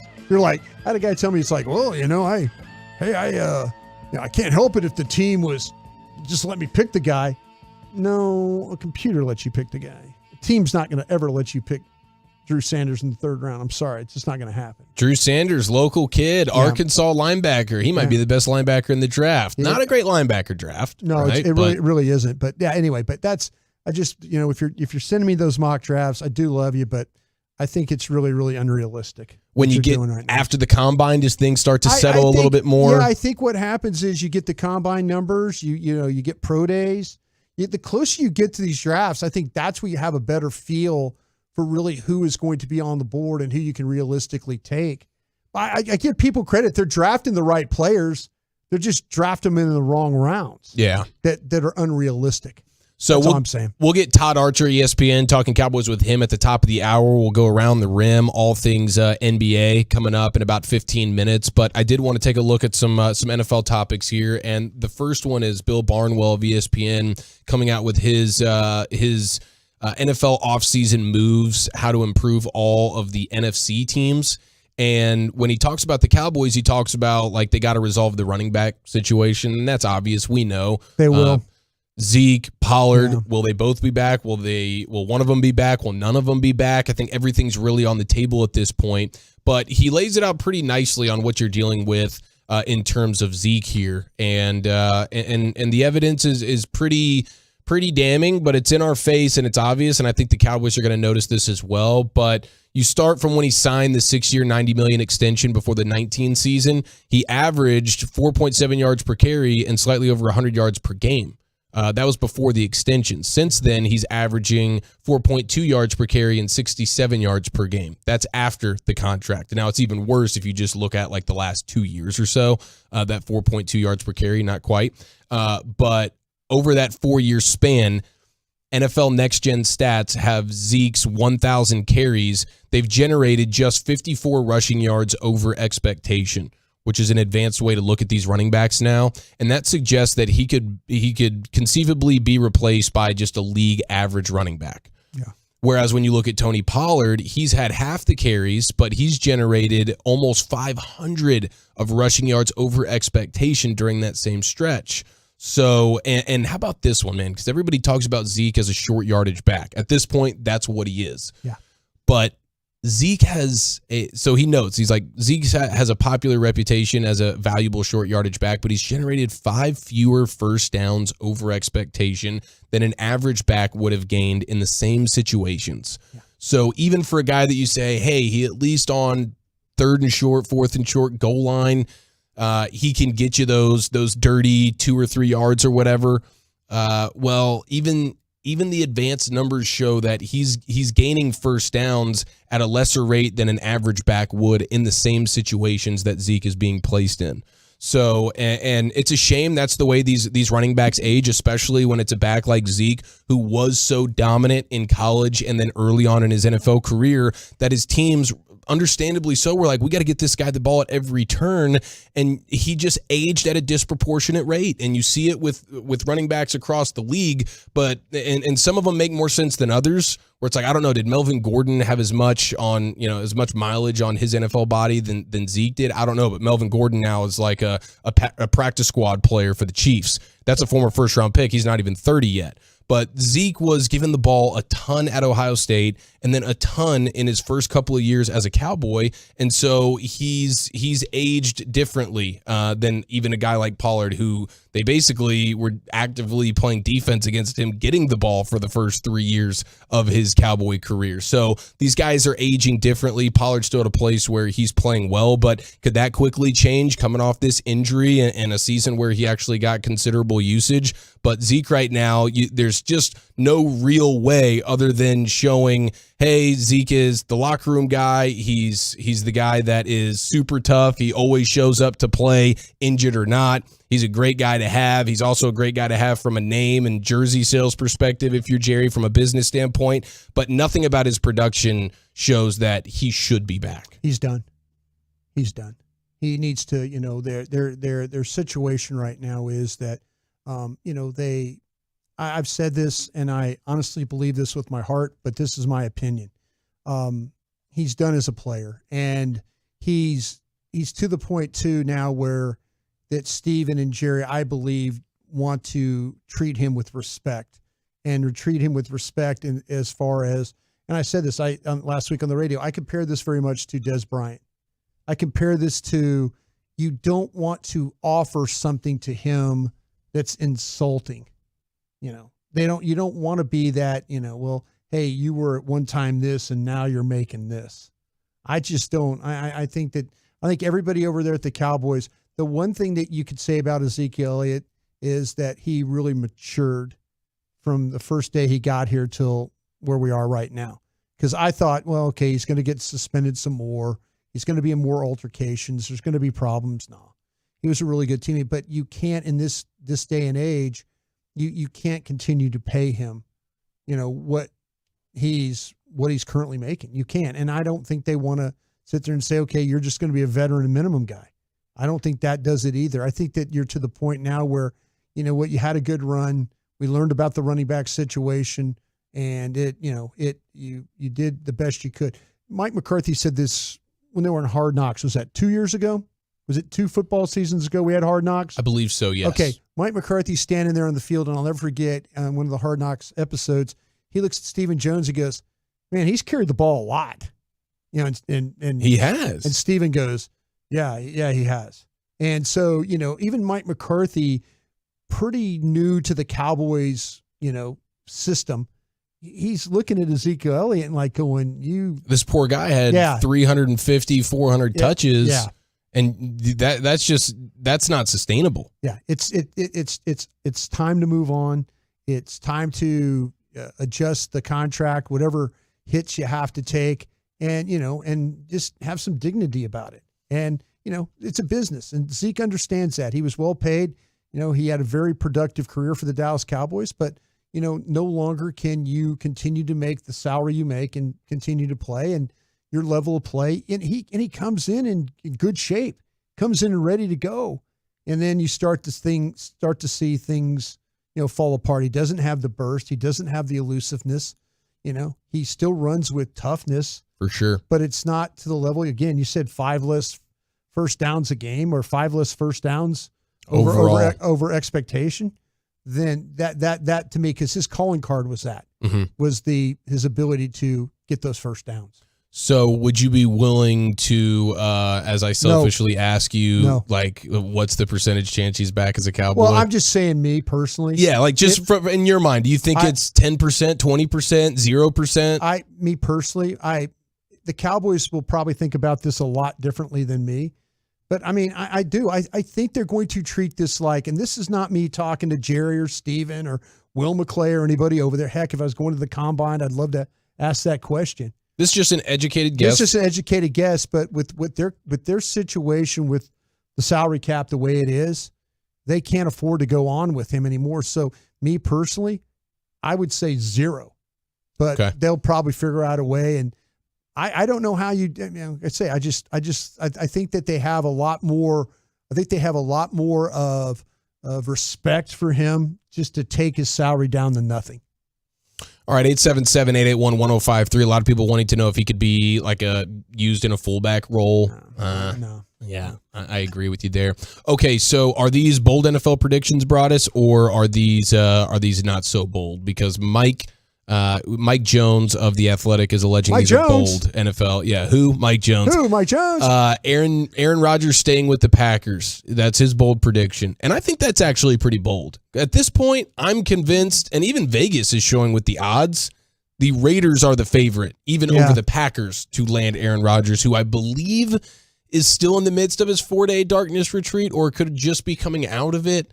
I do think if I was Aaron Rodgers, I'd want to schedule it in a way that has me coming out of the darkness in the middle of the night so I can slowly adjust to the light. Well, and I'm not just coming out to like a nooner sun barreling into my eyeballs. Well, living in Green Bay, you live in the darkness the whole time.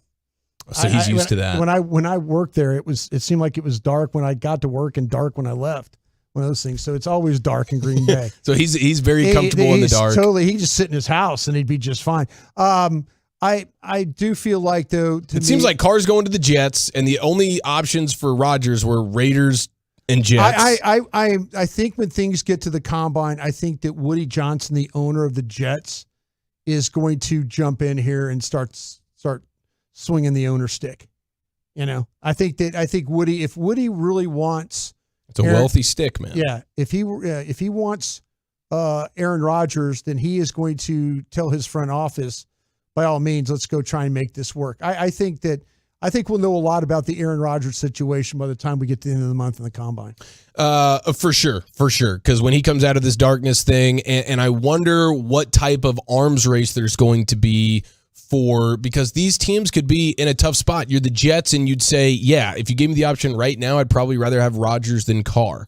But Carr's readily available, and all the reports are that they love Carr loves them, and that's sort of going to be the match. But Carr, since he's released, he doesn't have to wait for March or anything. He can come to an agreement whenever he wants. Oh no, he's head of the game, and you're also in a situation too, with some of these other guys that have been, their contracts have been voided. That you could kind of get that list started and get ready to. I know the Eagles, we mentioned 4 of their defenders were on that list. So there's a lot of guys and teams already kind of lining up and getting battle plans ready to go. I wouldn't be surprised to see Jimmy Garoppolo end up in Vegas. Yeah, that's the one I would. I don't know. I don't know if the new general manager necessarily wants to go ahead and give up draft capital for Aaron Rodgers. I know that Adams would fight for that and love that to happen. To me, if I'm Rodgers, that's the only selling point is Devontae Adams. Yeah. Otherwise, why would you want to play for the Raiders? Well, and could he be the West Coast thing? I don't know. I mean, that's his home. Could could he be closer to that? I mean, Aaron Rodgers to me seems like a guy that he would be fine whether they got traded to Tennessee or traded to the Raiders, or he seems like I could live wherever I want to kind of guy. Yeah, I don't know if I'm any one of these particularly Aaron Rodgers, who should be able to dictate where he's going more so than maybe a guy like Jimmy Garoppolo. But I don't understand what the intrigue would be about playing for the Raiders unless you just want to play, like you have an affinity for them, or just geographically you like it, or the idea of playing with Devontae Adams again. But that wasn't so fruitful that it led to Super Bowls. And now you're going to be in the division with Mahomes and with Herbert and with Sean Payton. You're basically playing for a wild card spot every year. And what if the Raiders, like Josh McDaniels, he by all accounts is kind of a jerk. Why would, I don't know. I don't understand the selling point for the Raiders there. If you're Aaron Rodgers, I get it. If you're the Raiders, we'd be like, yeah, I want Aaron Rodgers. You're going to have to give up quite a bit for it, but it is going to be fun to see the trickle effect. When does the Carr decision get made? Like I said, it does seem like all these reports today are that Carr and the Jets make a ton of sense for each other. And so if that happens, then, then we wait for Aaron Rodgers to make his decision, whether he's coming back or not. And then where does he go? And then the Titans could release Tannehill and throw another veteran quarterback into the mix there. And all these different teams are going to be jostling. Will Geno Smith get a long-term deal? What's the plan for Daniel Jones, Saquon Barkley with the Giants? Daniel Jones got himself a new agent, so he's going for all the money, of course. But I could see them tagging Daniel Jones and then trying to get a deal done with Barkley.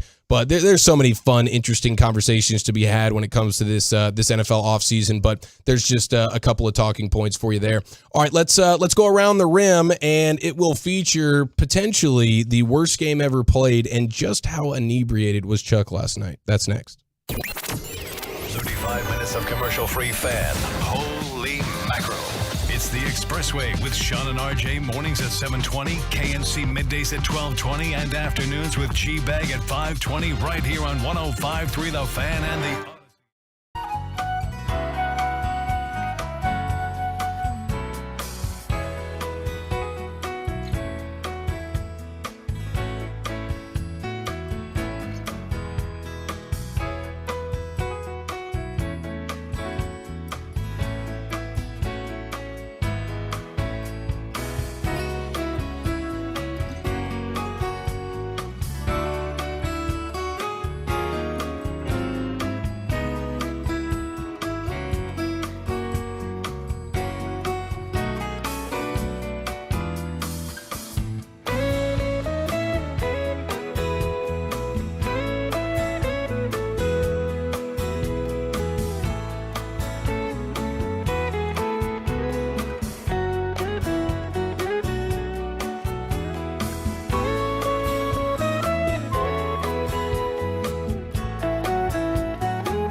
The upcoming segment of The Fan is brought to you by The Glass Doctor.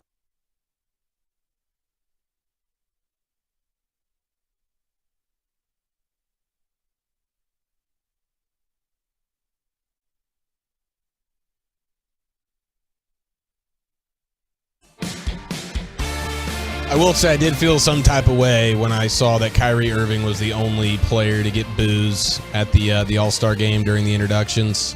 Man, he's on my team now, and now I feel like I want to defend him. You know, he's a Mavs. He's one of ours, at least for the next few months. Yeah, he's ours for 20-some-odd games. 20-some-odd games. We'll see where it goes after that. But yeah. NBA All-Star Weekend has now come and gone. The fallout has been pretty funny, and it's time to address it. Best of the weekend coming up at 3:40. It is the G-Bag Nation on a President's Day Monday, and the segment is brought to you by Frankel and Frankel. There's a reason you need a special license to drive a big truck, so companies that hire drivers and put them in a big truck should be held accountable for what happens when one hurts you. Frankly, you need Frankel and Frankel. The consultation is always free. Visit truckwreck.com, and now we cut the lights out. We put the kids down for that afternoon snoozer. G-Bag Nation's going all the way around the rim. Let it ride! Rain dance! I got a joint here, man. I've been saving for a special occasion. Okay, so a lot of people are alleging that last night's NBA All-Star game was the single worst basketball game ever played. And that just can't possibly be true because at least you were watching superstars, you know? Sure. But, yeah. They looked like orange cones playing I was not crazy about those uniforms. Skill set.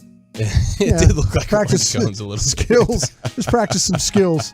Just go around you the stand cone. here, you stand there, you dribble and get an easy layup. We're going to do that for the next 2 hours. Yeah. Yeah, that's kind of what it was last night. Utah, did they get a show? Sort of they did. I mean, overall, the weekend, it had some fun moments, and we'll try to get to as many of those as we can. But in regards to the game itself, Coach Mike Malone of the Denver Nuggets, and he's one of these crusty. He can be a bit of a jerk. What do you mean?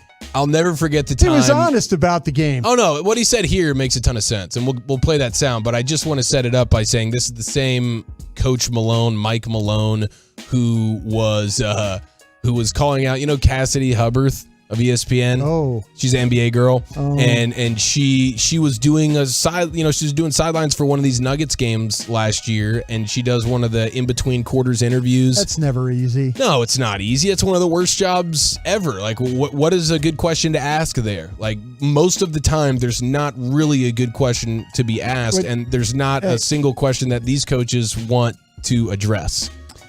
Mike, or you can do this one, Coach.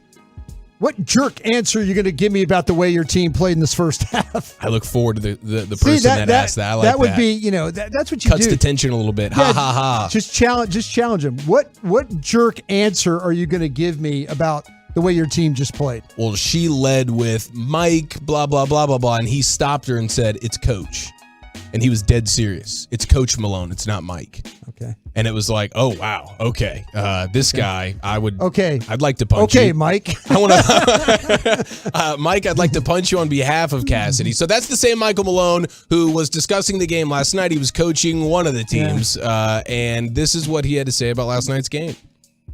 It's an honor to be here. It's an honor to be a part of a great weekend, great players, but that is the worst basketball game ever played. How do you fix it? I don't know if you can fix it. I give Joel Embiid, Kyrie Irving, those guys were like competing. Joel was imploring some of the guys to play harder, to try to get some defense in, but no one got hurt. They put on a show for the fans, but that is a tough game to sit through. I'm not going to lie.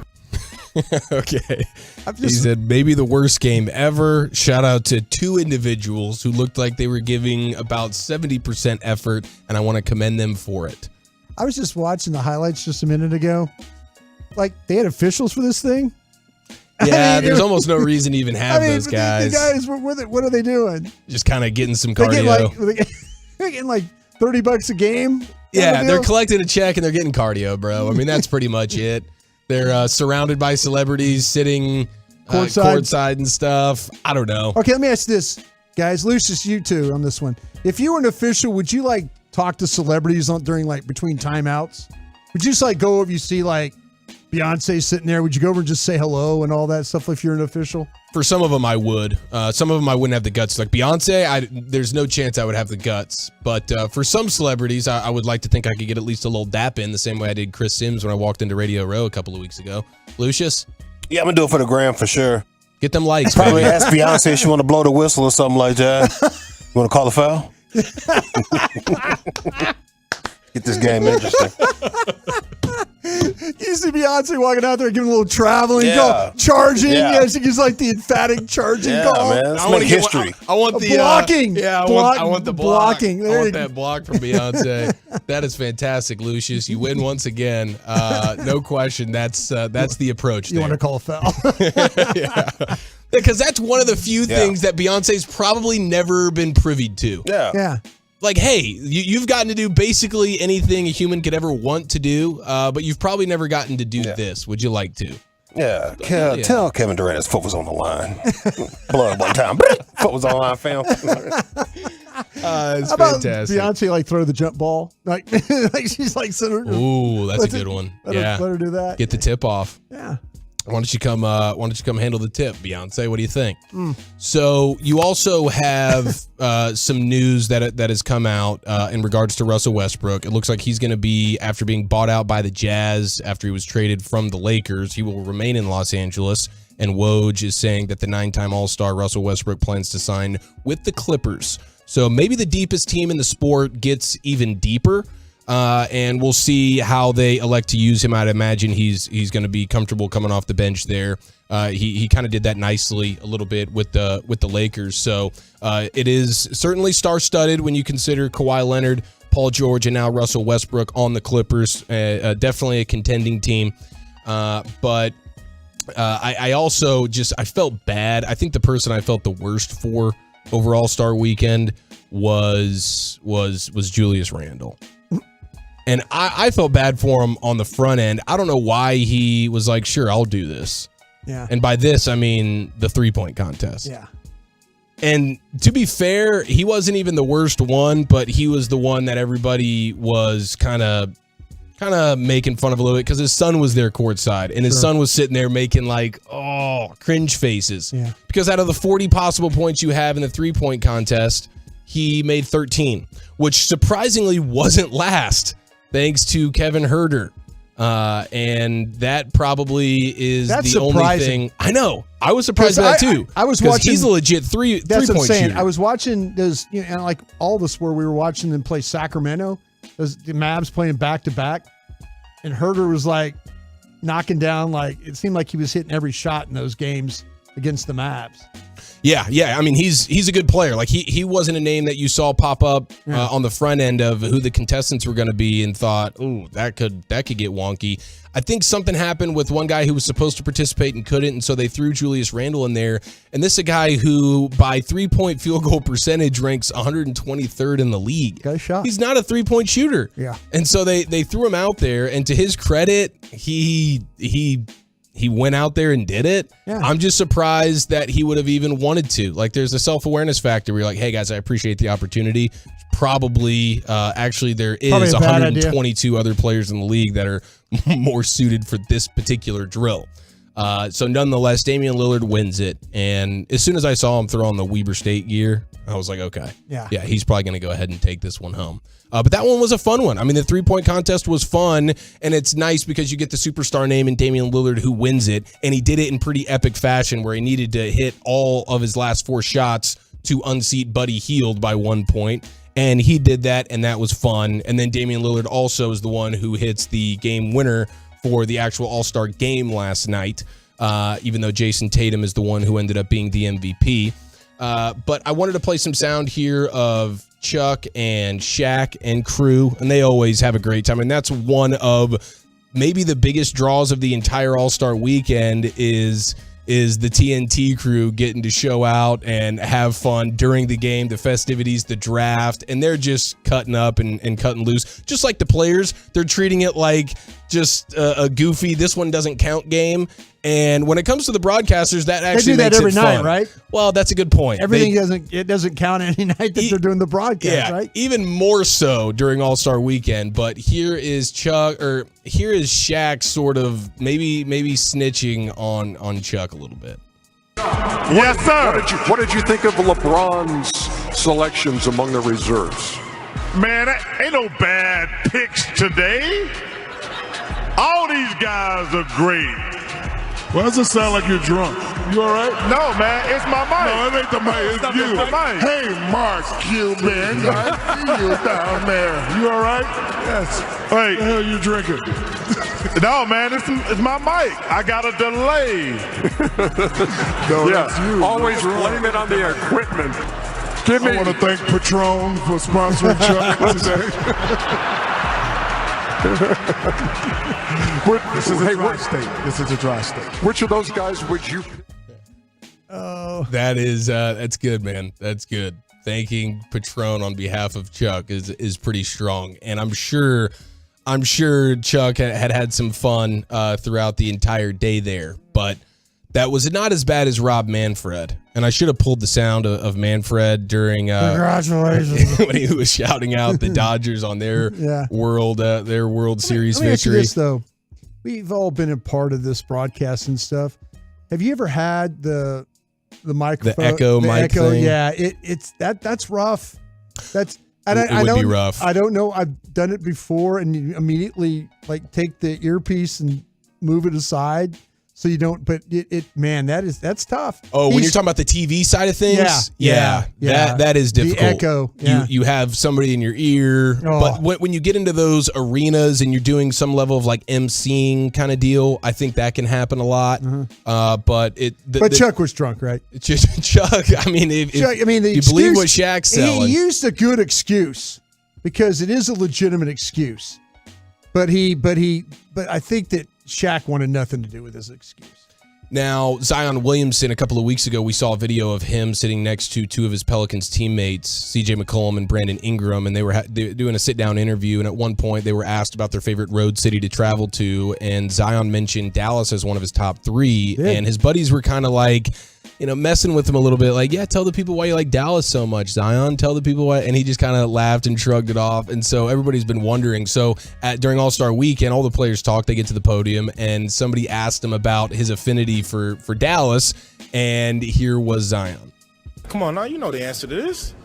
You seen the video, don't do that. Dallas, baby. Dallas is the best road city. What are we talking about? I would say Dallas, New York, and Toronto. Okay, so he still didn't really give us a clear picture here on why he loves Dallas so much. There has to be some specific to Zion Williamson underlying reason why Dallas is his personal favorite. Lucius, he said you've seen the video. What's he talking about? How he said it. Dallas, baby. Dallas. Yeah.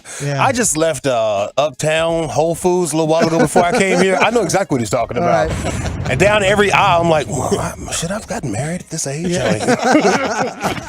You got to be careful when you go to Whole Foods, man. Damn. Oh, man. He's right. They're everywhere, bro. But you think Zion's shopping at Whole Foods? Well, I mean, that was not nice of me. I shouldn't have done that. No, but that's just a one clear example. He's shopping at all the foods. He's shopping at all the foods. All the foods. He's eating good in Dallas, that's for sure. Zion's eating good in Dallas. I see you, bro. All right, we got some more NBA things to get to later on in the program. Best of the weekend coming up next, featuring DK Metcalf, the Cardinals' new coach, being Hall of Fame levels of just weird, and a sports star saved a life. That's next. Coming up tonight on The Get Right with Reg and KG. KG's back in studio, and for the first time in a long time, you get 4 whole hours of The Get Right. Plus, at 7:20, the homie Lucius Alexander will join us for another installment of our Black History Month celebration of excellence in black athletes. Join the show 7 to 11 on 105.3 The Fan.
Up Texas time is here, baby. The Rangers get spring training kick-started this Friday night at 8, right here on The Fan. This segment of The Fan is brought to you by Classic Chevrolet. Thank you, Lucius. Here we go. Best of the weekend. We're 15 minutes away from Todd Archer, ESPN, talking all things Cowboys. What are you looking at me like that for, No, I mean, Broadus? like we were just talking with Spittle. Yeah, girl asked, you ever jumped out of a plane? By way of first date. Yeah, I'm like, questioning. I hate flying. What are you talking about? Jumped out of an airplane. Why would I do that? Whitewater rafting. Yeah. Have you ever climbed one of those? Have you ever done the Matterhorn? You ever ski down the out? I mean, I'll tell you what, ladies. These adventurous single ladies these days, man, traveling the world. They've got it figured out. They don't need us anymore. They really, really don't. It's the Women Instagram don't need effect. us. I think it's No. the Instagram effect, bro. I think it started there. No, it's clearly social media stuff. Because to me, like, they see that what other females are doing, and they're like, I'm just as capable or better than that gal there, So they're gonna go find it. I don't blame them. But girls, I've learned, they don't need us, man. They're all. A lot of them are successful. A lot of them are doing their own things. Mm-hmm. Good for them. They don't need some guy like me. Like, well, what do you do? Oh, I talk on the radio. Oh, okay. Well, I jump out of airplanes. Oh, well, I watch college tape all the time. Yeah. Yeah. My life sounds really boring compared to what I you're stare doing. into a computer screen and watch 20-year-olds play football for hours on end, and I actually made a living doing it. Yeah. What's your favorite hobby? Yeah. So Not doing anything you're doing. Yeah, these chicks are nuts, man. Yeah. Okay, speaking of nuts, we'll get to Jonathan Gannon here in a second. He's the new head coach for the Arizona Cardinals. Gosh, what a weird. We'll get to it. If you're judging a book by its cover, that's a mistake. That's a one and done. We're gonna go Nathaniel Hackett on this guy. That's kind of like, I mean, the guy. I get it. He was a good program in Philadelphia and all that, and his background and everything. But it just, man, that seems like one of those hires where if you're judging a book by its cover, But there's some guy. I mean, if you judge, Wade Phillips when he was hired, like, judging a book by its cover, you're thinking like, this is not going to work. The whole coaching hiring thing is a very, very weird deal. It's an inexact science. It's kind of like the quarterback stuff where you're just it's a crapshoot. And you could think one coach is going to be awesome, great hire, and then he's 2-3 years in and it's over, and they didn't do much in the way of winning. And then you have coaches. I mean, I'll never forget. The one I always point to is the year that Doug Peterson became the head coach of the Eagles. And everybody was like, who the heck? It was unanimously panned. Every list that went, ranking the best coaching hires of the offseason for that particular offseason had Doug Peterson and the Eagles dead balls last. And we're in Dallas cheering. Thank God they go from Andy Reid to a guy that nobody's ever heard of. And then you wake up and him and Nick Foles are running Philly specials and beating Brady and Belichick in the Super Bowl. And so it's weird, man. It's inexact. So maybe this Jonathan Gannon guy is a stud, and let's just go ahead and play that sound. Jonathan Gannon, defensive coordinator for the Eagles. He got taken to the woodshed by Eric Bieniemy for 4 quarters. He gets the head coaching job with the Cardinals, and he is being introduced. He went to the facilities, meeting players. They're following him around with a camera. And at one point, I don't even know, I think this is Rondale Moore, the wide receiver, but this could be any wide receiver type player for the Cardinals. This is the first 10 seconds of his new head coach, of Jonathan Gannon meeting this player, and just listen to the interaction. What's up? Hey! What's up, man? How you doing? Good. Good. Shots. Explosives. You can run. Now, when he's doing the shoom thing, inexplicably, he's like moving his hands and his arms like he's doing laser beams and stuff. I have no idea. What was going on there. And this was one that people were having fun with this weekend, and I get it. Like, what? I don't know what that was. Could you isolate that weird laser beam situation there? I've never seen this before. Broadus, you've been in the sport for a million years, almost literally, and you've never seen a coach do this.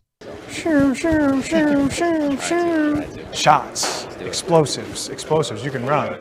And this is he just met this guy. This is as they're meeting. Sound like he just met his favorite player. Dude, you are amazing out there. Every time I see you, dog, it's so crazy. Yeah. And he's not talking to one of these Tyreek Hills. He's talking to, like I said, Rondale Moore. I don't know, but congratulations, Cardinals fans. I think you got yourself a real winner. Kyle Shanahan, speaking of NFL coaches, he was seen in Cabo with a handful of his own players. Shots, yeah. I like this new thing with the coaches and how young they're entering the sport as head men of NFL football teams. And so they are hanging out in the offseason in Cabo with their players. It's McCaffrey, Trent Williams, and there's Kyle Shanahan, their head coach, just picking up the tab, doing the Cabo thing with them. Well, I don't know if he's picking up the tab or not, because old McCaffrey and Trent Williams certainly got that bag. But yeah, I thought that was funny. I'm like, I don't think McCarthy's doing the Cabo thing with Cowboy players. We should power rank the top 5 or 10 coaches most likely to party in Cabo with their own players. Kyle Shanahan's clearly number one on the list. An older guy that I think would party with his players. Bruce Arians. He's not a coach anymore. But. Mike Tomlin. Oh, Mike Tomlin. Yeah, because he's not super old, right? I mean, he's probably in his 40s. But he's been a coach for like 14 years. That's true. So he's like, he's he got the job as a young man, and now.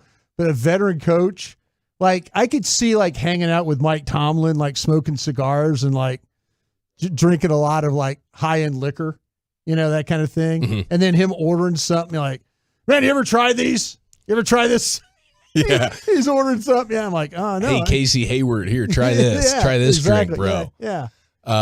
Okay, now my other favorite thing, probably the best thing that happened this weekend was Greg Hardy, former Cowboy, getting absolutely rocked in bare knuckles guy, right? Heavyweight bout. Yeah, this is a bare knuckle fight. I don't know how much money was on the line here, but it's just insane. Not enough to fight bare knuckles. No. That and the slap thing. I don't know that there's enough money out there in the world to do the slap thing or the bare knuckle thing. No. But there was a marshmallow thumb looking dude tatted up like you've never seen before, putting his hands all over Greg Hardy at one point this weekend. Might have to intercept right now. Oh! On the counter right hand! Down goes Greg Hardy, flat on his back! Here comes the 10 count from Morgliotta! And inevitably, there was the 10 count went by, and he was still face down on the mat. Do we not have people to jump in the ring and help? Well, you got to give him the 10 seconds, man. Like we count a little faster. His arms are stiff, yeah, but maybe he's got a chance. No, he's not getting up. Did you hear that? He's foaming at the mouth, but give him his 10 seconds. No. You missed the finishing move where they threw Greg Hardy on a pile of guns, and then they put their hands up in the air. That was his signature move, and they pulled it on him. Oh, that's what it was. My bad. Now, we have DK Metcalf. Did you guys see this DK Metcalf video this weekend? Yeah, so it can't be real, bro. That's what I'm saying. But it's DK Metcalf.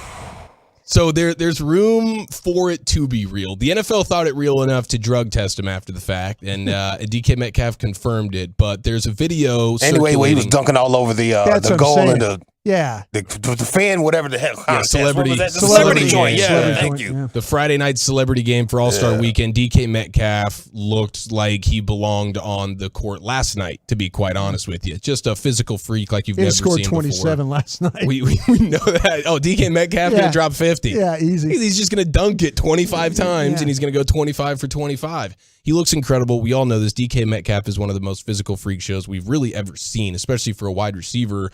And so you saw him dunking all over people's heads during the celebrity match on Friday. And then there was a video that went around where he's just standing there. And you remember those old fantasy football commercials that were obviously fake, and these dudes are catching off the jugs machines like behind their back and doing weird stuff? Well, this is DK Metcalf just jumping up in the air and catching a ball, and it seems like he jumped up and he was like where his feet were like 10 feet high. It was just a stupid level CGI kind of alien jump, and he jumps up and catches the ball, and the video goes crazy, and everybody's like, can this be real? And because it is DK Metcalf, there's like room for it actually to be real. But DK Metcalf ended up saying, yeah, I got drug tested shortly thereafter this video went viral. The NFL was like, wait, we gotta test this man. The same way Drewski feels like the NBA needs to test old 6 foot Mac McClung, who's got bunnies like we've never really seen before either. So that was pretty fun from DK Metcalf this weekend. But the most legendary move of the weekend comes courtesy of the Toronto Blue Jays manager, John Schneider, who not your John What? Schneider, Yeah. brought us, but the one in baseball, Toronto Blue Jays. He was at a Florida restaurant with his wife, just enjoying a meal, and all of a sudden it was just a little lunch situation with him and his wife. There was a lady at another table choking, couldn't breathe. He rushed over to her aid and did the Heimlich maneuver. There you go. Saved her life is what he did. There you go. How about that for a sports hero of the weekend? John Schneider, you'll be crowned that award for this particular weekend. Congratulations, my friend. And I've never seen that done, but apparently my younger brother did it to my youngest brother a few years ago. Like at my parents' On purpose house. or just like he started choking on just something. trying to break ribs. And he went he went over there and saved him. I'm like, where did that come from? I wasn't there to witness it. Yeah. But Just get right underneath that. You just like breastbone. put the thumb in there and boom, yeah. Have you done it? You're talking like a man who saved many a life via the Heimlich. No, because being in the restaurant business, my family, you as employees, you have to know how to do that. That's like part of the requirements and stuff like that. Well, look at this, a baseball patron. Yeah. There you go. Kind of dunked all over the employees then at this particular Florida restaurant and said, no, I got you, watch this. Boom, saved the lady's life. That's incredible. There it is, best of the weekend, President's Day Monday in the G-Bag Nation. Brian Broaddus, Lucius Alexander. Let's welcome in Todd Archer to the conversation. Talk some Cowboys next right here on The Fan. Listen. Stream The Fan 24/7 all day, every day.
in studio, secured by DFWsecurity.com.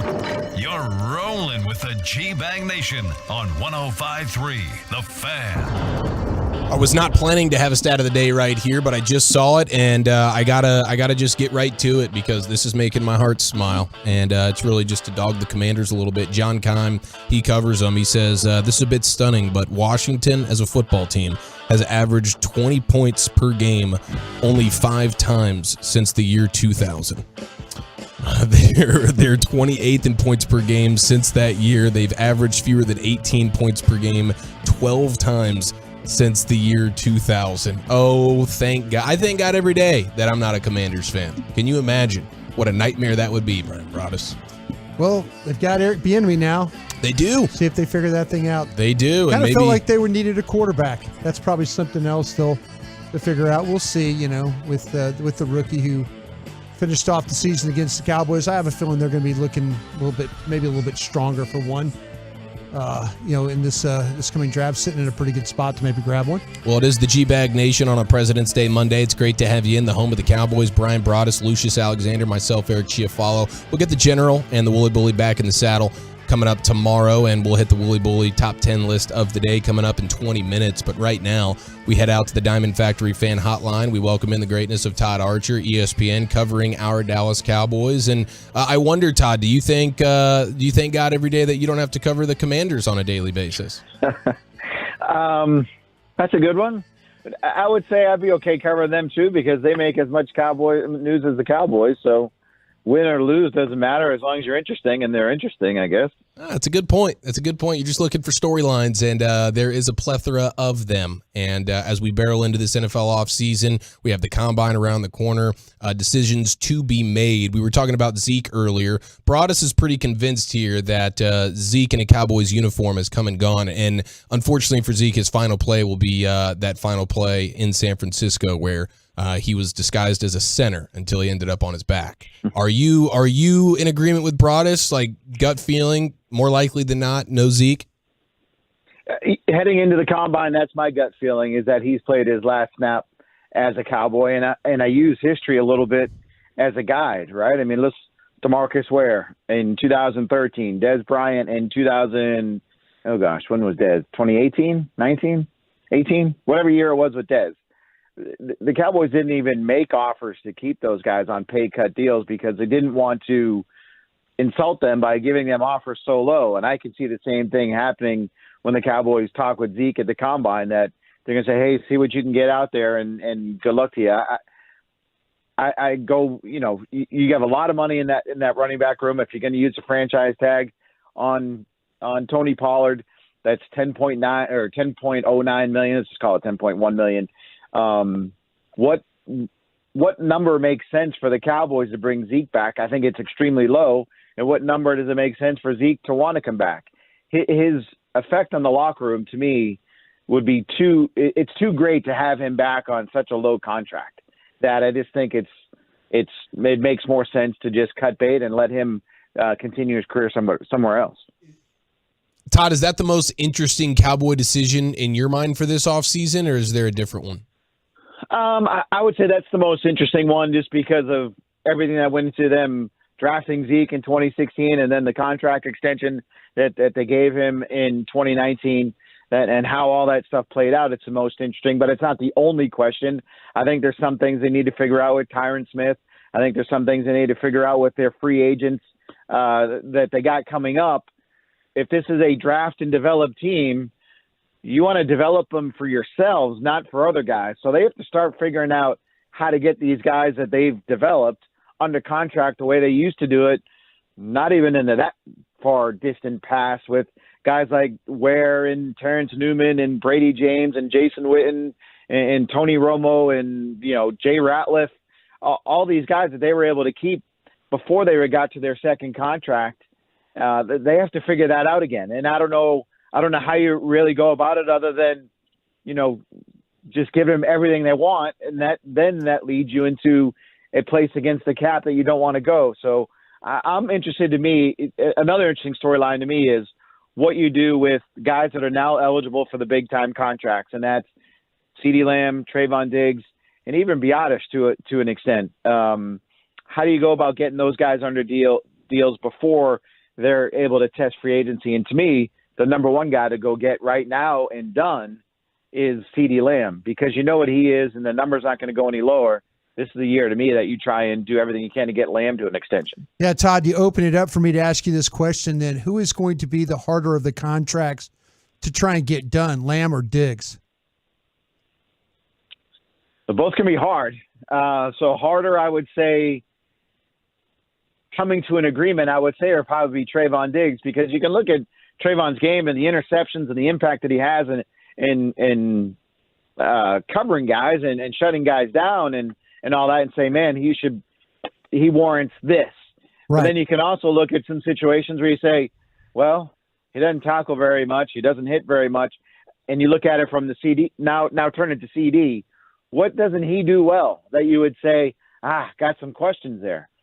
I don't know. There's not as, I'm sure there are some, but there's certainly not as many that you can think of off the top of your head like you can with Trayvon. So I would say the Diggs contract will probably be more difficult, and that's why you have to sign one or the other. And I realize Diggs, you got the 50-year option on him, so you get an extra year. I think Lamb is more of the sure bet, in my opinion, through the first 3 years of their careers. So he's the guy to try and get done first, and then worry about Trayvon after that. And you can use the franchise tag on him after this year if that's the direction you want to go. Todd, is there any thought in your mind about with Pollard? And I know you'll start to, when you get to the combine, you'll start to catch up on, the players at certain positions, the running backs. I've seen them, several of them. It looks like a deep draft with the running backs. And would there be any thought about not tagging Pollard and taking a chance that somebody wouldn't sign him and maybe that you could get him back? Well, I don't know if you take the chance of wouldn't sign him, right? Because, but maybe you do more to sign him before the March 7th deadline on the transition tag to get a deal done, so you have those numbers firmed up and you know where it's going to be. Again, Tony Pollard's a case that what we just talked about. You're developing your own guys. You want to sign them and keep them. So maybe the Cowboys, in my opinion, just my opinion, the last 3-4 years, they've been too slow to the uptake. And I'm not talking on the Dak one. Yeah.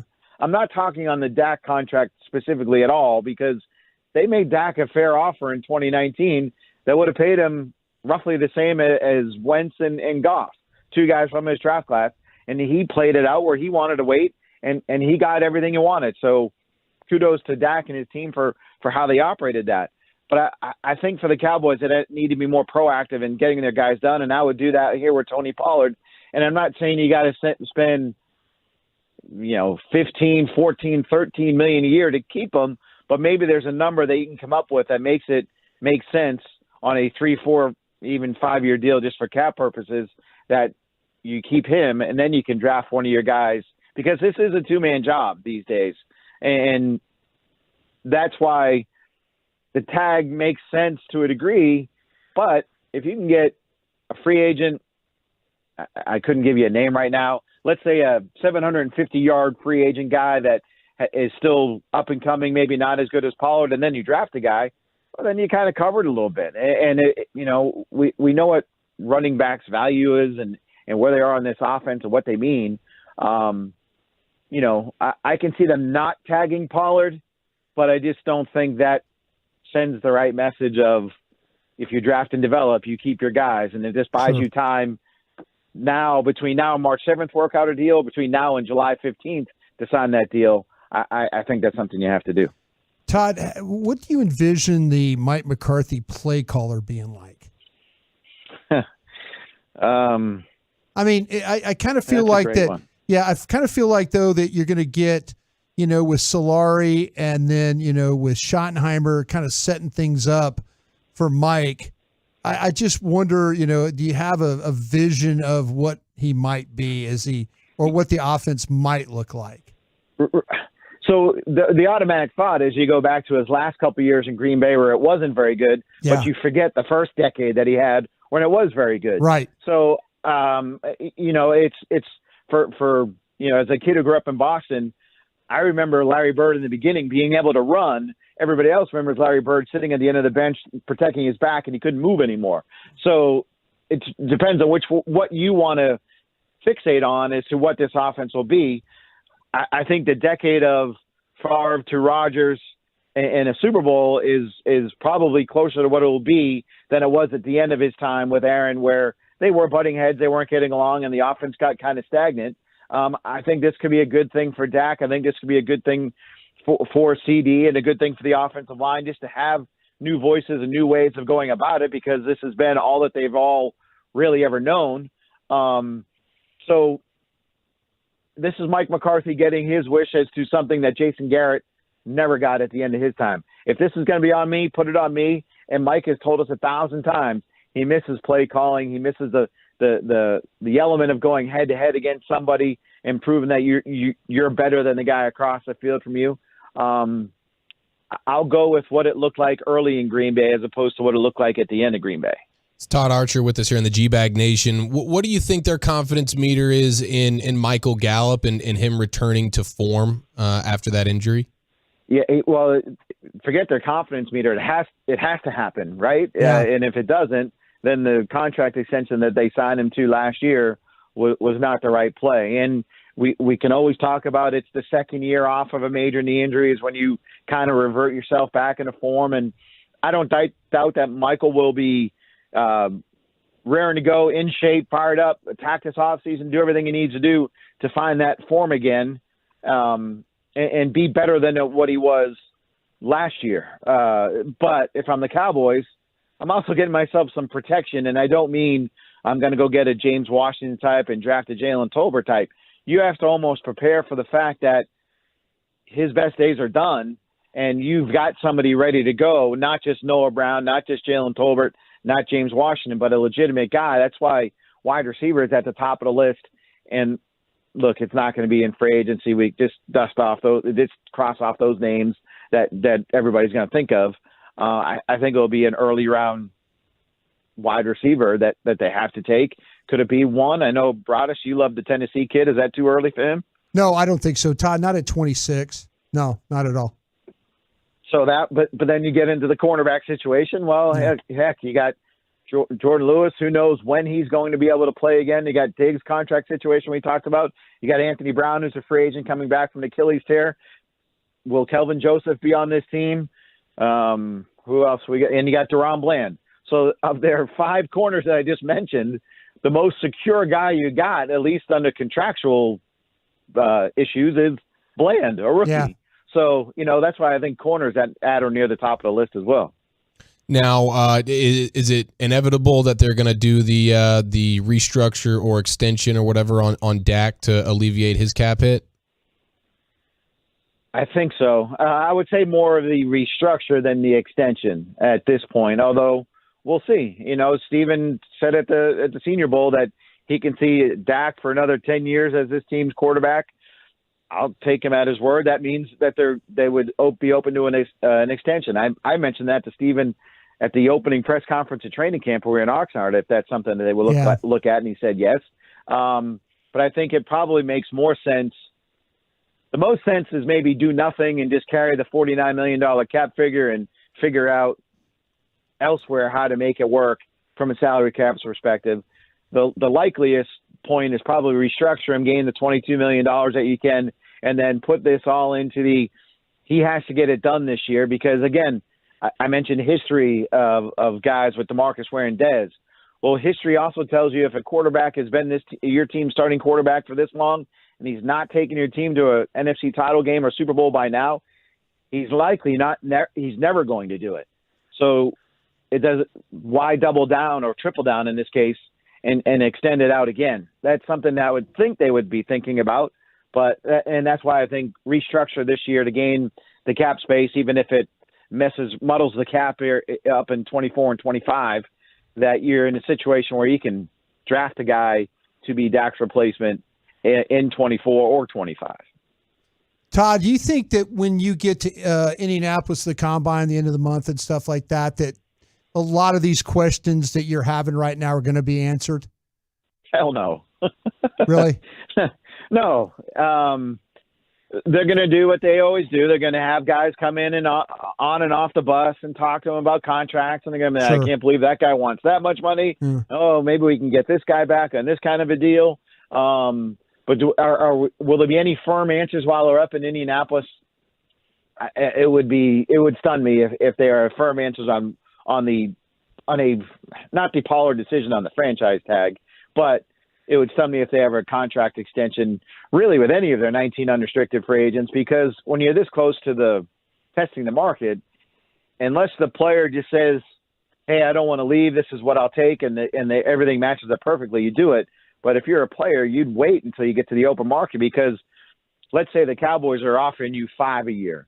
There might be some team out there that's going to give you 10 a year. So you take the 10, or at least bring the 10 offer back to the Cowboys. So that's another reason why I think the combine is good to set parameters on things, but I don't think anything will be finalized by the time they leave the combine, other than putting the tag on Pollard. And the other, look, we've not talked about it, or maybe you guys have, and I've missed it. Do you think about tagging Schultz again? That's $13 million. It's a little rich, but it's a good tight end class. Do you tag Donovan Wilson? Yeah. That's $14 million right there for a safety. I don't think I'd go that high. No. But how they keep their own guys is, to me, a fascinating part. And I'll have a story later in the week on ESPN.com about how they should either stretch the budget, stick or stand pat with guys, or just simply let guys move on. There's a whole bunch of avenues that they can take that I think will tell you what they're thinking as to how they're approaching 2023. Jerry came out and was kind of talking about how people do business and stuff like that. And do you think that was just lip service, or was he, are they really, like you said, you're going to give them some options and kind of walk us through what they might do? I think you're being very thoughtful about this. I wonder if they are. Are they just going to, they just always say that, yeah, we see what other people are doing, but no, we're just going to do it the way we want to do it. Well, I think they're going to do it the way that they want to do it. Sure. And Jerry said incorrectly, pointing out that the Eagles had an all-in year. That now the Rams, if you want to say that, fine. You're trading away the draft picks and taking on the contracts that you took on and things like that. Okay, I'll grant you that one. But you can't say Philadelphia went all in this year and win or else when they have 2 first-round picks this year. They still have a young team. They're going to have to rebuild that defense, especially the front, because those guys are getting up there in age. But no, I think the Cowboys have their plan. And I don't think you're going to see them go out and do a Brandon Carr, set the market type deal on a free agent. I don't see them. Last year they played I guess it's still the low end of the market. Just get to the middle of the market, and I think you'd make people happy, as opposed to just always looking to win the contract, win the deal. Try and make your team better. I think there's too much of, hey, they're trying to win the deal, as opposed to trying to do everything they can. And I get one question I'll ask everyone out there. You said no one understands the size of the check that you would write to win a Super Bowl. Right. Prove it. Prove it. Yeah. Yeah. I mean, so how do you prove that? How, you can't just say it. You got to go out there and kind of stretch yourself a little bit, which is what he did back in the day. And they've not stretched themselves in quite some time when it comes to spending money on outside free agents, which, again, I'm not like the hugest proponent of that, because we've seen it not work plenty of times. And you guys started talking about Washington. We've seen it work plenty of times there, not work plenty of times there. So, but I think there's a way to do more than just spend minimum salary benefit money on guys to improve your team and find guys that can help you right away. And real quick, you don't see Payne then being an option here, the defensive tackle from the Commanders. They're not going to go. I can't. Yeah. I mean, not going to spend $20 million a year on a defensive tackle, right? Right. Because then it's $20 million a year that you're taking away from a guy that they've known for however many years. So Broadus, you've told me with Jerry, never say never. Yeah. So I'll never say never. I'll keep the door cracked, but I don't think you'll see Daron Payne coming through that door, if that's what anybody's wondering. Todd, you're a super beast. Thanks for the time. All right, guys. Appreciate it. Yes, sir. There he goes. Todd Archer, ESPN, ladies and gentlemen, always bringing the Cowboy knowledge right here on your home of the Cowboys, 105.3 The Fan. Let's get you the Wooly Bully top 10 list of the day. National Muffin Day. Are you muff in or muff out? That's next. Be a part of the show. Text us on the truckwreck.com fan text line.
All right, I got a good feeling it's about to get contentious up in here. Happy National Muffin Day. Obviously, the holiday that is keeping kids out of school and people out of work, like the General Gavin Dawson and the Woolly Bully himself. They will both be back tomorrow, but if no one's wished you a happy National Muffin Day, allow me to be the first. Top 10 muffins coming up in a few minutes.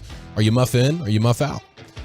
But let's go muff in. Yeah, I'm with you. I don't understand how you could be muff out. Like, if you're anti-muffin guy, what's your beef here? Because there is such a wide variety. It's bread and flavor.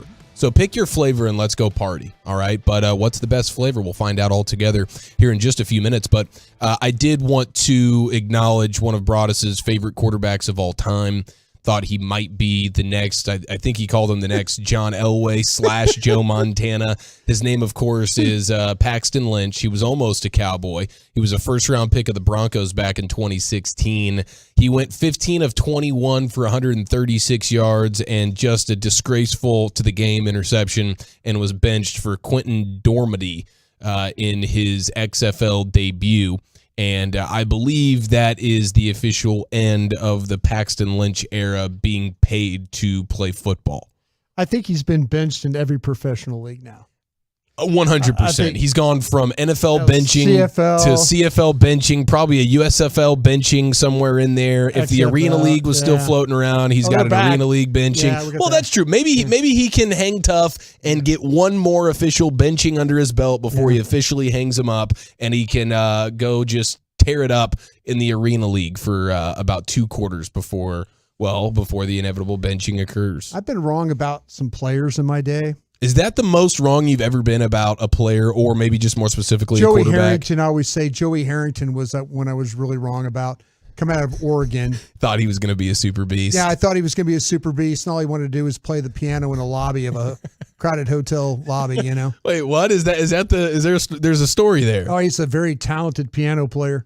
Joey Harrington on the keys? Yeah, very, very, very talented musician. You know, yeah. But he didn't want to be an NFL quarterback. You go to Detroit, and that'll make make to play you with Steely Dan. Is who he wanted to play with. Nothing will make you lose your love for football quite like putting a Lions uniform on. Paxton Lynch was the one watching him play at Memphis that I really thought with, the size, the arm strength, the ability, the mobility. I really thought he was going to be something that, and I felt a little bit vindicated because that was a draft where I was, working with Jeff and KT and those guys at the time. And we were that was Johnny Manziel draft. Yeah, it was 2016. Yeah. Shout out to Zach Martin. Yeah, it was before that, wasn't it? Zach Martin's 2014. Yeah, it was before that. It was the 2016 was Dak. That was the Dak draft. 26. Yeah, when did they get the center? It was the Paxton Lynch draft. Travis Frederick. Yeah, when was that? I remember being people so upset. That was bro. Bro, we drafted a center, bro. Yeah, we traded down. Yeah, kept trading down, and then we took a center that no one's heard of. Oh no, you just bailed. He ends up being the best center in the sport. No, you bailed. I mean, you just completely. What was the Paxton Lynch draft again? I mean, well, it was 2016, wasn't it? Wasn't that the 2016 draft? I thought Paxton Lynch was 2016. You're asking a guy that can't remember what he had for lunch. Yeah. Well, I know what I had. It was a shrimp po' boy. Yeah. Thanks to you. Well, it was delicious, by the way. Let's see here. When was Paxton Lynch doing the draft thing? Anyway, I've had a good run since. I've had a really good run since. On quarterbacks? Yeah, I mean, with Mahomes. Had a good run with him. Josh Allen's been a good one. Kind of my top guys have kind of done a little bit better job of that. So the Paxton Lynch draft was 2016, which means it was the Zeke draft as well. Wow. And because it was the year they wanted Paxton Lynch and they ended up with Dak. And they ended up with Dak. Well, they also wanted Connor Cook. Man, that was 2016. That's amazing. I just thought that he was going to be special. I really, really did. And, I remember getting in arguments with, when we were working on the draft and building the boards and stuff, and I was adamant about him. And boy, you talk about wrong. Gosh, I was wrong about that one. But I've rallied a little bit here lately, with the Mahomes, and then also with Josh Allen. Josh Allen, yeah. Yeah, that's true. You've redeemed yourself. I'm trying. If they didn't fire you for your Paxton Lynch mistake, you would have circled back and nailed it with one of these Josh Allens. Like I said, How about this one? Yeah. Let's try this guy. What about this one? I just felt like that when Denver took him late in the first round, I was kind of like, all right, yeah, show you all you people are yelling vindicated, at me. first rounder. God, Elway, didn't show very much there, the evaluation of the quarterbacks he's run through. Yeah, that's a great point. It's a great point. All right, as we do every day at this time, usually brought to you by the Willy Bully. 2016, huh? Let's jump into our top 10 list at 420. Now, I do have a Willy Bully update. He was showing me yesterday when we were doing our BetQL show. He was showing me a Toyota Camry. I believe it was a 2014 Toyota Camry. So 2 years before Paxton Lynch became a giant NFL bust, there was a Toyota Camry that was made, and it was allegedly local, and Walchuk was excited about it. Best deal, boom, let's go get a Toyota. Those things, you can drive them into the ground, millions of miles.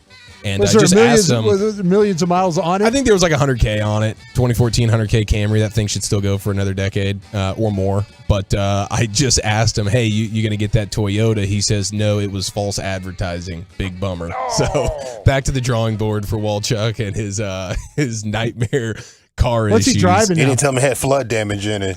Yeah, bro. How about I was at dinner the other night and ran into a buddy of yours. Oh, that's right. He was sitting it was in a sushi place. I meant to throw that in best of the weekend. Oh, were you? Yeah, it's our mechanic. It's the guy that's kept Walchuk's now dead car alive for the last few years. He saved Sean's Jeep, right? Saved Sean's Jeep. Yeah. He saved me a million times. Mike Osmond, Carrollton, Ice Auto, Super Beast, Big Time Tolo, and he sends me and Walchuk a picture of the back of a cul-de-sac head, and he's like, I know this is Broadus here sitting behind me at whatever sushi restaurant. Yeah. And we were like, yeah. He was like, send this to Broadus, and because like I want to talk to Broadus. So Walchuk screenshots the pictures, sends it to Broadus, puts me and him in a group message, and Broadus is like, oh yeah, I'm chatting with him now. So you got to have a nice conversation with a great Tolo. Yeah, him and his family were sitting there having a nice meal. That is so funny. That is so funny. So Walchuk back to the drawing board with the car. It is funny, man. When it rains, it pours. Walchuk just moved out of his parents' house. It's like he's got to pay rent, and now he gets the car troubles. You know, it just sort of happens that way. It never goes on your schedule. Okay, muffins, boys. We're all muffin guys, right? I mean, who's not a muffin guy? Yeah. So, do we have a particular? That's what my grandfather used to call girls, by the way, muffins. Muffins? Yeah. He brought that new muffin over last weekend. Oh, that's your muffin right there? Oh, okay. Grandpa. Now, today you would cringe. Yeah. You would just go, I still cringe. I cringe just telling you guys about it, you know. There's something about being in here, you just want to tell the truth to everybody. It took me like 2 full years of being married to my wife before my grandpa stopped doing the whole, oh, this isn't the same girl you brought over last week bit. Real funny, Grandpa. Like, thanks, Pup. I appreciate that. So does she. She gets it. You know, we leave fighting here every time, right? Yeah. Grandpa, we leave. You are the foundation to our issues, okay? Could you please pull that one particular punch? We did that story last week about Tiger Woods and Justin Thomas walking down the fairway. Tiger in the tampon? Yeah. They showed a clip about golf kind of back in the day, and there was a guy named Fred Funk who was a neighbor of mine in Jacksonville. He plays on the seniors tour now. Fred, like he was playing with Annika Sorenstam, the lady golfer, and she outdrove him. And so like Tiger goes, oh, you know what that means, Fred, and like he put on a skirt and like in the middle of the fairway, like he put on a skirt. So he played the hole in a skirt. And like great. He was sitting there and like everybody's like going, okay, that's when golf was kind of, and like he was lining up a putt and he was kind of kneeling down and he goes, Tiger, which way do you see? And he goes, no, it's a ball to the left. No, 2 balls to the left. So they were more heavy-handed with their sexist jokes back in the day. They're like, now he's got to sneak a tampon, and the photog's still going to catch it. Yeah, see, that's the thing about it is like everybody's losing their mind. Fred Funk put on a skirt over his slacks and played a hole with Annika and Tiger Woods. Okay. It's amazing. Yeah. What are you talking about in there? I don't know what you're talking about in there. Freddie and the Funks, man. Freddie and the They're Funks. a wild bunch. Yeah. 214 says HEB blueberry muffins are the single best thing that God ever created. Okay, I'm not going to argue with you. How about that Otis Spunkmeyer? Anything from that brand on, I'm on, dude. I'm with you. Isn't that the brand we have downstairs in the it might little be convenience area? I've never been in there. It might be. Man, they got some bona fide Dawson muffins up in keeps there. that place open. Yeah, no doubt.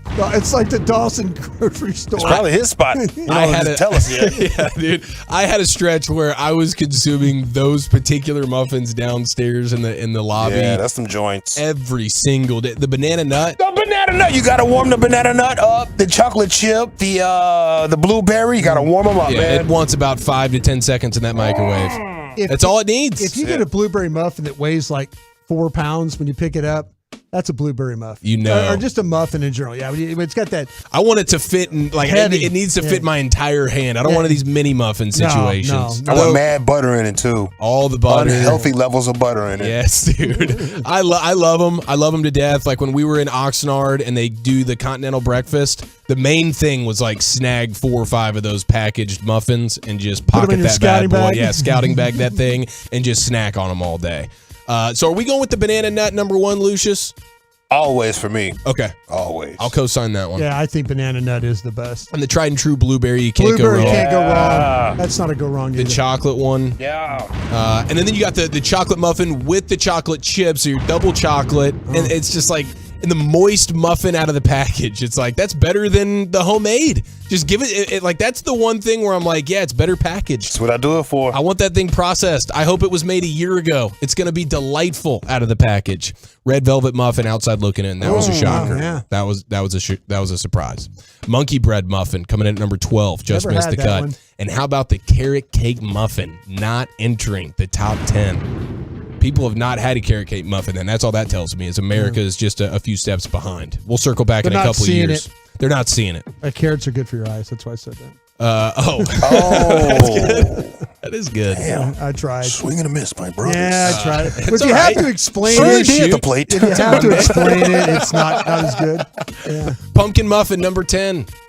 Man, that is a late bloomer in my pumpkin. That's what Lucius' grandfather calls girls too. Pumpkin right there. The pumpkin muffin. Well, I was late to the pumpkin muffin party, and I'm not really a pumpkin guy when it comes to the pies and the Thanksgiving and the but my gosh, that pumpkin muffin's getting it done. Get a little icing on that thing.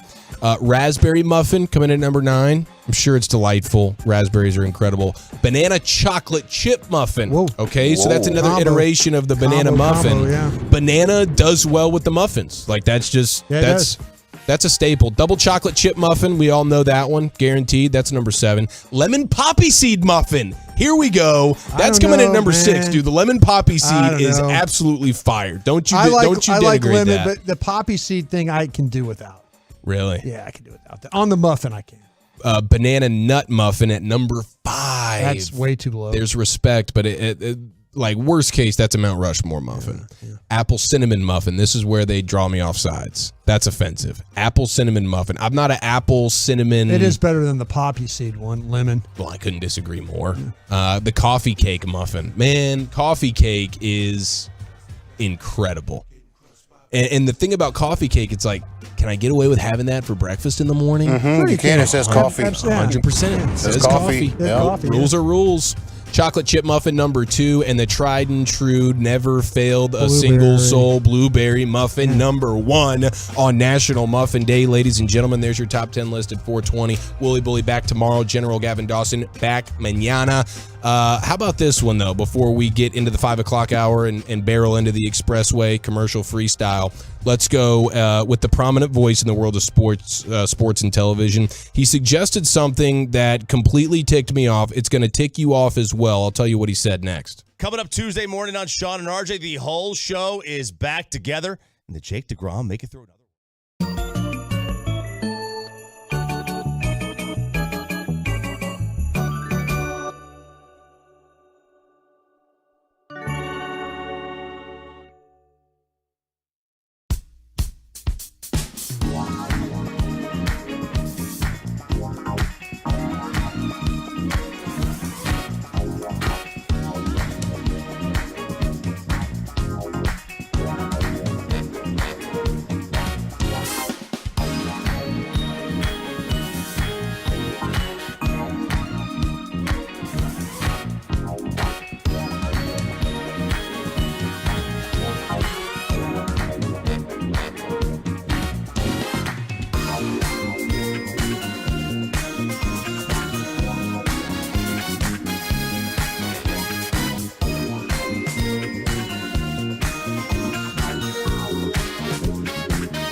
The upcoming segment of The Fan is brought to you by 5 Hour Energy.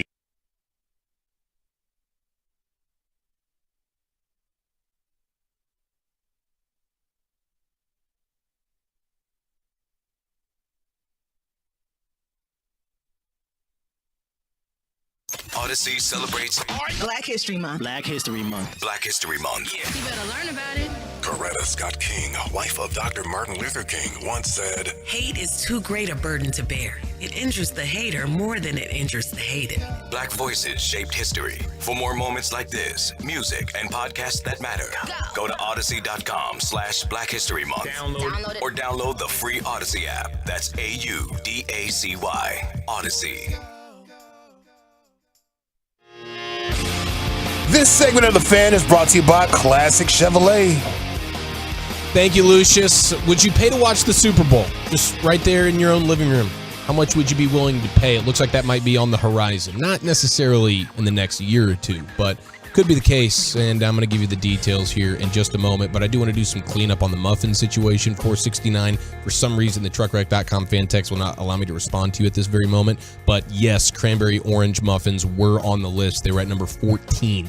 We're at number 14, so they were 4 away from cracking the top 10 list. Anything with cranberries, I think is pretty good. Cranberry and orange combination is a good thing, yeah. Yeah, I think that would be pretty tasty. I've never had it. And then I also mentioned an icing on a muffin, and the 559 corrected me, and they're 100% right. If there's icing on the muffin, it's a cupcake. It's now a cupcake. Yeah. No question about it. So appreciate you, Tolos. 5 Another o'clock. thing that Lucius's grandfather calls them, cupcakes. Pumpkins. Such a cupcake with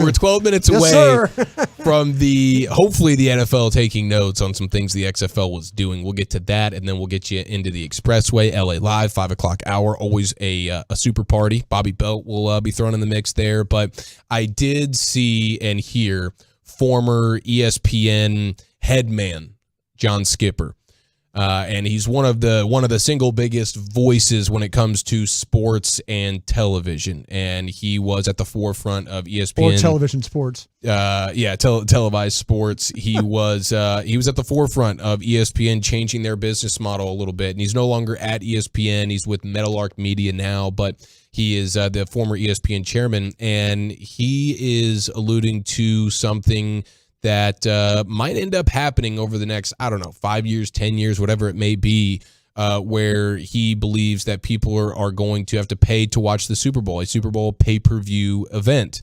And it's something that we're used to getting for free forever. And it's one of the biggest events of the year, certainly from a television standpoint, and then just a community standpoint. Everybody, you don't watch football, you're still watching the Super Bowl for the commercials, the halftime show, the camaraderie, the whole nine. And so he is saying that he says 50% of the country does not want to be left out. In terms of even the 50% that don't really watch football, they want to be involved on this Super Bowl Sunday. So he says, if half the country is watching your game for free, how many of those people would pay a big sum of money to watch the game? If you just assume half the people that watched would still watch, if it costs $250 for a household, you're just going to have bigger watch parties, basically, is what he says. He's like, I don't know how many households. I assume it's half the households who watched. If only a quarter of them are willing to pay $250 to have a party at their house, it would still get you into the billions of dollars for one single game. And that is the single best way he can think of for the NFL to increase their annual revenue stake for their clubs, is to make the Super Bowl a pay-per-view event. Now, I just wonder how people react to that. $50 is one thing, but it makes sense. $250 if you're thinking about a random UFC fight costing $100. The Super Bowl is at least double that, and in this case, even more so. He's just throwing a number, $250 a household. Would you add the number to whatever you're doing with the red zone packages and stuff like that? That if you got NFL's Sunday ticket, would you, instead like you're grandfathered in for the Super Bowl as well? You have to pay. There's an added on charge. You pay say $100. Yeah. Say you pay $100 to that. Save you $150 when it comes to Super Bowl Sunday. So you get the Super Bowl if you buy the NFL Sunday package. Maybe they will have some strategies that go along with that, and some people will certainly capitalize on it. Hey, I think people will absolutely pay for it. Yes, I think that people will. I'm with you by and large. I think people will say, you know what, if we can get it, it's like, like we do shows like with Lucius and stuff like that, and he's always talking about paying $50, $60, $70 to watch a fight. Mm-hmm. And so, right there, he's like, I don't want to do it. But what does he do? He pays to watch the fight. I think everybody, that's totally into the Super Bowl, I think he's right about having the parties. You just get everybody together and kick it in. You're going to have a party and everybody just kick in, $20 or whatever it is. Yeah.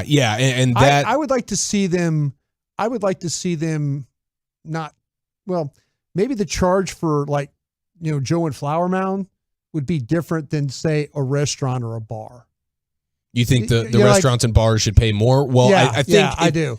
if you got multiple TVs, yeah, I don't know how that works because they do. I mean, plenty of sports bars are doing the pay-per-view fight stuff on a random Saturday night, and I don't know if they're paying extra, if they're just paying the same thing. I think they're probably, but to me, I mean, I'm just trying to think about how to, if they're going to do this, limit the cost for, like Joe and Flower Mound. And I know it's a big $250 is now if you're not going to a Super Bowl party, that's a big number to go. Yeah, 100%, dude. I can tell you right now, that's a big number to go watch. To watch the Super Bowl. I'm always going to watch the Super Bowl. I will find a way. I will never be the guy that just paid $250 and by myself watching. I will go on a pitch-in thing. Yeah. I think that's right where the Super Bowl watch parties will grow. If you're used to having 5 to 10 people, you might have 10 to 20 people at your watch party. Everybody's pitching in. Or the effect, as you mentioned, the sports bars, a lot of people would just elect to go to their local sports bar and watch the game there. They have to, now sports bars and whatnot, you have to get like a commercial license to get this, right? Because I was going to buy like a fight before and maybe charge people to get in, and it was like, you can't do that. Yeah. You have to have a commercial license once you step into that realm. Okay. Yeah. See, now, I don't know if it's the same, but I know that's pay-per-views' rules. Yeah, because some people would just capitalize and say, bro, I'll pay the $250. You come over to my house. I'm going to charge you a cover. I'm going to probably charge you for booze or something. We'll get some keggers in the back, and I'm going to charge you big time on it. So, but maybe they're not allowed to. I know when I was leaving Arizona, when we were on the plane coming back after the Super Bowl, I was talking to some people that went to a Super Bowl party, and like a VIP package was $300. That was table, food, access to watching the game on the TV and stuff like that. That was $300 a person. So I mean, that's that to me. I don't know if I would spend that. I'd tell you if you gave me a good seat and fed me and it was unlimited drinks and stuff. Yeah, you get the all-inclusive package. All-inclusive, yeah. I think that would make it more worthwhile. Yeah, I think the NFL would probably make a ton of that. It would be another addition to their greedy ways because they're already making money hand over fist, but there's always more money to be made. And John Skipper's telling you, hey, yeah, the overall viewership will drop, but the amount of money for $250 a pop, you only need a certain percentage of the people that already watch to watch and pay for it, and the NFL's just going to crush that way. A lot of people on the truckwreck.com fan text right now are saying absolutely not, no way, not going to do it. And a couple of people are noting, like the 469, hey, it costs much more for sports bars to air these kinds of things than the average person at home paying for it. that I'm apologize for my their ignorance. Parents own a bar, so they know. Okay, well then good. I apologize for my ignorance on that. I kind of felt like that.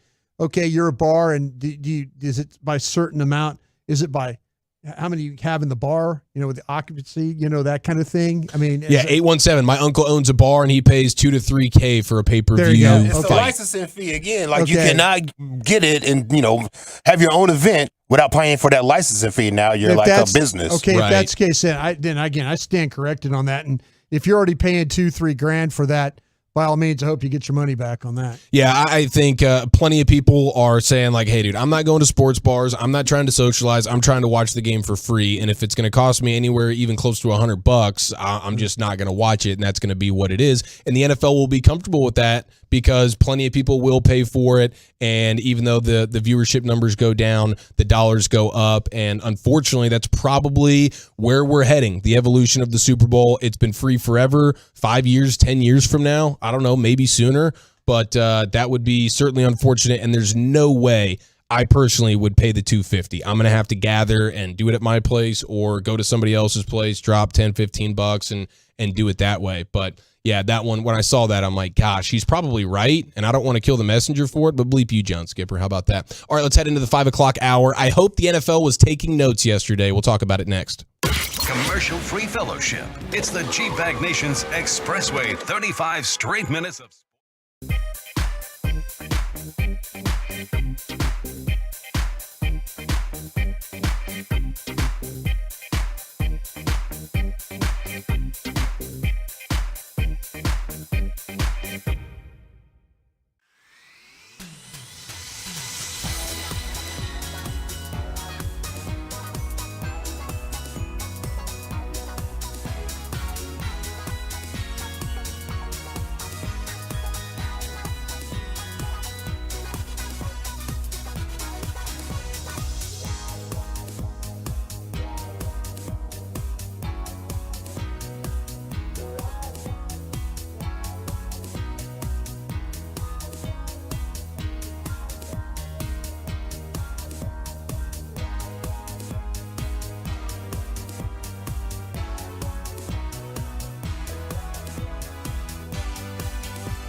105.3 The Fan. Say what you want about the XFL, my guys, but my goodness, they had some pretty cool rules and some pretty cool ideas, and I hope the NFL was taking notes. Let's get into this bad boy. G-Bag Nation, 5 o'clock hour. How about this? 20 minutes away from the Expressway, commercial-free rest of the hour. We'll replay G-Bag of the day, get you some LA Live with Lucius Alexander. Bobby Belt, Cowboys Insider, making an appearance as well. We must give flowers to that one guy who probably had the best weekend, maybe the best 5-day stretch we've seen in a long time. But let's go ahead and take a look at this XFL situation. We know Broadus' quarterback, Paxton Lynch, got the benching, and that was pretty funny. Now, the XFL does have some former NFL players in it. We know about the Nooch, Ben DiNucci, Seattle Sea Dragon, former Cowboy. He had himself a nice little day yesterday. Did one of those Pat Mahomes, flip it into the end zone. Flips, yeah. Kind of like that one. Took an L, though, against the Defenders, right? DC Defenders. I believe he did take that L. But how about Flash Gordon? Josh Gordon himself is in there, and he had a nice game, which is to no surprise. The dude is a total stud. A.J. McCarron had a nice game, former Alabama and former Bengal quarterback. You had former first-round pick Vic Beasley. Let me ask you a question. Yeah. Is he known more for his wife than his ability to play football? 100%. Okay. 100%. Yeah. Creepy Brent Musburger guy. yeah, Brent Musburger, man. That sound good dude, will live forever. You have Vic Beasley, former Clemson edge rusher, played for the Falcons, first-round pick. His career just like evaporated very, very quickly. He had 1 or 2 years in the NFL that were pretty dang good. 14.5 sacks, right? Martavis Bryant, former Steelers wide receiver, among some of the former NFL players that are in the XFL. First catch in like 5 years, I think I saw with him. Yeah.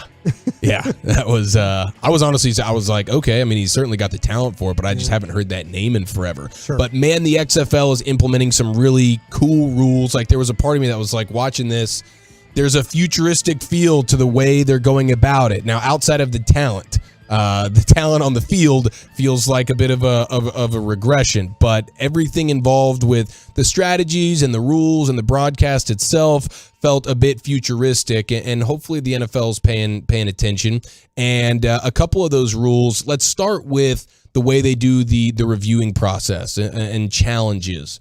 And right now in the NFL, coach does a challenge, and then you wait around for the referee to tell you what the actual ruling is going to be, and you have a referee correspondent guy like a Mike Pereira or a Dean Blandino who's giving his opinions on it. But Mike Carey. Or Mike Carey. Well, not anymore. He was a one and done.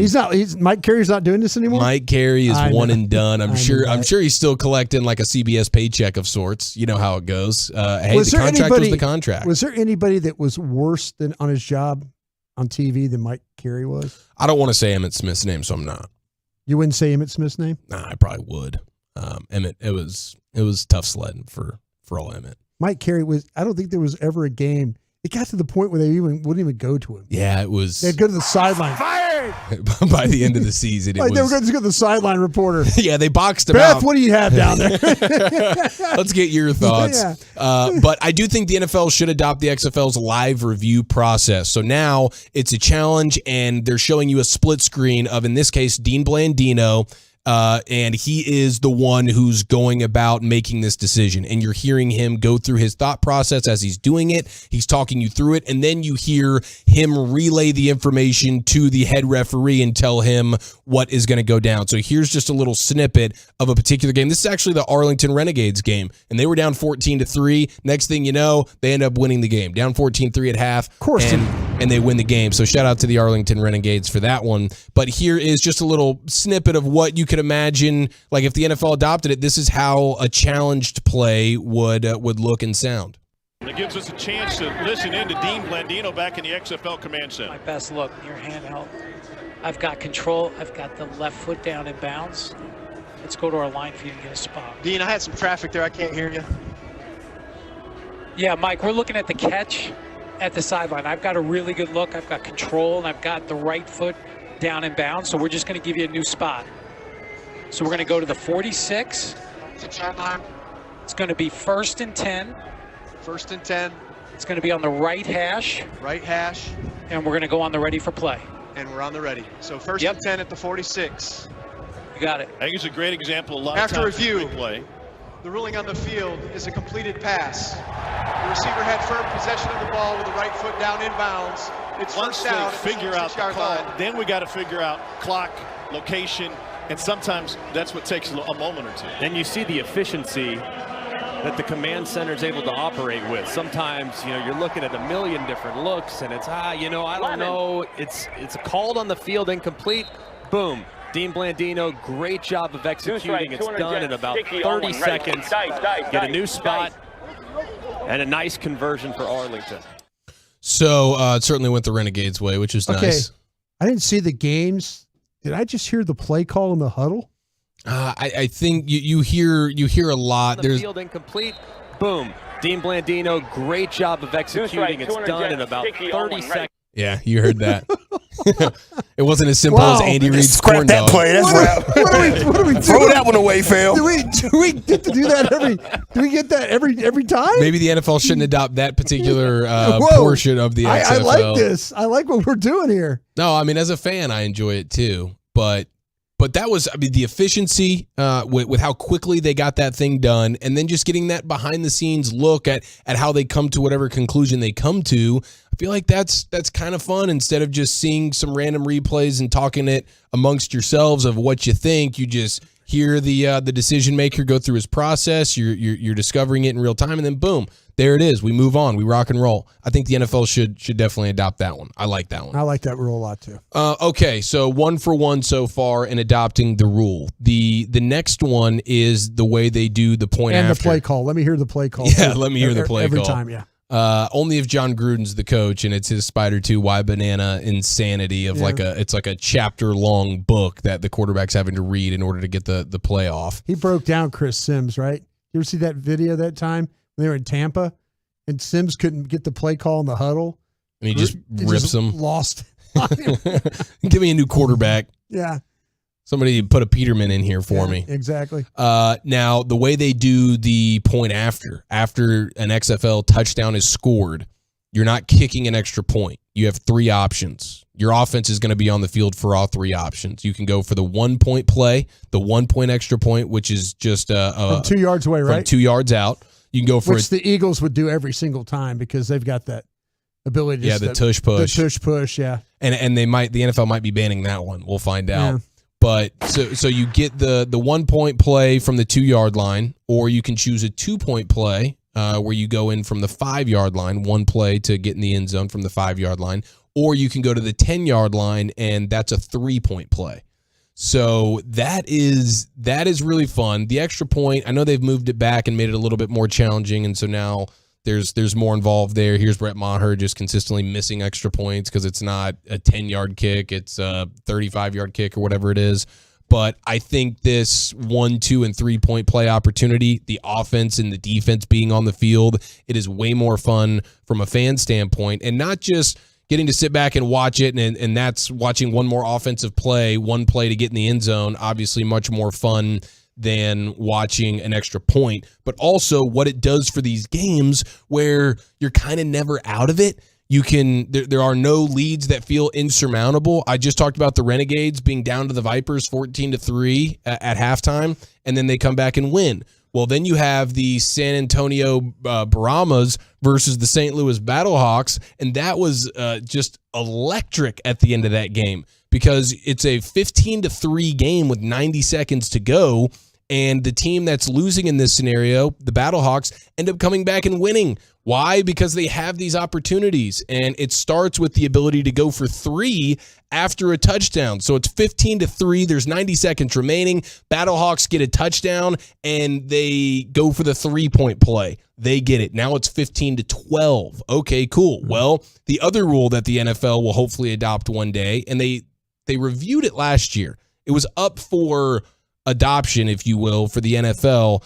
Last year, they decided against it, but maybe they will revisit and it's the ability to, at the end of a game, instead of doing an onside kick, you get one play. 4th and 15? It's a 4th and 15, one play to get 15 yards, and if you get it, then you retain possession and your offense gets to stay on the field. That's exactly what the Battlehawks did. So they're down 15-3. They score the touchdown. They get the 3-point play from the 10-yard line. Now they're only down 3. Instead of the onside kick, they go 4th and 15. They get the first down via a pass to the sideline, and then they march down the field with 60 seconds remaining or whatever. They score the touchdown. They win the game. It was outstanding. You know, with all the things you just described, did you see the scores for all the games? It's all scoregamis. It's like the scoregami scores. 22-20, 33-12, 18-15. Yeah. 22-18.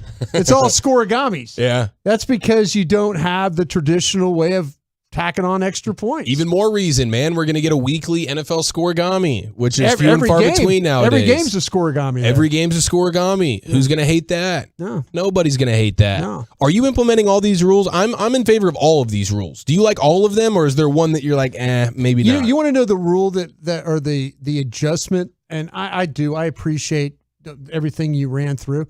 The one that I like is the kickoff rule. Did you see how that works where they're 5 yards apart and they're already downfield? Yes. And the defenders can't attack until the ball's caught.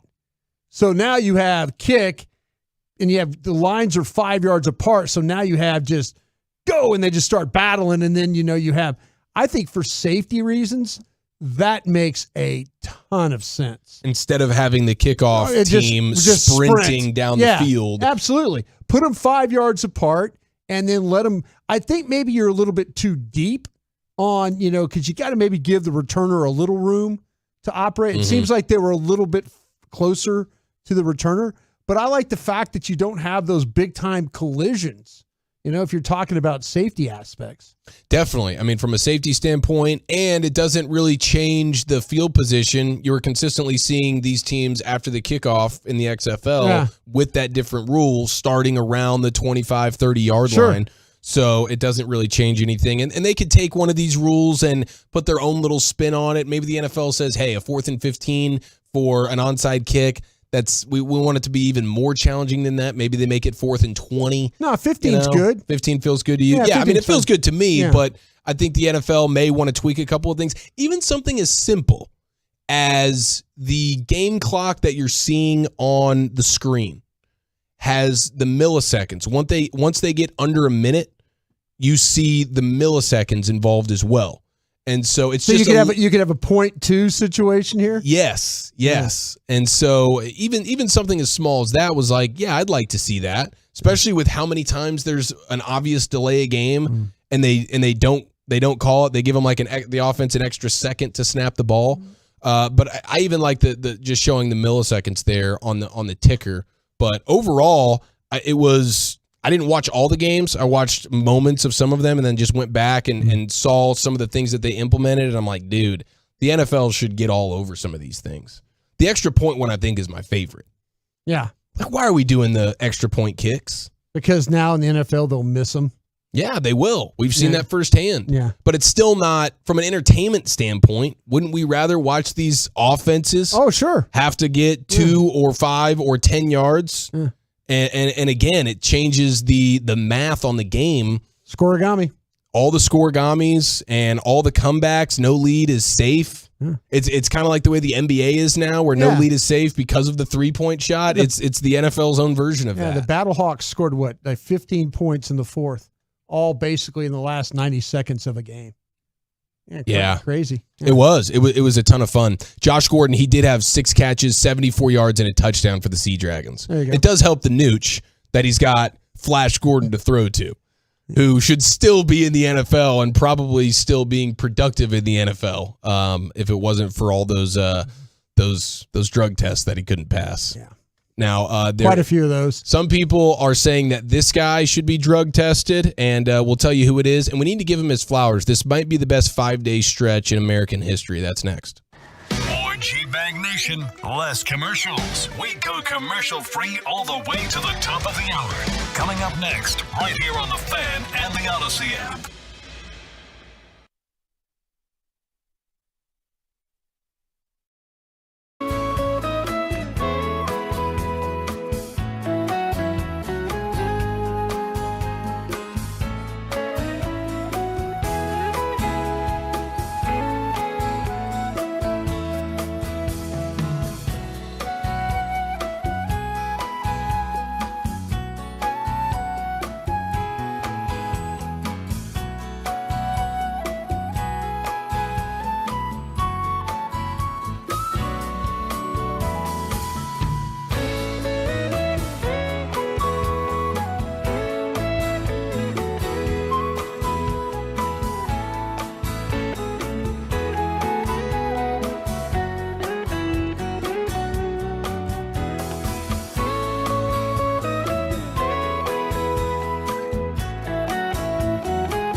It's Expressway time here in the G-Bag Nation. Great to have you in on a President's Day Monday. Let's give some flowers to the man of the weekend, Bobby Belt, Cowboys Insider, coming up in a few minutes. LA Live will close this down. We'll replay the G-Bag of the day and hit some randos, do whatever Lucius wants to do. It'll be a party. There's no question about that. How about a 6 o'clock Ask Broadus? 6 o'clock Ask Broadus. You can text him in at 877-881-1053. We will be giving the flowers that are well-deserved to the man of the weekend.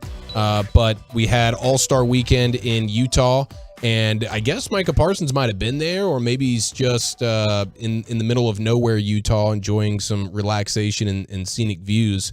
But he tweeted out an hour ago, did Micah Parsons, the air quality and peaceful sleep I've received in Utah is just beyond amazing. So there is Micah Parsons. Maybe he soaked in All-Star Weekend. Maybe he just went out to relax. I'm not sure, but apparently the air and the sleep in Utah is top-notch. Yeah, Lucius says it's some of the best he's ever experienced. Yeah. There's a reason to go out there and hang out and have fun. You got a little po' boy stuck in your throat right now? Do I sound like I do? A little shrimpy shrimp? Gosh. No, you're good, bro. You're good. You did have, it was the first official, it was the kickoff to crawfish season, right? This weekend for Brian Broadus? Yeah, we did some crawfish this weekend and watched Daytona 500. Had a lot of fun. Enjoy, David